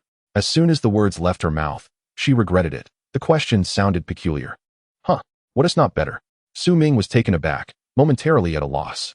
Xia Yixue took a deep breath, feigning casualness as she said, "Your leg." Before she could finish, Su Ming interrupted, "It's just that I was too tired from mining. It has nothing to do with my leg." He understood that Xia Yixue was referring to the abrasions on his inner thigh. "Ah," Xia Yixue nodded, her expression suggesting she understood, and she refrained from pressing further. Feeling somewhat exasperated, Su Ming remarked, "It really isn't about my leg. Never mind. Could you fetch me a few buckets of water? I'd like to take a hot bath." Xia Yixue cast a glance at Su Ming and inquired, "How do we soak?" As her words fell, a sizable bathtub suddenly materialized before her, nearly occupying a quarter of the living room. This legendary bathtub was said to alleviate fatigue. "Shall we indulge later?" Su Ming raised an eyebrow, regarding Xia Yixue with curiosity. Her expression shifted, and she opened her mouth as if to speak. But Su Ming interjected before she could utter a word. "What I mean is, I'll bathe first, and after I'm done, you can take your turn." "Why are you looking at me like that? As if I intend to share a romantic bath with you." "You." Xia Yixue's face flushed with indignation. And just as she was about to retort, a thought struck her, and her brow arched. A romantic bath could be permissible, but I fear you might lack the courage. Su Ming scoffed. I have encountered women of all sorts. Why would I shy away from you? Chapter 51. Truly a magnate upon hearing this. Xia Yishue's cheeks burned with anger, and her initial retort slipped from her mind. At that moment, Leona chimed in. My lord, please wait a moment. I'll fetch some water for you. Without further ado, she picked up a wooden bucket and turned to leave. Look at her, Su Ming teased, raising an eyebrow. Xia Yishue shot him a sidelong glance, snorting in annoyance, too weary to engage in further banter, and retreated into the room. Before long, Leona returned with heated water. My lord, please enjoy your bath. Clad in medieval noble attire, Leona stood impeccably beside him, reminiscent of a character from a comic. Noticing that Leona had no intention of departing, Su Ming boldly disrobed and settled into the bathtub, a wave of warmth enveloping him. Comfort washed over him as he closed his eyes and exhaled deeply. My lord, would you like a massage? Leona's voice inquired. Yes, Su Ming replied, harboring complete trust in Leona. In the next moment, her delicate hands gently rested on his shoulders, gradually beginning to move. The sensation of her ministrations brought him immense relief. Erasing his fatigue, after his bath, he rose, and Leona promptly draped a garment over him. This time, Su Ming truly savored the pleasures of ancient nobility. Turning to Leona, he asked, is there any water left? Leona nodded and inquired, would my lord like to bathe again? Su Ming shook his head. You should enjoy the remaining water for a while. After a long day, you deserve to relax. The legendary bathtub's restorative properties far surpassed that of sleep. It should not be wasted. Leona pondered briefly before agreeing, yes, my lord. She then removed her outer garment, revealing only a thin layer of underclothing. It must be said that without her outer attire, Leona appeared quite alluring. Though not comparable to a perfect figure, she was certainly not lacking. Su Ming's heart raced at the sight, though he maintained an air of nonchalance, saying, the bathtub will be left outside. If there is clean water remaining after your soak, let Xia Yishue have a turn as well. Yes, my lord, Leona responded, placing her left hand on her right breast, performing a formal knightly salute. Witnessing this, Su Ming felt a rush of blood to his head. Maintaining control over his youthful impulses was proving to be more challenging than anticipated. He took a deep breath, summoned the bathtub, and placed it in the living room. Yes, my lord, Leona nodded and returned to the living room. Moments later, the sound of splashing water echoed from outside. Seated on the bed, Su Ming listened to the sounds. And images from earlier flooded his mind, igniting another wave of heat within him. After a while, he regained his composure and opened the survival manual. Flipping to the shop section, the first page no longer displayed Su Ming's shop, which was to be expected, after all. An empty shop could hardly compete with those stocked with goods. It seemed necessary to sell some items to maintain interest. He rummaged through his backpack, selecting those suitable for sale and those that were not. After a brief deliberation, he listed some temporarily unnecessary items in the shop. Firehound's bone, three-headed lion's bone, short-faced bear's bone, a piece of salted roasted meat, rough-grade insight potion, iron ore, copper ore, zinc ore. As soon as these items were listed, responses began to flood in. The magnate has finally logged on. Three-headed lion's bone. If I recall correctly, the three-headed lion is a large exotic beast. Has the magnate slain such a creature? Not merely a large beast, but one of the stronger ones among them. The magnate is impressive. I can't even kill a rabbit. While the magnate has taken down a three-headed lion, is this the gulf between us? The magnate's world is astonishing. There were many replies, though few purchases. As these were uncommon items that offered little utility, Su Ming did not expect many sales. He merely aimed to maintain interest. Indeed, with the listing of three-headed lion's bone, his shop's popularity surged, quickly reaching the forefront. A three-headed lion? A team has actually hunted a fourth-tier beast. That level of beast could obliterate a faction. Who was responsible for slaying it? New Century? No, it was Su Ming, ranked third in the world. No wonder, truly a magnate. As Su Ming perused the comments, a sense of bashfulness washed over him. After all, it was the three natives who had slain the three-headed lion, while he had merely reaped the rewards. After reading the comments for a while, Su Ming clicked on search, entering orchid grass. In the next moment, a shop named Rare Plant Specialty Store caught his eye. Rare Plant Specialty Store. Description: a rainforest contestant dedicated to collecting rare plants for a century. Upon entering, a plethora of rare plants dazzled his vision. After searching for a while, he indeed found orchid grass tucked away in a corner. The price? A single loaf of bread. So affordable? Su Ming raised an eyebrow, not hesitating to place an order. Acquired orchid grass X3. Only 3 stalks? That is far too few. Su Ming thought for a moment and replied, do you have any more orchid grass? After a brief pause, the merchant responded, "How much do you need?" Ming replied, "Let us start with 100 stocks." He requested 100 stocks, hinting that he might require even more in the future. In a certain refuge within the rainforest region, Lin Wanqing raised an eyebrow upon reading his message and replied, "All right. However, orchid grass is difficult to find. I will need some time." Ming asked, "How long will it take?" Lin Wanqing contemplated for a moment, at most 3 days. Ming inquired, "What is the deposit required?" 100 stalks of orchid grass equated to 100 loaves of bread. For Ming, that was a trivial amount, but for most contestants, 100 loaves represented their entire fortune. Therefore, it was necessary to provide a deposit for the time spent seeking the orchid grass. Deposit? Lin Wanqing raised an eyebrow, a smile creeping onto her lips, thinking to herself, quite the discerning one. After a moment's thought, she replied, 100 stalks of orchid grass can be easily gathered. No deposit is required. Good, Ming acknowledged, closing the shop. At last, he could begin crafting potions. Gazing at the orchid grass in his backpack, excitement danced across his features. Eagerly, he pushed open the door to his room. The alchemy table was set in the living room, and he needed to go outside to concoct potions. However, Ming had forgotten that Leona was still bathing outside. "My lord," Leona exclaimed upon spotting Ming. Momentarily taken aback, her cheeks flushed crimson as she called out. Upon witnessing the scene in the bathtub, Ming too was momentarily stunned. Then, as if nothing had transpired, he closed the door, behaving as though he had seen nothing at all. With a sigh, he shut the door behind him. Ming felt a surge of blood rush to his head, exhaling a breath of frustration before regaining his composure. At that moment, a knock echoed through the room, accompanied by Leona's voice. "My lord." Chapter 52. "I can do it, Leona." Ming paused momentarily before responding, "Come in." The door swung open to reveal Leona, clad only in her undergarments, her bright eyes fixed upon him. "My lord, your clothes." "Clothes?" Ming was momentarily taken aback, but quickly realized that Leona's outer garments were draped over his bed. He hurriedly picked them up and handed them to her. "Hurry and put these on. You might catch a chill." Leona accepted the clothing and cast a glance downward. After a moment's hesitation, she spoke, "If my lord desires, I am willing."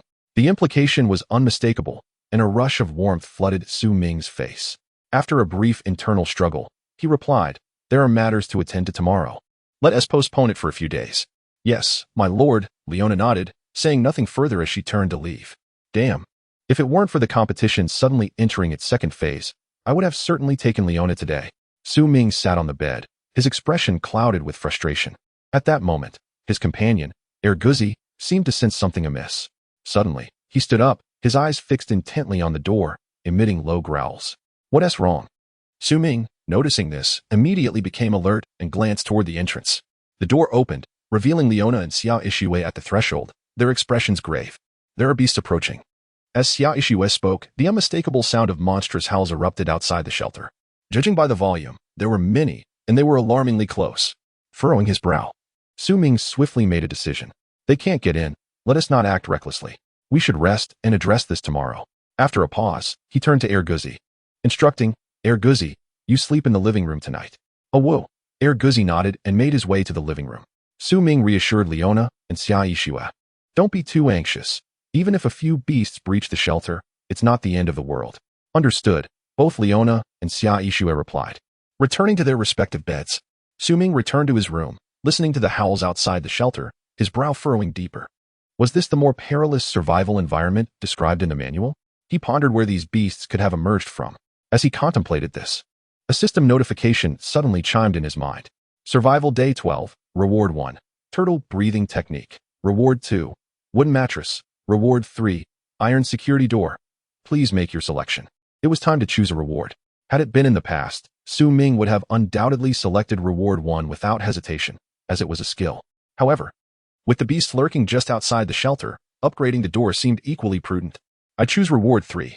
A radiant light enveloped him as the iron door transformed into a security door crafted from special materials. Its robust appearance instilled a profound sense of safety, making it difficult for even fourth-tier beasts to inflict any damage. Furthermore, the security door provided soundproofing, instantly silencing the previously irritating roars outside, astonishing both Leona and Xia Ishue. Have the beasts fled? Leona and Xia Ishue blinked awake and ventured into the living room, only to discover the iron door had transformed into a security door. Beside it, a small screen displayed the situation outside the shelter. Dozens of wolf-like beasts congregated, lying on the ground and emitting a series of growls, clearly perceiving the furnace as a foe. Is this? Xia Yixue stared at the security door, her face one of sheer astonishment. The transformation from an iron door to a security door marked a significant change. How had Su Ming achieved this? She yearned to enter Su Ming's room and inquire about the origins of the security door, but hesitated. Su Ming was the third strongest in the world, far surpassing her capabilities. Acquiring such a security door was no small feat. It was best for her to simply relish the sense of security it provided. What purpose would it serve to delve deeper? Having resolved this, Xia Yixue returned to her room. With the security door in place, she no longer worried about beasts intruding unexpectedly. She closed her eyes and soon drifted into a peaceful slumber. In the adjacent room, Su Ming, invigorated after a bath, was not in a hurry to sleep. Instead, he opened the manual and navigated to the communication section. Despite the late hour, countless messages were still being exchanged. What is going on? Suddenly, there are so many beasts outside my shelter. I can hardly sleep. Same here, they're in droves. Where did these beasts come from? Who knows? What should we do now? What can we do but wait it out? No wonder they opened up team formations. They were waiting for us. I had hoped to be a lone wolf, but that is no longer feasible. I'll find a faction to join tomorrow. In the communication interface, nearly everyone was lamenting the sudden increase in beasts. Clearly, the surge was not an isolated incident but a widespread occurrence. Su Ming sighed, closing the communication section and opening the shop. He casually browsed through several stores, only to find that many items had increased in price. Weapons and potions had doubled in cost. With the rising survival pressure, this inflation was to be expected. He just hoped the orchids he had ordered could still be delivered. As if on cue, a message suddenly popped up. I am the owner of Precious Plants Specialty Store. Due to the impact of the beasts, the orchids I promised you may be delayed. How long will the delay be? Uncertain. For 100 stocks, the minimum delay is 10 days. Su Ming contemplated before responding. In that case, I will offer double the price. Whatever you manage to gather, sell to me. If others want them, do not sell to them. Quite bold. Lin Wanqing replied, raising an eyebrow. It's a deal. With that agreement secured, Su Ming closed the manual, lay back on his bed, and closed his eyes to rest. The following morning, Su Ming entered the living room to find Leona and Xia Yixue sitting on the sofa, enjoying breakfast as usual. The aroma of roasted meat wafted throughout the shelter, whetting one's appetite. However, Su Ming was indifferent. He had grown weary of 3 meals of roasted meat. He casually took a piece of roasted meat and placed it on the grill, not lingering before turning to the security door. Peering through the screen, he surveyed the area outside the shelter. It was eerily empty, save for claw marks on the ground indicating that beasts had indeed been present. Have they all fled? Su Ming's brow furrowed slightly at this sight, just as he was about to open the security door to investigate. A deer-like beast with 2 horns suddenly appeared on the screen. Silver-horned deer. Description: second-tier beast, temperamental, carnivorous. Males possess horns while females do not, primarily attacking by charging. Extremely fast, not recommended for domestication. Upon seeing it, Su Ming's eyes lit up. Deer meat. Chapter 53. Let's have it. Su Ming retrieved his pistol and slowly pushed open the security door. Just as he aimed at the silver-horned deer, it darted away at lightning speed, vanishing from sight. So fast, Su Ming stood there, stunned. The manual had mentioned the silver-horned deer's incredible speed, but he had not anticipated it would be this swift. At that pace, hitting it with his marksmanship seemed nearly impossible. It was merely deer meat. If he couldn't obtain it, it was no great loss. Su Ming reassured himself as he turned to head back to the shelter. At that moment, a sudden deer call echoed from behind him. Turning around, he found the silver-horned deer standing not far away, looking at him with a defiant expression. Hey, you little rascal! Su Ming was instantly filled with rage. He drew his pistol and aimed at the silver-horned deer, pulling the trigger. Bang! Clearly, the silver-horned deer had encountered firearms before and understood their peril. The moment Su Ming drew his gun, it leaped into the air, darting aside effortlessly to evade the bullet. Witnessing this, Su Ming hesitated not for a moment, raising his firearm again. Bang bang. 2 shots rang out. The silver-horned deer dodged once more. This was unacceptable. This wretched creature could evade bullets. A different approach was necessary. Su Ming scrutinized the deer, his brow furrowed in contemplation. At this moment, the silver-horned deer was also gazing back at him, a look of provocation on its face. Enraged by this sight, Su Ming gritted his teeth and declared, You vile creature! I shall see you dead today. If all else fails, I'll have Guzzi bite it. But no, Guzzi's speed was too slow. It would likely be unable to catch up. He needed to devise another plan. After a moment of deep thought, a sudden inspiration struck him. Why not try the sword manipulation technique? Sword manipulation, Manipulate objects weighing 1 or less from a distance for half a minute. Cooldown for hours, considering the size of the silver-horned deer. Its heart must surely weigh no more than 1. If he could control its heart and sever its blood vessels, it would undoubtedly perish. Without wasting another moment, Ming focused on the silver-horned deer, channeling the sword manipulation technique. In the next instant, nearby objects faintly connected with his consciousness. In a mere moment, Heart of the silver-horned deer appeared in his mind. With a thought, he yanked down on a heart of the silver-horned deer. Immediately, a heart-rending shriek echoed nearby. The silver-horned deer trembled violently, its pupils constricting, before crashing heavily to the ground. Successfully used sword manipulation, proficiency 1 success. Looking at the fallen silver-horned deer, Ming's face lit up with excitement. He had initially thought the sword manipulation technique was a trivial skill, but it turned out to be extraordinary. The target of the sword manipulation was an object. Heart of the silver-horned deer, blood of the silver-horned deer, and liver of the silver-horned deer, all qualified as objects. This meant that as long as he didn't encounter a behemoth like the three-headed lion, Ming would be invincible. Moreover, as his proficiency increased, the skill would level up. Presumably, the upgraded sword manipulation would allow him to manipulate heavier objects with a shorter cooldown. At that point, he would be truly unstoppable. With this thought, Ming couldn't help but break into a smile, carrying the silver-horned deer back to the shelter. Xia Ishue and Leona were both taken aback. They hadn't anticipated that Ming would return with a deer after merely taking a stroll. Since today is a joyful occasion, I shall treat you to venison, Ming proclaimed grandly, tossing the silver-horned deer onto the ground and reclining on the sofa. Xia Ishue examined the silver-horned deer closely and asked curiously, "There are no gunshot wounds on it. How did you capture it?" True to her role as a detective, she quickly identified the crux of the matter. Ming raised an eyebrow and replied candidly, "It was a skill." "A skill?" Xia Ishue's beautiful face lit up with curiosity. "Look at the message I sent you. Sword manipulation. Manipulate objects weighing 1 or less from a distance for half a minute. Cool down for hours." Upon seeing the message, Xia Ishue's expression changed dramatically. Shock evident on her face. "You controlled its heart? Clever." Ming snapped his fingers. "Doesn't that make you invincible?" Xia Ishue exclaimed. Ming shook his head and clarified. "To be precise, it's once every 4 hours that I can be invincible." Xia Ishue fell silent upon hearing this. Ming said nothing further. Taking out the legendary stone axe to begin dissecting the silver-horned deer. Gained 15 fresh meat. Gained 6 blood of the silver-horned deer. Gained 10 bones of the silver-horned deer. Gained heart of the silver-horned deer. Gained liver of the silver-horned deer. After finishing the dissection, he placed a piece of deer meat on the grill. Rising, Ming made his way to the alchemy table. He had purchased 3 orchid plants yesterday, but had yet to use them. Now was the perfect time. Rough grade strength potion, ordinary blood, 10-10. Orchid, 2-2. Would you like to create it? Yes. Gained 1 rough grade strength potion. Description, grants 5 strength upon use, unlike the doubling effect of the strength potion. The attributes granted by the rough grade strength potion were fixed. In that case, he might as well use it for himself. Would you like to use the rough grade strength potion? Yes. Ming consumed the rough grade strength potion. In the next moment, a warm sensation spread throughout his body.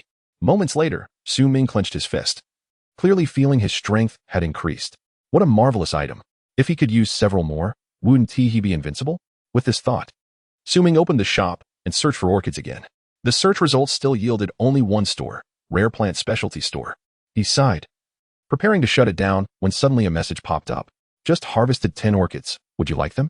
The speaker was the proprietor of the Rare Plant Specialty Store. Quite efficient. Without hesitation, Ming replied immediately, "Yes." Gained 10 orchids. Rough grade strength potion, ordinary blood, 10-10. Orchid, 2-2. Would you like to create it? Gained 5 rough grade strength potions. Ming produced 5 potions in one go. He took 1 bottle, ready to use it. "Notice, you cannot use this item. Cannot use?"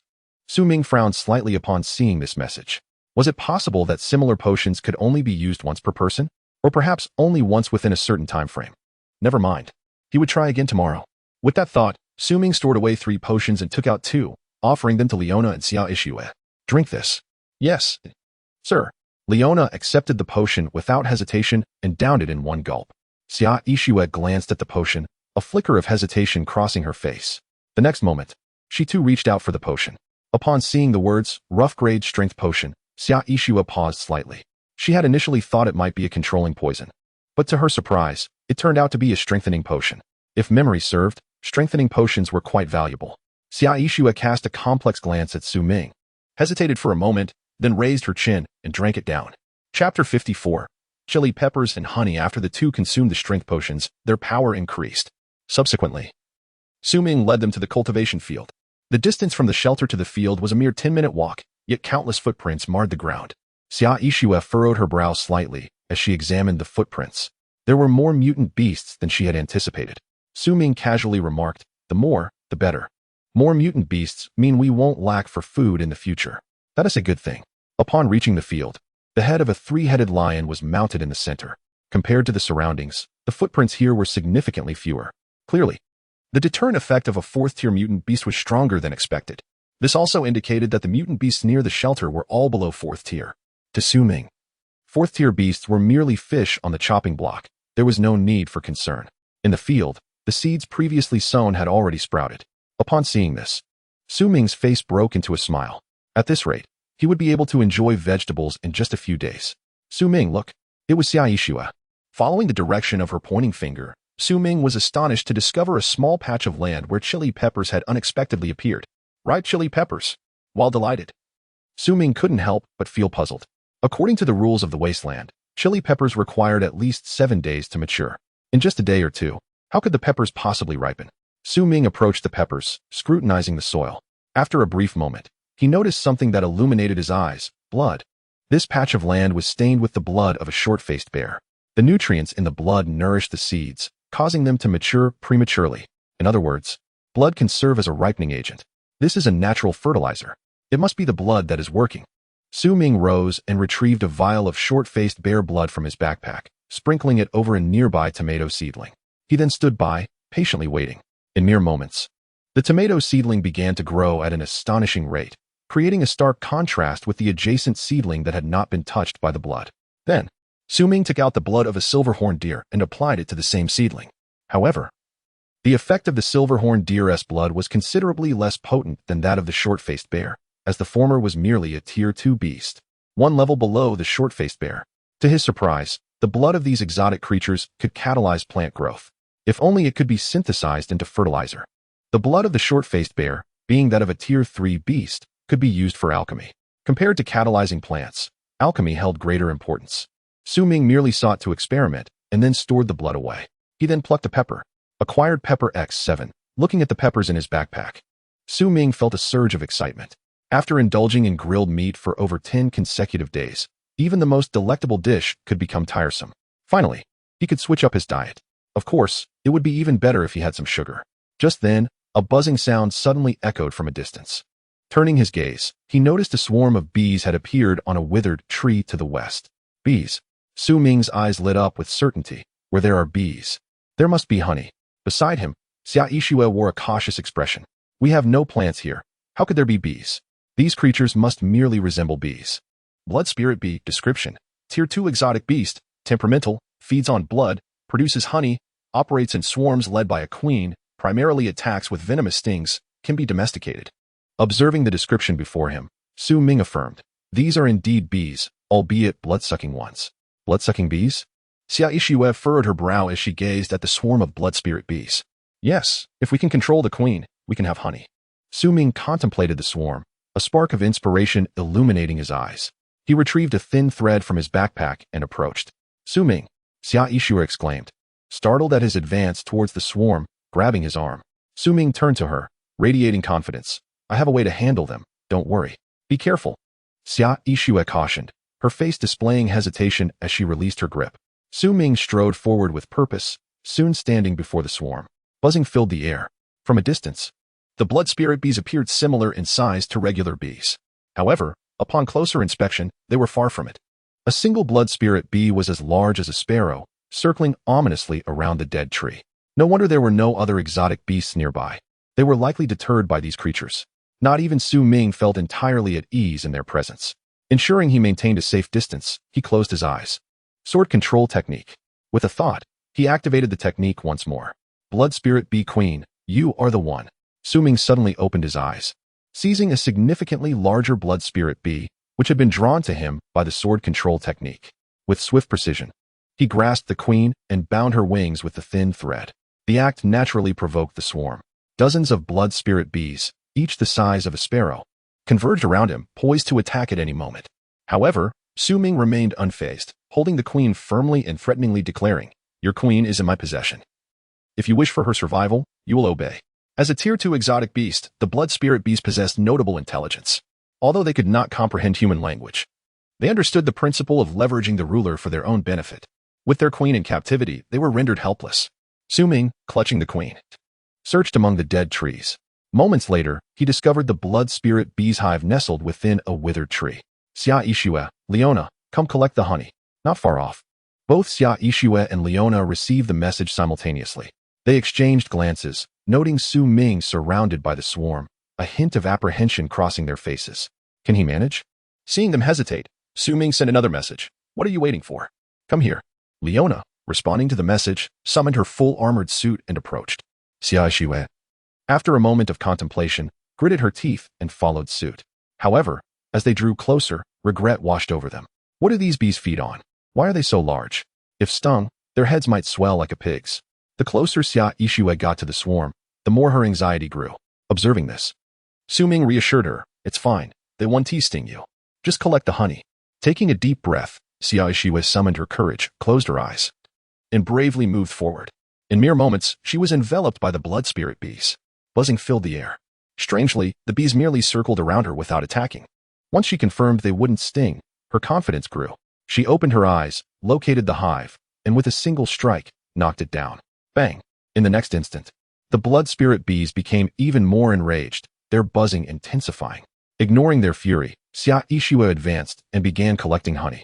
Acquired blood spirit honey X15, Chapter 55, Subduing the Queen. The wolf pack follows, blood spirit honey. Description: honey formed from coagulated blood, an excellent material for alchemy. After gathering the honey, Xia Yixue casually hung the hive on a nearby tree and retreated to Su Ming's side. Only by standing next to him did she feel a semblance of safety, given the intimidating size of the bees compared to sparrows. Seeing that Xia Yixue had collected the honey, Su Ming pulled out a wooden board from his backpack and handed it to her. Build a small shelter. All right. Xia Yixue immediately understood, accepting the board to construct a small wooden house. Su Ming placed the small wooden house on the ground, retrieving a thin thread to secure the queen inside. The bound blood spirit bee queen could only crawl on the ground, unable to escape the shelter. The other blood spirit bees gathered around, attempting to rescue their queen. After several futile attempts, they were at a loss, as they lacked the necessary appendages. In desperation, a few blood spirit bees turned their aggression towards Su Ming, charging at him with fierce intent.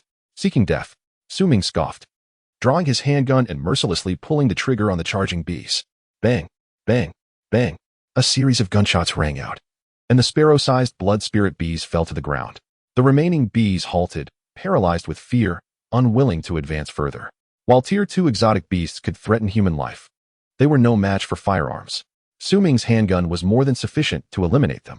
However, if the swarm decided to attack en masse, he would find himself in peril. The outcome would be mutually destructive, a scenario Su Ming sought to avoid. Thus, he retrieved a vial of blood from a three-headed lion from his backpack and poured it into the wooden house. Gather the honey, and we shall coexist peacefully, otherwise, I shall eliminate you. The Bee King could not comprehend Su Ming's words, yet it sensed that the blood before it belonged to a remarkably powerful beast. The mere possession of such potent blood by a human undoubtedly attested to his strength. To oppose him would lead the swarm to dire consequences. After much contemplation, it ultimately relinquished the thought of counterattack. Facing the swarm, it emitted a resonant buzz. The blood spirit bees, perplexed by the sound, questioned whether the Bee King intended for them to spare this human. Why? The Bee King's explanation was simple: they were unable to defeat him. After several exchanges, the swarm abandoned its aggressive intentions, heeding the Bee King's command to return to the hive. In mere moments, the desolate forest regained its tranquility. They had departed. Xia Yixue's face radiated delight, and Su Ming mirrored her joy. They had successfully tamed the blood spirit bees. What about the blood spirit honey? Su Ming inquired. Turning to Xia Yixue. Here, she replied, initiating a trade to transfer all the blood spirit bees to him. Alchemy materials? Su Ming's brows furrowed slightly upon seeing the description. If only they were food. He shook his head, stowing away the honey. He then addressed Xia Yixue, instructing, I shall visit the mine. You remain here and avoid confrontation with any beasts until my return. Understood, Xia Yixue nodded earnestly. After days of companionship, she had accepted her role as his subordinate and no longer entertained thoughts of partnership. She would follow his every command, save for matters of rest. "Riona, accompany me," Su Ming called to her. The competition had entered its second phase, with an increase in the number of beasts. The journey from the shelter to the mine was not insignificant, and the path was fraught with potential encounters with various creatures. Riona, possessing the combat strength of a third-tier beast, alongside Guzi, would maximally ensure their safety. "Yes, my lord," Riona replied without hesitation. In the remaining time, Su Ming purchased a saddle crafting blueprint from the shop interface, spending half a piece of roasted meat. Acquired saddle crafting blueprint 1. Description: unlocks the crafting method for a saddle upon use. Saddle: rough grade leather, 55. Would you like to manufacture? Yes. Acquired saddle 1. He placed the saddle on Guzi's back and mounted it. Riona, hop on. Though the wolf's waist was its weakest point, its large stature could easily accommodate 2 individuals. As a knight, Riona possessed the fundamental skill of riding and effortlessly climbed onto Guzi's back. "Guzi, let's go." With a command, Guzi took off in a wild sprint. The saddle crafted by Su Ming was somewhat small, barely fitting 2 people. During the ride, Riona had to cling closely to Su Ming, her noble attire seeming almost insubstantial at that moment. Su Ming could distinctly feel the softness pressing against his back. And with Guzi's gallop, a delightful rhythm ensued. "My lord," Riona exclaimed, her face flushed. A peculiar sensation began to stir within the seasoned female knight. Upon hearing Riona's voice, Su Ming found his heart racing. However, at that moment, a sudden wolf howl echoed around them. "Oh woo." Su Ming frowned slightly. The howl clearly belonged to the wolf pack that had gathered outside the shelter the previous day. Turning his gaze, he spotted massive wolves lurking among the desolate trees. Desert wolf. Description: second-tier beast, cautious by nature, highly intelligent, carnivorous. Males are larger than females, primarily attacked by biting, typically live in packs, not recommended for domestication. A pack of second-tier beasts dared to act brazenly before him. They were exceedingly audacious. Frowning, Su Ming patted Guzi's head.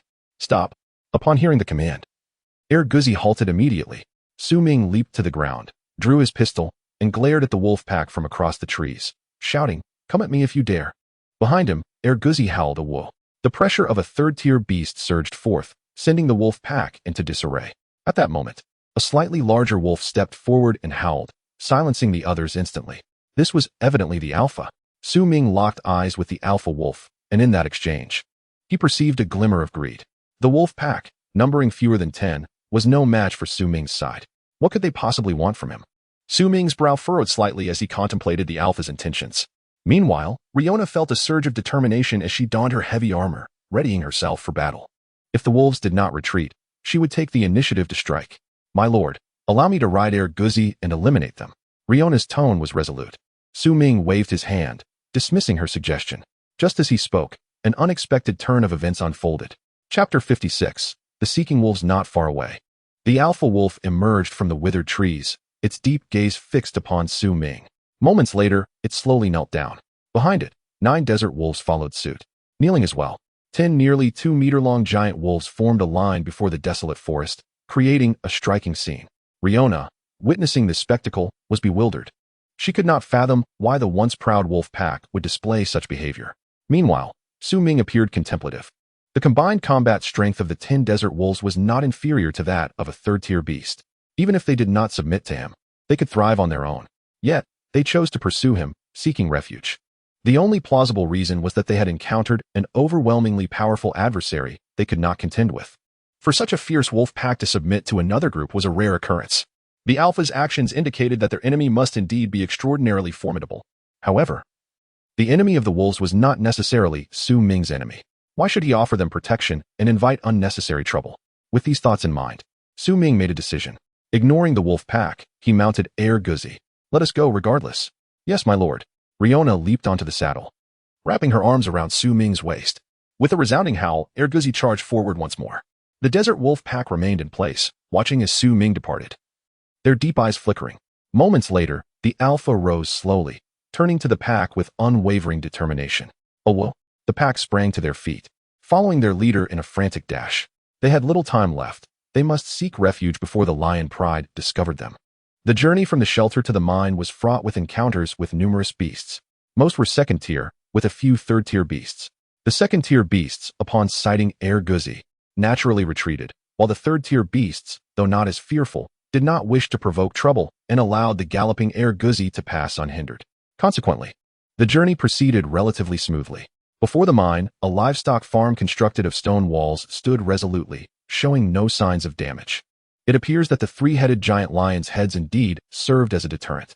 Su Ming extracted the key and unlocked the gate of the breeding farm. The four iron-eating bulls, hearing the commotion, sprang to their feet. Upon recognizing Su Ming, they emitted a series of low grunts and approached him. Following the previous incident, the iron-eating bulls had learned their lesson. None dared to challenge Su Ming. Observing this scene, Su Ming nodded in satisfaction. It would have been better if they had behaved like this from the start. He retrieved some mineral residue from his backpack and scattered it on the ground. The bull's eyes lit up, and they rushed over to devour it ravenously. In a matter of moments, the entire bag of mineral residue was consumed. They truly had hearty appetites. Noticing this, Su Ming produced another bag of mineral residue and poured it onto the ground. The well-fed iron-eating bulls, upon seeing the mineral residue, were now too full to eat anymore. This is your sustenance for the next 2 days, so make it last. After contemplating for a moment, Su Ming extracted 2 more bags of mineral residue and scattered them before departing. The competition had entered its second phase, and what lay ahead remained uncertain. It was entirely possible that a 4th-tier beast could emerge in the vicinity by tomorrow. The likelihood of this happening within 2 or 3 days was quite high. By feeding them more, he hoped to prevent any of the iron-eating bulls from starving should he be unable to return. After emptying the mineral residue, Su Ming left the breeding farm. Just as he locked the gate, a sudden roar echoed nearby. Turning to look, he spotted a colossal creature on the mountainside, the copper iron bear. Description: a 3rd-tier beast, known for its aggressive nature and carnivorous diet. Males are smaller in size, while females are larger. Its primary attack method is tearing, and it possesses thick skin and high defense, along with formidable attack power. It is not recommended for domestication. A 3rd-tier beast. Upon reading the description, Su Ming's eyes narrowed. He scrutinized the copper iron bear closely. Compared to the short-faced bear he had encountered earlier, the copper iron bear was significantly larger, with sharper claws. Additionally, its body was encased in a layer resembling a metallic carapace, appearing exceedingly tough. If this creature were to occupy another area, Su Ming would certainly steer clear. However, it was inconveniently positioned in the mine. There was no alternative but to confront it. After all, it was merely a 3rd-tier beast. Having encountered 4th-tier beasts before, he was not intimidated. With a hardened expression, Su Ming drew his pistol and commanded Leona and Erguzi. Leona, Erguzi, find an opportunity to take it down. Yes, my lord. Leona replied with determination. With a thought, her noble attire vanished, replaced by heavy armor. She wielded a large shield in her left hand and a long sword in her right, embodying the very image of a knight. Erguzi also bared his claws and bared his teeth. Previously, during the hunt for the short-faced bear, Xia Yushue's extraordinary marksmanship had played a significant role. This time, without Xia Yushue, Su Ming's side held the advantage of surprise. We'll sneak up, and I'll fire the first shot. After that, Leona will engage, and finally, while it's distracted, Erguzi will rush in to ensnare it. The simpler the strategy, the more effective it would be. Having established the plan, Su Ming led Leona and Erguzi up the mountain. While the copper iron bear boasted impressive defense and attack capabilities, its senses were relatively weak.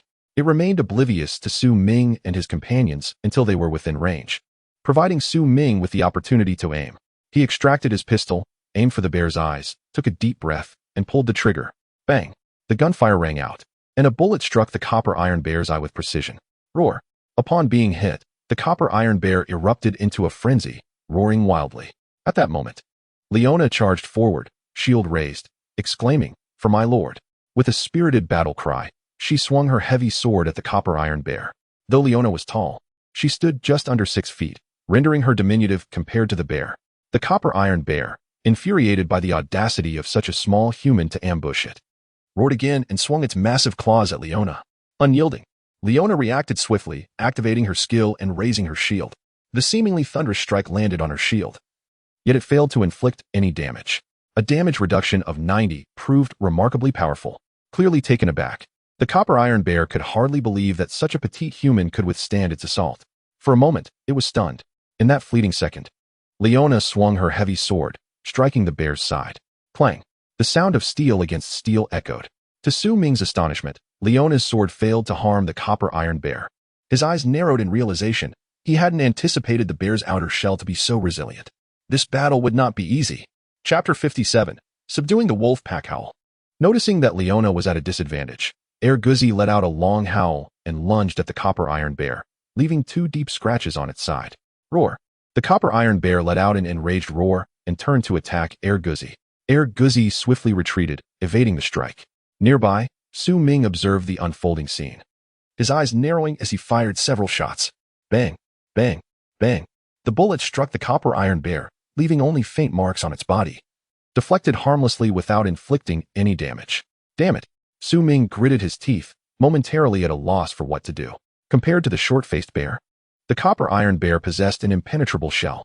Only Air Guzzi's claws could inflict damage. Even if they ultimately triumphed, Air Guzzi would likely sustain severe injuries. Presently, the best course of action seemed to be retreating and returning when their strength had increased. However, the dilemma lay in the fact that the copper iron bear occupied the mine. Without the mine, Su Ming's path to enhancing his strength would be exceedingly difficult.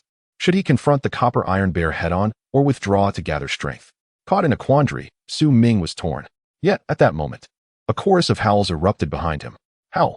That sound seemed eerily familiar. Su Ming's eyes widened as he turned to look, suddenly realizing that the 10 desert wolves had followed him to the mine. With a bear in front and wolves behind, he was in a precarious situation. A grave expression crossed Su Ming's face as he gripped his pistol, contemplating a strategy. However, the wolf pack did not afford him the luxury of time. In the blink of an eye, they charged towards Su Ming. Clutching his pistol tightly, he aimed at the lead wolf. Should the wolf pack exhibit even the slightest inclination to take advantage of the chaos, he would not hesitate to fire. Just then, an unexpected turn of events unfolded. Under the lead of the alpha wolf, the pack did not attack Su Ming. Instead, they lunged at the copper iron bear, assisting Air Guzzi in battling it. Compared to the copper iron bear, the desert wolves were smaller in size, yet they showed no signs of retreat, throwing themselves into the fray with reckless abandon, tearing and biting furiously. The copper iron bear was clearly taken by surprise at the sudden appearance of so many desert wolves. Momentarily stunned, it dropped to all fours and turned to flee.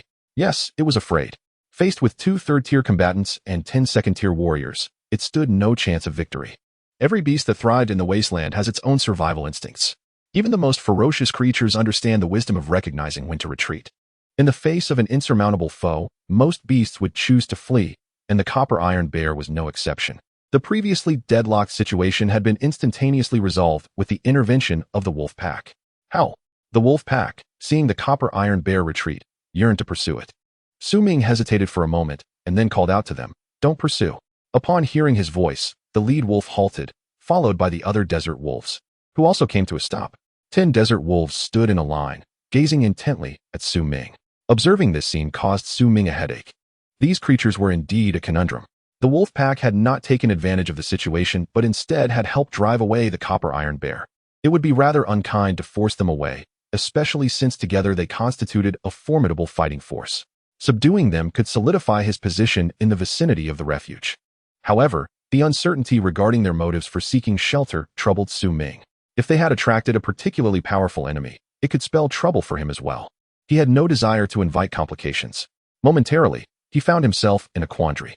In the wasteland, the law of survival was that the weak were prey to the strong.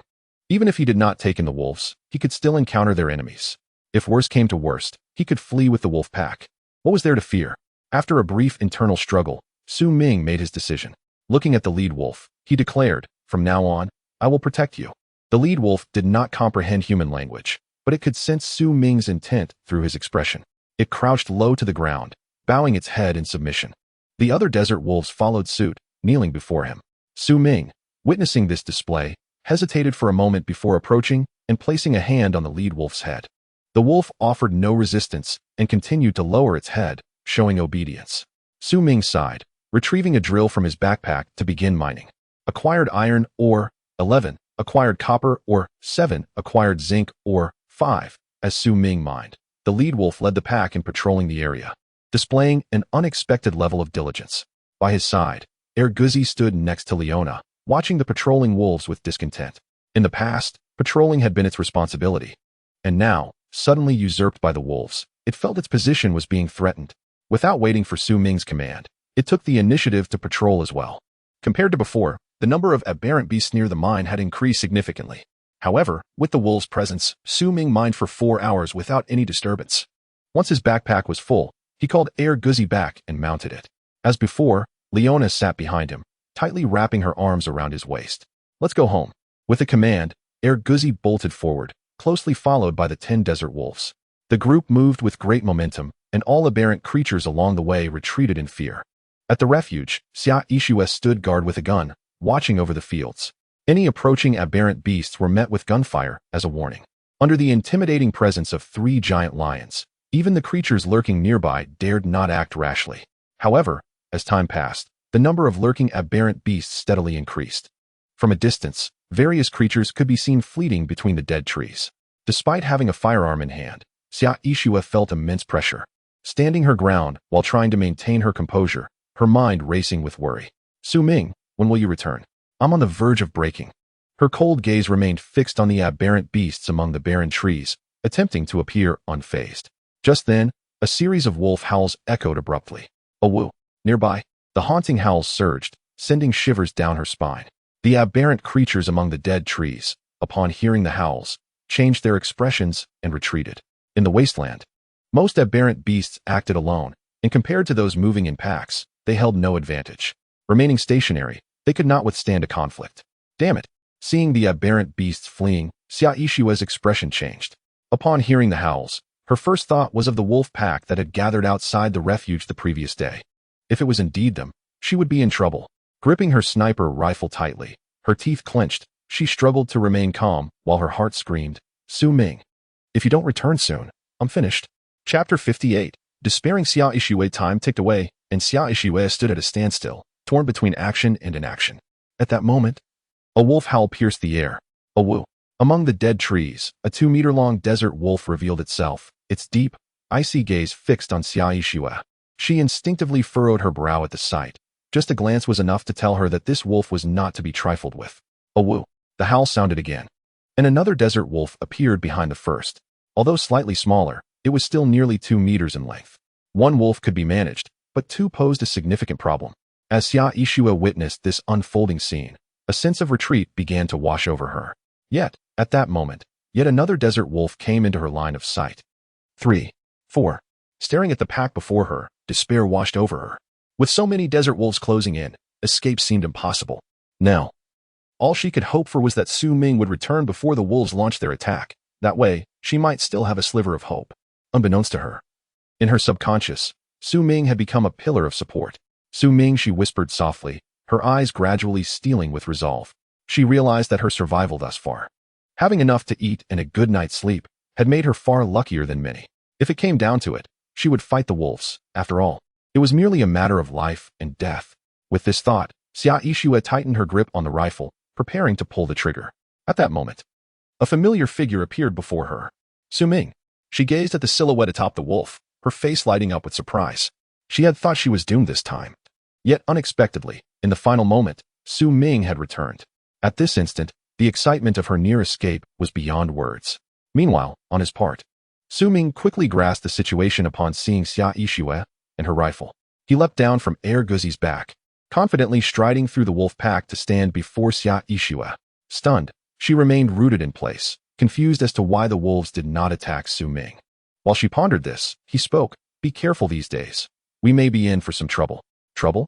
A hint of confusion crossed Xia Yixue's attractive features as she instinctively glanced at the wolf pack behind Su Ming.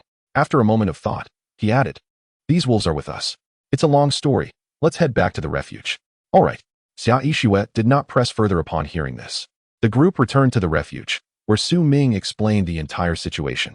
After listening, Xia Yixue was left in a daze for a while. Finally, she asked, "Are you saying that these desert wolves encountered trouble and sought refuge with us?" "Yes," Su Ming confirmed with a nod. Once assured, Xia Yixue fell silent. Knowing that Su Ming was not a person who sought out trouble, his willingness to take in the wolf pack must have had its reasons, and she had no right to question it. However, the question lingered. What sort of trouble could instill such fear in the wolves that they would actively seek shelter? "So what should we do now? Should we leave this place?" Xia Yixue inquired, looking at Su Ming. He shook his head. "It's too early to discuss leaving. For now, we need to strengthen our vigilance and make decisions when trouble arises." After a brief pause, he continued, "From today onward, the 3 of us will take turns on duty, patrolling the vicinity with the wolf pack. If danger arises, we shall retreat." "All right," Xia Yixue nodded, her expression relatively unchanged, yet her heart was filled with unease. The most terrifying adversary is always the one shrouded in mystery. As long as the enemies of the wolf pack remain unseen, the sanctuary will never find peace. However, if they can endure this trial, the strength of the sanctuary will significantly increase. It is essential to note that although the desert wolves are merely second-tier beasts, the pack itself is not inferior to third-tier beasts, and may even surpass them in strength. This is today's ore. It is the same as before, refine it into iron ingots and brass. Su Ming traded the mind ore with Xia Ishiwei, giving her a brief instruction before pushing open the safety door and stepping outside.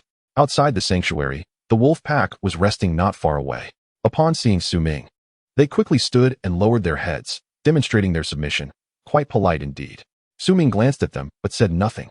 He opened the construction interface and began crafting a stone house. The nights in the desert remained frigid, especially with the biting evening winds.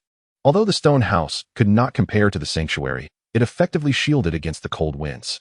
While the desert wolves had thick fur and could survive without a stone house, having a den was undoubtedly better than having none. After constructing a stone house that could accommodate the wolf pack, the sky had darkened. Su Ming stored away the materials and looked at the alpha wolf, saying, "From now on, you shall reside here." Hearing his words, the alpha wolf glanced at Su Ming and then at the stone house, instantly understanding his meaning. With a howl, it stepped inside. Inside the stone house, although darker than outside, it was much warmer.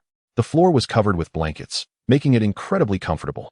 With a triumphant howl, the alpha wolf called the rest of the pack into the stone house. Having lived on the wasteland for so many years, they were not unfamiliar with human dwellings. Upon entering and stepping on the blankets, they quickly grasped Su Ming's good intentions and became animated. In mere moments, the howls of the wolves harmonized into a chorus. They were quite fond of the stone house Su Ming had constructed. Hearing their howls brought a smile to Su Ming's lips. He retrieved a pile of roasted meat from his backpack and placed it inside the stone house. Even though the wolf pack had not fully submitted, given their assistance in driving away the copper iron bear today, Su Ming felt it was only right to treat them to a meal. After placing the roasted meat down, Su Ming did not linger and returned to the sanctuary. Inside the stone house, the desert wolves exchanged glances, uncertain of what this gesture meant.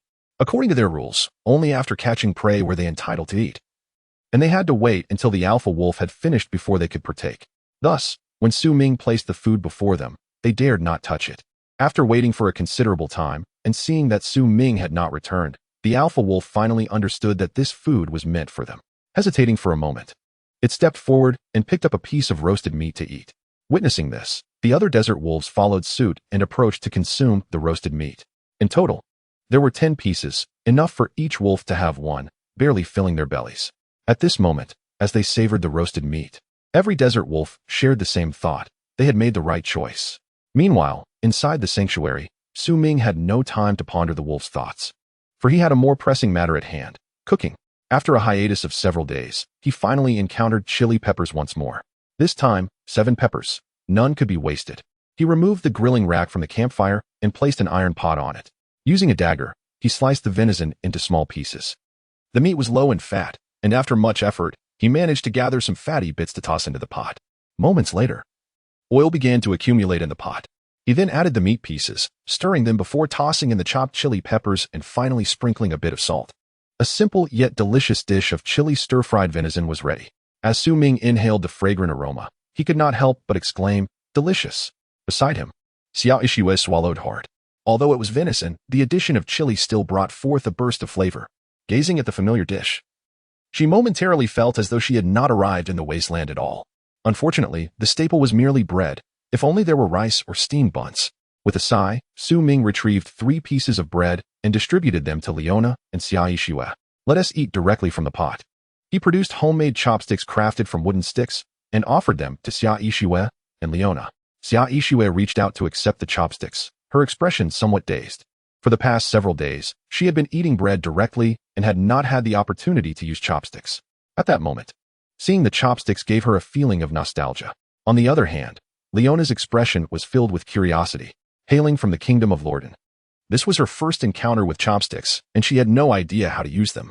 However, upon observing Su Ming skillfully pick up meat pieces with the chopsticks, she instantly realized how they worked. Imitating Su Ming's actions, she grasped the chopsticks, picked up a piece of meat, and brought it to her mouth. The savory flavor of the meat combined with the zest of the chili provided her with a completely new experience.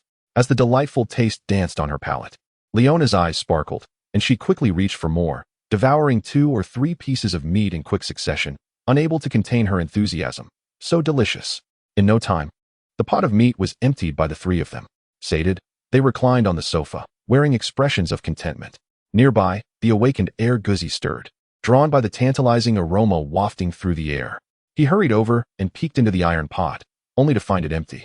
With a howl of dismay, Guzi felt aggrieved. How could there be delicious food without him? It was utterly unacceptable. Hearing Guzi's cries, Ming suddenly remembered, nearly forgetting about him. You've worked hard today. Here's an extra meal. Guzi had carried two people back and forth over many kilometers and had even fought valiantly against the copper iron bear in the mines. His efforts were commendable. Ming patted Guzi's head and placed 3 pieces of roasted meat before him. Upon seeing the 3 pieces of meat, Guzi, who had just moments ago felt wronged, instantly brightened with joy. After dinner, Leona took a brief rest before leaving the sanctuary. Compared to Ming and Xiaoyishua, Leona was better suited to patrol with the wolf pack due to her superior combat prowess, especially considering the threat of unknown enemies. After their meal, Xiaoyishua soon returned to her room to rest. Ming also retreated to his chamber. As usual, he opened the survival manual to see what had transpired that day. Is there anyone who can help me? I'm trapped by a swarm of rats. If someone can rescue me, all my supplies are yours. The members of Hu Ji's group truly were a disgrace. They resorted to coercion and theft, mercilessly torturing those unwilling to part with their supplies. Previously, he had only heard of such things, but today he witnessed it firsthand. Disgusting. There have been far too many beasts these past few days, it feels impossible to evade them, which is immensely frustrating. With fewer people, the calls for help have increased. It seems that entering the second phase has made life difficult for everyone. With a sigh, Ming opened the shop. Ming's shop, 1721. Description: none. Goods. In just one day, the shop's popularity had halved. Everyone is a pragmatist. No matter how renowned you are, without core goods, no one will bother to visit. The top-ranked shops in the shop interface are those that offer unique and distinctive items. For instance, the top-ranked New Era shop primarily deals in bread, exchanging it for various goods. The second-ranked establishment is the Ore Specialty Store, which sells an array of ores. After browsing for a while, Ming discovered that most shops primarily offer 2 types of items for trade: food and ores. Coincidentally, these are the very items Ming does not lack. In other words, Ming currently resembles a wealthy individual among survivors, capable of purchasing most goods. However, he finds himself lacking in desire for what the shops provide, such as heavy weapons or fresh fruits and vegetables. Of course, upon thorough searching, he managed to find several items he needed that also offered good value, such as various vegetable seeds. After acquiring a substantial amount of seeds in exchange for 3 pieces of roasted meat, Ming closed the manual, lay back on his bed, and began to meditate. Before long, a new day dawned. Day 13 of Survival Reward 1. Turtle Breathing Technique Reward 2. Common Language Reward 3. Legendary Fertilizer. The legendary soil purifier could be considered, but the fertilizer was not appealing. As for the turtle breathing technique, there were no lakes or seas nearby, rendering it useless. Thus, only the common language remained. However, Ming was unsure what the common language entailed. After a moment's hesitation, he chose Reward 2. Acquired Common Language 1 Description: the universal language of the wasteland world. Mastering it will eliminate language barriers in communication. Would you like to learn? Is this a skill? Ming was momentarily taken aback and muttered, yes. Common language, the universal language of the wasteland world. Is that all? Ming stared blankly at the skill description. This seemed rather unhelpful. Had he known, he would have chosen the turtle breathing technique instead. Sighing, he took some time to adjust his mindset before resting on his bed. The next day, upon opening his eyes, he found Guzi staring eagerly at him. Hungry? Ming asked sleepily. Immediately, Guzi responded, yes. I must say, your appetite is growing. If you keep this up, we'll need to allocate time for hunting. I don't want to, but I'm starving, Guzi remarked with a pitiful expression. Just as Ming was about to respond, he suddenly realized it was Guzi speaking. He turned sharply to face him, his eyes wide with disbelief. You can talk? Guzi shook his head confidently. I've always been able to speak. I communicate in wolf tongue. Ming was slightly taken aback. Wolf tongue? Yes, master wolf tongue. So, does that mean I can understand wolf tongue now? Ming thought, suddenly realizing, and exclaimed, no, it's the common language. Chapter 60. Special event without a doubt. It was the existence of the common language that granted him the ability to communicate with Guzi. Could he also converse with the desert wolves? Ming's eyes brightened at the thought. He took out 2 pieces of roasted meat and placed them in front of Guzi. You eat first. I have something to attend to. With that, he pushed open the door and stepped outside. Outside the safety door, Leona was resting with the wolf pack after a night of patrolling. Both she and the desert wolves wore expressions of fatigue. Despite this, upon seeing Su Ming, Leona still respectfully bowed. "My lord, thank you for your hard work. Please rest soon." Noticing Leona's exhaustion, Su Ming felt a pang of sympathy and said, "For your sake, it's worth the effort." Leona replied solemnly, "For my lord, it is nothing." Hearing this, warmth surged within Su Ming. Approaching her, he gently ran his hand through her hair and spoke softly, "Do take care of yourself. Go rest now. I am here." "Yes, my lord." A faint blush appeared on Leona's resolute face as she responded. Su Ming patted her shoulder and turned his gaze to the lead wolf, inquiring, "Why do you seek shelter?" Upon hearing this, the lead wolf turned sharply to Su Ming, incredulous. "You can speak our language?" "Yes," Su Ming nodded. At this, the entire wolf pack was astonished. They had never encountered a human who could communicate with them. Truly a miracle.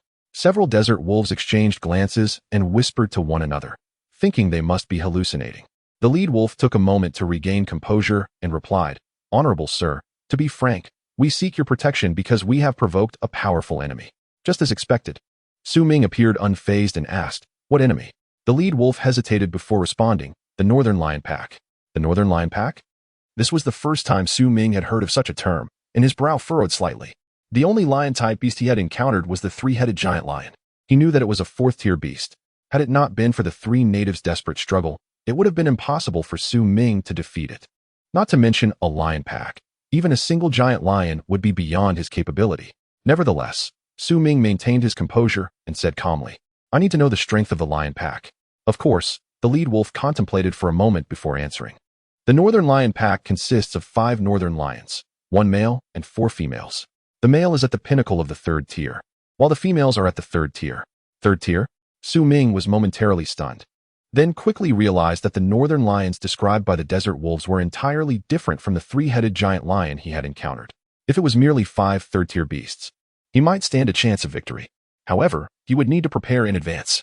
With this thought, Su Ming's expression grew serious. His sharp gaze fixed on the lead wolf. "Are you certain of what you're saying?" The lead wolf solemnly affirmed, "Absolutely. We have fought them before. In that battle, we lost 5 brothers, but also killed all the cubs of the lion pack." Upon hearing this, Su Ming's expression shifted to one of realization.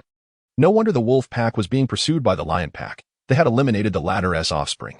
"Sir, if you can lead us to withstand the lion pack's attack, we are willing to support you as our leader, guarding by your side for generations to come."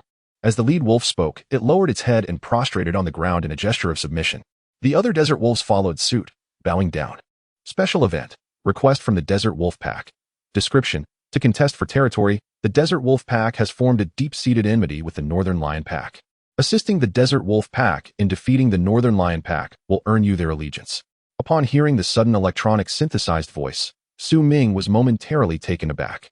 He hadn't expected the lead wolf's words to trigger a special event, since the manual stated that assisting the desert wolf pack in eliminating the northern lion pack would earn him their allegiance. The likelihood of the desert wolves reneging on their promise seemed minimal. The desert wolf pack represented a formidable fighting force. With their support, he would truly solidify his foothold in this region. Without further hesitation, Su Ming decisively accepted the special event. "All right, I agree." The desert wolves displayed expressions of joy upon hearing Su Ming's affirmation, prostrating themselves to express their allegiance. "Welcome, my lord." As Su Ming tamed the desert wolf pack, at a nearby camp, Liang, who was wielding a whip, mercilessly striking his subordinates. "I asked you to capture people, not to kill them." The unfortunate recipient of his wrath was a frail man, kneeling on the ground, his face contorted in pain as he pleaded, "Brother Hu, they would rather die than hand over supplies. I had no choice." Hearing this, Liang, whose anger flared, he delivered another vicious lash, cursing, "Useless scum. Did I not teach you? Beat them to near death, then wait for them to recover before striking again. Instead, you go and kill them outright. Tell me, what use is a pile of corpses to me?"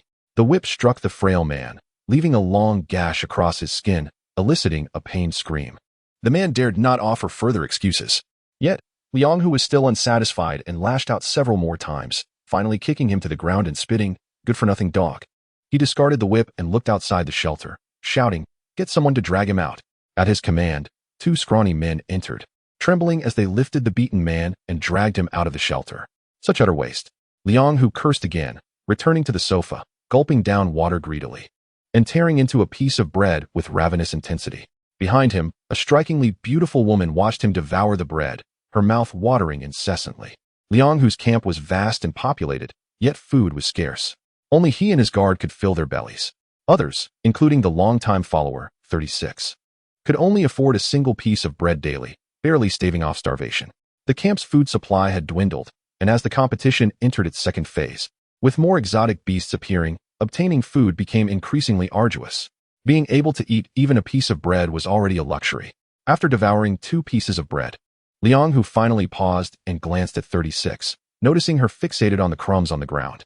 His brow furrowed slightly, and he opened his mouth, about to speak, when a knock interrupted. "Come in," he commanded.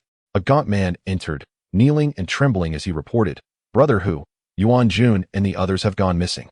Yuan Jun? Liang, whose brow furrowed. He couldn't immediately recall who that was. The gaunt man prompted, "The one with the keen nose." "Oh, him," Liang, who replied dismissively, "If he's gone, he's gone.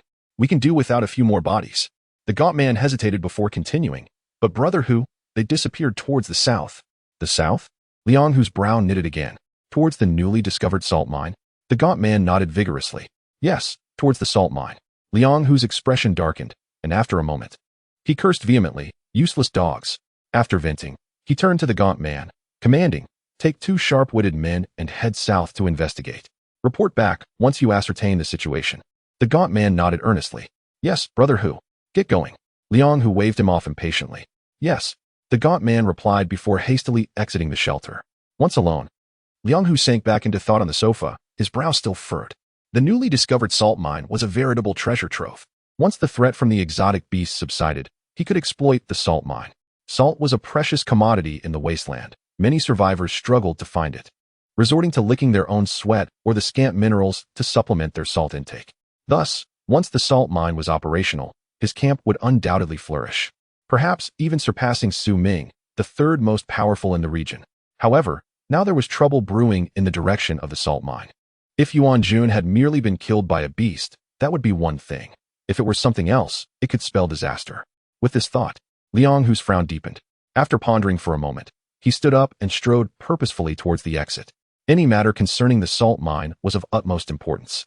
This time, he would personally select the team.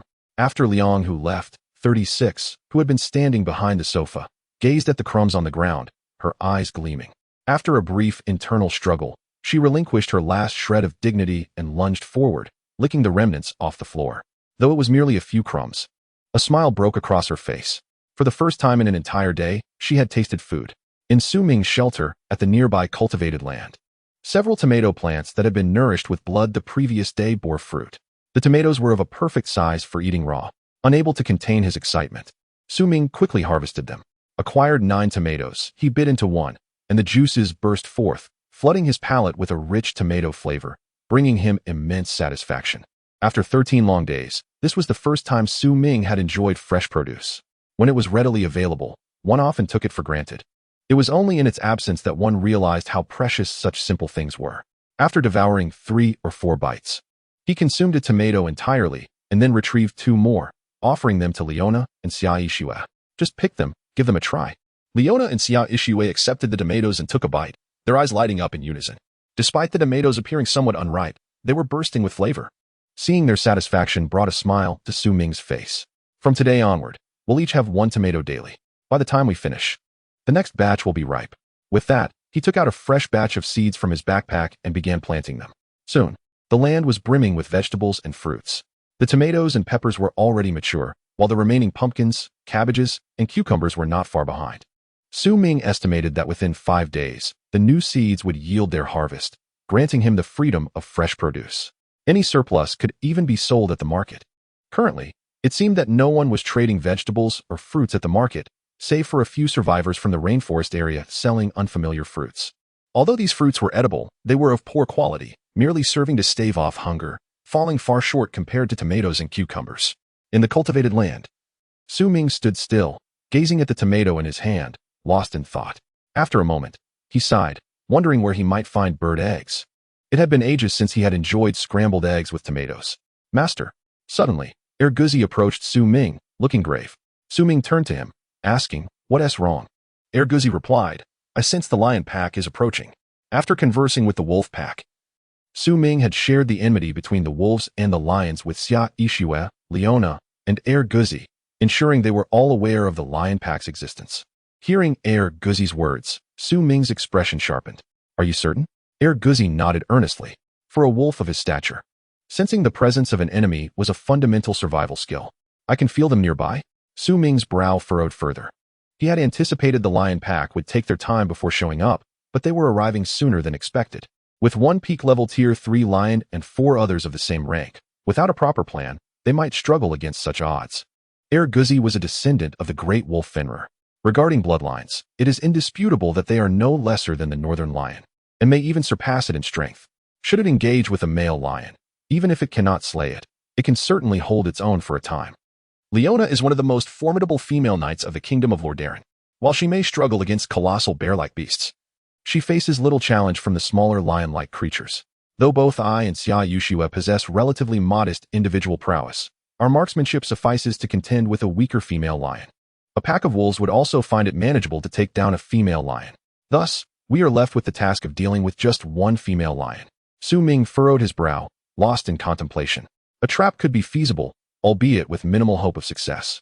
According to the desert wolves, any creature that survives in the wasteland possesses a keen sense of caution. Unless they are particularly weak second-tier beasts or herbivorous creatures, they rarely fall prey to traps. Nevertheless, Ming resolved to set a few more animal traps in the vicinity. While the chances may seem slim, any assistance would be beneficial. What other methods could there be? After a moment of deep thought, an idea suddenly illuminated his eyes. Blood spirit bees. It is worth noting that blood spirit bees are second-tier beasts, and in terms of strength, they are not inferior to any third-tier beast. Tasking them with confronting a male lion would be exceedingly simple. The challenge lies in how to persuade the blood spirit bees to align with him. Ming hesitated momentarily, then made his decision. He would entice them with blood. Chapter 62. The queen bee's bargain. Unlike ordinary bees, blood spirit bees derive their sustenance from blood. Their honey is also fermented from blood. In the wasteland, blood is in abundance. During the battles between beasts, blood spirit bees linger nearby, eagerly waiting for the vanquished to fall. They then swarm in to drain the blood. Typically, the victorious party permits the blood spirit bees to feast on the blood of their defeated foes, only to consume it themselves once the bees have departed. Despite being merely a second-tier beast, the collective might of a hive can rival that of third-tier beasts. Blood spirit bees have no capacity to resist when attempting to seize the spoils of victory. Occasionally, blood spirit bees may take matters into their own hands, hunting down beasts to feed on their blood, though this is a rare occurrence, usually only seen when food is in dire scarcity.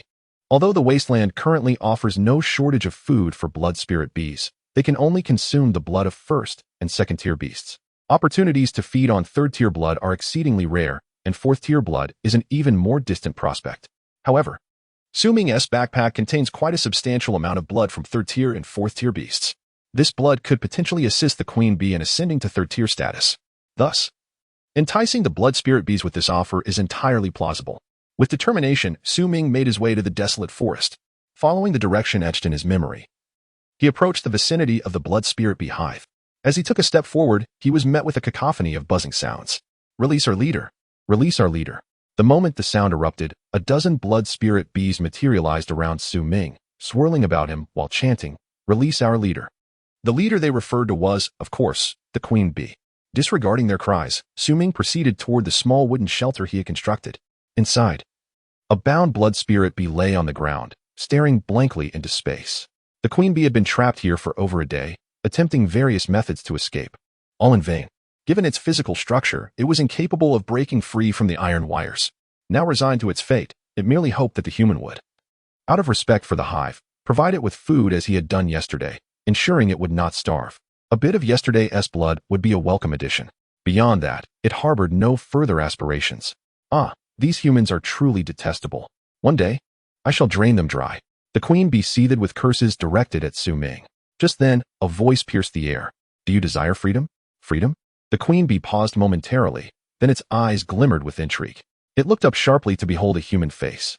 This visage was unforgettable, for it was the very one that had captured it, threatened the hive, and stolen their honey. A loathsome human. The queen bee glared at Ming, cursing him vehemently. Unfazed by its ire, Ming simply repeated his question. Do you desire freedom? Of course I do, but I know you will not release me. The queen bee retorted. fixating its gaze on Su Ming. Raising an eyebrow, Su Ming replied, "How can you know without trying?" The queen bee fell silent. Although it had never communicated with a human before, it understood that humans were the most cunning creatures in the wasteland, without exception. Engaging with them brought nothing but misfortune. "You humans are too sly. I do not trust you." After a moment of reflection, the queen bee expressed its skepticism. Su Ming regarded the queen bee with earnestness. "Does dwelling on this matter hold any significance for you? Or do you have a better alternative than to heed my words?" Upon hearing this, the queen bee lapsed into contemplation once more. Although this human was indeed odious, he spoke a truth. No matter what this human demanded of it, its situation could hardly worsen.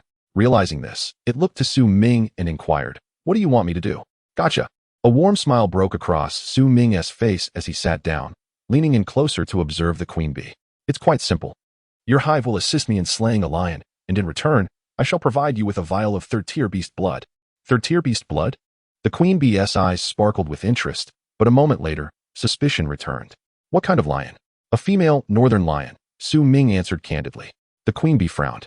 "An adult northern lion is third tier. If we aid you in slaying a third-tier beast, we shall only receive a single vial of blood. What benefit do we gain from this?" For a moment, Su Ming found himself at a loss for words, for the queen bee had articulated a valid point. After a brief silence, Su Ming proposed a new condition. "All the blood from the northern lion will be yours. In addition, I will provide you with a vial of fourth-tier beast blood." "Fourth-tier beast blood? Is it the same as yesterday's?" the queen bee asked, contemplating. The blood from yesterday originated from an exceptionally powerful beast, undoubtedly fourth tier. If it could acquire another vial, it might have the opportunity to ascend to third-tier status. Under the condition of obtaining freedom, submitting to this human would not be so grievous. With this thought, the queen bee resolved, "Grant me my freedom, and I shall agree." Special event, the bargain of the Blood Spirit Queen. Description, the Blood Spirit Queen hopes to exchange a desperate fight from her hive for freedom and blood. Another special event triggered? Su Ming's eyes brightened at the notification that appeared before him. With the survival handbook as assurance, the Blood Spirit Queen should not betray him. Moreover, she had no reason to do so. In the wasteland, survival is paramount. Collaborating with him would enhance the hive's chances of survival. They had no need to breach their promise. "Very well, I accept your terms," Su Ming declared solemnly. "As long as your hive slays a northern lion, I will grant you freedom." With that, he retrieved a vial of blood from 3 great lions from his backpack and placed it in the hive. Then, he took out a vial of second-tier beast blood and poured it into the hive. "When the northern lion arrives, I shall release you. For now, please wait." Su Ming concluded his words and rose to leave. The Bee King gazed longingly at the blood of the 3 colossal lions before him. The essence of a fourth-tier beast's blood invigorated him. Merely witnessing it filled him with elation. Departing from the desolate woods, Su Ming returned to the farmland and gathered Leona, Xia Ishue, Erguzi, and the wolf pack. He shared his strategy with them. At the appointed time, Erguzi would confront the male lion, while Leona, the wolf pack, and the bee colony would each engage a female lion. "Xia Ishue, you and I shall face another female lion together. It is crucial that you familiarize yourselves with the trap's location. If we find ourselves overwhelmed, lead them towards the traps and await support from the others." Meanwhile, Xia Ishue observed Su Ming's interaction with the wolf pack, her expression turning peculiar. Although she understood this was a skill acquired by Su Ming, it still felt somewhat strange. After outlining the plan, Su Ming turned to Erguzi and gently patted its head. "Erguzi, I am relying on you this time." The greatest threat among the lion pack was the peak third-tier male lion. If they could restrain it, their chances of victory would significantly increase. Failing to do so would diminish their prospects. The reasoning was simple. "Understood, master," Erguzi replied earnestly, nodding gravely. Su Ming patted its head and turned to Xia Ishue, about to speak, when suddenly he noticed Erguzi abruptly swivel its head towards a certain direction. "Is there a situation?" Chapter 63, Salt Mine. Oh no. In the desolate woods, Lu Zheng met Erguzi's gaze, his heart racing. One thought consumed his mind: run. He sprang to his feet without a word and dashed away. Nearby, the other 2 companions were momentarily stunned by this scene, but they quickly regained their senses and followed suit. How could they be detected from such a distance? That dog's sense of smell is astoundingly acute. Lu Zheng grumbled as he ran. Behind him, 2 robust men trailed closely, shouting, "Lugo, wait for us. Wait for you. I'm relying on you 2 to survive." Lu Zheng thought, yet he remained silent, focused solely on fleeing. That wolf was at least 3 meters long. It would undoubtedly outrun the 3 of them. His only hope was that the wolf would target the 2 unfortunate companions behind him and spare his life. As Lu Zheng pondered this, he quickened his pace, aiming to distance himself from the other 2. There is a saying, when encountering a ferocious beast in the wild, you need not outrun the beast, only your companions. The principle was simple, better them than oneself. However, Lu Zheng clearly underestimated the situation. The pursuer was not merely the 3-meter-long giant wolf, but an entire pack. Within 3 minutes, he found himself surrounded by the wolves. Damn it! Lu Zheng gazed at the fierce desert wolf before him, despair etched across his face. If it were just one wolf, he could fight desperately for a chance at survival. But now, he was encircled by a pack. He couldn't handle a single wolf, let alone a multitude. This was the end. Lu Zheng stared at the pack with despair and slowly closed his eyes, awaiting death's approach. Time passed slowly. To his surprise, the wolves did not advance. They merely stood there, watching him with icy glares. What is happening? Lu Zheng was bewildered. He turned to his 2 companions and suddenly realized they were also alive, merely kneeling and cowering in fear. How humiliating! Lu Zheng cast a derisive glance at them, about to say something when he noticed a figure approaching in the distance. It was him. Lu Zheng's eyes widened in disbelief as he recognized the man who had been surrounded by the wolf pack in the farmland. He had thought the man was under attack, but the scene before him suggested otherwise. Neither the giant wolf nor the smaller desert wolves exhibited any intention of attacking him. In fact, as the man approached, the wolves lowered their heads slightly, clearly showing submission. Could it be that this man is the leader of the wolf pack? Lu Zheng was taken aback, his eyes filled with incredulity. He could hardly fathom how an unassuming young man could command such a powerful pack. How was this possible? Could he be a native? As Lu Zheng grappled with his confusion, the encircling wolves suddenly moved, compelling him toward the young man. Moments later, he found himself standing before him. After a brief hesitation, he spoke up. Big boss, we were just passing through. Before he could finish, a gun was pressed against his forehead, and a chilling voice pierced the air. Did I ask you? The shadow of death rendered Lu Zheng speechless, leaving him trembling in place. He considered himself quite brave, able to maintain composure even in the face of death. But at this moment, he realized he was mistaken. He feared death. I'll give you a chance, speak the truth. Who are you? Where do you come from? And where are you going? Su Ming's cold gaze fixated on Lu Zheng as he asked, his voice frosty. Upon hearing the question, Lu Zheng's heart raced. He knew the name Tiger Brother was notorious throughout the region. If he revealed to the man before him that he had been sent by Tiger Brother to investigate the disappearance of camp members, he would surely be shot. Yet, remaining silent posed the risk of his cowardly companions succumbing to pressure. In a moment of internal conflict, Lu Zheng gritted his teeth, deciding to hold firm. Big boss, we truly are bang. The moment his words escaped, Su Ming pulled the trigger. In the next instant, a bullet pierced through Lu Zheng's forehead. In his final moments, Lu Zheng's eyes widened in shock, unable to comprehend Su Ming's decisive action. In truth, the moment Lu Zheng had attempted to speak, Su Ming had already harbored intentions of killing him. In the face of a threat, maintaining composure rendered such individuals untrustworthy. It was better to eliminate him and intimidate the 2 remaining companions. A lesson to deter the others.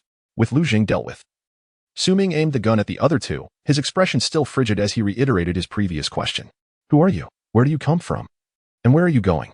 The 2 men were utterly petrified, unable to grasp what had just transpired. Once they regained their senses, their legs buckled, and they collapsed to the ground, wailing. Spare us. Please, big boss. Su Ming observed them, his brow slightly furrowing, remaining silent. After a moment, once their emotions stabilized, he said, Tell me, who are you? Where do you come from? And where are you going? Upon his words, silence ensued. Su Ming shook his head and slowly raised his handgun. The sight sent the 2 men into a panic, prompting them to scramble to speak. My name is Lu Si Li Dao. I came from the north where there is a camp led by a boss named Liang Hu, whom we all call Tiger Brother. Again, Tiger Brother. Su Ming's brow furrowed slightly, displeasure welling within him. Within just 2 or 3 days, Tiger Brother had dispatched 2 groups to his domain. Did he truly believe he was easy prey? What did he send you here for? Su Ming queried, his voice cold and piercing. The 2 hurriedly replied. The day before yesterday, or yesterday, 3 individuals from our camp went missing in this area. Brother who sent us to investigate the situation. Indeed. Su Ming's gaze grew increasingly frigid as he inquired, are those 3 individuals significant? Logically, in a relatively large camp, losing 3 people from such a distance should not necessitate sending someone to probe further. Firstly, it is unnecessary. Secondly, it might provoke trouble. Therefore, Brother whose actions must be driven by deeper motives. Upon hearing this question, the 2 seemed to recall something, their expressions reflecting hesitation in unison. Witnessing this, Su Ming fired a shot into the air. Bang! The gunshot echoed. With a fierce countenance, Su Ming barked, Speak. The 2, startled, dared not conceal anything further. Yesterday, Someone discovered a salt mine nearby. Brother Hu feared complications, so he sent us to clarify the situation. Chapter 64. Diverting the trouble to the east. The salt mine. Ming raised his brow slightly and asked, "What is the specific location?" The two responded, "The location of the salt mine is a secret, known only to Brother Hu and his confidants." Upon hearing this, Ming fell into contemplation. Undoubtedly, the value of the salt mine is immense. To possess the salt mine equates to controlling the source of wealth. If Brother Hu's camp could successfully exploit the salt mine, it would not be long before they became a top-tier power in the wasteland. Alas, they encountered him. Ming cast a cold glance at the two and inquired, "Where's your camp?" They swallowed nervously and replied, "It takes about 3 to 4 hours to get there from here." 3 to 4 hours is not too far. Ming retrieved 2 pieces of bread from his backpack and tossed them to the two. "Finish eating, then lead the way," he commanded. The sight of the bread ignited a glimmer of desire in their eyes. Without hesitation, they eagerly devoured the bread. One individual, eating too hastily, choked and turned beet red. Ming then threw 2 bottles of water, coldly warning, "Do not entertain any tricks, or I will end you both." After saying this, he turned and walked away. As Ming departed, the two, still swallowing their bread, exhaled in relief. There was no other choice. The pressure Ming exerted was overwhelming, especially after he had mercilessly shot Lu Zhong, leaving a deep psychological scar on them. At that moment, Ming appeared more fearsome than Brother Hu in their eyes. After all, Brother Hu lacked the capability to command a terrifying pack of wolves. Meanwhile, Ming approached Leona and Xiao Ishiwe, instructing, "Pack your things. We are heading to Brother Hu's camp." Upon hearing this, Xiao Ishiwe furrowed her brow slightly and asked, "What about the traps?" Leaving the refuge would mean that the traps set would lose their effectiveness. Clearly, without the traps, the chances of overcoming the lion pack would diminish significantly. Leaving the traps here could be beneficial later. Our immediate priority is to reach Brother Hu's camp before the lion pack finds us, Ming stated solemnly. Xiao Ishiwe understood his intent immediately. This was to divert the trouble eastward, instigating a conflict between the lion pack and Brother Hu, thus allowing them to reap the benefits. "Understood. I will pack up right away." Xiao Ishiwe nodded and turned toward the desolate forest. The battlefield was shifting. They would take whatever they could from their previous setup, such as the Blood Spirit Queen. A moment later, Ming and Leona mounted Guzi, while Xiao Ishiwe rode the Desert Wolf. The two captured individuals each rode on a larger Desert Wolf. The group set forth toward Brother Hu's camp with great momentum. Along the way, they encountered numerous unusual beasts, all of which avoided Ming's party. This was quite normal. Just Guzi alone could intimidate most beasts. The two captives, riding on the backs of the desert wolves, observed in awe as the surrounding creatures fled. They had approached cautiously on their way here, always taking detours upon encountering beasts. Even the most innocuous-looking rabbits were left unprovoked, as they understood that in the wasteland, humans were akin to ants. However, now they witnessed a starkly different scene. The once feared beasts now actively avoided them, seemingly without a hint of defiance.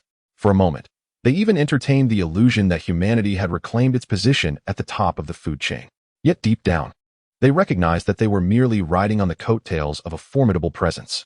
As they felt the rushing wind, their hearts were filled with profound astonishment. Simultaneously, a question involuntarily surfaced in their minds. Who exactly is this man?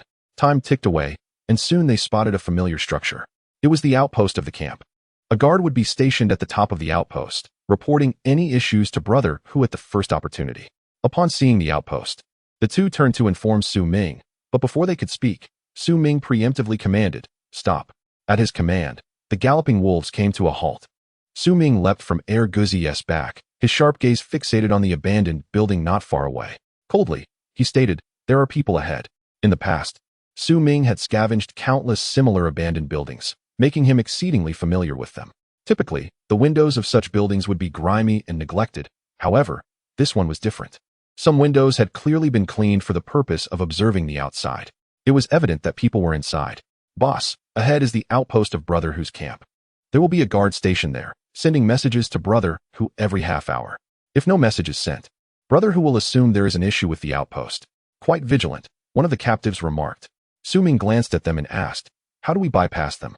After some contemplation, the two shook their heads. There are 5 or 6 outposts near the camp. It is nearly impossible to approach the camp without being detected. Ming frowned slightly upon hearing this. It was clear that being ranked second on the regional leaderboard was no mere coincidence. He had underestimated the situation. "How far is the outpost from the camp?" Ming pondered and inquired. "On foot, it would take at least 40 minutes, they replied. 40 minutes. Su Ming mused for a moment and then asserted, that is sufficient. He turned to the desert wolf and instructed, when the lion pack approaches. You lead the wolf pack to attack Brother Hu's camp. Avoid direct confrontation. Use flanking tactics. The goal is simple. Lure the lion pack to the camp. Once they are sufficiently engaged, I will bring reinforcements. Do you understand? The desert wolf hesitated upon hearing this. The plan itself was sound. However, should Su Ming betray them and fail to provide support, the wolf pack would find itself in a dire situation, trapped between enemies. At that moment, the annihilation of their entire kind would be a foregone conclusion. As the alpha wolf, it had to prioritize the safety of its pack. Noticing the alpha wolf's hesitation, Su Ming immediately grasped its concerns. After some thought, he said, if you are worried, I can accompany you. The alpha wolf raised its gaze to Su Ming, its deep green eyes flickering several times. After a brief pause, it finally made a decision and spoke, I trust you. After a moment, it added, you staying here will allow for a greater impact, luring the lion pack. Leave the rest to us. Upon hearing this, Su Ming felt a chord within him resonate. In the wasteland, trust was the most precious commodity. The two captives gazed in disbelief as Su Ming communicated with the wolf pack in an incomprehensible tongue. Could it be true? This man was conversing with wolves? As they stood in shock, Guzi suddenly exclaimed, Master, they are coming. Chapter 65. The operation begins so soon?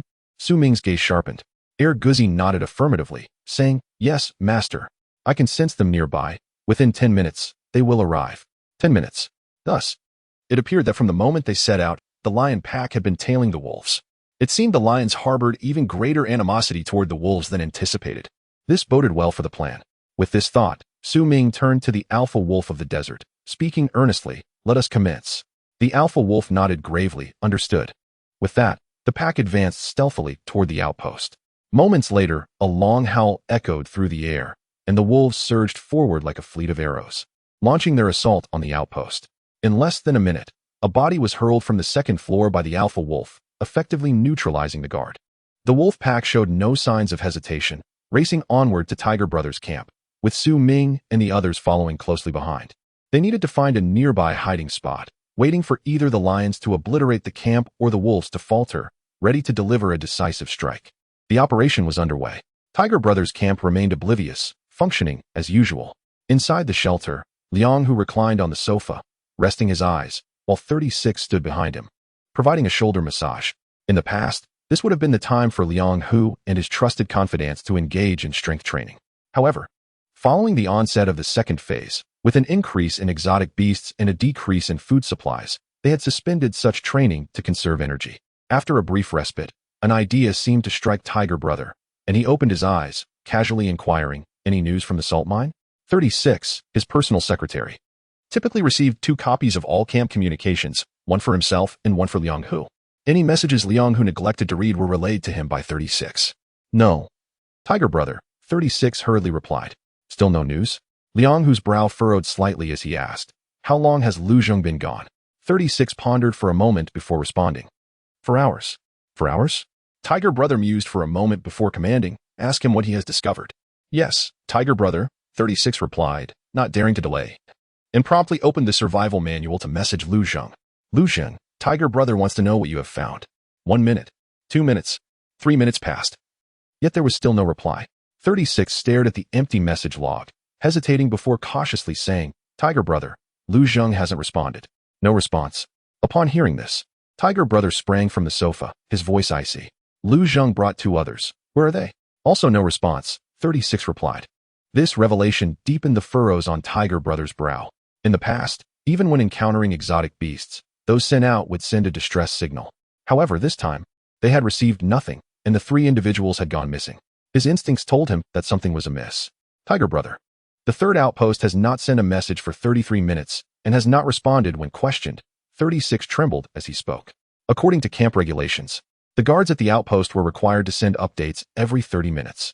The absence of communication after 33 minutes indicated one troubling possibility. The 3rd outpost was in danger. Damn it. With the convergence of these 2 issues, Liang Hu's expression darkened considerably.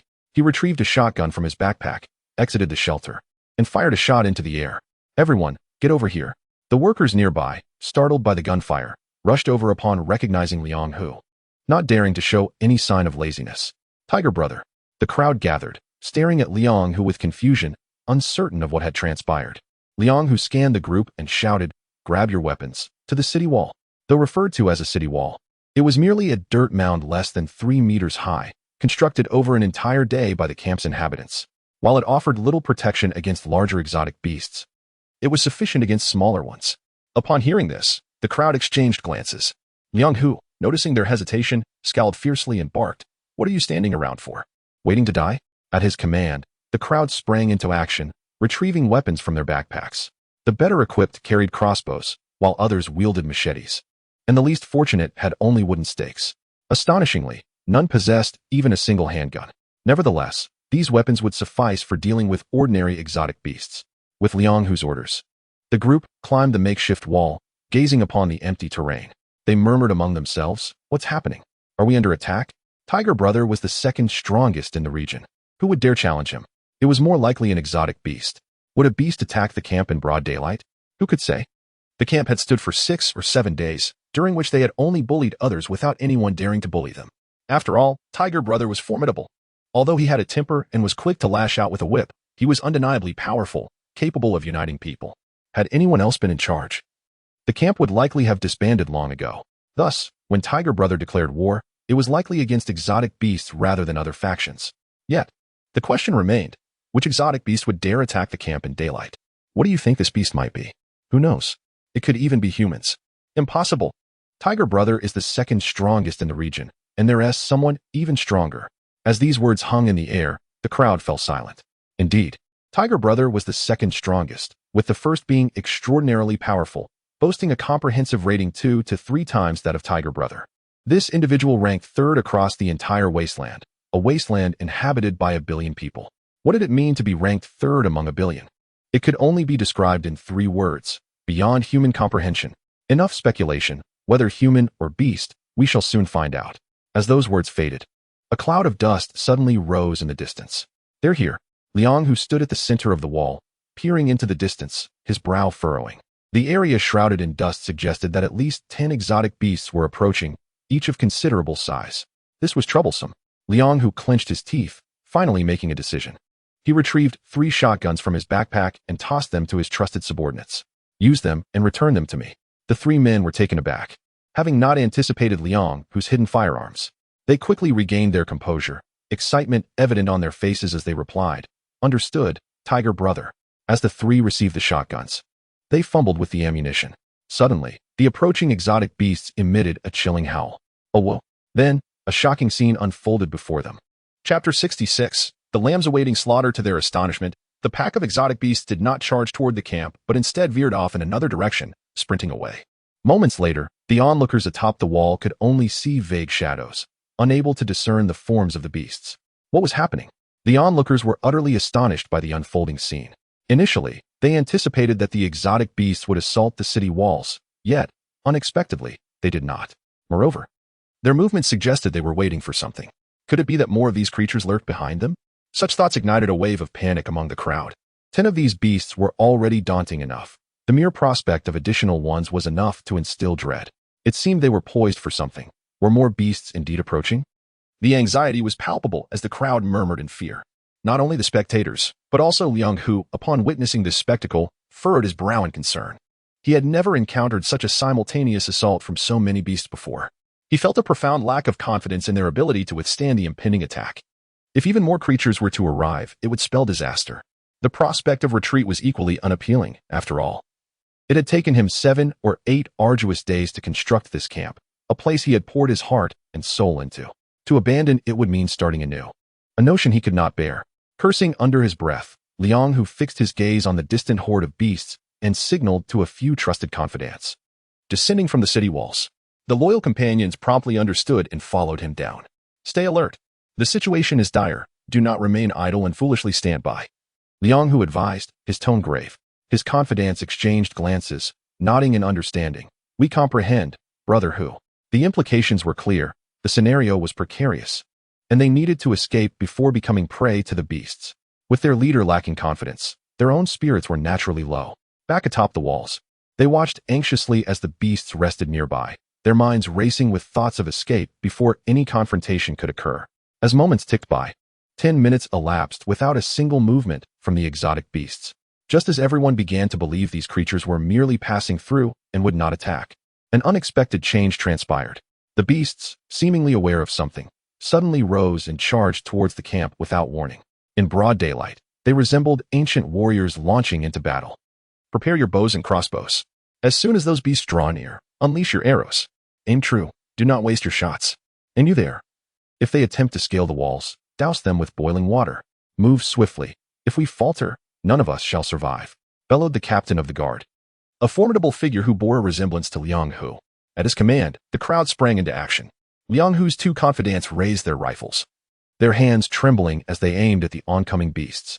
This was their first encounter with such a multitude of creatures attacking simultaneously, and the tension was palpable. As time passed, the pack drew closer, and those atop the walls could finally discern their nature. They were wild wolves, nearly 2 meters tall, comparable to gray wolves of Earth. This was somewhat reassuring, for their combat prowess could be similar. 10 wild wolves in the wilderness might pose a challenge. But with the protection of the walls, they felt a sense of security. It was not inconceivable that they could eliminate them all. However, as the captain focused intently on the approaching wolves, he bellowed, "Release your arrows." At his command, a volley of arrows flew forth like lightning towards the pack. The lead wolf, its eyes narrowing, howled sharply. In an instant, the wolves scattered, evading the arrows with remarkable agility. Not a single one fell victim to the onslaught. The sight sent the defenders into a state of panic. These wolves were far more agile than anticipated. Clearly, the standards of the real world did not apply to the beasts of the wasteland. Behind them, the captain's expression hardened as he shouted, "Do not panic. Keep firing. We outnumber these 10 wolves. We can surely overwhelm them." His words served as a rallying cry, and the crowd inhaled deeply, preparing to shoot again. They believed that at this distance, they would surely hit one. Yet, to their astonishment, the wolves leaped into the air, not only avoiding the arrows, but also scaling the walls with astonishing ease. The defenders barely had time to react, watching helplessly as the wolves leapt onto the walls and then back down again. Such terrifying agility was beyond the capabilities of any creature in the real world. Each beast of the wasteland had endured countless life and death struggles, their physical prowess far exceeding that of ordinary beings. What gray wolves could not achieve, these creatures could. It's over. We are doomed. The crowd gasped in despair as they beheld the desert wolves drawing nearer. Many dropped their weapons, turning to flee. The captain, witnessing this disarray, scolded them fiercely, "Pathetic fools. Just 10 wolves, and you've crumbled. Grab your wooden stakes and stand your ground. We have the numbers. We will prevail." His voice boomed. Yet few heeded his call. Instead, they sought refuge, hoping the wolves would overlook them. Under different circumstances, such cowardice would have been unimaginable. Yet, having spent so long in the camp without encountering beasts, their minds were clouded by fear, and retreat was the only thought that surfaced. Fighting offers a chance to survive. Hiding guarantees death. Stand and fight. The captain's eyes blazed with determination as he shouted, but the crowd remained unmoved. A flock of lambs awaiting slaughter with no will to resist. However, the desert wolves chose not to attack. Instead, they leaped down from the walls and ventured deeper into the camp. At that moment, outside the walls, a group of uninvited guests approached rapidly. Chapter 67, A Life or Death Battle. What is happening? What are they searching for? As the beasts leapt down from the walls to scavenge within the camp, the onlookers were left dumbfounded. With so many living beings in plain sight, the exotic creatures did not advance, but instead began to search the camp, leaving the crowd puzzled. Could there be something within the camp that attracted these beasts? The captain, realizing the gravity of the situation, shouted, "Do not dawdle. Fire your arrows." Seizing a bow from a nearby comrade, he aimed at one of the creatures within the camp and released an arrow. Others quickly followed suit, preparing to attack. Just then, a terrifying roar reverberated from behind them. The sound sent chills down their spines, and instinctively, they turned to face the source. What they beheld plunged them once more into despair. Was that a lion? Not far off, the looming presence was unmistakable. A lion, measuring 5 heads and over 3 meters in length, was charging wildly towards the city wall. From its furious roars, one could discern its wrath. 10 wolves had already rendered them powerless. At this moment, the addition of 5 more lions spelled certain doom for them. Upon spotting the pride, the captain of the guard was overwhelmed by a profound sense of helplessness. In the next instant, he chose to surrender. The individuals around him were utterly incapable of resisting these formidable beasts. Remaining in place would lead to inevitable death, if he wished to survive. His only option was to flee. With this thought, the captain no longer hesitated. He leaped from the city wall. Aside from the main gate, the camp possessed a secret door. There was still time to escape. Taking a deep breath, He steeled himself against his inner fear and made his way towards the location of the secret door from memory. Just as he reached halfway, a long howl suddenly echoed behind him. Awash in sweat, he turned tremblingly around. A 2-meter-long desert wolf fixed its deep-set eyes upon him, unyieldingly. He wished to flee but found himself unable to move. With another howl, the desert wolf sprang into the air, lunging at him. This time, the wolf showed no mercy, swiftly severing his neck and tossing him aside like refuse. Then, it released another howl. In an instant, all the desert wolves gathered around it as if summoned. With a single command, the lead wolf and its pack advanced towards the secret door. In mere moments, they discovered the concealed entrance. It was small enough for them to pass through. Beyond the door lay an expanse of barren land, where the silhouettes of several individuals could be seen in the distance. None other than Liang Hu and his trusted allies, who had escaped early. Found you. A cruel smile crept across the lead wolf's lips. Without the slightest hesitation, it pounced. The other desert wolves followed closely behind. This assault on the camp served not only to divert the threat but also to exhaust the strength of the lion pride in advance. Moreover, it had a singular mission: to eliminate Liang Hu. In the territory of Ming, the presence of wasteland marauders was intolerable. 10 desert wolves confronted 3 ordinary humans armed with hunting rifles. The outcome was evident. With minimal effort, the desert wolves dispatched Liang Hu and his allies. Meanwhile, within the camp, the northern lions were engaged in a frenzy of slaughter. In their eyes, these humans and the desert wolves were allies, all deserving of death. Not long after, every individual in the camp fell victim to the northern lions. Although these people had contemplated retaliation in their despair, the disparity in strength was insurmountable, and they ultimately inflicted no substantial harm. With a roar, the male lion severed the last human's neck, opening its bloodied maw to unleash a roar of primal fury. It then surveyed its surroundings, failing to detect any trace of the desert wolves. With a slight furrow of its brow, it closed its eyes, attuning itself to the shifts in the surrounding air. In just a second, it locked onto the scent of the desert wolves, fixing its gaze in a particular direction. It leapt over the city wall. The lionesses, witnessing this scene, promptly followed suit. Outside the city wall, the desert wolves stood in a line, glaring at the northern lions below. Their bared teeth revealed their ferocity. The northern lions, upon seeing the desert wolves, exhibited an even greater ferocity. Their gaping maws instilled fear in all who beheld them. When adversaries meet, the animosity is palpable. Without a moment's pause, the male lion charged at the pack of wolves, letting out an enraged roar that clearly articulated its resolve. It would not rest until the wolf pack was annihilated. The lead desert wolf, upon witnessing this, narrowed its eyes. Its forelimbs bent slightly as it prepared to confront the approaching threat. Engaging the northern lions head-on was not a battle they could sustain for long. At this moment, it could only hope that Ming would honor his promise and come to their aid. As time elapsed, the northern lions drew ever closer. 200 meters, 100 meters, 50 meters. The lead desert wolf, observing the imminent approach of the northern male lion, inhaled deeply, releasing a long howl. With that, it prepared to face the enemy. The northern lion, with its bell-like eyes, fixed its gaze on the lead desert wolf, leaping high into the air.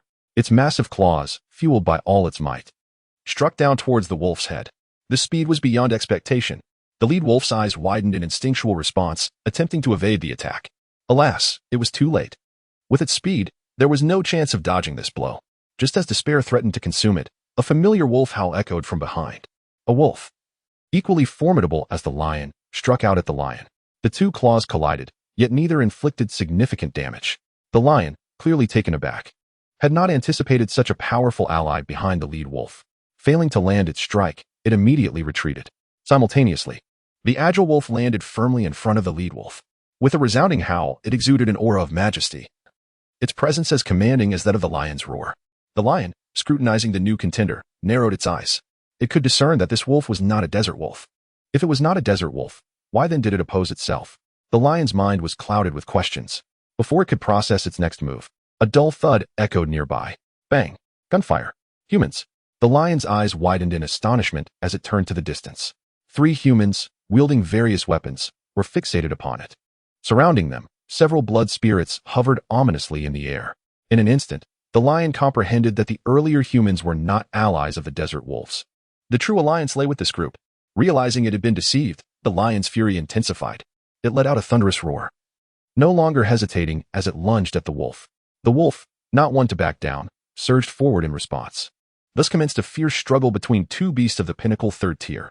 The remaining 4 lionesses, witnessing this spectacle, sought to aid the male lion. However, the desert wolves, under the lead wolf's command, would not grant them this opportunity. The pack surged towards the lionesses, engaging them in battle. In mere moments, Ming and his companions joined the fray. A life-and-death struggle was officially underway. Chapter 68. Annihilation of the Lion Pride for the Lions. The intervention of Ming and his allies was unforeseen.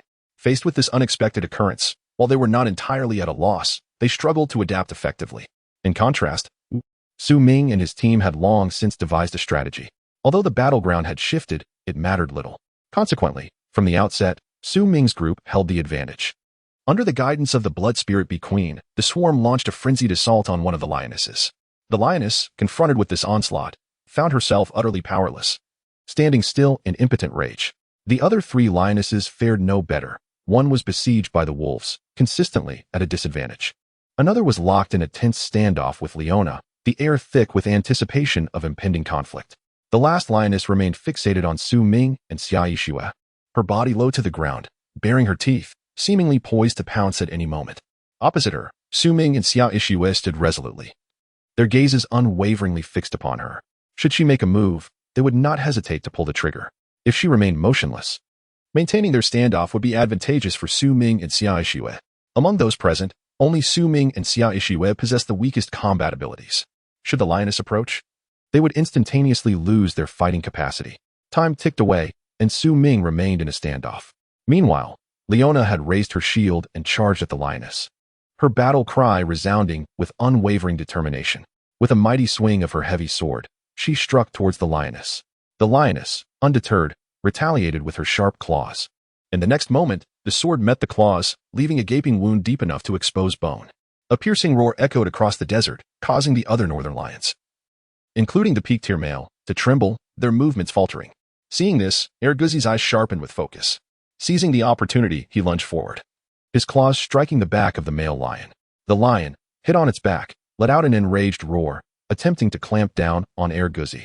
Anticipating the lion's move, Erguzi dodged with agility and, in a flash, sank his teeth into the lion's neck. The male lion roared again in fury, thrashing wildly to shake off Erguzi, but the latter clung on tenaciously, refusing to relent. At the same time, Ming, observing the chaos unfold, seized the moment to pull the trigger. A gunshot rang out, the bullet soaring from the chamber toward the lioness. Caught off guard by her companion's distress, the lioness hesitated, and in that fleeting moment, the bullet struck her head. A dull thud echoed as the bullet left a visible dent. Yet it failed to penetrate, a testament to the terrifying strength of a third-tier beast. Unless aimed at a softer area, like the eyes, bullets posed little threat to such formidable creatures. Infuriated by the bullet's impact, the lioness's once clear eyes turned a furious red. Her limbs bent slightly, and she lunged toward Ming like an arrow released from its bow. Reacting swiftly, Ming stood his ground, calmly pulling the trigger once more. Similarly, Xiaoyixue aimed at the lioness's eyes, firing several rounds in quick succession. The sound of gunfire erupted, forcing the lioness to retreat despite the bullet's inability to inflict significant harm. Yet, as a corporeal being, the blow still caused her discomfort.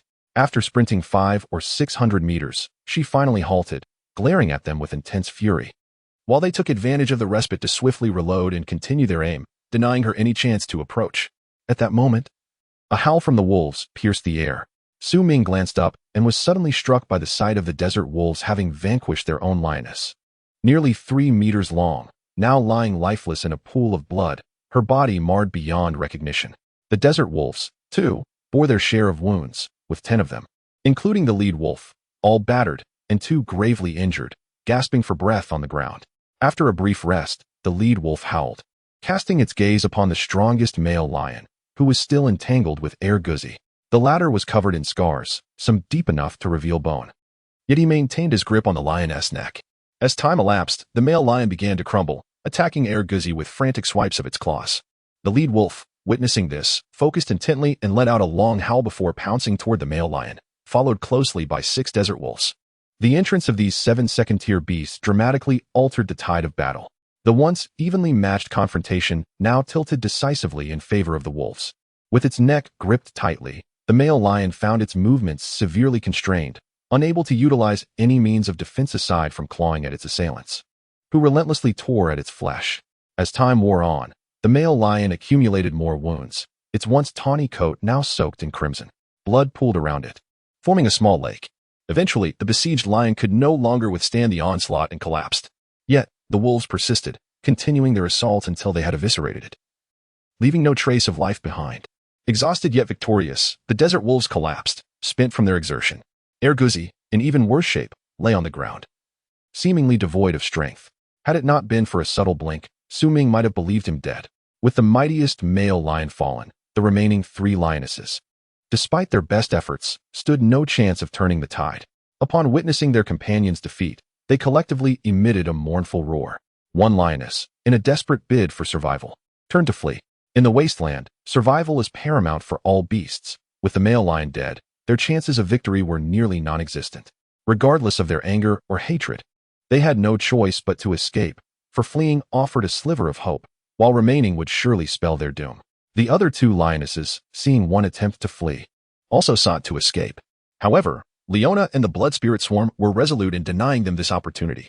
Even without reinforcements, they launched a more ferocious attack. Su Ming and Xia Ishue, too, were determined not to let the lioness escape, understanding the necessity of eradicating the threat entirely. Without hesitation, Su Ming charged toward the lioness surrounded by the blood spirits. In mere moments, he was at her side. The lioness and the blood spirits were taken aback by his approach. Did he intend to charge to his demise? The male lion, seeing Su Ming, hardened its resolve and abandoned its defense against the blood spirits, redirecting its attack toward him. In that instant, a smile graced Su Ming's face. With a thought, he activated the sword control technique. Chapter 69, Restoration Potion.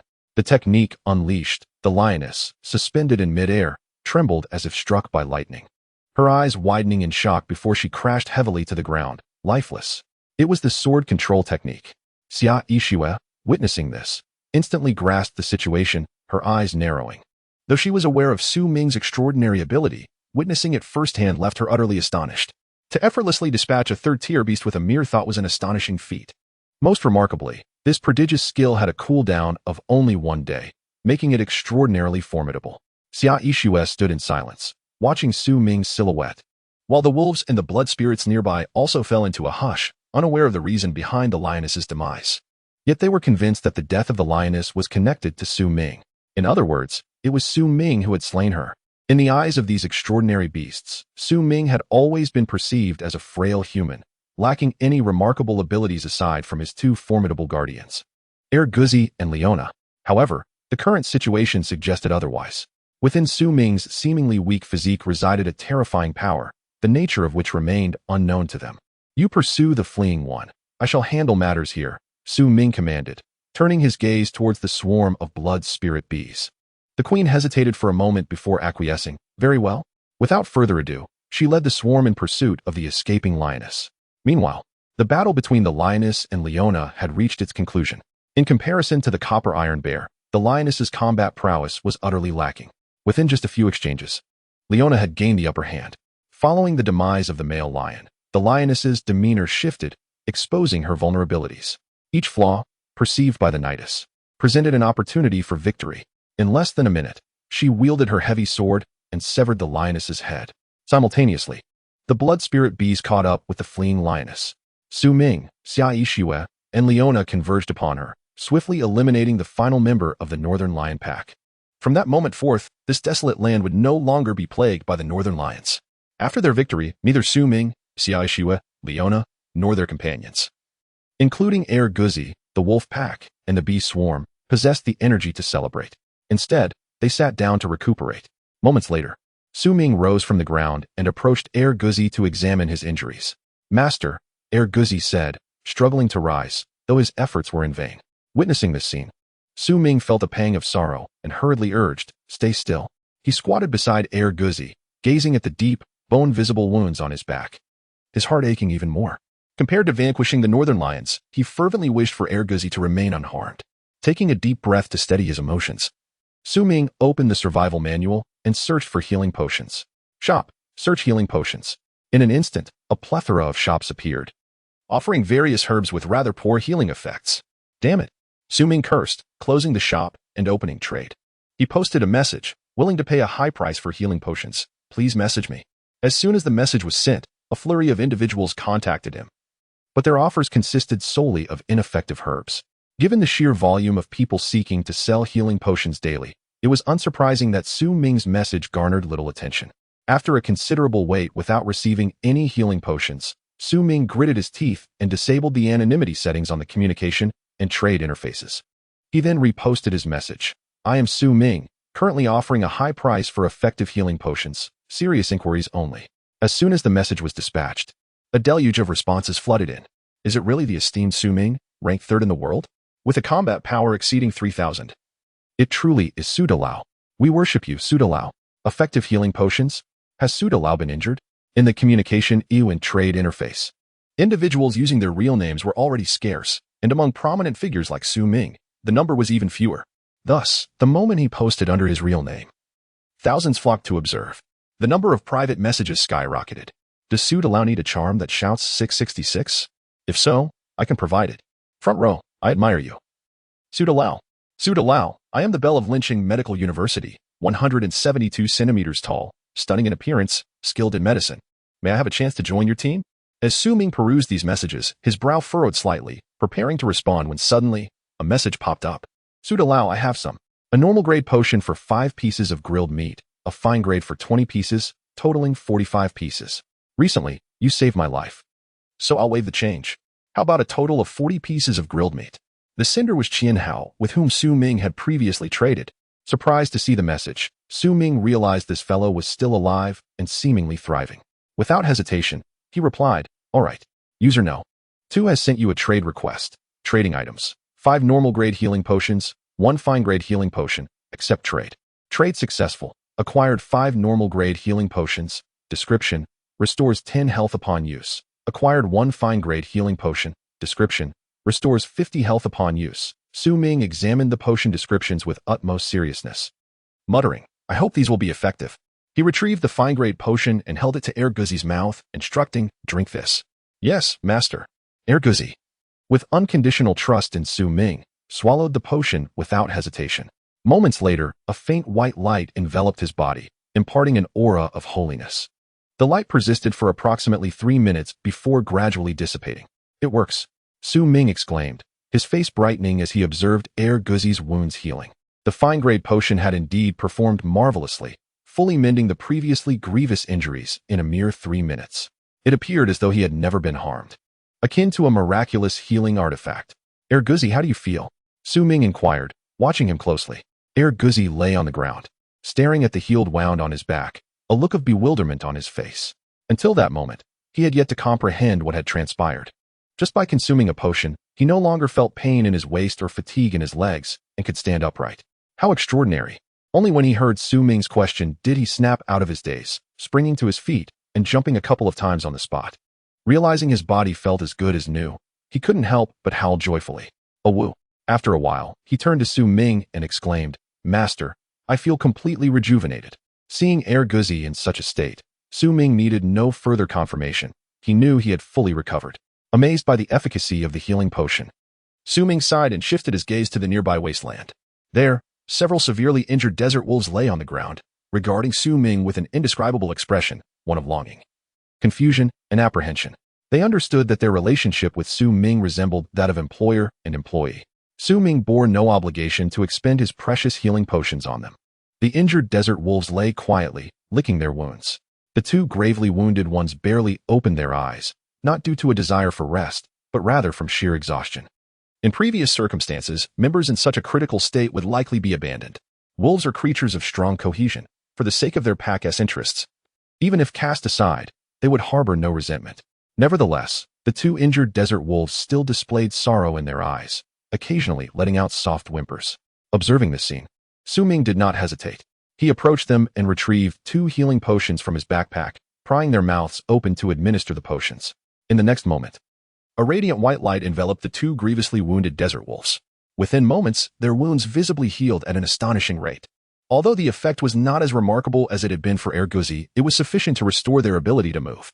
Oh woo. Soon, the 2 injured desert wolves regained their health. They stood upright and howled to the sky, then turned to Su Ming with eyes brimming with gratitude. Chief, I express my gratitude for your generosity. Beside him, the desert wolf nodded slightly and spoke thus. Behind it, the remaining desert wolves paid their respects. Chief. Upon witnessing this scene, Su Ming displayed a smile on his face. Just as he was about to speak, A familiar synthetic electronic voice resonated in his ear. Special event. Request from the Desert Wolf Pack. Description. In the struggle for territory, a blood feud has arisen between the Desert Wolf Pack and the Northern Lion Pride. By assisting the Desert Wolf Pack in eliminating the Northern Lions, you will earn their allegiance. Status. Completed. Notification. Congratulations. You have gained the loyalty of the Desert Wolf Pack. Completed? Ming was slightly taken aback and glanced once more at the Desert Wolves. Suddenly, he noticed virtual information manifesting upon them. Desert Wolf, unnamed. Description. A unique beast of the desert region, possessing formidable strength and remarkable unity. Status. Healthy. Relationship. 97. Loyalty. Skills. None. Compared to Guzi and Leona, the information list of the Desert Wolves included an additional relationship. From this perspective, if one were to select a beast to follow them, a decline in relationship could potentially lead to betrayal, such as the nature of the untamed beasts of the wasteland. The mere fact that they chose to follow was already a remarkable feat. Expecting unwavering loyalty from them is utterly unrealistic, as long as one can observe the relationship. Even if their loyalty diminishes, one can detect it early, preventing any issues. With this thought, Ming surveyed the other desert wolves. Among the 10 desert wolves, 8 boasted relationships exceeding 90. The 2 that were severely injured even reached 100. The other 2 were also above 80, with parentheses indicating absolute trust. Seeing this, a smile brightened Ming's face. With the addition of the desert wolves, even without recruiting new members, his refuge could flourish splendidly. Let us tidy up. We shall spend the night here, Ming commanded, glancing around. As night fell, choosing to return to the refuge at this hour would undoubtedly lead to various troubles. It was wiser to make do for a night in this place. Yes. Leona nodded vigorously, retrieving a dagger from her backpack to begin dissecting the northern lions. Xia Xue, noticing this, busied herself as well. With 5 northern lions at hand, if Leona and Xia Xue were to handle the dissection alone, it would take an eternity. Ming pondered for a moment, looking towards Guzi and the wolf pack, instructing, you all assist as well. Tear apart the flesh of the northern lions. Separate the bones, and keep the liver and heart. Yes, Chief, Master. Guzi and the wolf pack obeyed the command and joined the dissection efforts. Not far away, a swarm of blood spirit bees circled in the air, fixating their gaze upon Ming, waiting silently. Ming raised his eyes to glance at them. Fear not. What is yours will not diminish by even a fraction. As he spoke, he retrieved the blood of 3 giant lions from his backpack, shaking it slightly.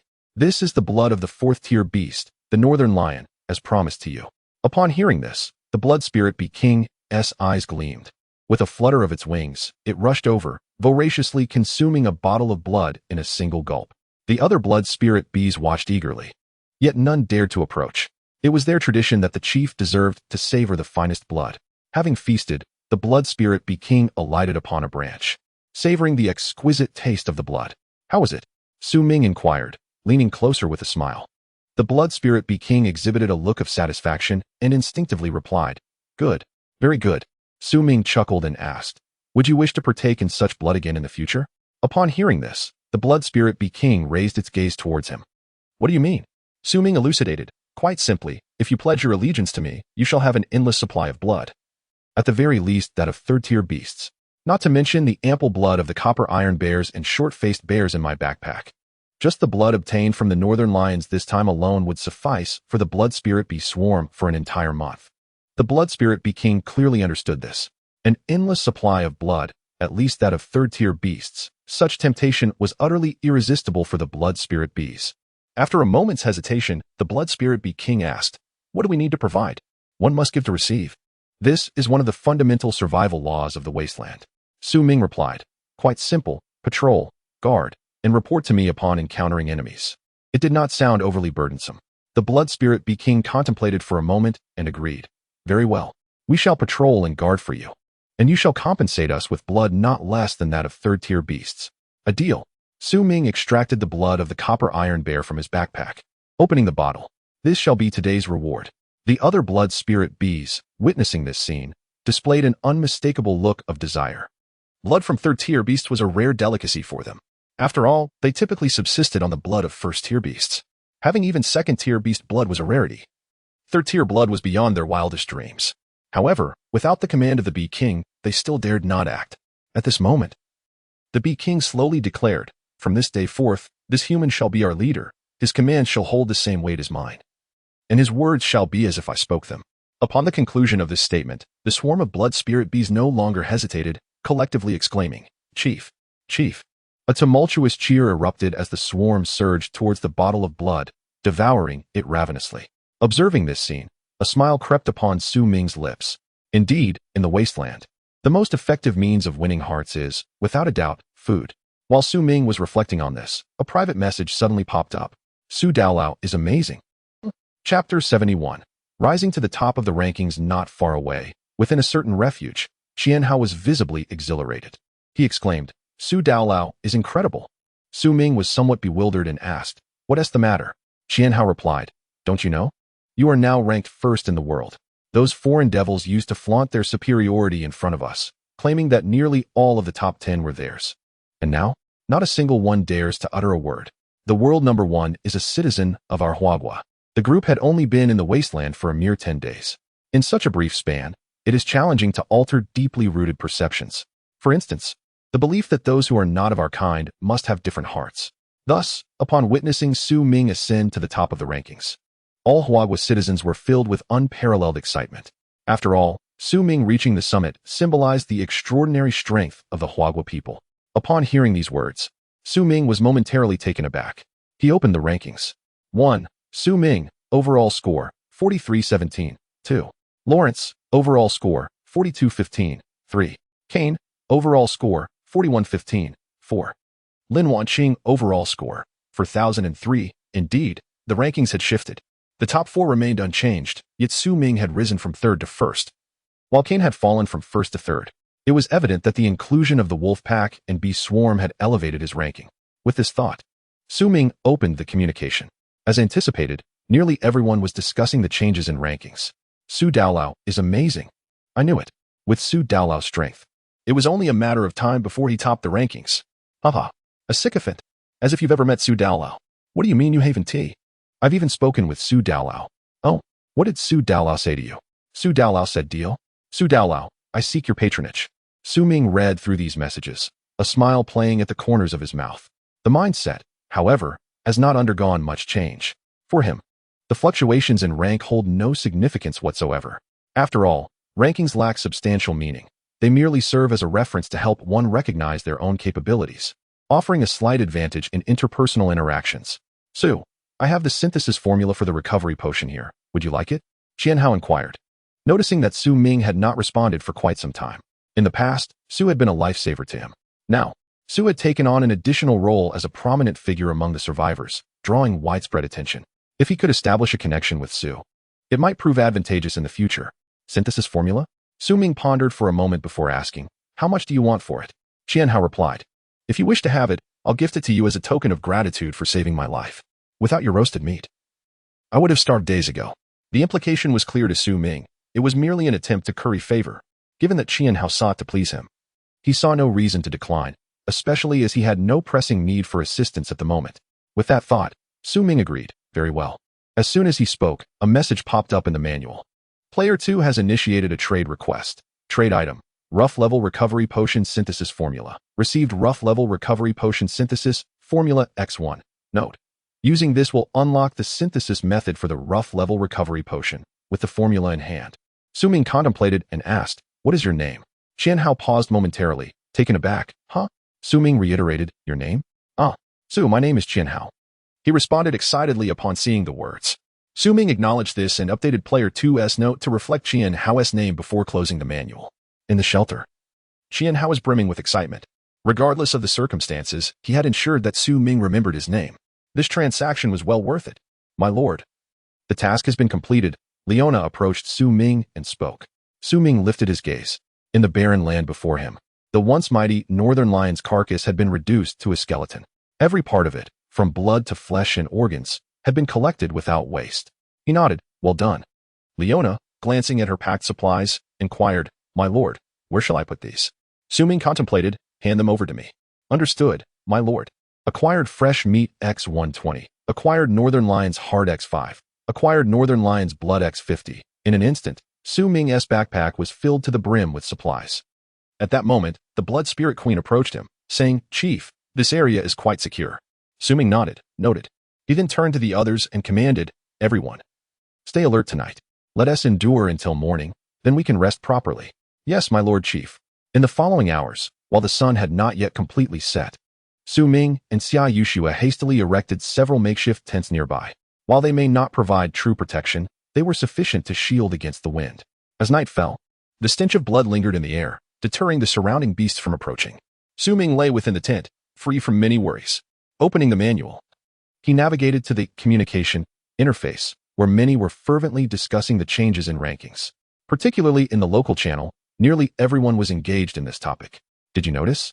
Su has become the world's #1. I saw it ages ago. And the second-ranking Liang, who is gone. Is that for real? Why would I lie to you?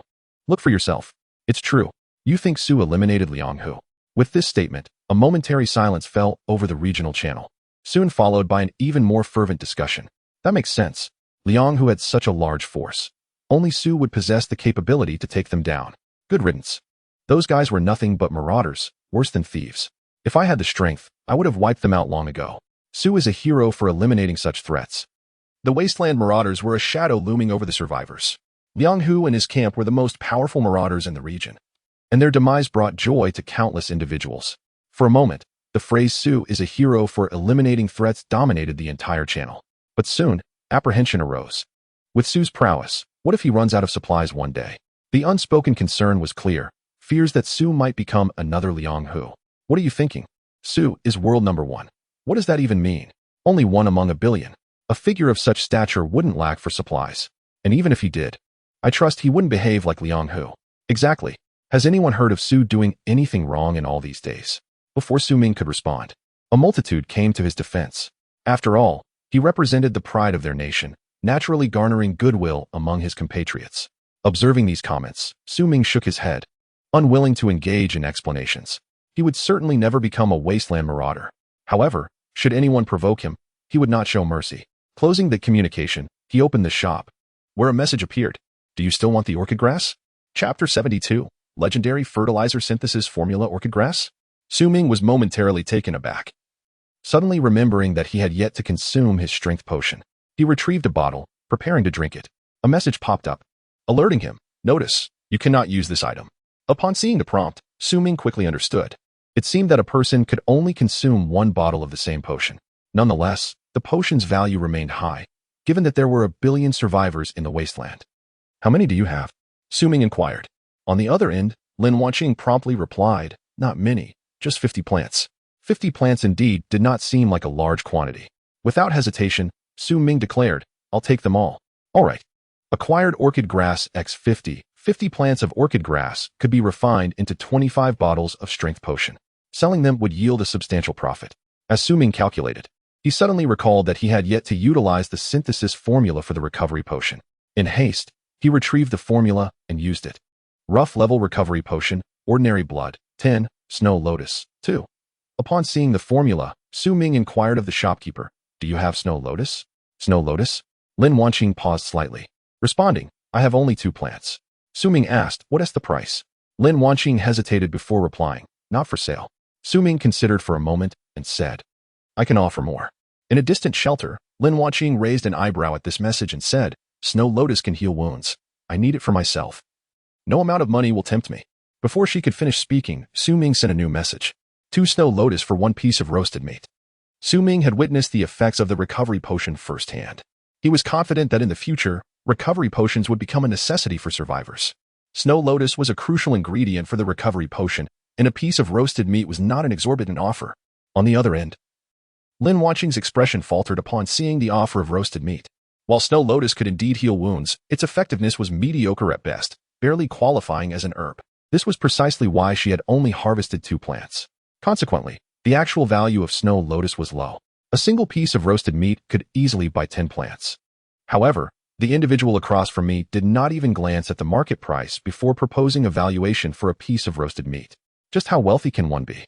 To be frank, a single piece of roasted meat could purchase 10 stalks of snowgrass, which I do not have in my store, though you could check other shops. Of course, you may also place a reservation in advance at a slightly reduced price, but that would require some waiting, Lin Wanqing explained. Upon hearing this, Su Ming furrowed his brow slightly and began searching for snowgrass in the shop interface. Indeed, he found several listings. Generally, They were packaged in groups of 10 stalks of snowgrass per piece of roasted meat. However, many shops had only a single group available. Altogether, the listings did not even amount to 10 groups of snowgrass. Nevertheless, in the short term, 100 stalks of snowgrass would suffice for Su Ming's needs. In the meantime, should you come across any snowgrass, feel free to collect it.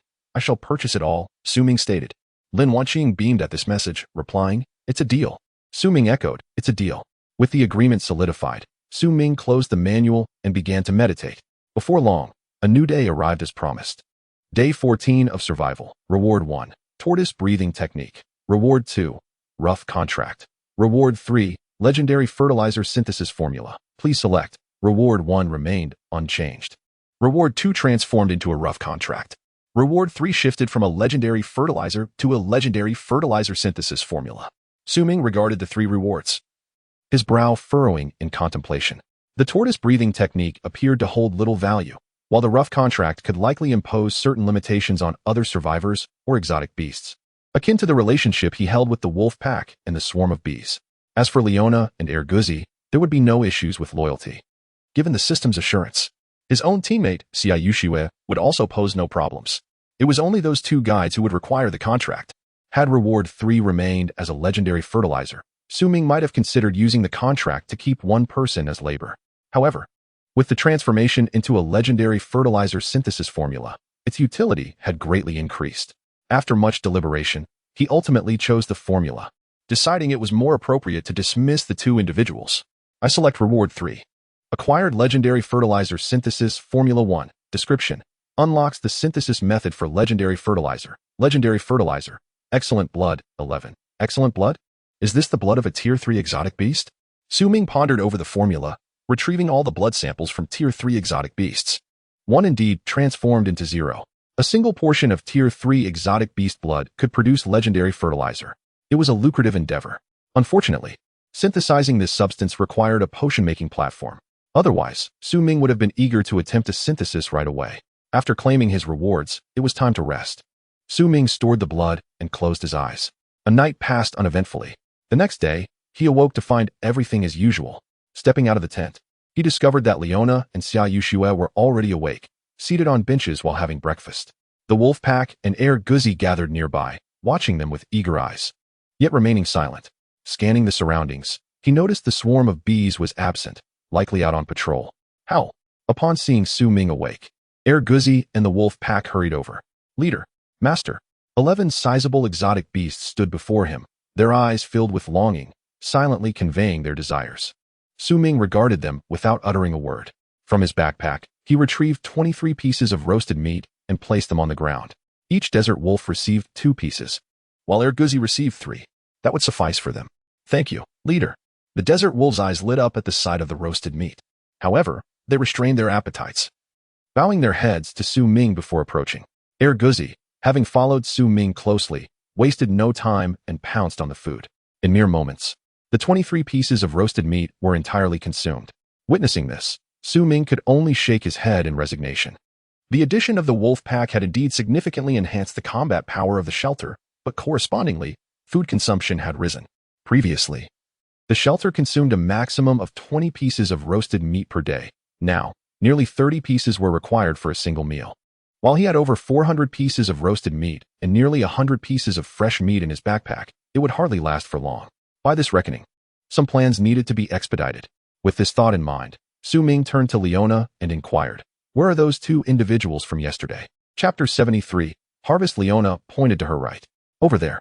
Su Ming looked in that direction and beheld 2 emaciated men squatting on the ground, their hands bound together, grinning foolishly at him. Big Brother Su. At this moment, they had confirmed that the figure before them was indeed the legendary Su Ming, the #1 superpower in the world. "Big Brother Su, we shall follow you from now on. If you tell us to go east, we will never go west." Yes, we will do whatever you say." They spoke, their expressions dripping with flattery. Su Ming glanced at them, retrieving 2 pieces of bread from his backpack and tossing them their way. "Eat up, then head east. From now on, do not let me see you again." The 2 men paused at his words, momentarily taken aback. "Big Brother Su, we speak another word, and do not blame me for changing my mind." Su Ming's icy gaze bore into them, his tone filled with chill. The 2 men trembled at his stare, instantly silenced. Though they had missed the opportunity to enjoy a lavish life alongside a top-tier powerhouse, they considered themselves fortunate compared to others. At the very least, Big Brother Su had not taken their lives. Realizing this, they ceased to dwell on the matter. Using a dagger, they cut the ropes binding their hands and eagerly devoured the bread from the ground. Meanwhile, after everyone had their fill, they set off on the journey back to the shelter. As before, any exotic beasts they encountered along the way retreated at the sight of them. They returned to the shelter without any conflicts. On the way, Su Ming had intended to search for the location of the salt mine, but upon reflection, he decided to set that aside for now. Once they returned to the shelter and rested for a few days, he would seek out the salt mine. After all, apart from the Lianghu, there were no other human camps in the vicinity. Upon returning to the shelter, Su Ming's first action was to approach the potion-making platform to synthesize potions and fertilizers. Rough Recovery Potion, Ordinary Blood, 1010. Snowgrass, 22. He had purchased all the snowgrass available in the market, totaling 100 stalks. Coupled with the substantial amount of Tier 3 exotic beast blood harvested from the recent hunt of the northern lion, Su Ming decided to synthesize 50 bottles in one go. Acquired Rough Recovery Potion 50. Additionally, he synthesized 10 portions of Legendary Fertilizer, preparing to test it in the fields later.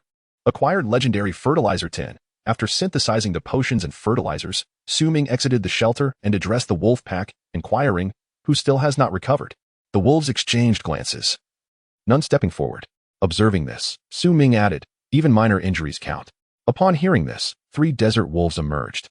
"Leader, we have only sustained minor injuries and should be healed in 3 to 4 days. Su Ming glanced at them and retrieved 3 bottles of potion, handing them over. "Drink this." The 3 desert wolves looked at the potions before them, displaying hesitant expressions. "Leader, we have only sustained minor injuries. Using such excellent potions on us would be a waste." Su Ming regarded them with a grave expression, asserting, "You are my warriors. Healing your wounds is my responsibility and cannot be deemed wasteful." Upon hearing these words, the expressions of the pack of wolves shifted markedly. In particular, the 3 lightly injured desert wolves felt an unprecedented warmth. At that moment, they were even more grateful for their correct choice. "Yes, leader," with Su Ming's assurance. The 3 desert wolves ceased their reluctance, grasped the potions, and consumed them in one swift gulp. As the potions slid down their throats, a transformation occurred within moments. Their wounds began to heal at a visibly rapid pace, and soon they were entirely restored. Observing this, Su Ming raised an eyebrow, thinking to himself, "The effects surpass my expectations." Consequently, he retrieved 30 vials of the potion and placed them in his shop. Product: Rough Grade Recovery Potion, 30. Description: An efficient healing potion, requiring merely 3 pieces of roasted meat. As soon as the product was listed, a flurry of comments erupted beneath. 30 vials of recovery potions. Su Daolao is incredible. The total stock of recovery potions on the market is hardly 1,000. How can Su Daolao produce 30? Truly remarkable. Does Su Daolao not save any for himself? Upstairs, how could someone as formidable as Su Daolao possibly be injured? Daily inquiry. Does Su Daolao have a charm that shouts 666? Su Ming chuckled at these comments before closing his shop. Having tested the recovery potions, it was now time to delve into the legendary grade fertilizer. "Let us go check the fields," he commanded. Leona, Xia Ishue, the 2 dogs, and the wolf pack all followed suit. After a day's absence, the fields remained unchanged. It was evident that the head of the 3 giant lions had played a significant role. After all, as a 4th-tier beast, its mere presence, even in death, exerted more intimidation than a living 3rd-tier beast. Upon reaching the fields, Su Ming headed straight for the section planted with tomatoes. Given that they had been nourished with blood, they should be ripe by now. Approaching, he indeed found several plump, red tomatoes hanging from the vines, looking quite enticing. Not only the tomatoes, but the peppers nearby had also borne fruit again, faster than expected. While the cabbage had yet to fully mature, it was at a stage suitable for consumption. The pumpkins and cucumbers, although still small, were also fruiting. The Sichuan pepper was nearly fully grown, clusters of tiny fruits hanging between the leaves, their fragrance detectable from afar. Su Ming gazed at the bountiful harvest in the fields, a look of delight spreading across his face. For a moment, he found himself at a loss for words. The plants in the wasteland had grown even quicker than he had imagined. At this rate, it wouldn't be long before the shelter could enjoy a free supply of fresh produce. He began to harvest the edible fruits, leaving the rest to continue maturing. "Let us see if there are any nearby vacant plots to cultivate further," he instructed while picking tomatoes. Leona immediately responded, "Yes, my lord."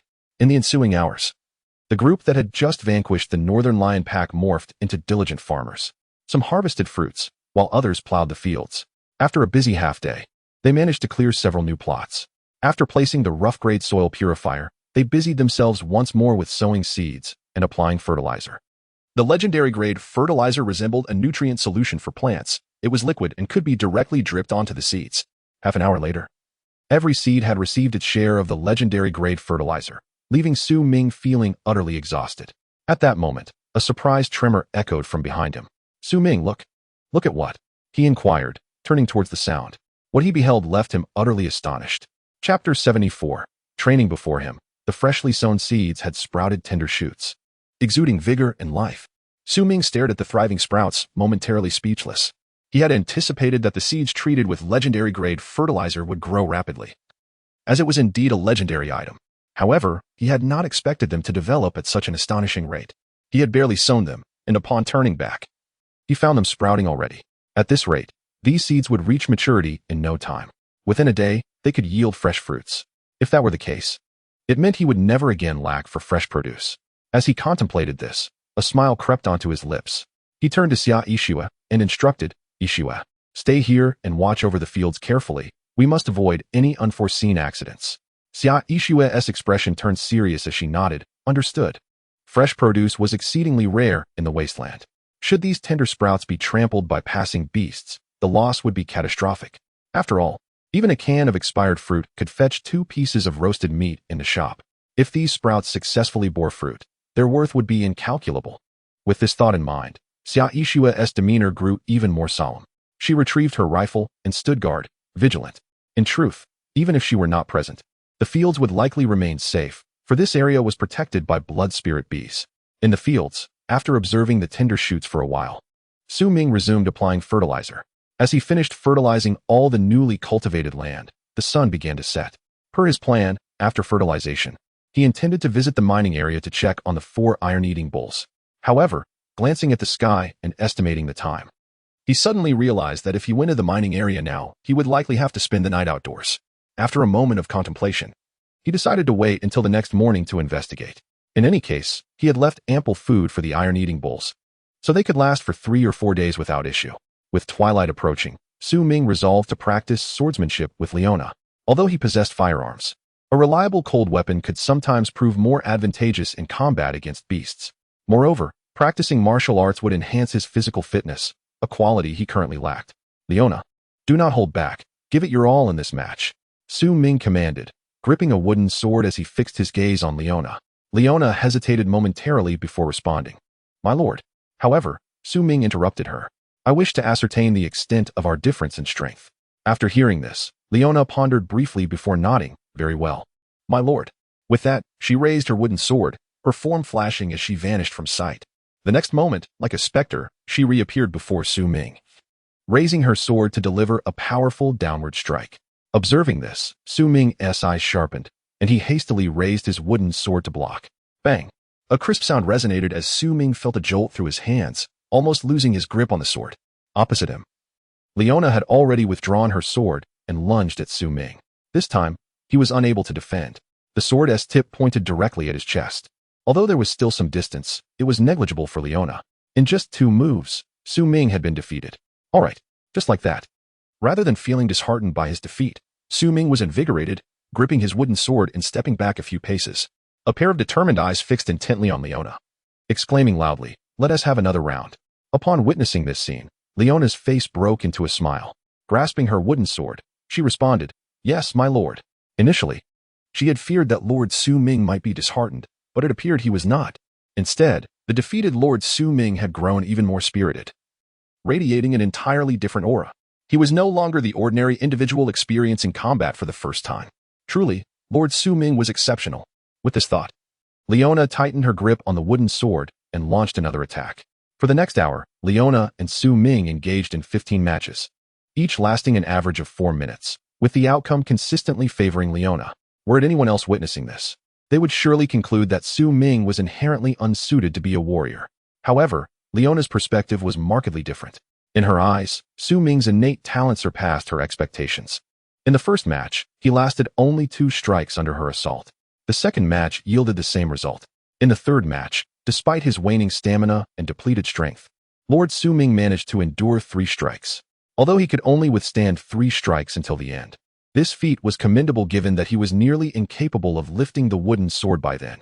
It demonstrated remarkable aptitude.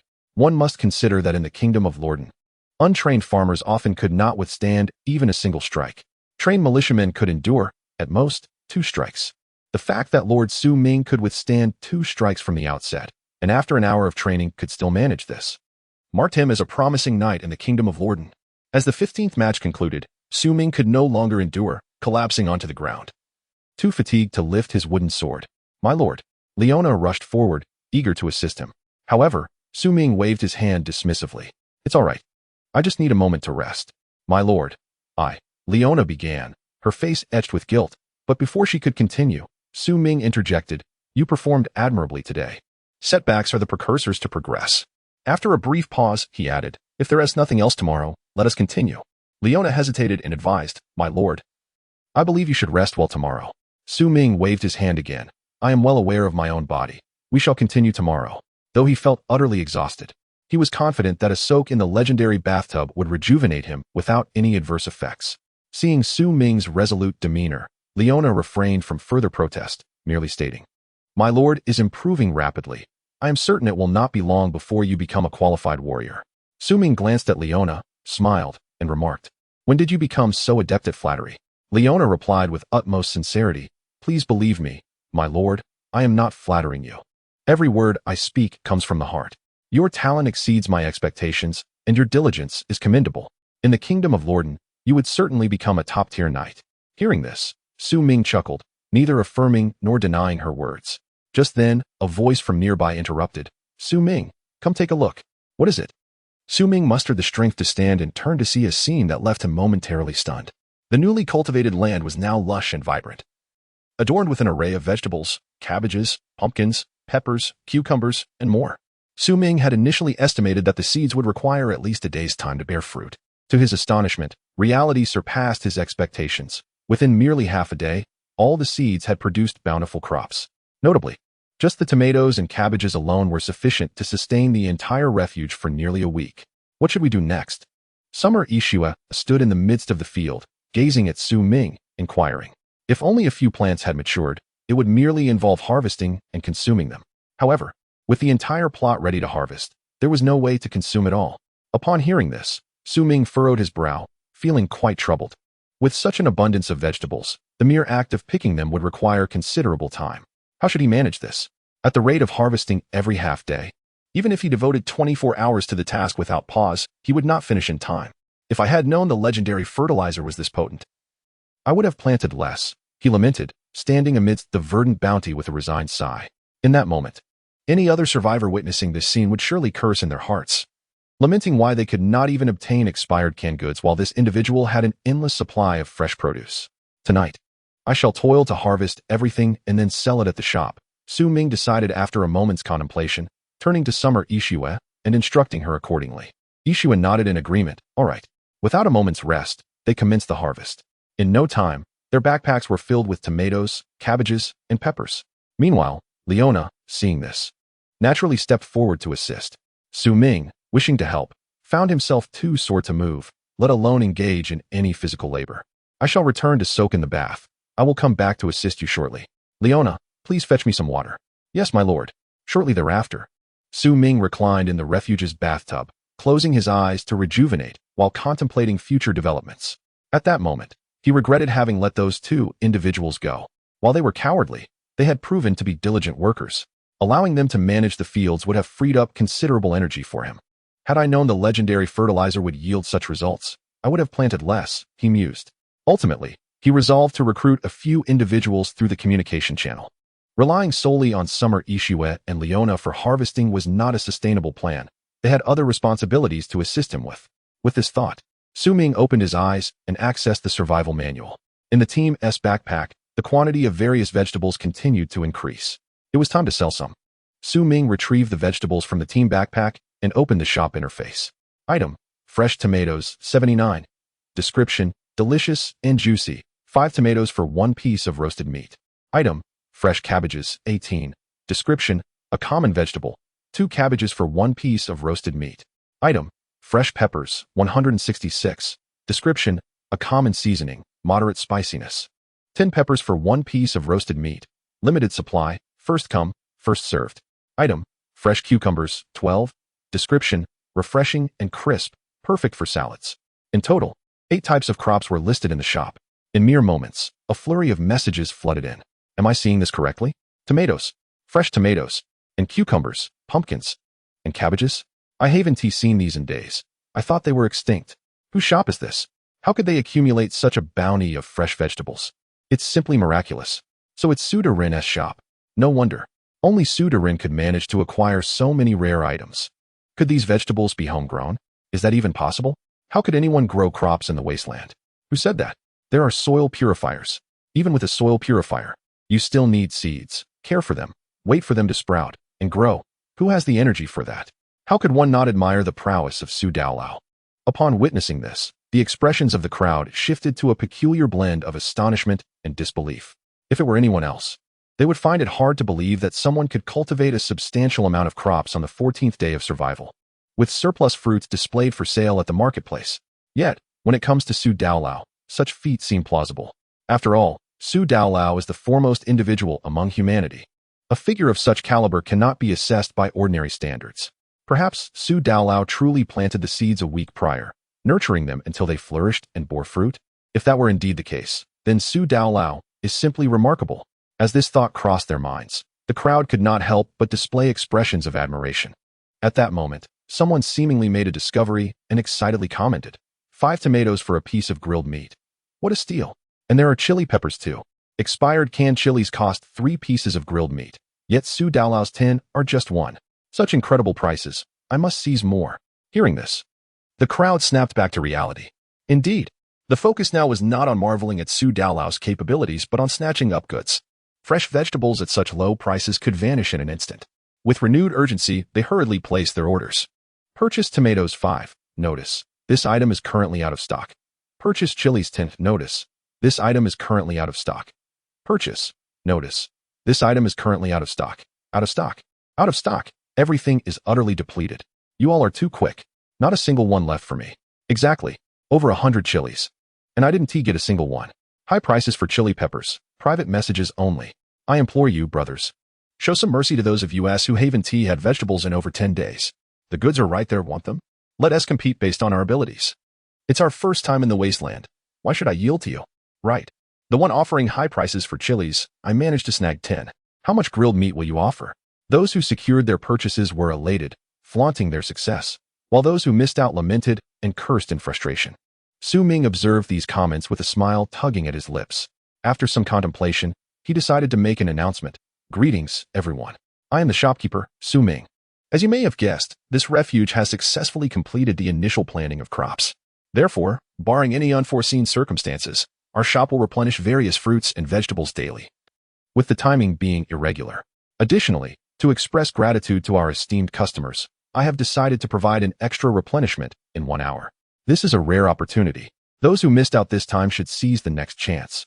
Chapter 76. A lucrative venture. Once the announcement was made, the message board erupted in excitement. So many vegetables indeed cultivated by Su Daolao. Su Daolao is incredible. A replenishment in just 1 hour. How much has he planted? While we can barely fill our stomachs. Su Daolao is already self-sufficient. Ah, how disheartening it is to compare oneself to others. I shall do nothing today but wait to snatch goods. I refuse to believe that with my 30 years of singlehood, I cannot secure a share. Su Ming's shop was the sole establishment in the entire marketplace interface selling fresh fruits and vegetables.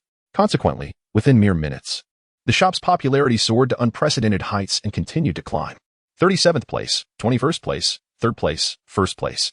In just half an hour, Su Ming's shop ascended to the pinnacle of the marketplace interface. Each minute, the message board was inundated with thousands of new comments. Millions of people were glued to Su Ming's shop, their eyes wide and unblinking, eagerly awaiting the restock. Su Ming himself was taken aback by the overwhelming demand for fresh produce. After closing the shop, he sought solace by resting his eyes. Following an hour-long battle with the owner, he was utterly fatigued. Lying in the bathtub, it wasn't long before he fell asleep. Upon awakening, he noticed that the fruits and vegetables in the team's backpack had ceased to grow, indicating that all had been harvested from the fields. He preserved some of each of the 8 crops, then opened the shop interface. The message board was flooded with requests for restocks. Su Daolao, an hour has passed. It's time for a restock. Are you there? Restock. Restock. Restock. Restock. In addition to the requests, there were also skeptics. Could Su Ming possibly be out of stock, tricking us to boost his shop's popularity? Indeed, even a superpower like the new era couldn't muster such a plethora of fruits and vegetables, let alone Su Ming. Though he is the world's #1, he has always been a lone wolf, with hardly anyone in his team. As the doubts emerged, defenders of Su Ming sprang up. What nonsense are you spouting? Does someone of Su Daolao's caliber need to resort to such tactics for attention? Exactly. It's laughable to presume such a thing. As a representative of Huagua, the majority stood in support of Su Ming. In no time, those expressing doubt were silenced. Left without retort. Seeing this, Su Ming contemplated and decided to issue another announcement. I just took a short nap and overslept, my apologies. We are now officially restocking.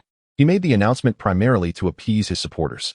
As for the skeptics, he couldn't be bothered, for at this stage, he was the only one capable of supplying fresh produce in abundance and had no need to curry favor with customers. On the message board, upon seeing this announcement, the crowd erupted in excitement. Su Daolao has returned. The restock is finally here. I've waited an hour and a half, daring not to blink for fear of missing out. Who has the tea? Enough talk. The goods are here. In various shelters, countless individuals fixated on Su Ming's shop, their eyes gleaming with anticipation. With each passing second, the crowd's anxiety grew. Eventually, the awaited products finally appeared.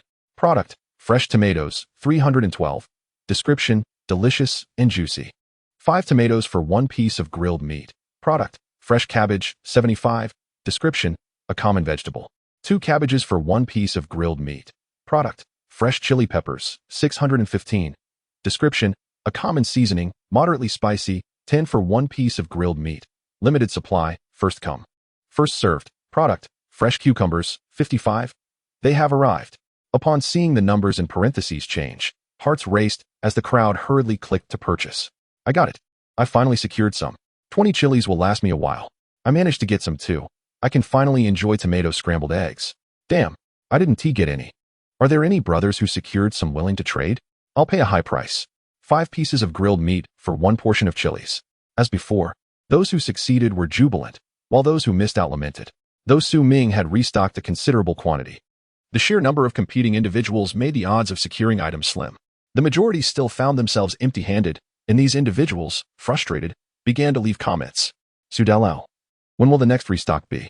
Could you provide us with a hint? Yes, Su Daolao, please give us a clue so we can prepare in advance.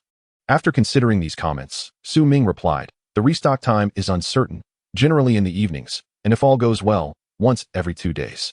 Once every 2 days. The crowd was taken aback by this revelation. Although Su Daolao's supply appeared meager compared to the millions clamoring for it, one must remember that he is but one person. The ability to cultivate such a vast area is no small feat. Initially, it was thought that restocking goods every 7 days was the limit. To one's surprise, it turned out to be a daily occurrence. This implies that Su, the formidable figure, must have cultivated 7 plots of land, each staggered by a day. It seems that only by doing so could one achieve such a remarkable feat of daily restocking. To carve out a highly efficient plantation in the wasteland single-handedly is a feat that only a powerhouse like Su could accomplish. Upon this realization, admiration surged among the onlookers, except for a few formidable factions. Upon hearing this revelation, they grew increasingly anxious. As a major force with hundreds of survivors, they were acutely aware of the challenges associated with achieving daily restocking, challenges that would take them a month, if not longer, to overcome. Yet, here was Su Ming, accomplishing this feat solely by his own efforts, truly terrifying. If things proceed as expected, he would undoubtedly become their greatest competitor in the future. It was crucial to keep a close watch on him. At this moment, in the bathtub of the shelter, Su Ming, who was regarded with trepidation by numerous factions and individuals, leisurely counted his roasted meats. He had sold 450 tomatoes, equating to 90 pieces of roasted meat, over 700 chili peppers, and more than 90 cabbages. In just an hour, he had netted a profit of 300 pieces of roasted meat. To grasp the significance of 300 pieces of roasted meat, over the past 14 days, despite hunting numerous exotic beasts, his backpack contained only a little over 600 pieces. It is no exaggeration to say that from this day forward, Su Ming need only tend to the farm to thrive in the wasteland. However, Su Ming desired more. The farm required management, and he could not neglect other aspects, such as the salt mine. Chapter 77. A lavish meal. Su Ming lay in the bathtub, deep in thought. As the competition entered its second phase, the number of exotic beasts increased, while other survivors retreated into their shells. He had not only remained active, but had become busier than ever. The farm, the mining area, and the salt mine, each was of paramount importance. Yet, Ming had only 3 individuals at his disposal. To manage the farm, he would have to forsake the salt mine. To mine salt, he would have to abandon the mining area. It was indeed frustrating. Sighing, he resolved not to dwell on these vexing matters. Every problem has a solution. The mining area and the salt mine would remain, even if he chose not to exploit them at present. If necessary, he could temporarily abandon them until new members joined the team, then devise a plan for extraction. Having come to this conclusion, Ming rose from the bathtub, dried himself with a towel, donned his clothing, and exited the room. In the living room, Leona and Xia Yixue had finished their farming tasks and were resting on the sofa, both appearing quite fatigued. Managing such a vast expanse of farmland was indeed no small feat for just the two of them. Observing them, Ming contemplated and then said, "You two should rest well. I will prepare dinner." Xia Yixue turned to Ming in surprise. "You can cook?" He seemed like the quintessential tech-savvy individual. Not someone one would expect to be adept in the kitchen. "Just wait and see," Ming replied, pulling out several pieces of roasted meat and placing them on the table, followed by various vegetables, chili peppers, and fresh Sichuan peppercorns. He set up an iron pot and began to cook. Before long, a feast of fragrant and visually appealing dishes emerged: honey tomatoes, shredded pork with green peppers, steamed pumpkin, stir-fried cucumbers, braised pork with cabbage, and twice-cooked pork. Though these were simple home-cooked dishes in the wasteland, they were far more enticing than gourmet cuisine. It is no exaggeration to assert that each dish would attract countless eager diners if presented outside. At that moment, had other survivors been present, they would undoubtedly lament the unfairness of fate. After all, less than 1/10 of the billion inhabitants in the wasteland could secure a full meal. Those fortunate enough to eat meat numbered less than 1%, and those who could enjoy stir-fried dishes seasoned with spices were likely fewer than 1 in 10,000. For Ming, to have a meal comprising 6 distinct dishes was a luxury that many could scarcely dare to dream of. Even Xia Yixue, upon beholding this spread, stood in stunned silence. Just days prior, before she had met Ming, she could never have fathomed that she would one day enjoy such a sumptuous feast. In other words, had it not been for Ming, she might have never had the opportunity to savor such a meal, for reasons unknown. As Xia Yixue gazed at the lavish spread, she found herself choked with emotion. What had once been ordinary now appeared extraordinarily precious. "What are you staring at? Come and eat," Ming called, picking up a piece of bread and gesturing for them to join him. Finally snapping out of her reverie, Xia Yixue retrieved bowls and chopsticks and approached the table. She picked up a slice of cucumber and placed it in her mouth, and an explosion of refreshing flavor instantly enveloped her taste buds. In that fleeting moment, she felt tears welling up. Having lived for over 20 years, Xia Yixue prided herself on not being overly sentimental. Yet, at this moment, as she once again tasted the flavors of home, she could not contain her emotions. Each dish, stir-fried cucumbers, honey tomatoes, shredded pork with green peppers, steamed pumpkin, was savored as if she were indulging in a Michelin-starred meal.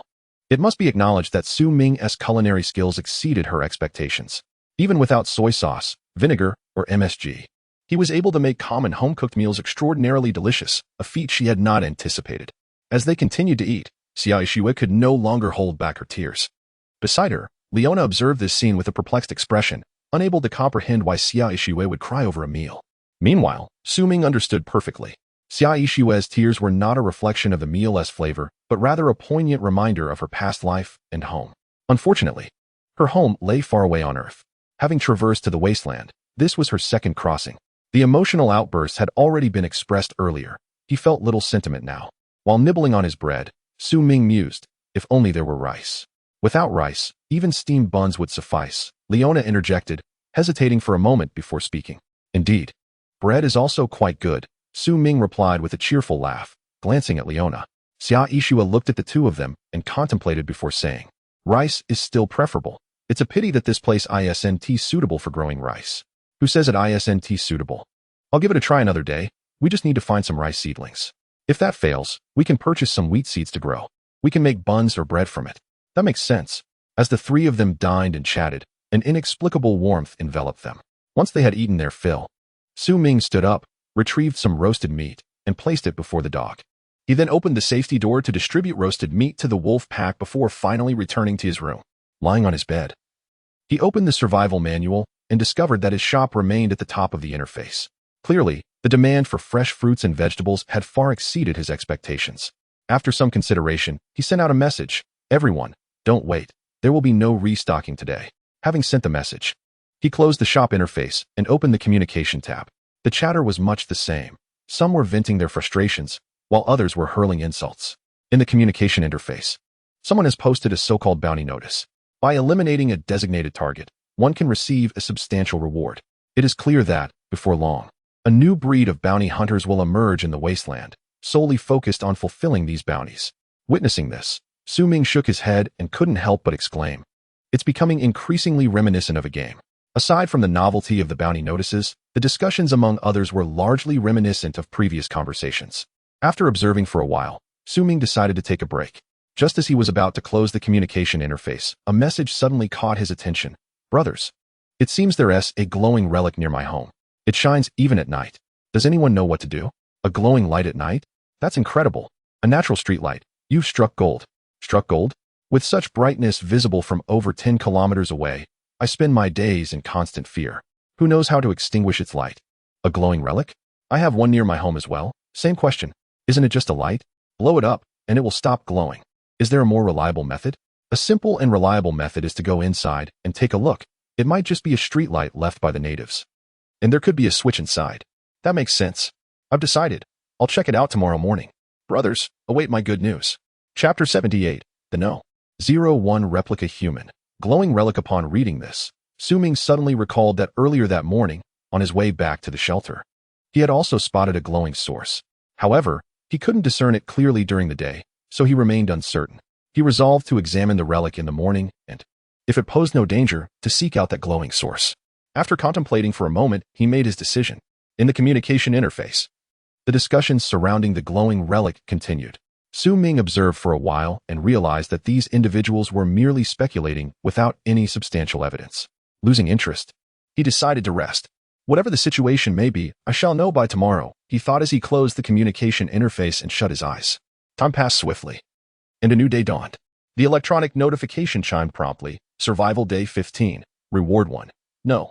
01 Replica Human. Reward 2. Ordinary Contract.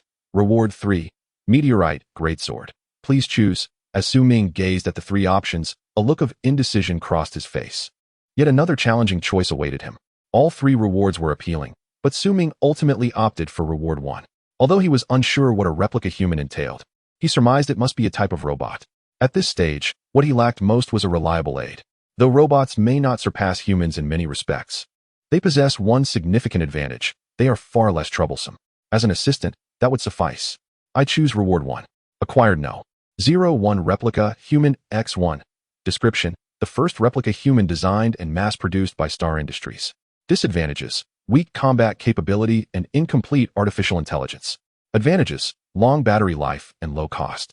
A radiant white light enveloped him, and a nearly 2-meter-tall figure appeared before Ming. Greetings, Master. I am your purchase number 01 Replica Human, designated 0526. Allow me to present a brief self-introduction. Crafted by Star Industries, the towering figure continued its introduction for several minutes. Ming, overwhelmed by the lengthy manual, paid little attention, focusing instead on the primary function of the number 01 Replica Human, to assist with physical labor, such as household chores, cleaning, and agricultural tasks. Its combat capability was merely equivalent to that of an average adult male, and it was devoid of any weaponry. Additionally, modifications of any kind were strictly prohibited. The battery life was 1 month, after which it required a battery replacement. Beyond that, there was little else of note. Master, please provide me with a name, the No. 01 Replica Human stated with an impassive expression and a mechanical voice. Naming it, Ming pondered briefly before replying. Your designation is 0526. Thus, you shall be called 0526. Affirmative, Master. The number 01 Replica Human has been designated as 0526. Standing expressionless, 0526 remained in place. Meanwhile, Ming, seated on the bed, scrutinized 0526 from head to toe. He couldn't help but acknowledge that, despite its underwhelming performance, the appearance of the No. 01 Replica Human bore a striking resemblance to a real person. If placed among a crowd, one could easily mistake it for a human, provided it remained silent. This led Ming to ponder the capabilities of Star Industries. They had managed to produce such a lifelike robot. He grew curious about whether there existed a No. 02 or number 03 replica human and what their characteristics might be. Never mind, he decided. There's no point in overthinking it. He turned to 0526 and commanded, "Activate standby mode." "Understood. Activating standby mode." With that, 0526 closed its eyes. Observing this, Ming followed suit and shut his eyes as well. When he opened them again, it was the following morning. As he stepped out of his room, Leona and Xia Yishua were, as usual, seated on the couch, enjoying breakfast. Compared to before, they now seemed more relaxed, fully aware that no monstrous beasts dared disturb their peace in this vicinity. After a long day yesterday, Ming had not slept much longer today. He selected a seat and initiated casual conversation. Xia Yishua glanced at Ming and replied, "I have some matters to attend to shortly." Curious, Ming inquired, "What matters?" Xia Yishua explained, "The crops in the fields require tending." With the legendary grade fertilizer applied, their growth cycle has shortened from 7 days to half a day. This means that, aside from sleeping at night, someone must be present at the farm at all other times. Otherwise, the fruits will over-ripen and rot in the fields, leading to significant waste. Taken aback by her dedication to the agricultural tasks, Ming contemplated before responding, "I will send someone to manage the fields. You and Leona should rest well and accompany me later for an errand." Xia Yishua was momentarily stunned by his words and asked, "Where will you find someone?" Ming did not answer, but merely gestured toward the door of his room. Following his gaze, Xia Yishua beheld a nearly 2-meter-tall figure standing there, looking somewhat dazed. Upon witnessing this, her immediate instinct was to draw her weapon. However, before she could do so, she sensed something was amiss. The imposing figure before her did not seem quite human. After a closer inspection, she turned to Ming and tentatively asked, "Is that a robot?" Ming was unsurprised that Xia Yishua recognized 0526. She had once been an exceptional officer. It would indeed be strange if she could not identify such a straightforward robot. "Yes, it is a robot. More accurately, a replica human," Ming confirmed. Receiving affirmation, Xia Yishua looked back at 0526, this time with a hint of curiosity. She could not comprehend how such peculiar entities continually appeared in Ming's room. First Leona, and now a robot, both had materialized without warning upon awakening. Though perplexed, she wisely refrained from probing further, only casting a skeptical glance as she asked, "Can it manage the fields?" The yield for a day is equivalent to 600 pieces of roasted meat. Mind you, 600 pieces of roasted meat is a considerable treasure, even among large factions numbering in the hundreds. Such a fortune entrusted to a seemingly daft robot made Xia Yishua feel somewhat uneasy. How could one know without trying? Ming gazed at Xia Yishua with utmost seriousness and said, "In comparison to tending to the fields, you have far more significant matters at hand. Even if the replicant is not entirely reliable, it is still preferable to confining you to that limited plot of land." Upon hearing these words, a warm current surged through Xia Yishua's heart. The feeling of being valued made her realize that she could still contribute to Ming. Thus, she no longer refused him, but instead nodded earnestly. "All right, I shall heed your words. What is this important task?" Chapter 79, The Beast of Hill Size, Salt Mine. Ming, with a serious demeanor, began, "The Lianghu people have mentioned that there is a salt mine hidden near our shelter. Our next mission is to locate it. The value of a salt mine is evident to all. At this stage, the shop interface has yet to feature any dedicated sellers of salt. Only a few individuals are selling scattered salt at exorbitant prices. A small vial of salt can fetch the price of 3 skewers of grilled meat. Whoever manages to control the salt mine at this time would essentially possess a mountain of gold, even with a farm already established." Ming would not let this opportunity slip by. Upon hearing this, Xia Yishua nodded vigorously. "All right, I shall follow your lead." After a brief pause, she inquired, "When shall we set off?" Now, Ming directed his gaze towards 0526 and commanded, "Activate Program 1. Program 1 is a built-in functionality of the replicant Model 01, designed for automatic farming tasks, including but not limited to plowing, weeding, watering, and harvesting. Although the AI of Model 01 is not yet fully developed, it is capable of executing these tasks autonomously. Program 1 has been initiated. Please set the location range." 0526 mechanical voice resonated. "Location range?" Ming pondered for a moment and led him to the farm. "The range encompasses this area of tilled land. Gather the harvested fruits and await my return for processing. Do you understand?" "Understood."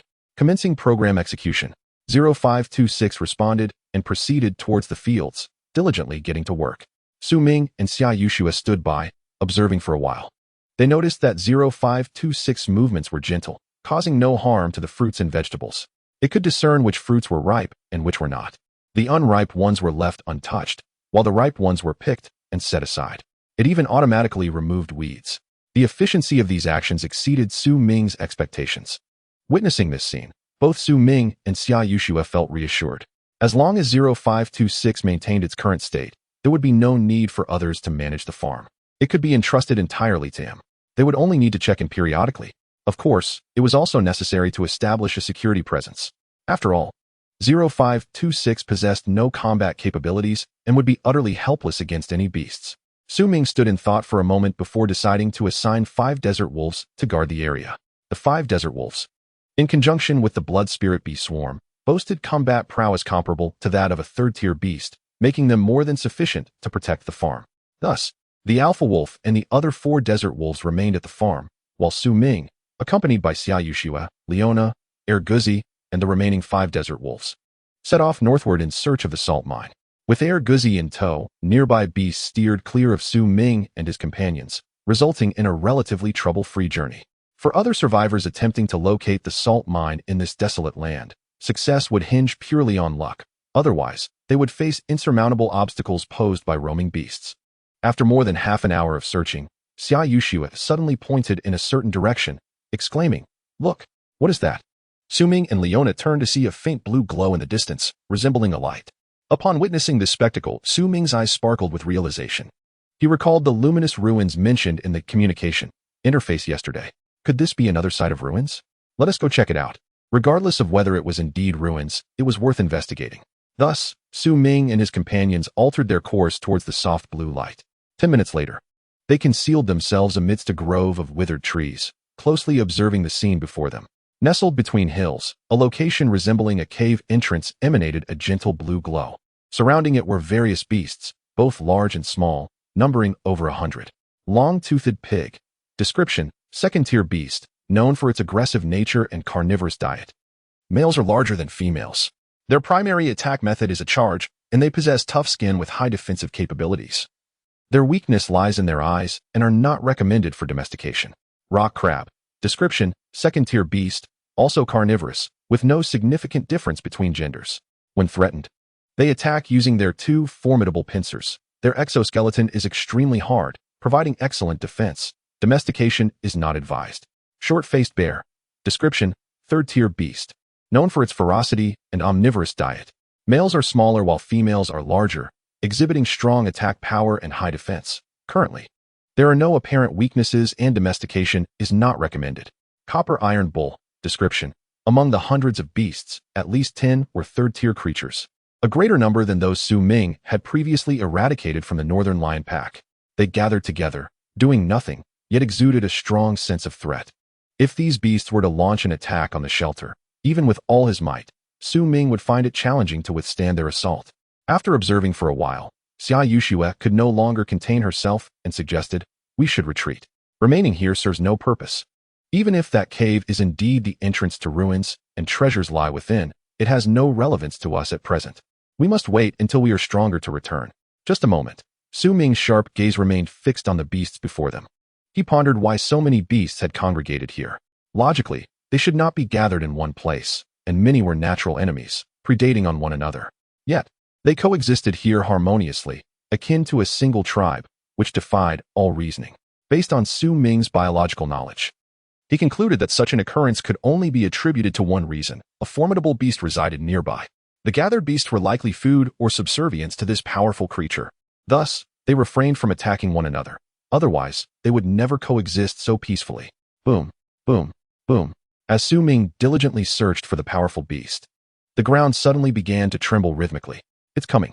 Su Ming, sensing the vibrations, focused intently. At that moment, he noticed the hill behind the beasts was shifting. Upon witnessing this sight, Su Ming, Xia Yushua, Leona, Erguzi, and the desert wolves were all taken aback. Who could have anticipated that the small hill was, in fact, a living beast? Chapter 80. The Meat Mountain Beast. Meat Mountain Beast. Description: special exotic beast, epic, produces a certain amount of fresh meat at intervals, non-aggressive, with low defense. Recommended for domestication. A special exotic beast? Su Ming stood transfixed before the creature, which resembled a hill. During his days in the wasteland, it was the first time he had heard of such a phenomenon.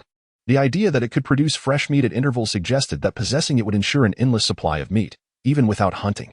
What a divine creature this is. No wonder various exotic beasts congregate here. They are evidently waiting for their share of meat. Su Ming observed the orderly procession of over 100 exotic beasts trailing behind the meat mountain beast. It was evident that the amount of fresh meat it produced must be substantial, sufficient for 100 beasts to feast. Otherwise, such harmony among them would be inconceivable. Beside him, the oblivious Xia Yishiwe and Leona gazed at the meat mountain beast in awe, unable to suppress their astonishment at the sight of such a colossal creature. Su Ming glanced at them and explained, "This creature is known as the meat mountain beast, a special exotic beast that produces fresh meat daily, which is why the other beasts are following it." Once again, Xia Yishiwe and Leona were rendered speechless by the revelation of such a wondrous beast. Su Ming looked at Xia Yishiwe and remarked, "This is the wasteland. Encountering peculiarities is to be expected." Indeed, Xia Yishiwe nodded, inquiring, "What shall we do next?" After a moment's contemplation, Su Ming replied, "The meat mountain beast is non-aggressive, so it poses no threat to us and will stabilize some of the other beasts. We need not concern ourselves with it." Xia Yishiwe nodded in agreement. "All right, I shall follow your lead." Su Ming responded with a slight nod and began to rise, preparing to depart. Just then, Leona suddenly spoke up, "My lord, look." Su Ming turned to follow the direction of Leona's finger, and there, where the meat mountain beast had once stood, a brilliant blue light was now emanating. This blue glow was far more dazzling than the faint blue light that preceded it. It seemed evident that the meat mountain beast had previously obscured this light, rendering it undetectable. "Is that a ruin?" Su Ming mused as he fixed his gaze upon the luminous cave, his eyes narrowing. Initially, he had assumed the faint blue light was emitted by the meat mountain beast. Now, however, it appeared that the creature merely happened to be situated before the ruins, concealing them from view. "My lord, shall we venture inside?" Leona, with her innate adventurous spirit as a knight, proposed. Su Ming, too, shared her curiosity, yet he was more cautious than she. After scrutinizing the ruins for a moment, he shook his head. "Our paramount objective is to locate the salt mine. We shall set the ruins aside for now." "Understood, my lord," Leona acknowledged. Su Ming cast a glance at them and instructed, "Make a marker and let us withdraw." "Yes, my lord." Although the blue light was so striking that they could find their way without any markers, Xia Yishiwe still complied with Su Ming's command and marked the spot. Once the marking was completed, Su Ming and the others prepared to leave. At that moment, an unexpected disturbance erupted behind them, accompanied by a cacophony of alarming sounds and the howls of various exotic beasts. Upon hearing these noises, Su Ming's heart sank. Could we have been discovered? Instinctively, he turned to look, only to find himself frozen in place. Not far off, the enormous beast, akin to a hill, had opened its gaping maw, slowly regurgitating chunks of fresh meat. Countless exotic beasts rushed forward, eager to snatch the morsels. Those who succeeded indulged voraciously, while hundreds of beasts surrounded the meat mountain beast, competing fiercely for the meat, reminiscent of elderly individuals vying for discounted eggs in a supermarket. It was indeed a spectacular sight. However, that was not the crux of the matter. The focal point lay in the cave emanating the blue light, from which a swarm of tiny, sparrow-sized creatures surged forth, creating a chilling sight as they streamed out in droves. Alarmingly, the number of these creatures seemed to increase without end. Meat-eating ants. Description: first-tier exotic beasts, carnivorous, with no discernible gender differences, existing in large colonies, capable of devouring all encountered exotic beasts. Their weakness is fire, active solely in rainforest regions, with a high danger level. Domestication is not recommended. Su Ming recalled a creature from his homeland, Earth, known as the anteater, gentle by nature and feeding on ants. To his astonishment, on this wasteland, there existed the exact opposite, the meat-eating ant, which devoured all encountered beasts, presenting a significant threat. The implication of their voracious appetite indicated they were not to be trifled with. They could possibly be akin to piranhas, capable of reducing any living being to mere bones within seconds, leaving nothing in their wake. If this were true, it would spell trouble. Furthermore, according to the Exotic Beast Compendium, these creatures were only active in rainforest regions. How could they possibly appear here? Could it be that the ruins lead to the rainforest? Is that even plausible? Su Ming's sharp gaze was fixed intently on the glowing cave, his brow furrowed in deep contemplation. At that moment, the number of meat-eating ants continued to swell, having already occupied an area the size of a football field within mere minutes. Each ant, the size of a sparrow and blood-red in hue, evoked a sense of dread. Initially, they stood still, patiently awaiting the arrival of their companions. However, As their numbers grew, they began to exhibit restlessness. Finally, after a few minutes, a leading group of meat-eating ants commenced their rapid advance towards the meat mountain beast. Before long, they encountered the outermost exotic beasts. With a furious roar, the beasts recognized the intruders and issued their angry growls. Alas, the meat-eating ants paid them no mind, pressing forward until they completely surrounded the outermost beasts. Then, in a sudden onslaught, the swarm of meat-eating ants attacked the encircled beasts. A leopard-like exotic beast let out a furious roar, but it was too late. It was consumed entirely by the meat-eating ants. In less than a minute, it was reduced to a mere skeleton, the speed of the assault far exceeding the imagination of any onlooker. Not far away, Ming observed this scene, his brow tightening further. This is troublesome. Chapter 81. Gasolines. Not only Ming, but all the other exotic beasts were shaken by this sight, instinctively taking a step back. The devoured beast had been one of the most formidable in the group, a pinnacle 3-tier beast, mere steps away from ascending to 4 tiers. Such a powerful creature, anywhere else, would occupy the upper echelons of the food chain. Yet, at this moment, it had been rendered entirely defenseless against the swarm of meat-eating ants, a truly terrifying scenario. The meat-eating ants, having consumed the leopard beast, showed no signs of halting their advance. It was evident that they had a singular goal, to devour all beasts in their path. The other exotic beasts quickly recognized the impending danger. Many turned to flee, while others chose to remain and observe. Although the meat-eating ant swarm was fearsome, they were not without their own strengths.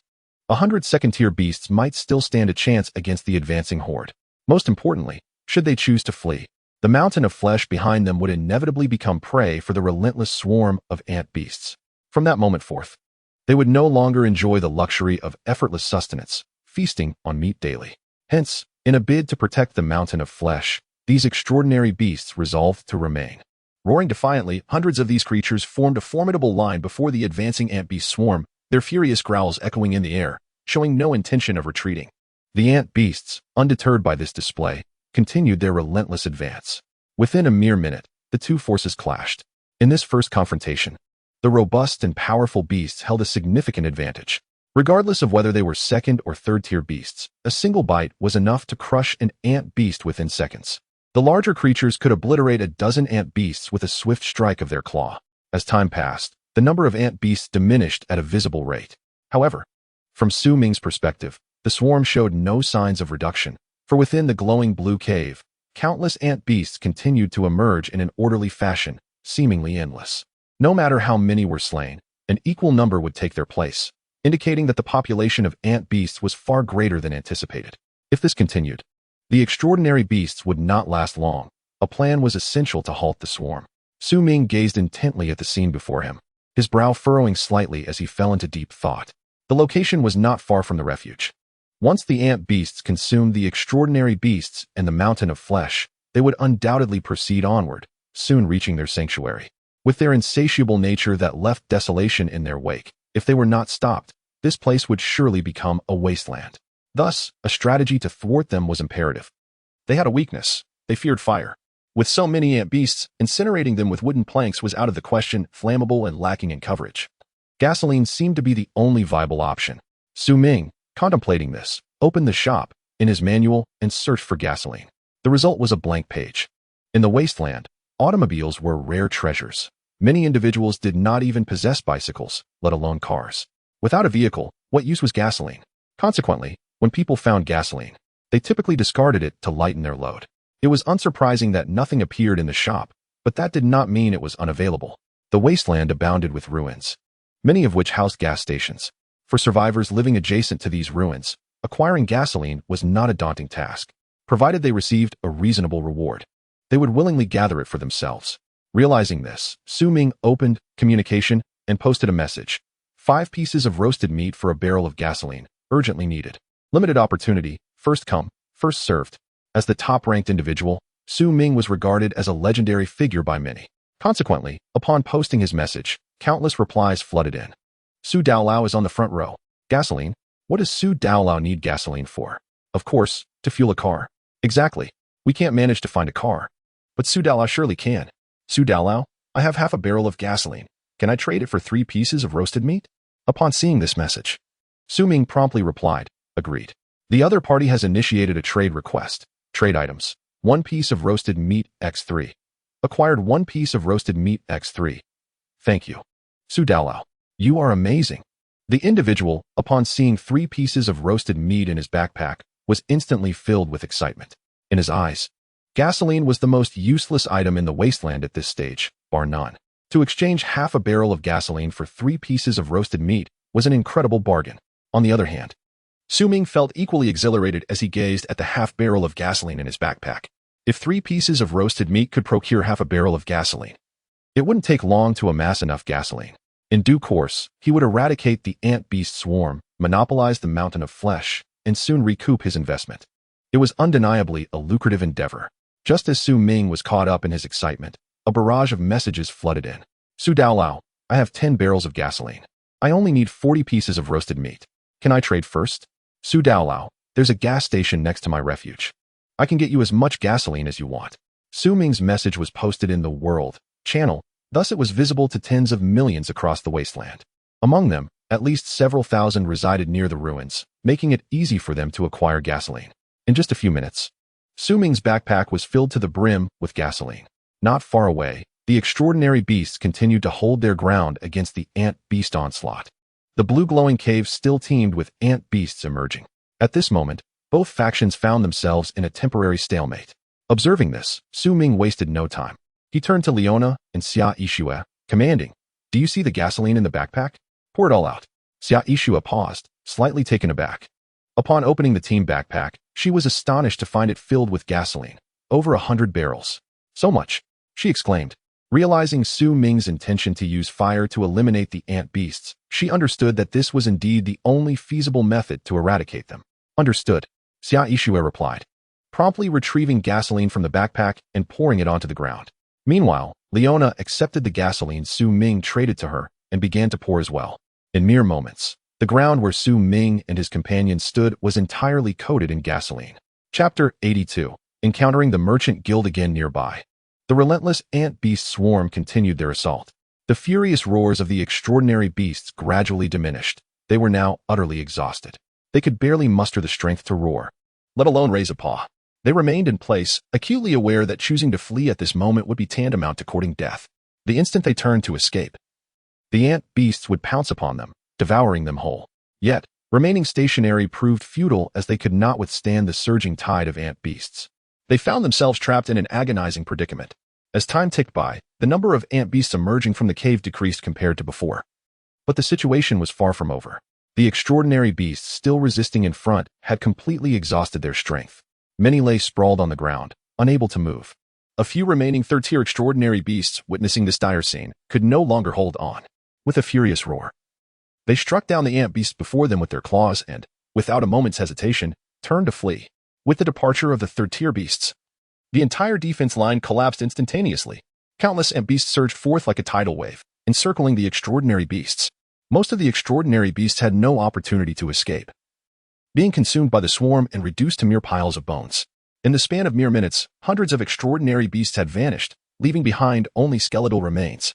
After devouring the extraordinary beasts, the ant beasts continued their relentless march, their sights set on the mountain of flesh. The mountain of flesh, colossal as a hill, lacked the awareness typical of extraordinary beasts and remained blissfully ignorant of the impending danger. At this moment, it simply lay on the ground, resembling a barren hill, utterly motionless. Su Ming, witnessing this scene, felt a surge of determination. Command them decisively. Bring them over. Upon hearing the order, several desert wolves did not hesitate. They collectively howled a long, resonating cry. In an instant, the wolf's howl echoed through the heavens and the earth. The ant swarm, upon hearing the wolf's howl, momentarily halted. Soon after, it seemed that the swarm sensed something amiss, turned direction, and charged towards Su Ming and his companions. To the ants, the desert wolves were evidently far more enticing than the meat mountain beast. They took the bait. Seeing this, a smile spread across Su Ming's face. He turned to Leona and Xia Yishue, instructing, When I give the signal, throw the torches together. Understood? Understood. Leona and Xia Yishue nodded in agreement. All right, let's move. At the command, the 3 of them, along with the desert wolves, dispersed, positioning themselves in areas devoid of gasoline, quietly awaiting the arrival of the flesh-eating ants. 3 minutes later, the leading flesh-eating ants stepped onto the gasoline-soaked ground. Yet, they remained oblivious to the danger, continuing their advance. Time ticked by. More and more flesh-eating ants became coated in gasoline, until soon, the majority were either drenched in it or standing atop the gasoline. At this point, if they did not ignite the fire, when would they? Ming raised an eyebrow and issued a decisive command. Ignite. As soon as the words left his lips, the three simultaneously lit their torches and hurled them into the distance. The three torches struck the ground, instantly igniting the gasoline below. In the next moment, flames erupted skyward. Countless flesh-eating ants, still unaware of what was occurring, were engulfed by the raging inferno. In the end, not even a trace was left behind. From a distance, Ming could feel the searing heat before him. This gasoline would burn for a considerable time. Even if there were more flesh-eating ants to come, they would surely succumb to the intense heat. After observing for a while, Ming said, "Let us go. We'll return tomorrow." The steam produced by the burning gasoline was toxic. Remaining stationary was tantamount to a slow suicide. Understood, Xia Yixue and Leona nodded. They then departed from the site. After walking several miles, they turned back to see the towering flames. It appeared that this land would not cease burning for several hours. If so much gasoline could not entirely eradicate the flesh-eating ants, Ming felt there was little he could do. Therefore, all they could do was quietly wait. They hoped that after the gasoline burned out, the meat mountain beast would still be alive to deal with the flesh-eating ants. With that, Ming and his companions continued their quest for the salt mine. According to the two fellows' claims, the salt mine was nearby. If they could not find it, it would only mean they had been deceived. If that were the case, when they met again, Ming would ensure they paid for their trickery. The salt mine should be around here. Let us search a bit more. If we truly can't find it, we'll head back, manage the farm, and return later. Ming said. Xia Yixue nodded, scanning the surroundings for signs of the salt mine. Time passed, and before they knew it, 3 hours had elapsed without any sign of the salt mine. Just as they were about to give up, a familiar rumble suddenly arose. Rumble, rumble, rumble. Upon hearing this sound, Ming seemed to recall something, his eyes sharpening. Is that the Merchant Association? If memory served. The heavy truck driven by that woman from the Merchant Association emitted the same rumbling sound. As soon as this thought crossed his mind, a heavy truck appeared not far away. The truck bore a symbol, a black shield featuring a hunting rifle and a longsword, forming a distinct shape, identical to the emblem he had seen before from the Merchant Association. Indeed, it's the Merchant Association's vehicle. At this moment, the Merchant Association's heavy truck also spotted Ming, altering its course to approach him. 2 minutes later, the heavy truck came to a steady halt before Ming. The door swung open, and an elderly man with white hair, appearing to be in his 50s or 60s, hopped out. He sized up Ming, then glanced at Leona, Xia Yixue, and the desert wolves behind him. Upon noticing the desert wolves, his expression visibly changed. To tame the unruly desert wolves, it seems you possess some noteworthy skills. Hearing this, Ming's expression remained unchanged as he replied, "It's merely luck. In the wasteland, luck is indeed a form of strength." The old man retrieved a cigarette from his pocket, lit it, took a deep drag, and asked, "Have you encountered the Merchant Association before?" It was evident that this young man was not a native of the wasteland. His calm demeanor upon seeing the heavy truck indicated that he had previously encountered a similar vehicle. He knew it belonged to the Merchant Association, which highly valued reputation and refrained from acts of coercion. "I have seen it once," Ming responded, producing the black iron plate he carried from his backpack. Displaying it to the old man with a nonchalant tone, "She gave me this." The old man exhaled a plume of smoke, his gaze fixed on the item in Ming's hand. Upon recognizing it, his expression shifted from indifference to one of solemnity. "This is not something anyone can obtain." Chapter 83. Together, 1,000 pieces of roasted meat. Ming replied casually, "That person said the same." Upon hearing this, a smile broke across the old man's face. "To be honest, you are the first survivor I have encountered who has obtained this item. Your colleague must have seen something remarkable in you to part with it." Ming shrugged, neither confirming nor denying. Since he was a valued customer, there was no need for further pretense. The old man gestured to his companions. 3 burly men immediately leaped down from the heavy truck, carrying various goods. "You are a valued customer, entitled to unlimited purchasing rights and a 10 discount." The items on the truck were not many. Aside from a mountain motorcycle and a heavy machine gun, the rest were laid out before him. "Take a look and see if there's anything you desire," the old man said, stepping aside. "All right." Ming nodded, stepping forward to examine the offerings closely. Standard grade gas mask. Description: after use, it protects the respiratory organs, eyes, and face from harm caused by toxic gases, dust, bacteria, and other hazardous substances. Thunder God. Description: a rail sniper rifle utilizing electromagnetic propulsion technology, possessing formidable destructive power and penetration. Meteorite iron. Description: a strong material suitable for weapon crafting. A mysterious egg. Description: a mysterious egg that may contain the offspring of a dragon, or perhaps it is empty. Crude grade war banner. Description: when used, it boosts the morale of allied units by 5 within a 1-kilometer radius. The 5 items were quite precious. The rest could be easily found in the merchant shop. The gas mask was timely. Equipping Thunder God de Xiao Ishue would effectively add another Tier 3, or even Tier 4, combatant to their ranks. The meteorite iron seemed of little value. A mysterious egg. Was there really a dragon in the wasteland?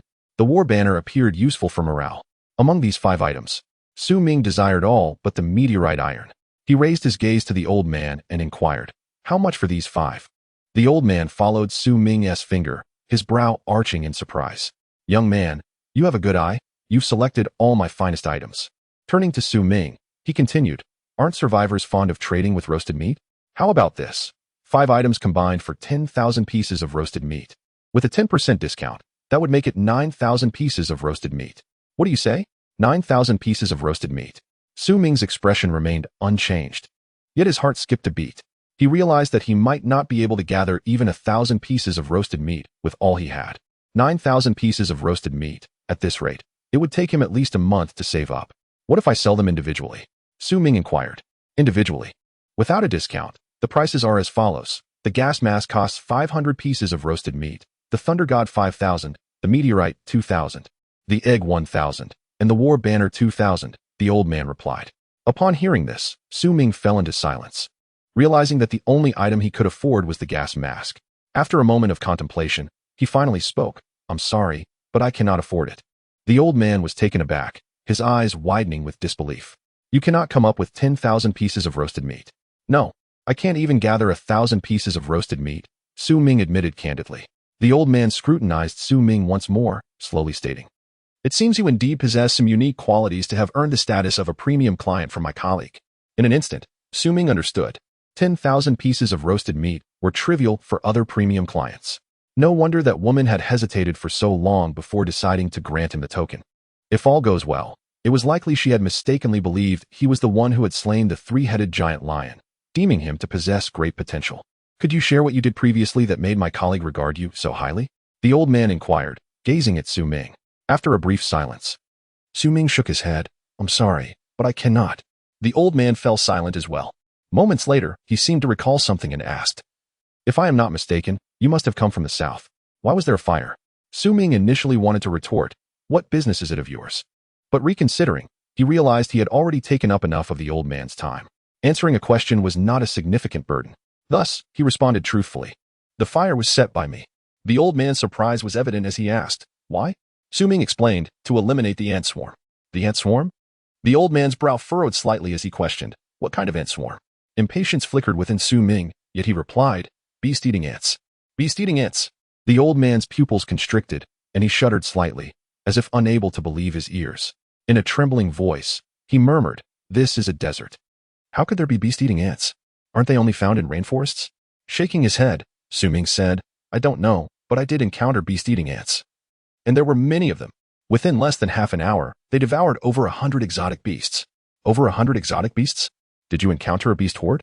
The old man's expression was one of shock. Su Ming nodded. It could be considered a horde. There was a meat mountain beast. A meat mountain beast? This time, the old man instinctively gaped, his eyes filled with disbelief. Both the meat mountain beast and the beast-eating ant were exceedingly rare exotic creatures. Having survived in the wasteland for decades, he had never encountered either. How was it possible that this young man had encountered both within just a few days of arriving in the wasteland? This was simply illogical. Taking a deep breath, the old man suppressed his astonishment and looked at Su Ming. "Where are the beast-eating ants and the meat mountain beast? Can you take me to see them?" Su Ming pondered for a moment, realizing that even if he did not inform the old man of their existence, he would eventually discover it. Therefore, leading him to see them posed no issue. He nodded. "They are just ahead. Follow me."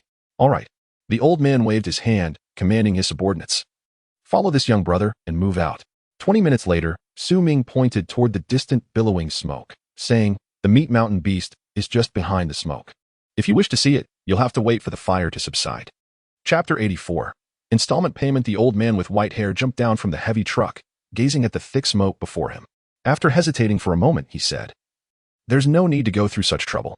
With that, he signaled to his men, In the next second, two burly men produced two small drones and began operating them. The drones slowly ascended, flying over the smoke and disappearing into the distance. At this moment, the old man took out a handheld tablet-like device to observe the footage being transmitted from the drone. Amidst the smoke, countless ants the size of sparrows writhed in agony. Scorched by the intense heat, each one struggling for life. These are beast-eating ants. The old man's eyes narrowed as he recognized the ants. Although he had never seen beast-eating ants in person, he had certainly encountered images of such terrifying creatures. The ants before him resembled the beast-eating ants depicted in the pictures. Clearly the legendary beings far more fearsome than even fourth-tier exotic beasts. Counting the ants, he estimated that there were not less than a few thousand. If they gathered in such numbers, they could bring about a catastrophic disaster for the entire area. Fortunately, this young man had timely intervened to halt the beast-eating ants. Otherwise, the consequences would have been unimaginable. As the old man watched the footage, he exhaled slowly, feeling an immense sense of relief.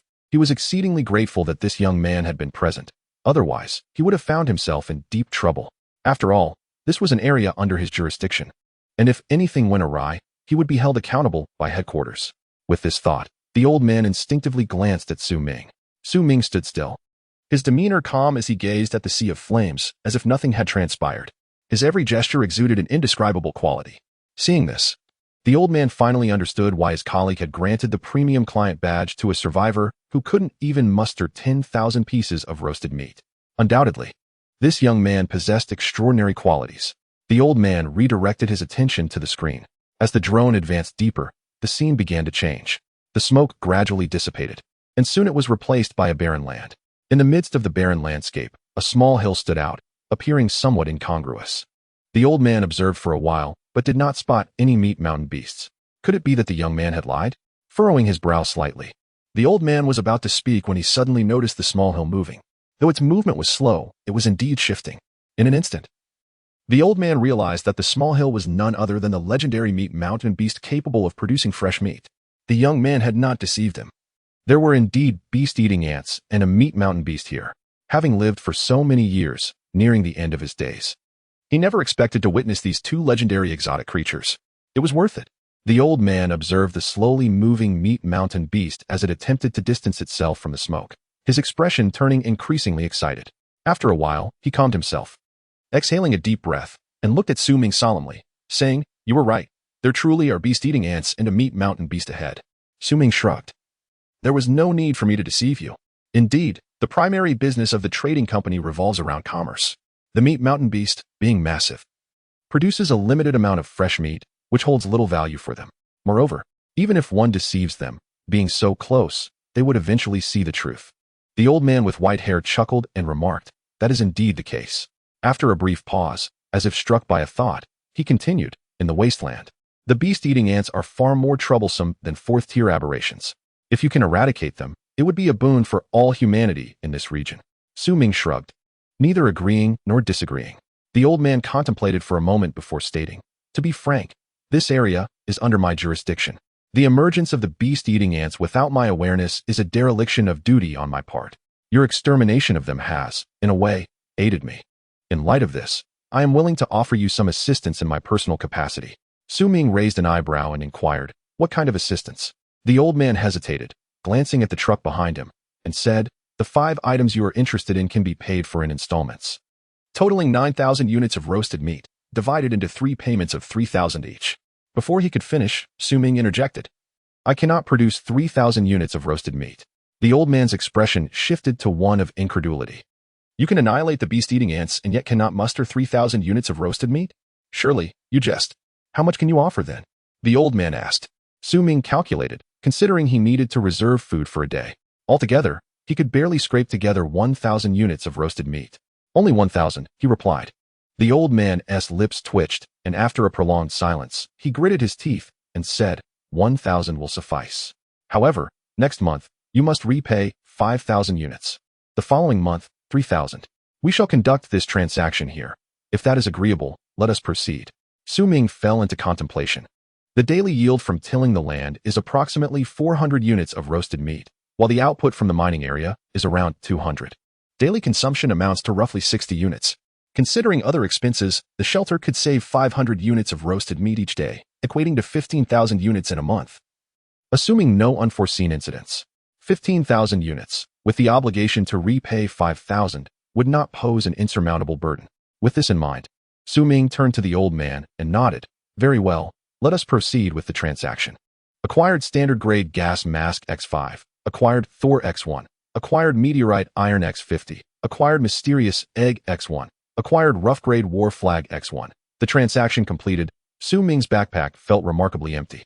Nevertheless, he was filled with joy. 9,000 units of roasted meat for those 5 items was an undeniable profit. Not to mention, the weapon Thor was worth its weight in gold. According to its description, this weapon could pierce the armor of 4th-tier aberrations. What did this signify? It indicated that even if the shelter encountered a 4th-tier aberration in the future, they would possess a fighting chance. With a heart full of excitement, Su Ming took out Thor and examined it closely. The blue luminescence enveloping the gun was strikingly vibrant. Its sci-fi design imparted an air of mystique that delighted the eye. It was no exaggeration to say that this weapon resembled something from an extraterrestrial civilization. After a moment of admiration, Su Ming couldn't help but exclaim, "What a magnificent gun!" Chapter 85. The cave with such an exquisite weapon in his possession, Su Ming felt it would be a waste not to entrust it to Xia Yixue. Only she could wield it to its full potential. "Yixue, this gun is for you," he said, handing Thor to her. Xia Yixue was clearly taken aback, hesitating. "This gun is too precious."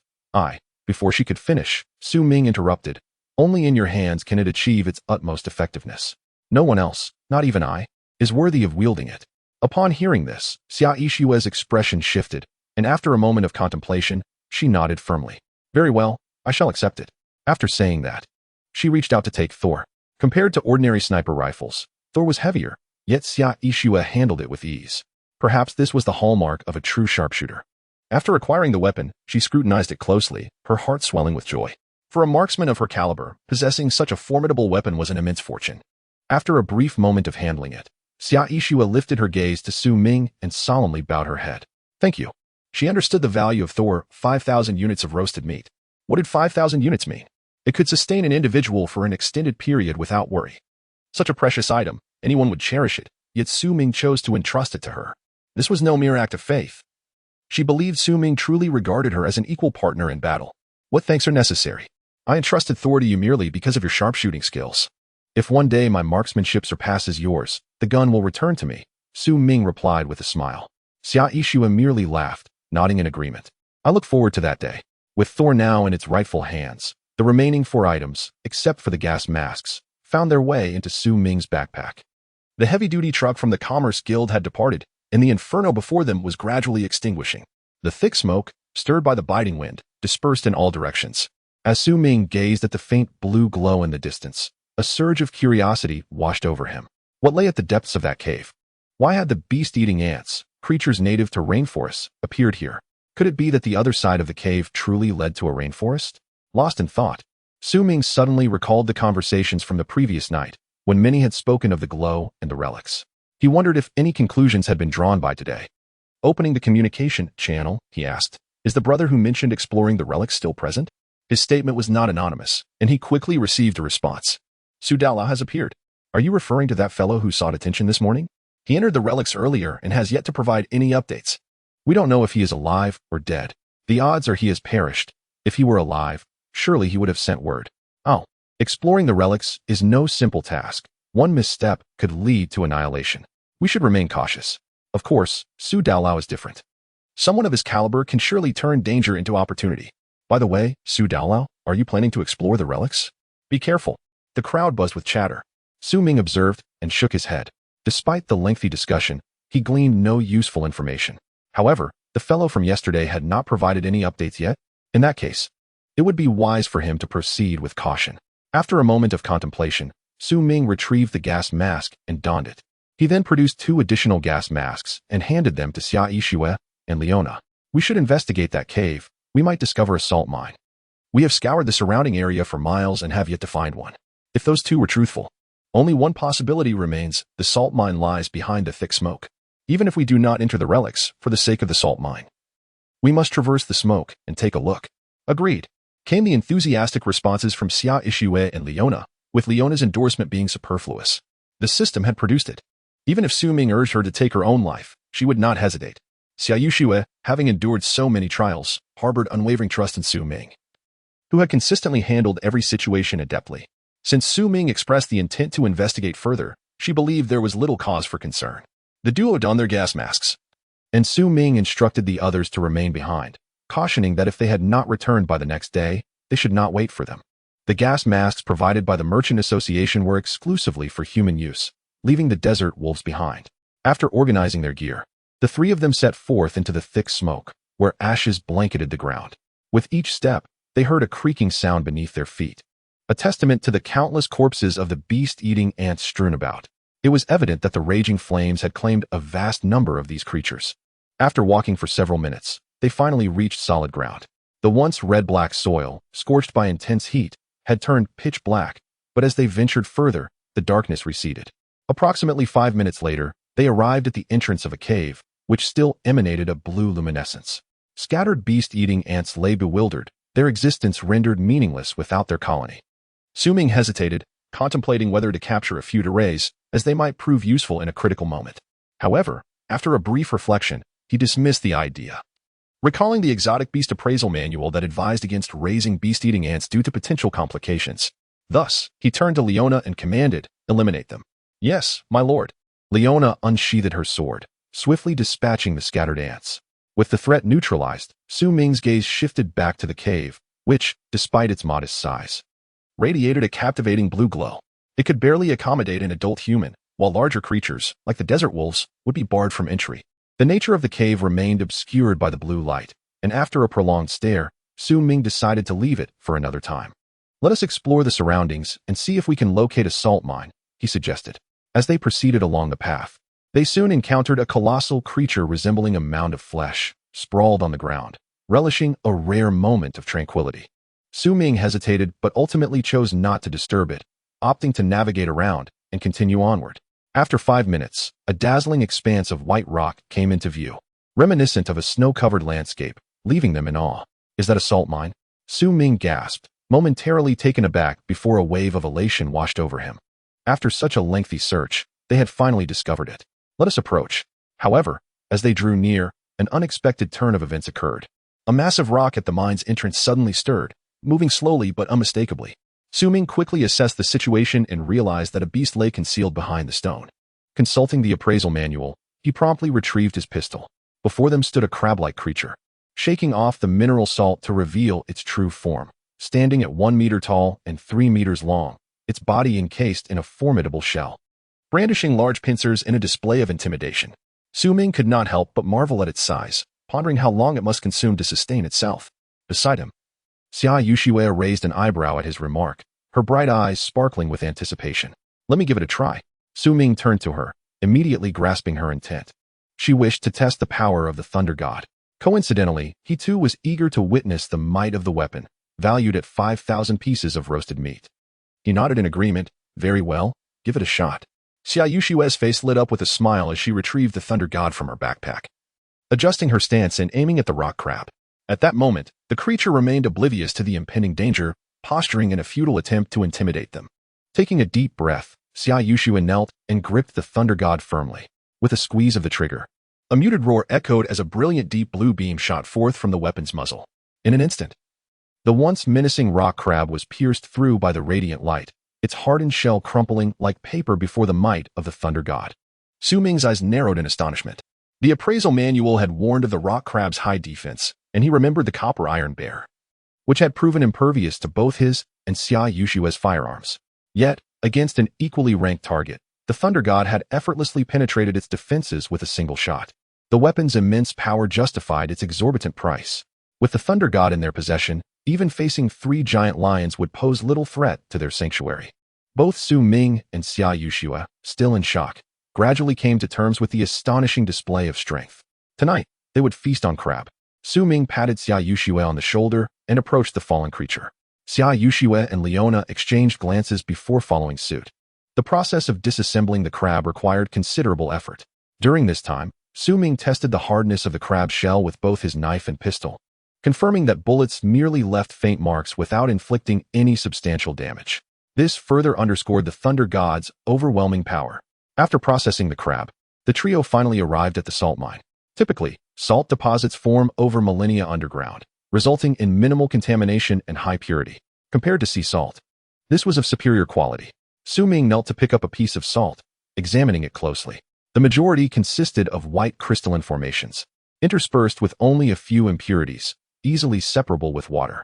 As he gazed upon the vast expanse of pristine salt, he realized that such a treasure could sustain thousands for decades. A smile crept upon his lips as he reflected on the rarity of such a find.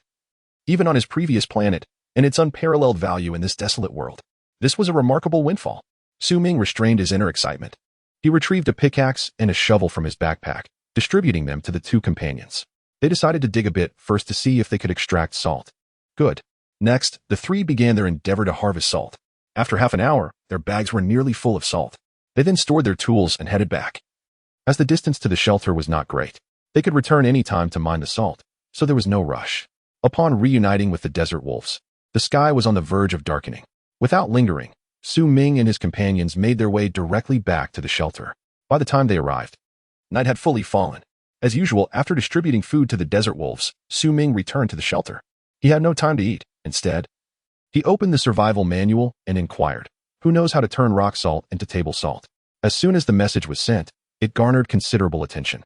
Suda, your recent appearances are quite frequent. Rock salt? Where did you get that? Can you share? After all, no one had previously considered salt to be of great importance. But life in the wasteland revealed its true value. Without salt, the only way to replenish it was by consuming the livers of the mutated beasts, which he had always detested. Before long, the conversation shifted from how to convert rock salt into table salt to how to replenish salt intake. Observing this, Ming shook his head in resignation. It seemed he would still have to rely on himself. With a sigh, he took out the rock salt, preparing to explore its potential. At that moment, a private message suddenly popped up. Suda, I know how to make salt. With that single sentence, Ming immediately understood that this person wanted to negotiate terms. What do you want? He asked without hesitation. Chapter 87. The female doctor after a brief silence. The response came. I only need 10 pieces of roasted meat to fill my stomach. Is that acceptable? Of course, Ming replied. The other party has sent you a trade request. Trade item. 1 piece of roasted meat x 10. Not far from Ming, in another shelter. Shui stared at the trade request on the survival manual, momentarily stunned. She had not anticipated that Ming would agree so readily. 10 pieces of roasted meat might not seem significant to him, but it was a lifeline for her. She had not eaten for 2 full days. In that moment, the famished chemical engineer gazed longingly at the roasted meat on the trade interface. After much internal conflict, she still hesitated to agree to the trade. After all, she had yet to inform Ming how to process rock salt into table salt. Rock salt varied in quality. High-quality rock salt required no processing and could be ground directly into a usable form, while lower-quality salt needed to be dissolved into brine, then purified and evaporated to yield table salt. The purification process was complex, with different methods suited for various types of rock salt. Generally, after dissolving the salt into brine, the composition needed to be tested, followed by the removal of impurities using chemical methods. After purification, evaporation could be achieved through 3 methods: open pan evaporation, vacuum evaporation, and hot press evaporation. The simplest method was open pan evaporation, which only required heating in a flat pan. However, it had its drawbacks. It was relatively dangerous. Shui meticulously detailed all the methods for making salt before finally agreeing to the trade. Unable to resist the tantalizing aroma of the roasted meat before her, she grabbed a piece and devoured it hungrily. In the shelter, Ming examined the salt-making methods sent by Shui, his brow furrowing slightly. For a fleeting moment, he felt transported back to his university days. The methods provided by Shui were relatively straightforward, but he had long forgotten many of the chemical formulas. He truly had no idea how to purify the salt. Just as he pondered what to do, another message popped up. Could you spare me some drinking water? Shui, with her mouth full of roasted meat, realized she had consumed her last bit of drinking water the day before. With nightfall rendering any venture outside for water too daunting, she had no choice but to shamelessly request some from Ming. Sure, he replied, thanks to the existence of a legendary water well. Ming had an abundance of drinking water at this stage. Since the request was made, he generously sent over a bucket of water. In her humble shelter, Shui gazed at the bucket of clean water before her, overwhelmed with emotion and unable to articulate her gratitude. This single bucket would be sufficient for several days of hydration. At that moment, Ming inquired, is there an even simpler method? An easier method?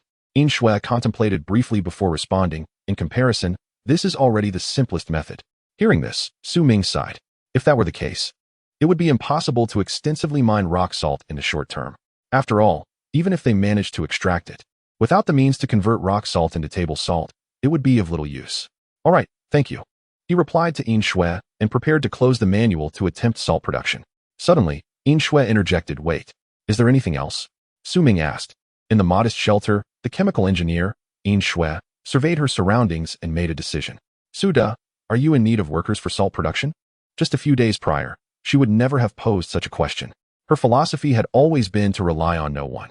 However, as the competition entered its second phase, the number of mutated beasts had surged. The wasteland had become increasingly perilous. For her, a doctor laden with knowledge yet rendered ineffective, survival had become increasingly challenging. Within just 3 days, she found herself on the brink of starvation. Now, relying on Su Ming's 10 pieces of roasted meat and a bucket of water, she could sustain herself for a while. But once those were gone, what then? Surviving alone would inevitably lead to a grim fate. Given this reality, why not ally with a strong individual? Moreover, this particular stronghold lacked expertise in chemistry. On the other hand, Su Ming, upon perceiving her intent, understood her thoughts instantly. He bluntly asked, "You want to join me?" Yin Shui nodded emphatically. "Suda, I know many wish to join you, and I am but one among them. However, I assure you, I will be more obedient than the rest. Whatever you ask of me, I shall do without hesitation. As long as you allow me to stay by your side, I will harbor no ulterior motives. Furthermore, prior to my arrival in the wasteland, I was pursuing a doctorate at the Chemical Engineering University in Lin City, and making salt is not a daunting task for me. I can assist you with any chemistry-related issues you encounter. Additionally, since arriving in the wasteland, I have been alone and have not interacted with other survivors. So you need not worry about me betraying you." Once again, she presented an eloquent and thorough self-recommendation. It must be said that she possessed considerable talent, particularly in her ability to articulate her thoughts clearly. Within minutes, she had outlined her strengths. Even if Su Ming had initially not intended to recruit her, reading her self-presentation stirred a desire to consider her as an ally. If a chemical engineer could guarantee loyalty, bringing her on board would indeed be advantageous. After pondering for a moment, Su Ming finally made a decision and asked, "Where are you located?" In her humble shelter, Yin Shui, having received no response from Su Ming for an extended time, had almost succumbed to despair when unexpectedly. At that moment, Su Ming responded to herself. She dared not exhibit the slightest negligence and hurriedly replied, "I am in the same area as you," marked by the red dot on the map. While replying, she displayed her map to Su Ming. Upon glancing at it, Su Ming suddenly realized that the Dr. S refuge was situated not far from the mining area. After contemplating, he said, "I am familiar with this location." Upon hearing this, Yin Shui's face revealed a look of joy, and she quickly added, "That's wonderful. However, there are many aberrant beasts around me, and I fear that I might be devoured before I even reach you. If it's possible, could you send someone to escort me?" After speaking, she hurriedly added, "Of course, if that would be a bother, just tell me a direction, and I will set out to find you tomorrow." Throughout the conversation, the esteemed doctoral student maintained a tone of utmost caution. Chapter 88. The Melting Iceberg. Su Ming pondered. It had been 2 days since he had last visited the mining area, and he was unaware of its current state. Tomorrow would be the perfect opportunity to investigate and fetch her. "I will remain at the refuge tomorrow to pick you up. Thank you, esteemed Su." On the dilapidated wooden bed, Yin Shui's face glowed with elation upon hearing that Su Ming would come to retrieve her. She held considerable trust in him, after all. He was the top-ranking figure. His character should not be lacking. Moreover, countless individuals in the wasteland aspired to follow Su Ming but lacked the opportunity. Being able to stay by his side felt like an extraordinary stroke of luck. Even if it required some sacrifice, what was the harm? With this thought, Yin Shui retrieved a mirror from her backpack and gazed into it. Observing her fair complexion and delicate features, she sighed in relief. Although she had not bathed for over 10 days and her body was on the verge of emanating a foul odor, at least her appearance remained satisfactory. She would not be despised by the esteemed Su. Just the thought that she needed to endure one more day to enjoy the luxuries alongside him filled her with unparalleled excitement.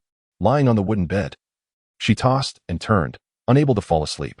Meanwhile, having resolved to accept the chemical engineering doctor, Su Ming wasted no time on salt production. After tidying up briefly, he left the bedroom and entered the living room. In the living room, Xia Yishua lounged on the sofa, with her legs crossed, sipping hot tea while perusing a novel she had found. Leona sat beside her, meticulously polishing her sword. This scene appeared extraordinarily harmonious to Su Ming. After several days of effort, The living standards of the refuge's inhabitants had finally improved, at least by night. They no longer had to live in fear of potential beast attacks. Next, Ming retrieved 2 tomatoes from his backpack and tossed them to the 2 women before taking a seat himself. While munching on bread, he opened the shop interface. The message board was inundated with eager requests. Esteemed Sue, when will you restock? We have waited an entire day. Indeed, esteemed Sue, were we not promised a daily restock? If I don't eat some fruit soon, I may succumb to scurvy. 1,000 heartfelt pleas, I beseech you to restock.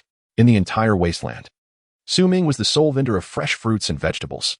Thus, those who were not in dire need of food but craved produce had no choice but to wait at his shop. Ming glanced at the message board, which had accumulated tens of thousands of new messages.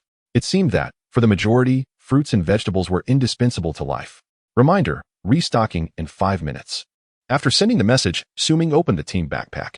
Thanks to the relentless efforts of the 01 model, the variety of fruits and vegetables had reached astonishing quantities. If sold, it could easily yield 600 pieces of roasted meat. If this level of productivity continued daily, it wouldn't be long before he could repay all his debts for roasted meat. On the other side, upon seeing Ming's message, everyone was filled with ecstatic joy. Finally, you've returned. I'm so glad I didn't give up. This time, I must secure a portion of tomatoes. Although they had waited for a long time, their enthusiasm remained unabated. 5 minutes later, the shop was restocked. In an instant, hundreds of portions of fruits and vegetables vanished. How could they be gone so quickly? You lot are insatiable. The disappointed individuals could not help but curse. Of course, this had no bearing on Ming. Observing the 600 pieces of roasted meat in his backpack, a joyful smile spread across his face. With these roasted meats, he would surely transform the refuge into a veritable paradise for humanity. Meanwhile, Xia Yixue, who had just finished cooking, noticed Ming's expression and curiously asked, "What is the matter?" "Nothing," Ming replied, snapping back to reality and looking at Xia Yixue. He suddenly noticed she was holding a platter of dishes. "Today, I will let you all taste my culinary skills." The typically frosty Xia Yixue, now displaying a hint of pride, clearly held great confidence in her cooking. Upon hearing this, Ming raised an eyebrow, eager to taste. Xia Yixue placed the dishes on the table and said, 3 dishes and a soup. The soup is still simmering and will be served shortly. Ming glanced at the table, where 2 other dishes were already prepared. I live in a coastal city and often eat crabs. All 3 dishes are made from today's raw crab meat. Before cooking, I sampled the raw crab meat, and it is no different from regular hairy crabs. So, eat without worry. It could have been a figment of his imagination, but Ming felt that today, Xia Yixue seemed somewhat different. Previously, she was perpetually aloof, like an iceberg. But now, while not exactly warm, she was certainly more approachable than before. The 3 dishes included salt-baked crab, curry crab, and steamed crab, each prepared in a distinct manner, offering a variety of flavors. Additionally, there was a crab meat porridge, which had to be made with bread in place of rice due to the lack of rice, but it should still taste delightful. As Xia Yixue continued to explain, Ming could no longer contain his eagerness and picked up his chopsticks. The salt-baked crab was succulent and flavorful, the curry crab was savory with a hint of spice, and the steamed crab preserved the meat's freshness to the fullest, providing immense satisfaction. Each dish had its unique flair, complemented by the crab meat porridge made from bread. This meal left Ming and Leona utterly satisfied. Even if they sought to find fault, there was none to be found. Typically not one to offer praise easily, Ming this time lavished compliments without restraint. The meal stretched over half an hour, and afterward, they rested on the sofa for a while before returning to their respective rooms. Back in his bedroom, Ming lay on the bed, staring at the ceiling of the refuge, his heart filled with countless reflections.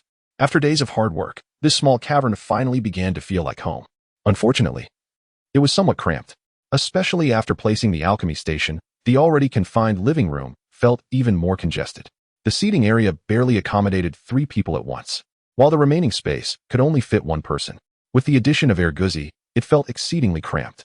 During this time, Ming had not neglected the expansion plans for the refuge. However, these blueprints were quite rare, existing in a market where they were valuable yet scarce. Each time he considered a purchase, they were snatched away before he could act. Ming had indeed contemplated abandoning the shelter to establish a new camp above ground, akin to what Liang Hu had done. However, due to the relentless busyness of recent days, he had not found the time to formulate a plan. Tonight, with a rare moment of leisure, he could finally prioritize this matter. As he pondered, a familiar notification sound suddenly resonated in his ears. Survival Day 16, Reward 1. Comprehensive upgrade of the shelter. Reward 2. Common contract. Reward 3. Meteoric Iron Greatsword. Please choose. Chapter 89. Comprehensive upgrade of the shelter. A comprehensive upgrade of the shelter? Su Ming was momentarily taken aback, then his face blossomed with unrestrained joy. Indeed, what one desires often appears in unexpected ways. Just as he had been lamenting the cramped confines of the shelter, the system presented such a fortuitous reward. It was simply perfect. I choose reward 1. This time, Su Ming hesitated not at all. As the words left his lips, a gentle layer of white light enveloped the entire shelter, and transformations began to unfold. Firstly, the wooden plank bed upon which Su Ming lay was upgraded into a sumptuous 2-meter-wide mattress. The previously dilapidated wooden table was replaced by a sleek, minimalist metal table of Nordic design. The flickering candlelight transitioned into a bright table lamp. Furthermore, the entire bedroom expanded at a visible pace, growing from less than 20 square meters to 50 within mere minutes. These changes were apparent to the naked eye, yet the white light still shrouded the shelter, indicating that further alterations were underway, though Su Ming had yet to witness them. After half an hour, the white light showed no signs of dissipating. While Su Ming felt elated, he also sensed fatigue setting in. Unsure of how long he might have to wait, he decided to retire for the night. Come morning, he would see how the shelter had transformed. Thus, he turned off the lamp and lay down upon the 2-meter-wide mattress. Having grown accustomed to the wooden bed, he found the plush mattress a slight adjustment, but soon surrendered to its comfort and drifted into a deep slumber. The following day, Su Ming awoke to the sight of an exquisitely designed ceiling, momentarily lost in a daze. Where was he? After a brief moment of confusion, he realized he was still in the shelter, albeit in its upgraded form. Having spent over half an hour waiting for the completion of the upgrade yesterday, he was eager to discover the extent of its transformation. With anticipation etched on his face, he dressed and pushed open the newly designed door, revealing the upgraded living room. Su Ming stood there, speechless. The bright table lamp, elegant sofa, spacious dining area, marble flooring, Nordic-style walls, and an orderly kitchen presented a scene of refined elegance. Was this truly the shelter he had known? Even the finest mansion on his original planet could scarcely compare. The living room, now boasting 200 square meters of space, was enough to surpass all other shelters. Su Ming remained rooted in place, unable to articulate his thoughts. He was not alone in this astonishment. Xia Ishiwe, Leona, and Air Guzi were equally bewildered. They could not comprehend how, after merely a night's sleep, the shelter had undergone such a radical transformation. This was no mere shelter. It was a luxurious abode that seamlessly integrated leisure, entertainment, living, and workspace. Su Ming, Xia Ishiwe said, her beautiful eyes filled with questions as she regarded him. After a moment's reflection, Su Ming replied, I happened to acquire an item called the comprehensive upgrade of the shelter, which I utilized last night. This statement was so improbable that even Su Ming himself found it hard to believe. Such a precious item had been acquired by chance. Was there truly such fortuity in the world? Nonetheless, Xia Ishiwe did not press further, aware that Su Ming harbored many secrets beyond her reach. Understanding his reticence, she simply remarked, the living room is significantly more spacious than before. It was an obvious truth, yet Su Ming smiled and said nothing more. He walked over to the sofa and reclined. Indeed, the upgrade was all-encompassing. Typically, one would expect a shelter's upgrade to involve only enhancements to structural elements, such as walls, flooring, and ceilings. However, this time, the system had even upgraded some of the furniture within the shelter. The once-worn ordinary sofa had transformed into a lavish sectional. The half-used candles had been replaced by a bright table lamp. The rusty iron pot had been renewed entirely. Though these upgrades may seem trivial, they significantly elevated the quality of life for everyone. Moreover, the system had thoughtfully delineated the living room into various functional areas: a reception area, dining space, kitchen, and work zone. Each section was meticulously planned, akin to the work of a top-tier designer. Even Leona, a noble-born knight, expressed her admiration. This morning was destined to be extraordinary. To celebrate the shelter's upgrade, Su Ming took it upon himself to prepare a feast of 3 dishes and a soup. Upon seeing this, Xia Ishiwe eagerly joined in, crafting 2 special dishes of her own. The 3 of them enjoyed a sumptuous meal of 5 dishes and a soup, thoroughly satisfied. In addition, Air Guzi was not neglected. Su Ming had specially prepared an extra portion of roasted meat for its breakfast.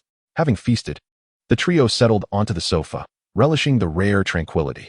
After a brief moment, Su Ming turned to Xia Ishiwe and said, I plan to bring someone over shortly. Although the shelter belonged to him, he had previously made it clear to Xia Ishiwe that they were partners in this endeavor. As such, it was only natural to inform her of the addition of another collaborator. Xia Ishiwe, upon hearing this, did not appear overly surprised. She merely nodded in agreement, responding, "All right." This period had taught her the value of numbers. With other camps ranging from dozens to hundreds of individuals, their trio seemed somewhat outmatched. While Erguzi and the desert wolf were valuable allies, there were times when their small number felt insufficient. For instance, at the farm, the mining area, and the salt mine, each was crucial, but with only 3 individuals, they had to forego the development of one. If they could add a few more reliable people, such situations could be avoided. Xia Yixue trusted Su Ming. She believed he would not recruit anyone unworthy. On the other hand, Su Ming was surprised by Xia Yixue's calm demeanor. "Aren't you curious about who I'm bringing?" Xia Yixue shook her head, replying, "I'm not curious because I know whoever you bring will be of great benefit to the shelter." Hearing this, Su Ming smiled and said, "That is indeed true." After a pause, he added, "He's a chemical engineer with expertise in salt production, and he has always survived alone." With that, he rose, realizing it was time to keep his promise to bring the man over. "While I'm gone, I leave the shelter in your capable hands. Erguzi, let's go." Chapter 90. Upgrade of the cavernous castle. Su Ming stood up and pushed open the safety door, only to be momentarily stunned by the sight outside. Surrounding the sanctuary stood towering walls, constructed from weathered blue bricks, reaching a height of 10 meters, exuding an undeniable sense of security. Within these walls, the previously makeshift dwelling of the desert wolves had undergone a remarkable transformation into a series of distinct stone houses, arranged in an aesthetically pleasing manner. Directly ahead of the sanctuary loomed a massive iron gate, its formidable thickness suggesting that even cannon fire might struggle to breach it. This was no mere refuge. It resembled a medieval noble's fortress. Su Ming stood transfixed, gazing at the scene before him, momentarily at a loss for words. He could scarcely fathom that the so-called comprehensive upgrade had manifested in such a splendid manner overnight, transforming a humble cave into a breathtakingly fortified castle. What had transpired?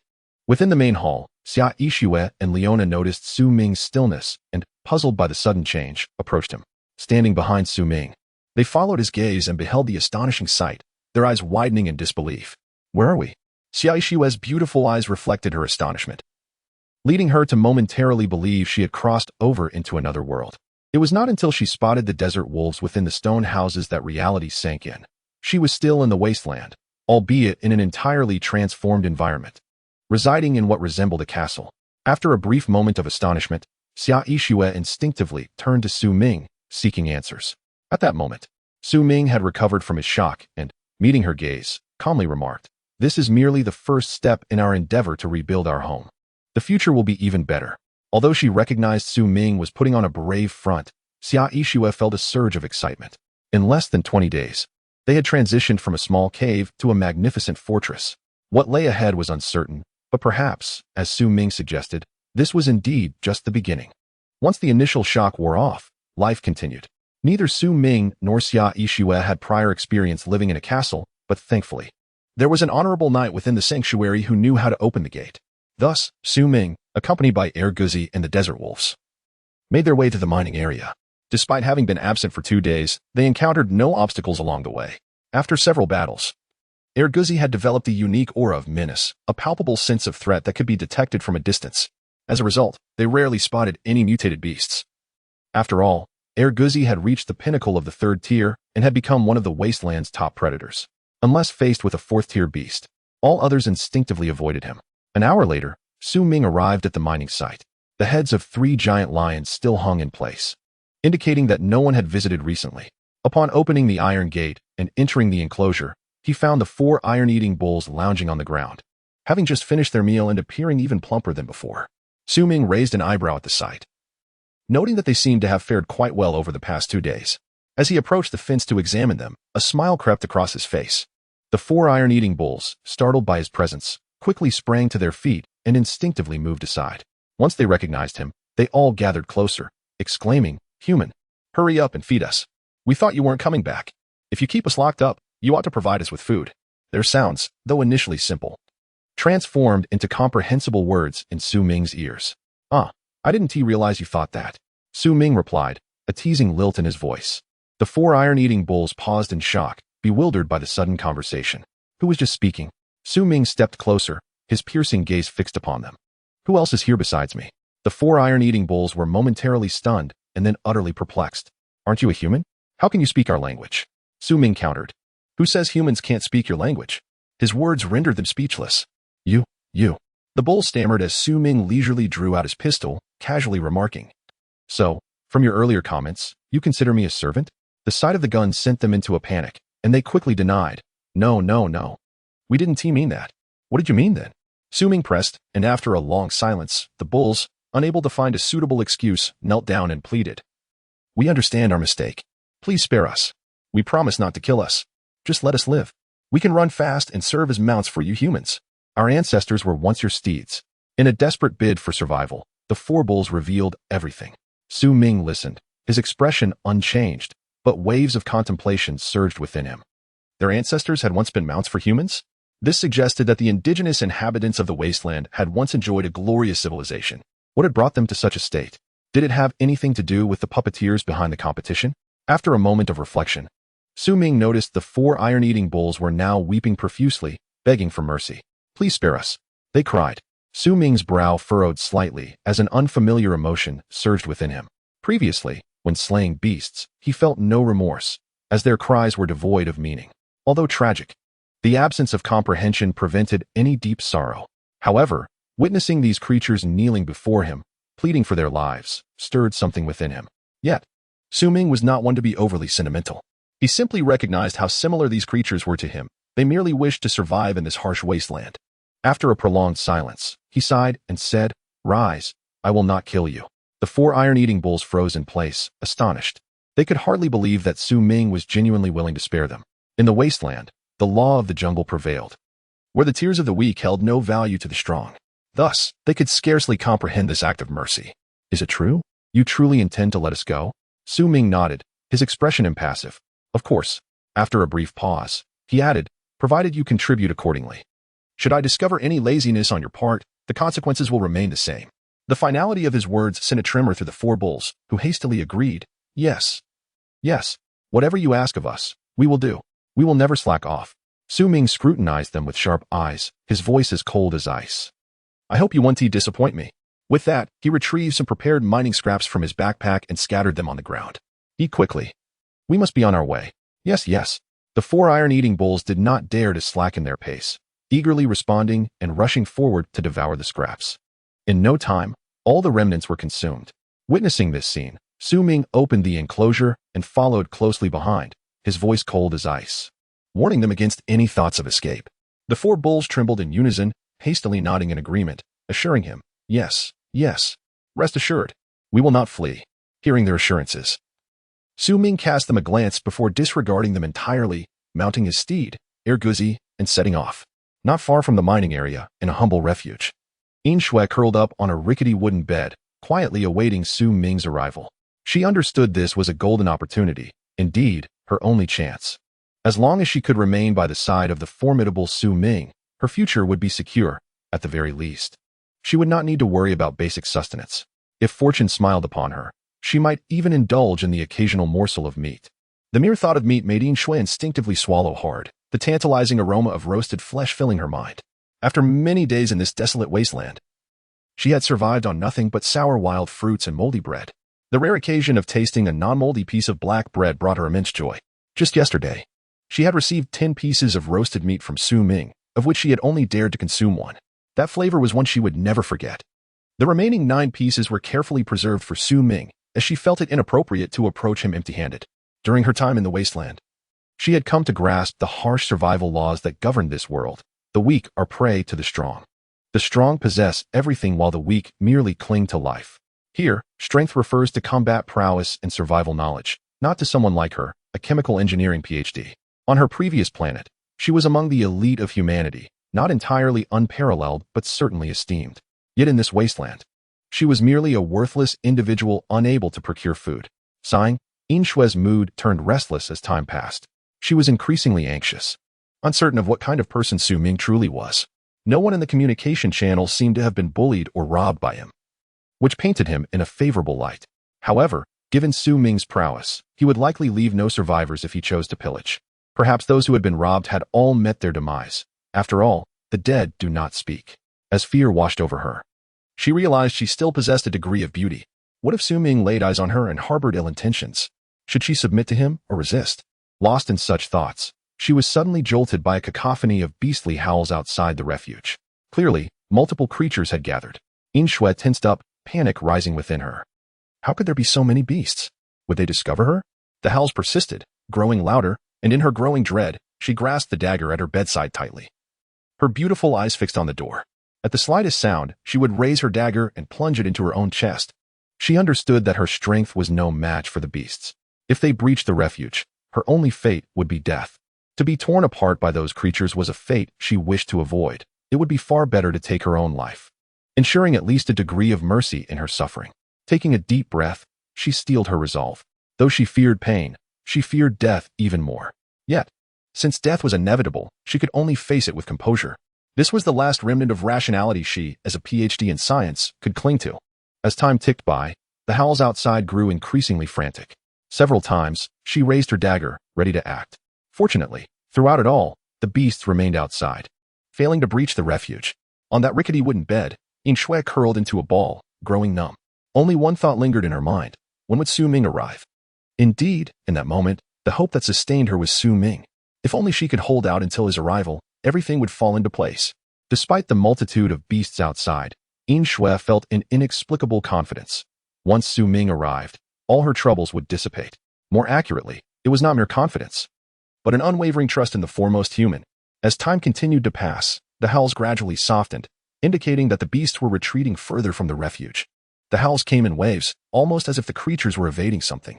One wave would recede, only for another to emerge. The next wave seemed to herald the approach of wolves, and the despair within her grew. Then, suddenly, a series of knocks echoed at the door. Thud, thud, thud. Startled, Yin Shui nearly dropped her dagger. In her anxious state, a man's voice called out, "Is anyone there?" The voice was deep and resonant, evoking an inexplicable fondness. Could it be Su Ming? Momentarily stunned, she quickly realized that the figure outside was likely Su Ming, and the beasts had hastily retreated to avoid him.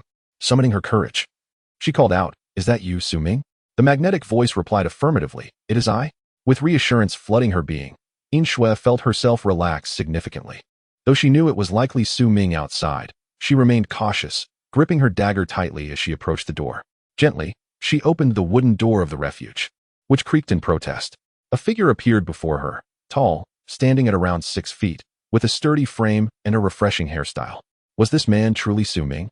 He seemed far less extraordinary than she had imagined, and he appeared quite youthful. He must be younger than her. What trials had he endured to become the foremost of humanity? Yin Shui stood transfixed, her captivating eyes locked onto Su Ming, her demeanor somewhat dazed. In turn, Su Ming regarded her with surprise, astonished to find that the renowned chemical engineering PhD was a young woman, and quite beautiful at that. He mused that she resembled a female streamer more than a scientist. After a moment's contemplation, he concluded that the chemical engineering PhD must be someone else entirely. Then, opening her mouth, she inquired, "I am Su Ming, and you are Yin Shui, a PhD student majoring in chemical engineering at Lincheng University of Chemical Technology." Yin Shui replied earnestly, "Indeed, that is me." Su Ming raised an eyebrow and asked, "Were you the one who chatted with me yesterday?" Yin Shui nodded, "That was me." "Can you produce salt?" "Yes," she affirmed, "in addition to salt production, I can also formulate various reagents and manufacture some basic non-metallic materials." Yin Shui began to speak at length. "Stop, stop, stop." Su Ming interrupted her, saying at this stage, "You only need to focus on salt production. We can discuss the rest later." "Understood." Yin Shui nodded vigorously. Raising her right hand in a pledge, "As long as I can stay by your side, I will do whatever you ask." Su Ming raised an eyebrow, finding her quite perceptive. He retrieved a saddle and rope from his backpack and handed them to Yin Shui. "Do you know how to ride?" Yin Shui instinctively reached for the saddle and rope, replying, "I have ridden a few times, but I'm not very familiar with it. Having ridden is sufficient. The refuge is not close, and walking back would take too long." "You will ride the iron-eating beast." As Su Ming spoke, he took a step aside. Yin Shui instinctively looked up and was taken aback by the sight before her. Her face turned pale instantly. "What is that?" she thought, utterly astonished. Behind Su Ming stood several wolves, each over 2 meters long, with fierce faces and sharp teeth, presenting a frightening sight. The most terrifying was the wolf closest to Su Ming, measuring over 3 meters in length, towering higher than a small car. Yin Shui gazed at it, convinced that a single swipe from its paw could turn her into pulp. Noticing Yin Shui's frightened pallor, Su Ming gently patted her shoulder and reassured her, "It's all right. They're our allies." Allies. Yin Shui looked at the gigantic wolves, unable to reconcile those words with the sight before her. Any one of these wolves could easily shred her to pieces, that would likely see her as food rather than an ally. Yes, allies. If you don't believe me, try giving one a pat and see if it bites you. Yin Shue's expression was a blend of fear, shock, and curiosity, which amused Su Ming. He turned to the desert wolves and said, "A new member has joined. Won't you all welcome her?" "Welcome, welcome, of course." The wolves, upon seeing Su Ming's expression, understood and approached Yin Shue. Seeing this, Yin Shue stepped back repeatedly, flailing her arms and trembling. "No need for a welcome. Please, don't come any closer." Yin Shue stood frozen, raising her hands in surrender, terrified and unsure of what to do, finally closing her eyes. As time passed, the imagined pain from being torn apart did not occur. Yin Shue's eyelids fluttered, and summoning her courage, she slowly opened her eyes. Not far away, the desert wolf stood still, looking at her with an expression that seemed to say, "Was that really necessary?" Upon witnessing this, Yin Shue instinctively glanced at Su Ming, suddenly realizing he was watching her with a teasing glint in his eyes. In an instant, a wave of embarrassment washed over her, reddening her fair cheeks. Seeing this, Su Ming could not help but burst into laughter. On their way back, to accommodate Yin Shue, who was riding the beast for the first time, they walked side by side at a slower pace. Even so, Yin Shue tightly grasped the saddle rope, cautiously surveying her surroundings, fearing she might fall off and be devoured by lurking beasts. Seeing her like this, Su Ming curiously asked, with such a timid disposition, "How have you managed to survive these past few days?" Being pointed out on her weakness made Yin Shue's face flush slightly. She replied quietly, "I managed to survive mainly because I ventured out very little." "Ventured out little?" Su Ming was puzzled. "Yes," she nodded, explaining, "in the 16 days since arriving in the wasteland, I've only gone out twice, once to gather a few bottles of water, and another time I encountered a beast and nearly got discovered." Upon hearing this, Su Ming understood. "So you didn't dare go out because you were almost spotted by a beast?" "Yes." Yin Shue clutched the saddle rope tightly, lowering her head, her voice barely audible. "Just because I was timid before doesn't mean I will always be timid. I will strive to be braver," she stated firmly, hoping to convince herself. Her underlying fear was that Su Ming might reject her for her cowardice. Su Ming noticed this subtle anxiety, but merely smiled and said, "Sometimes, being timid isn't a bad thing. At least you're still alive." Upon hearing this, Yin Shue looked astonished, instinctively glancing at Su Ming, who maintained a warm smile. He continued, "You haven't told me how you survived. Merely hiding won't allow you to last for 16 days. Yin Shue hesitated before replying. "By selling knowledge." Su Ming's expression turned curious once more, ready to inquire further. Yin Shue explained, "Some people want to create chemical reagents but don't know how to mix them, so they come to me. As long as they provide a bit of food, I tell them how to do it. Additionally, I engage in some reselling, barely managing to acquire some food and water, though it's mostly moldy bread and such." Su Ming regarded her thoughtfully, noting her delicate features which hinted at malnutrition. "It's not easy," he said seriously. Looking at her, he assured her, "I promise that as long as you follow me diligently and remain loyal, you will regain what you once had." "What I once had? You mean from my previous life?" Yin Shue was taken aback, instinctively looking at Su Ming. Seeing the determination in his eyes somehow filled her with confidence, and she nodded vigorously, replying, "I believe in you." Half an hour later, they returned to the cultivated land. The simulated worker was still diligently toiling away, and the crops thrived in the expansive fields. Around them, blood spirit bees were patrolling, creating a harmonious atmosphere. On the back of the iron-eating beast, Yin Shue gazed at the scene before her, mouth agape in disbelief. Could it be true that amidst the desolate wasteland, there existed such a fertile plot of land? This was beyond her imagination. In her astonishment, Su Ming leaped down, plucking 2 ripe tomatoes. After rinsing one off with clean water, he tossed it to Yin Shue, taking a bite from the other. Having not seen any fruits or vegetables for 16 days, Yin Shue was acutely aware of the tomato's value. Without a thought for the possibility of falling from the beast's back, she leaned forward eagerly, catching the tomato. Breathless, she cradled the tomato in her hands, handling it with utmost care, not daring to let it slip. Su Ming mounted the second beast, and, noticing her hesitation, asked, "Why aren't you eating?" After a moment's pause, Yin Shue replied softly, "Is it all right for me to eat it?" In her eyes, she had not yet officially joined Su Ming's team. She was merely an external laborer unworthy of such a precious treat. While unaware of the tomato's worth in the marketplace, she could surmise it was certainly not cheap. "Of course, I wouldn't have given it to you otherwise." Su Ming gazed at Yin Shue with utmost seriousness and said, "This thing is abundant in the fields. Even if you were to indulge, how much could you possibly consume? Since you have resolved to join my team, there is no need for such restraint. Do you understand?" Upon hearing these words, a warm current surged within Yin Shue, and she gently nodded in response, saying, "Yes, I understand. Thank you, Brother Su." After speaking, she cautiously took a bite of the tomato she held, and a rich aroma blossomed in her mouth. In that moment, Inshue felt as if she had returned to her previous planet, where tomatoes were merely trifles in life. Who could have imagined that in just over 10 days, such a humble item could become so precious, precious enough to evoke tears with a single bite? Hurry up and eat. We have matters to attend to when we return. Su Ming reminded. The group continued on their journey. A few moments later, the imposing city walls came into view. This time, Inshue was utterly astonished. Staring at the towering walls, her eyes widened and her mouth fell agape in disbelief. What place is this? Could there truly be a castle amidst the wasteland? Beside her, Su Ming also stared at the walls, feeling equally stunned. Until this moment, he could hardly believe that a refuge, only a day prior, could transform into a splendid and impregnable castle. Brother Su, what is this place? Inshue turned to him, her voice trembling slightly. Su Ming feigned nonchalance and replied, "It's a refuge." A refuge? Inshue was left speechless, her mind racing. How could it be that she remained in a small underground hideout, while Brother Su resided in a castle? The disparity was infuriating. On the walls, Leona saw Su Ming press a button, and the city gates slowly opened. "Let us go," Su Ming commanded, and the group proceeded forward. Upon reaching the center of the castle, Su Ming leapt down and waved his hand. After a long day, everyone should go rest. "Yes, leader." The desert wolves bowed and departed. Inshue watched this scene in shock, still unable to believe that Su Ming could communicate with these beasts. Yet witnessing them obediently leave, she felt compelled to accept the reality before her. "Come down. We are home," Su Ming said to Inshue. At those words, a string in her heart was plucked. She opened her mouth, wanting to express something, but found no words could capture her emotions. After a moment of struggle, she could no longer contain her tears. I can't get down. Woo-woo," she cried from atop the cow. In the refuge's living room, Inshue sat on the sofa. Her cheeks flushed as if stained with blood. It was her first time riding a cow, and after such a long journey, she had exhausted all her strength. Ultimately, it was Su Ming who carried her down. The memory of Su Ming's teasing gaze upon her descent made her face burn with embarrassment. How mortifying.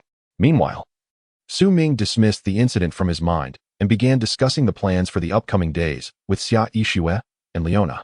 With Inshue's addition, it wouldn't be long before they could produce salt.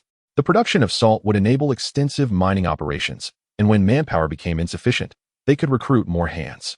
However, it was imperative to ensure that any new recruits were trustworthy. Therefore, contracts were of utmost importance. During this period, let us keep a lookout for contracts available in the market. If the price is right, don't hesitate to secure them immediately. Understood? Chapter 94. Successful salt production. Xia Yixue nodded. Understood. Good, Su Ming replied, then turned to Inshue, instructing, "While you rest, check the shop for any necessary materials. If you find something, purchase it directly. I'll initially allocate you 100 credits for roasted meat, and once production increases, we can raise the budget." Pausing for a moment, as if recalling something, he continued, "By the way, you haven't joined the team yet, have you? I'll add you now, and you can directly access the 100 credits for roasted meat from the team's inventory." As Su Ming spoke, he opened the survival manual. "Do you wish to invite Inshue, overall rating 215, to join the team? 215? On the 16th day, how could someone still have such a low rating?" Su Ming's lips twitched slightly as he confirmed, "Yes." In the next moment, Inshue's survival manual displayed a new line of text. "Su Ming, overall rating 6159, has sent you a team invitation. Do you accept? 6,159 points, 30 times her own." Upon seeing this number, Inshue was momentarily stunned. Then a wave of embarrassment washed over her, causing her cheeks to flush anew. "I accept." Su Ming's team. Team leader, Su Ming. Members, Xia Yixue, Inshue. Team level, 1. Maximum members, 20. Team warehouse, 500 slots, 1. The leader possesses all rights over the team, including inviting members, expelling members, setting permissions, opening warehouses, and closing warehouses. 2. If the leader dies, the team suffers the team's grief. All members' attributes permanently decrease by 10. 3. If the leader dies, the vice leader takes over. If there is no vice leader, the team disbands, and the warehouse is permanently sealed. 4. Killing a team member will be recorded in the team announcement. The items in the team warehouse may not be used casually unless in emergencies. If you wish to use something, you must inform me in advance, understood? Su Ming directed his gaze at Inshue. This restriction did not apply to Xia Yixue. as they had weathered numerous life and death battles together and had built mutual trust. However, In Shui was different. She was a newcomer whose character and integrity remained unknown. It was prudent to impose some limitations. Yes, Brother Su, I promise I won't act carelessly. In Shui eagerly raised her right hand in assurance. Su Ming nodded. After such a bumpy journey, you must be quite fatigued. Rest for a while before we begin salt production. Yes, In Shui nodded vigorously, maintaining a somewhat reserved posture as she sat on the sofa, resembling a diligent student listening intently. Observing this, Su Ming chose not to comment and returned to his bedroom, granting her some privacy. Moments later, Xia Yixue and Leona also departed, leaving In Shui alone in the living room. She sat on the soft sofa, her curious gaze exploring every detail of her surroundings. The spacious living room, the exquisite walls, the bright lamp. For an instant, she almost believed she had returned to her former planet, devoid of ferocious beasts, harsh climates, and scarce resources. All that existed were the familiar bottles and jars from the laboratory. Reflecting on this, she felt herself relax a little, at least daring to recline against the backrest. After lying there for a while, a wave of fatigue washed over her, and she soon drifted into slumber. In her dreams, she returned to her original planet, where she was once a student protected by her parents and mentors, free from worries, focused solely on experiments and research. Everything was so beautiful. Alas, dreams are but fleeting illusions, and one must eventually awaken. When she opened her eyes again, In Shui found herself in an unfamiliar environment. After a moment of bewilderment, she finally realized that she was in the sanctuary of Su, the esteemed leader. The sofa was incredibly comfortable, even more so than her own bed. Moreover, here she could rest easy without the fear of being attacked by monstrous beasts, for outside the sanctuary stood towering walls over 10 meters high, guarded by a dozen giant wolves, each 2 to 3 meters long. The thought of being able to remain here indefinitely filled In Shui with determination. She could no longer afford to drift aimlessly. It was time to strive. If she was timid, she would cultivate her courage. If she was weak, she would strengthen her body. Above all, she must not become a source of disdain for Su. With that resolve, In Shui rose from the sofa and opened the survival manual, searching the shop for materials like caustic soda, soda ash, and quicklime, all essential for purifying brine. While these natural minerals were not uncommon, their significance was often overlooked in the wasteland, and few recognized their potential. After searching for a while, she managed to find a small quantity of materials in some shops selling ores. Though the amount was limited, it sufficed for her current needs. After purchasing the materials with grilled meat from the Team's warehouse, she also acquired some ceramic jars. After thoroughly cleaning them, she filled them with pure well water. According to Su, the well water here was purified and free of radiation, making it safe to use. Adding the well water, she tossed in some mineral salt entrusted to her by Su. The following hours were spent in quiet anticipation as the mineral salt dissolved into brine. In Shui then added the quicklime, waiting a bit longer before introducing the soda ash, allowing the mineral salt to precipitate in a 3:2 ratio. Additionally, the mineral salt might contain a toxic substance, which posed a significant threat to the human body. The removal process was rather intricate. It began with a thorough mixing of iron filings and damp wood shavings, followed by the addition of 0.5 quicklime to create a desulfurizing agent. Once everything was prepared, the impurities in the brine were purified. The subsequent steps were relatively straightforward. She placed it over a frying pan to roast. The remaining product would be salt. This process, however, carried risks. Thus, In Shui opted not to perform it in the living room, but instead pushed open the safety door and stepped outside the sanctuary. The desert wolves, noticing her, cast curious glances, eager to see what this new member looked like. Startled by their gaze, In Shui trembled, but, recalling her earlier decision, steeled her resolve. Taking a deep breath, she approached them, ignited a bonfire, and heated the container filled with brine. As time passed, the gas gradually evaporated, leaving behind white crystalline remnants, salt. Pure and delicate, indistinguishable from the salt sold in supermarkets on her former planet. As the evening drew near, the desert wolves gathered together, awaiting dinner. Standing still, In Shui gazed at the white crystals in the container, her face alight with excitement. Just one final step remained. Taking another deep breath to calm her emotions, she pinched a small amount of the white crystals and placed it in her mouth. As it dissolved, it tantalized her taste buds with exquisite flavor and texture. She had successfully produced fine salt. Unable to contain her exhilaration, she cheered. The desert wolves, startled by her exuberance, backed away, regarding her with puzzled expressions, wondering if this human might be a fool. On the wall, Leona observed this spectacle, her brow furrowing slightly. Just as she was about to speak, she caught sight of the container in front of her and instantly understood. Yin Shui had made salt. What is going on? Su Ming and Xia Yixue heard the commotion and stepped out. Yin Shui turned to them, her face brimming with enthusiasm, exclaiming, I did it. I really did it. Although it was merely a rudimentary method of salt making, insignificant compared to the experiments she had conducted in her laboratory, she felt an unprecedented surge of excitement and fulfillment. After all, successfully producing salt signified that she was not a useless individual. She had earned her place here. Already? Su Ming expressed surprise as he moved beside Yin Shui to inspect the white crystals in the container. Common grade salt. Description: a common seasoning. It was indeed salt. And of the common grade. Su Ming's face lit up with joy. He had anticipated that Yin Shui would only manage to create rough grade salt. Yet she had produced common grade salt. With better equipment, could she possibly even manufacture refined or even epic grade salt? Producing salt from mineral salt did not take long. With superior stoves and containers, efficiency would increase significantly. Yin Shui stood beside him, explaining. All right. Su Ming turned to her, stating, in that case, I will give you an additional 100 pieces of grilled meat to purchase materials and equipment. If you can enhance efficiency from now on, you will be fully responsible for salt production. Upon hearing this, Yin Shui's face lit up with excitement as she nodded vigorously. I will not disappoint you, esteemed leader. With the production issue resolved, the next challenge was sales. Salt was a scarce commodity in the wasteland, and there would be no shortage of buyers. The question remained, what price to set? After much contemplation, Su Ming ultimately decided to price it at 500 for a piece of grilled meat. This pricing strategy was chosen because, unlike fruits and vegetables, survival was the primary concern for everyone at this stage. Few had the time or resources to cultivate or farm, meaning that fruits and vegetables would remain in high demand but limited supply for quite some time. Su Ming faced no potential competition. Salt, however, was different. Many ruins in the wasteland harbored salt, and although some had passed their expiration date and were of poor quality, they were still edible. Furthermore, within the 4 major regions of the wasteland lay oceans, where survivors residing near the sea could soon produce large quantities of salt. By setting a lower price for his salt, Su Ming could effectively undermine these potential competitors. After all, for those living near the ocean, salt production involved costs.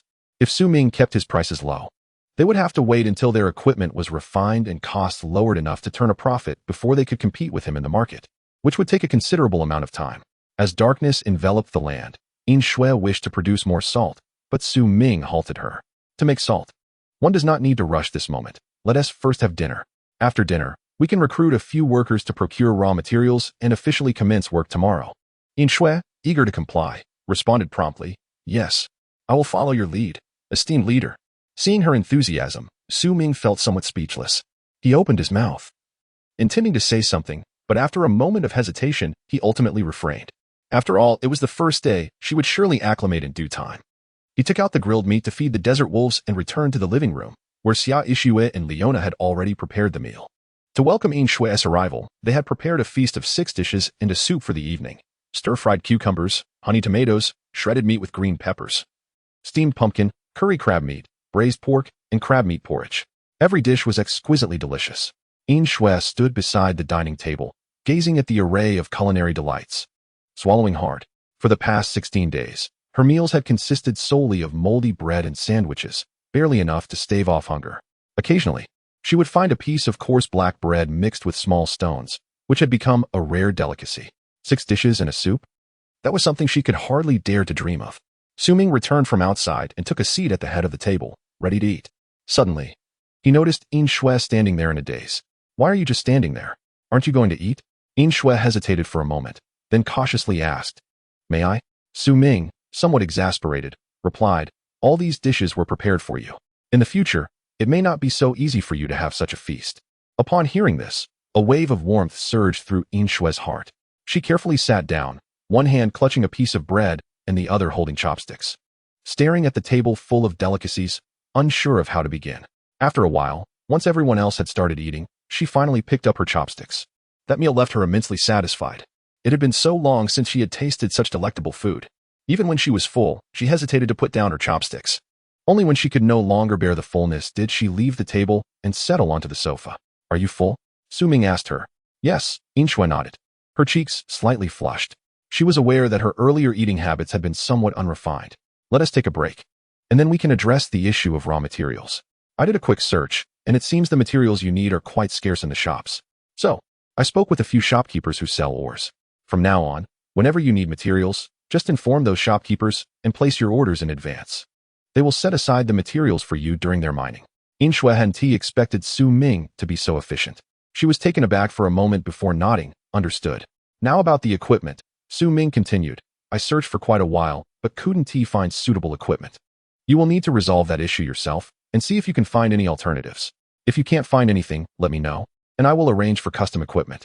Without waiting for In Shui to respond, Su Ming added, furthermore, from now on, you must keep a detailed list of how much raw material you procure each day, how much roasted meat you consume, how much mineral salt the shelter mines each day, how much salt is produced, and any losses incurred. This is crucial for the future development of the shelter. In Shui, hearing this, naturally had no objections and simply nodded. I will follow your instructions, Su Dalao. Chapter 96. Recruitment of miners. After the upgrade of the shelter, 2 additional bedrooms were added beside the living room, one of which was allocated to In Shui. Late at night, the 4 of them returned to their rooms to rest. Su Ming lay on the soft bed and opened the survival manual, posting 2 messages in the communication channel. Looking to purchase various contracts in bulk. Please message for prices. Recruiting workers. Age requirement, 18 to 50 years. Gender requirement, male. Special requirements. 1. Must not be part of any team. 2. Must agree to sign a contract. As soon as these messages were sent, they sparked a heated discussion in the communication channel. Su Dalao is finally hiring. I'm in. As long as I can be beside Su Dalao, I'll sign any contract. Just let me work. Have some dignity. We can't even fill our stomachs. What good is dignity? Exactly. Being able to be near Su Dalao is a stroke of luck. Who cares about dignity? Disgraceful fools. Huh. Hypocrites. Contracts? What kind of contracts? Workers? What kind of work? It must be said that as the foremost figure among humanity, Su Ming's charisma exceeded expectations. The moment the 2 messages were sent, the entire regional channel erupted with discussions centered around Su Ming's recruitment. Seeing the responses, Su Ming pondered for a moment before adding another message. Mining work is not particularly easy, but it is not excessively strenuous either. The contract is merely to ensure safety, and its terms are fair. You will work 5 days a week with 2 days off. While on duty, you cannot leave the mining area and must comply with all arrangements. During your time off, you cannot leave the shelter's vicinity of 50 kilometers. Moreover, under no circumstances are you to disclose work details, work locations, or the shelter's location to anyone. You must not harm or attack any members of the shelter. Of course, members of the shelter must also not harm workers without cause. Violations of the contract will result in penalties from the survival manual, and in severe cases, may lead to the forfeiture of life.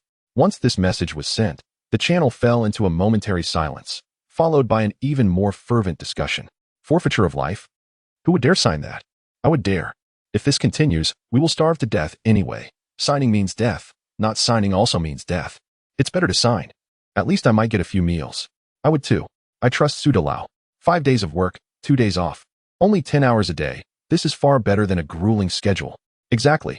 It's a better deal than working for mere survival. I'll sign. Sign what? Do you think Su Dalao actually wants you? I was a miner before. I'm strong. Su Dalao should sign me. Everyone rushed to sign the contract. Upon witnessing this scene, someone disdainfully remarked, with people like you, you wouldn't even realize when you've been sold. The contract only stipulates obligations and does not mention any rewards. If Su Ming gives you only a piece of black bread each day and expects you to work, you'll die if you don't work. Would you dare sign such a contract? Hearing this, the crowd fell into silence. Indeed, to toil all day for a piece of black bread while losing one's freedom did not seem like a fair trade at all.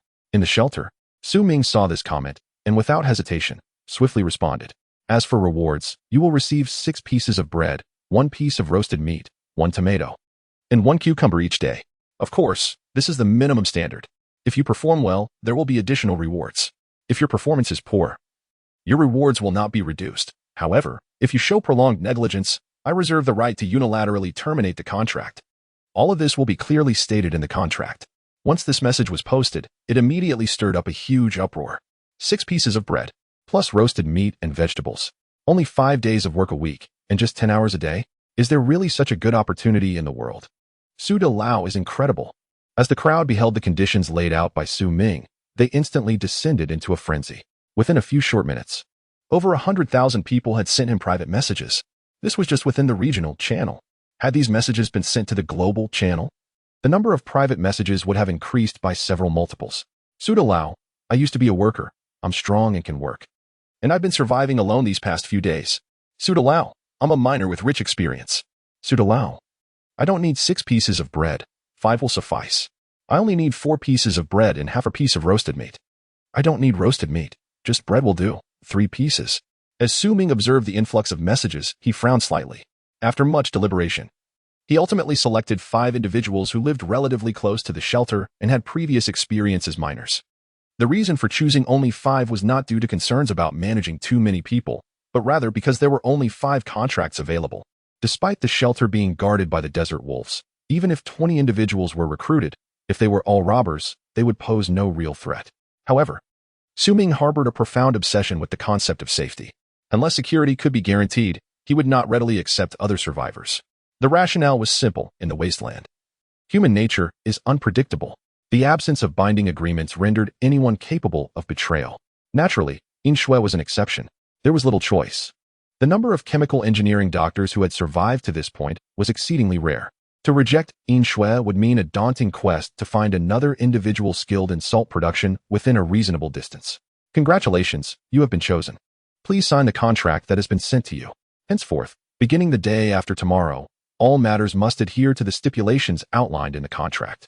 The validity of the contract spans 1 year, after which you may opt for renewal or choose to depart. Of course, you also have the opportunity to reconsider at this moment. You have half an hour to decide whether to sign or not. The 5 selected individuals each received the same message. Upon reading it, they were momentarily taken aback, followed by an ecstatic outburst. Among tens of thousands vying for a single position, they had succeeded. This was an extraordinary stroke of luck. Who would forsake such a splendid opportunity? That would be foolish. Sign. Absolutely sign. Within a minute, all 5 responded. Su, I sign. Very well, the contract will be sent to you. Upon signing, I will receive a notification. So do not even think about attempting to exploit the situation. Understood. The other party has initiated a trade request, trade item, ordinary level contract, in the next moment. All 5 receive the contract. Ordinary level contract. Used. Contract content. 1. Party A must provide Party B with daily compensation, no less than 6 loaves of bread, 1 piece of roasted meat, 1 tomato, and 1 cucumber. 15. If Party B violates the contract, they will face varying degrees of punishment, deduction of corresponding compensation leading to loss of life.